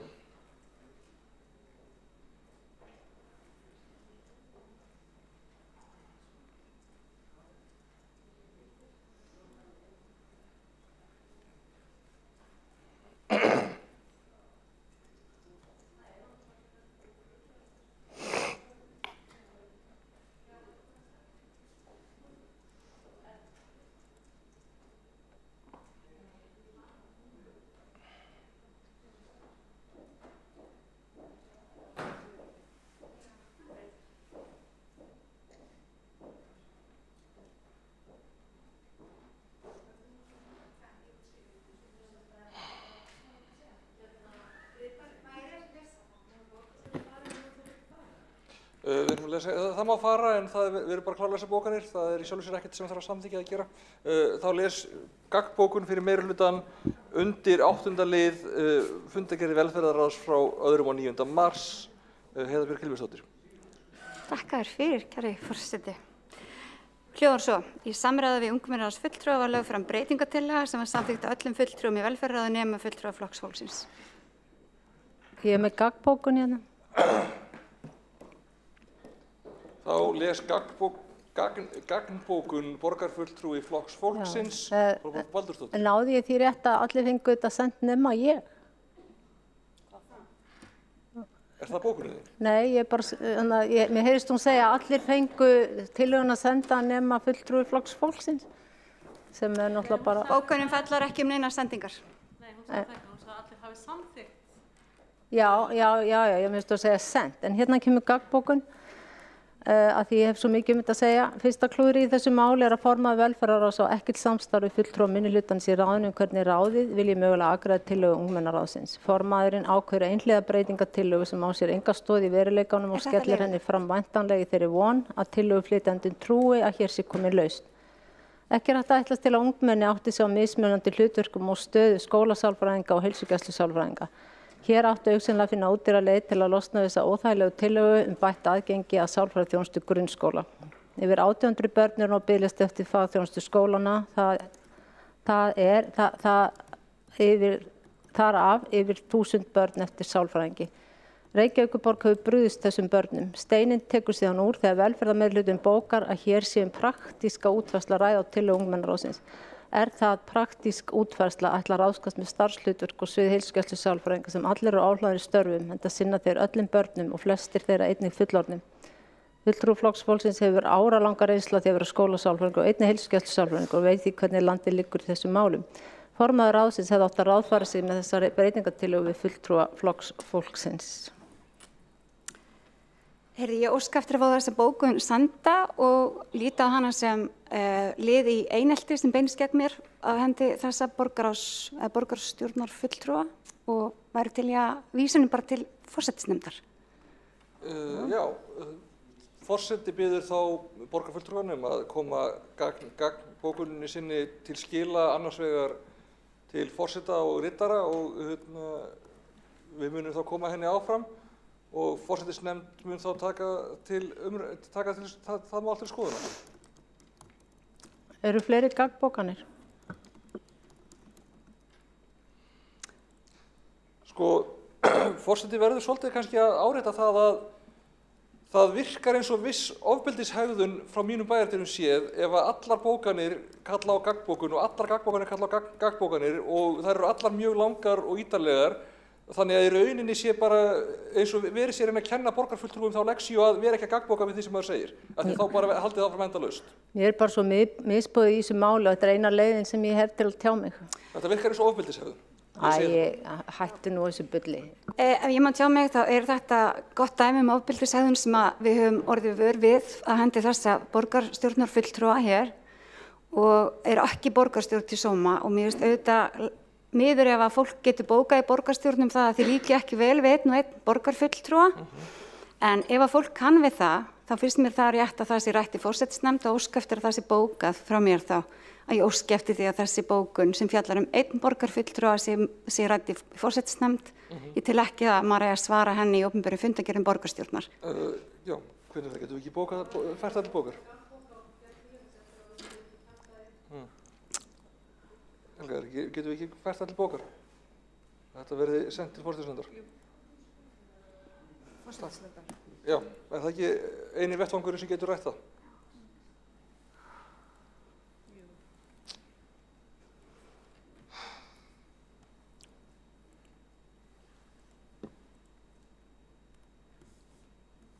Þá er ekki fleira bókanir. Ætlar að bóka aftur?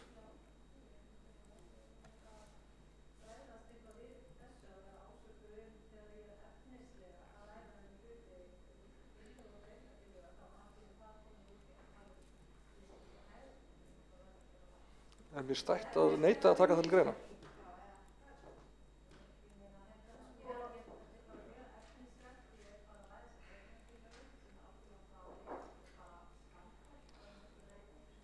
Það er ekkert að fara að breyta þessari ákvörðun að bóka meira hana, sko.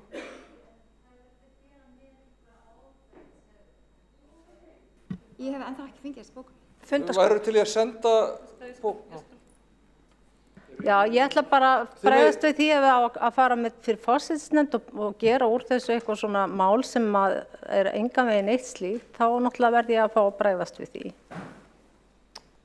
Getur ekki bara brugðist við þegar við ræðum það þar? Nei, ef áfært til fósinn, þá ætla ég til þess að áskilja mér rétt að fá mér lögfræðing, því að mér finnst þetta mjög langt gengi. Ég er hérna bara efnislega að tala breytingatillögu, hefur ekkert að gera við neina persónu.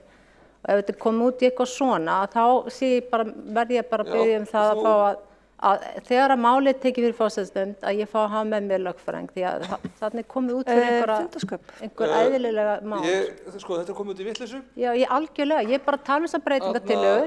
Þá verður borgarfulltrúi óska eftir að ræða fundarsköp Líf Magnúðardóttir. Gott og vel.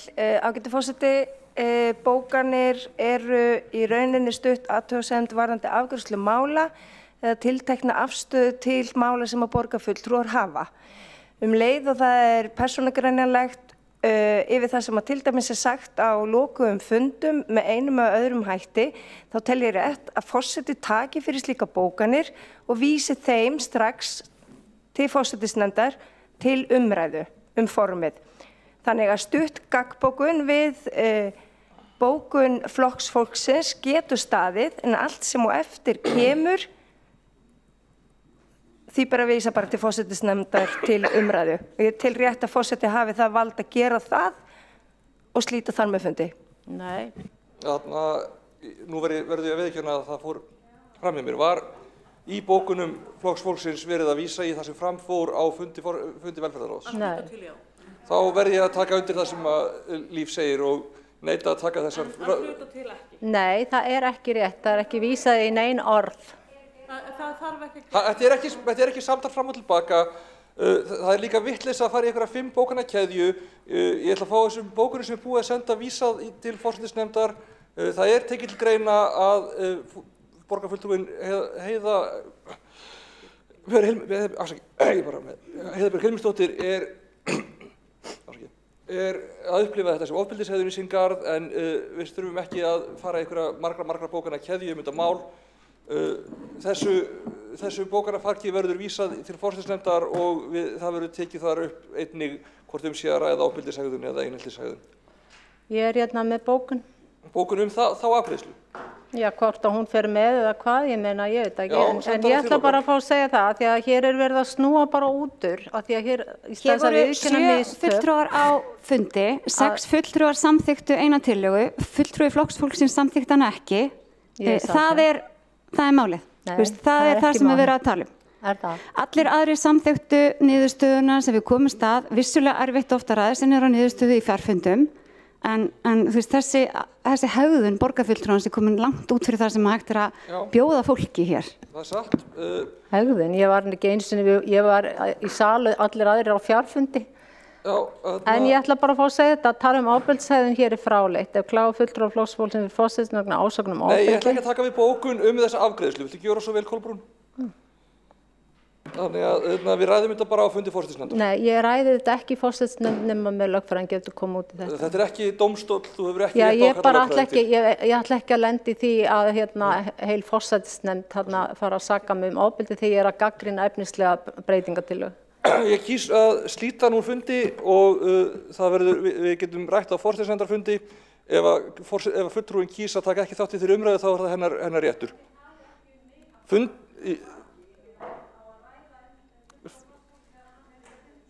Ef fulltrúi flokksfólksins kýs að taka ekki þátt í umræðunni þá er það eina ráðið sem við höfum. Fundi er slitið.